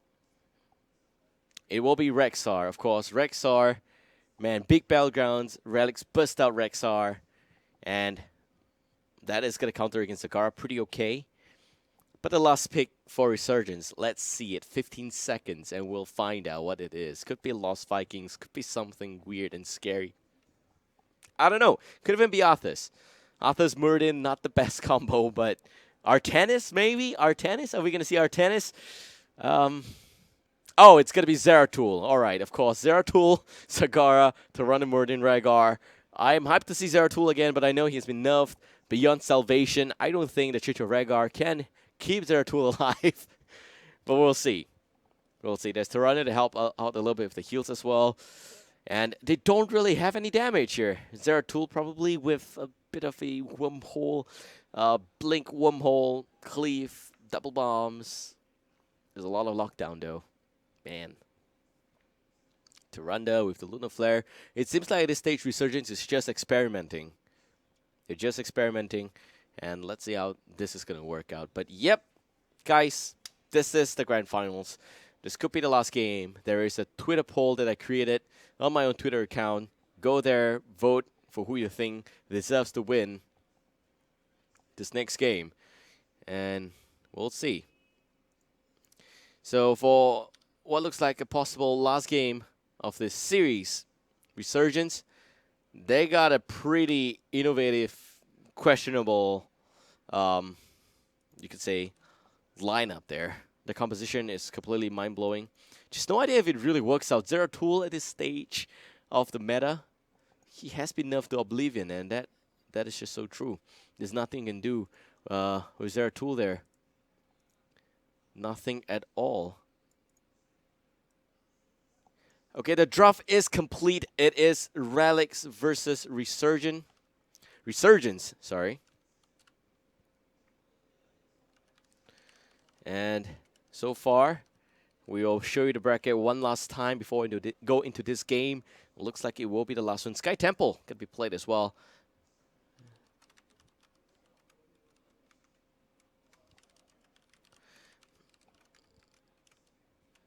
Let's get hyped for this. It is going to be close. regardless of what, we just saw Resurgence won a game against POSB in Sky Temple. We just saw Relics dominate Sky Temple against Resurgence. Guys, who do you think will win this tournament? The stats right now stand at 85% Relics, 15% Resurgence. I'm going to refresh once again in case that is not the case. It is the case, 85% against 15. That is the voice of the people. Relics are convincingly stronger than Resurgence. That's what the people think. 15%, disagrees. And we'll see. So in game number 2, Relics, of course, they are the resident champions of Southeast Asia, champions of Singapore. If they win this, they retain that title as the best team in Singapore. And a lot of, you could say, a lot of drama came into this tournament. You had Hazmat Bandits, Revenant's new team dropping to his old teammates, Relics, and then getting knocked out by POSB, an underdog team. And then you also have ex-teammates, I think, Bandita and Julian. They used to play in the same team in Genium way long time ago. Yep. It's a small scene. It's a small scene in Singapore, as in the top players, of course. And we're just waiting for you to join the scene. If you're in Singapore, you're watching this stream, you want to go esports, go esports. All you need to do, really, is just find a team in the SG Facebook group. That's facebook.com/groups/BlizzHeroesSG.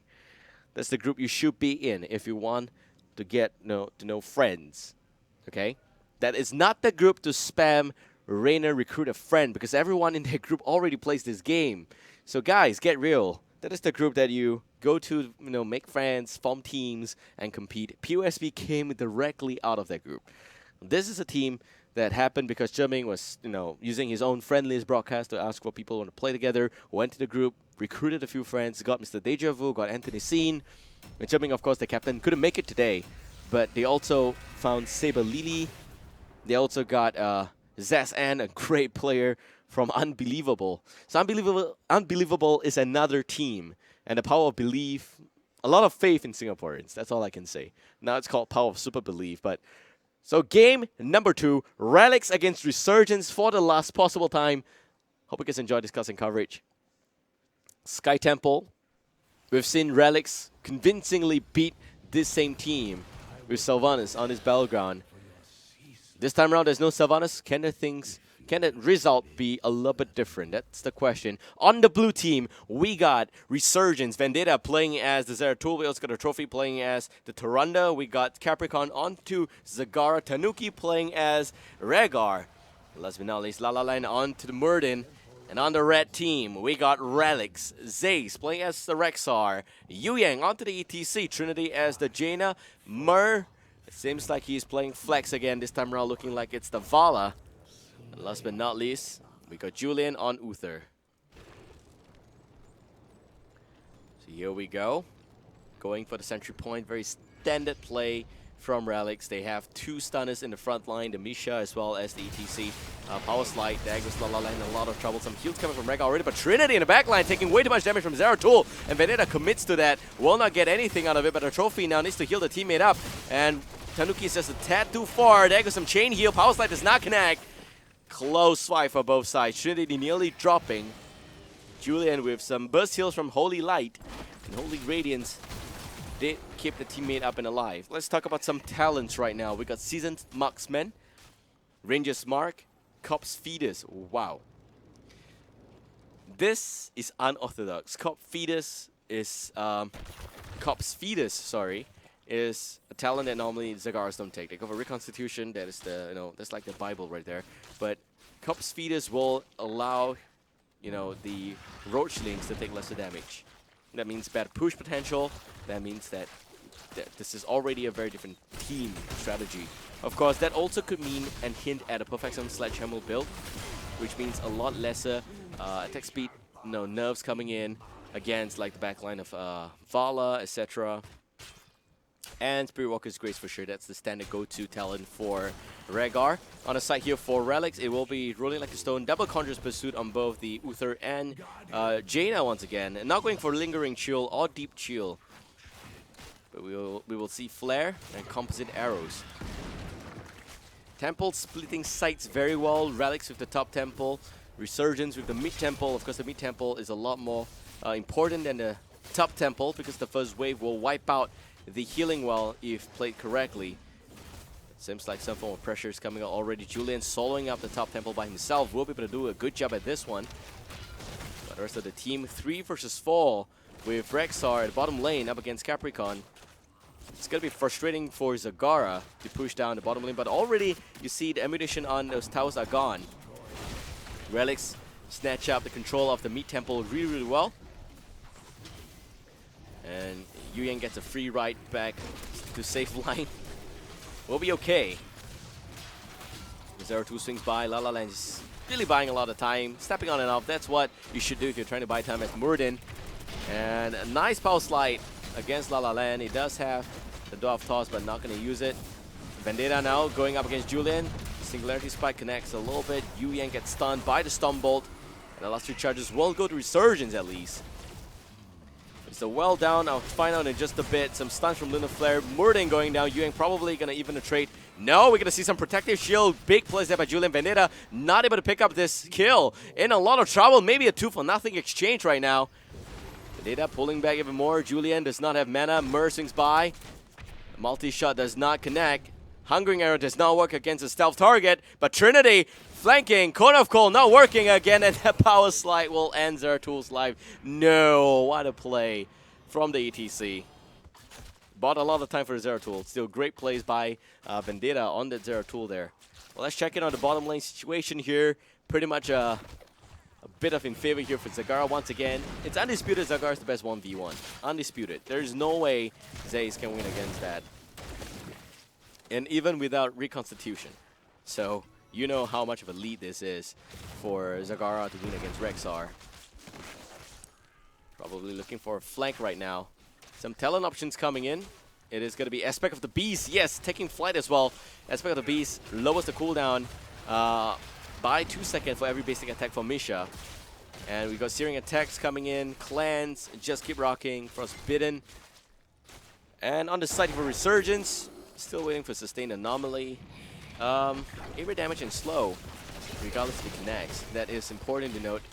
And you also have got Pierce, a very standard Tyranno build on both of these teams actually. Then with Spines, Feral Heart, Sledgehammer. It is going to be a push-centric team strategy from Resurgence, but no matter how hard they push, Baby's just not going to come out right now. We're looking at 1 full level lead for Relics. And you see the Sentinel again, spotting a possible boss attempt maybe. They're going to go and approach this Bruiser Camp with very disciplined maneuvers. They go and pick up the camps in the right time. But of course, Relics is already here in the bottom temple. Some members of Resurgence are here, 2 of them. But in terms of numbers, Relics definitely a lot closer. If you look at the minimap, let's see how this is going to pan out. Level 7 talents, follow through, Lunar Blaze, Better Momentum, Clans, Piercing Bolt. It takes a lot of guts to play Zeratul. And you see that the extra flare there does not reveal anyone at all. This would be the cue for Zeratul to come in from the back line. He's going up against Rexar straight up. Zay is getting bursted alive, and Zay goes down. Rexar is gone. 1 man down on the side of Relics. Yu Yang now pulling back. Can he be able to pull back successfully? I think so. Successfully, he did that. La La Land in a bit of trouble. Some heals coming out from the Rhaegar. And also going to see the Temple expending some of the charges down to about a quarter of ammunition left there. A little bit more if you consider the big ammunition. A 2-man stun, perfect storm kicking in. Trinity tries to burst down Vendetta, does not trade, will go down. It's a little unfortunate here, but Relic seems to be losing this fight now. They do, however, have the top Bruiser camp in their favor. La La Land channeling up some extra ammunition off the Temple. And it seems like we will have Relics finish off the remnants of those chargers on the Temple at the bottom lane. Now, great lockdown, really great lockdown coming in from the Zeratul just now, but he gets spotted out by Rexar right now. In a blink away, we'll be fine. Vendetta has been trying to close in the gap a lot. Unfortunately, Relic still 1 full level lead, looking like it is going to be level 10 for them And they pick up probably Mosh Pit, Divine Storm, as well Divine Shield, sorry, as well as Ring of Frost, Unleash the Boars, Strafe. I thought it's Divine Storm because I was looking at Ring of Frost, and then you look at the color on top of that, Divine Shield color, you put it down, it looks like Divine Storm. But a 3-target Lunar Flare. Yu Yang goes in, pops the Mosh Pit only on 1 target, and Trinity already flanking from the side. La La Land taking a bit of damage. Nice stumbled, but will trade there, achieving nothing at all. Toronto was already as good as dead. Still, we have Resurgence not getting a level 10. Relics now getting the 1 full level lead. Mosh Pit down for 100 seconds. Divine Shield, the only heroic that they have.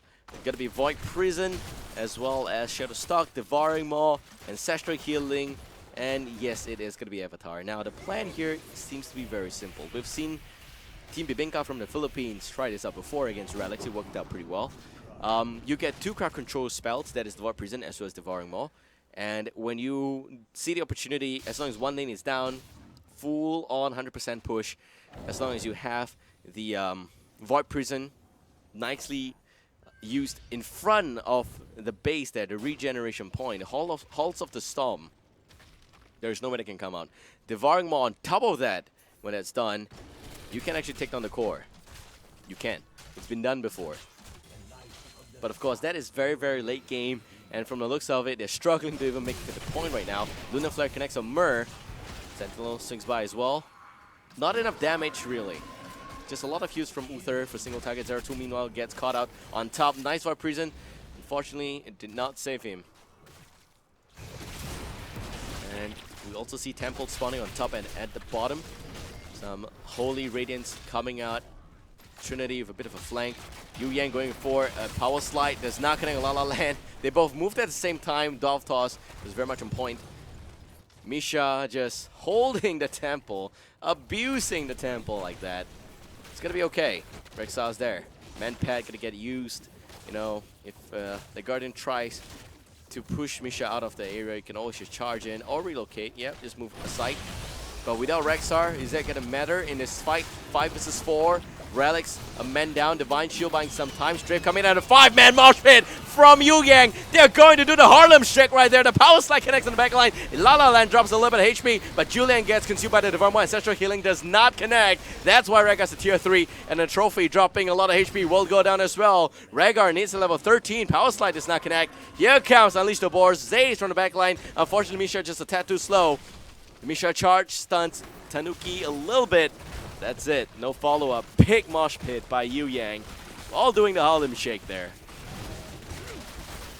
It's just like a standard party, and when you wake up, you just get hangover. We're filming Hangover Part 4. Where is everybody? Nice stun on Trinity. He's going to be okay. However, maybe not. So here comes the real deal Zeratul. Some burst potential. La La Land also going in. Ring of Frost. Trying to force the disengage. Is it going to be effective? May not be so. Jaina goes down. And you see Zace, Misha. A nice Misha charge. Now also going to pay a heavy price. 2-level lead. 4 relics at the end of that Mosh Pit, at the end of those temples, but there's still a full temple at the bottom lane. A full temple up and standing. All 3 forts still up and, you know, still very much alive for relics. They have to hold the bottom temple to keep that ongoing for them. We got a replay ready, but we're not going to pull it until we get confirmation. I think we cannot. Sorry, Jaina just respawned. Okay, so 2-level lead for Relic still, and La La Land pulling back a little bit with the Dwarf Toss will be okay. Zace again going in to step on the temple. You can do that with Misha. It is going to be very safe. Gives an unfair advantage to the team of Rexar.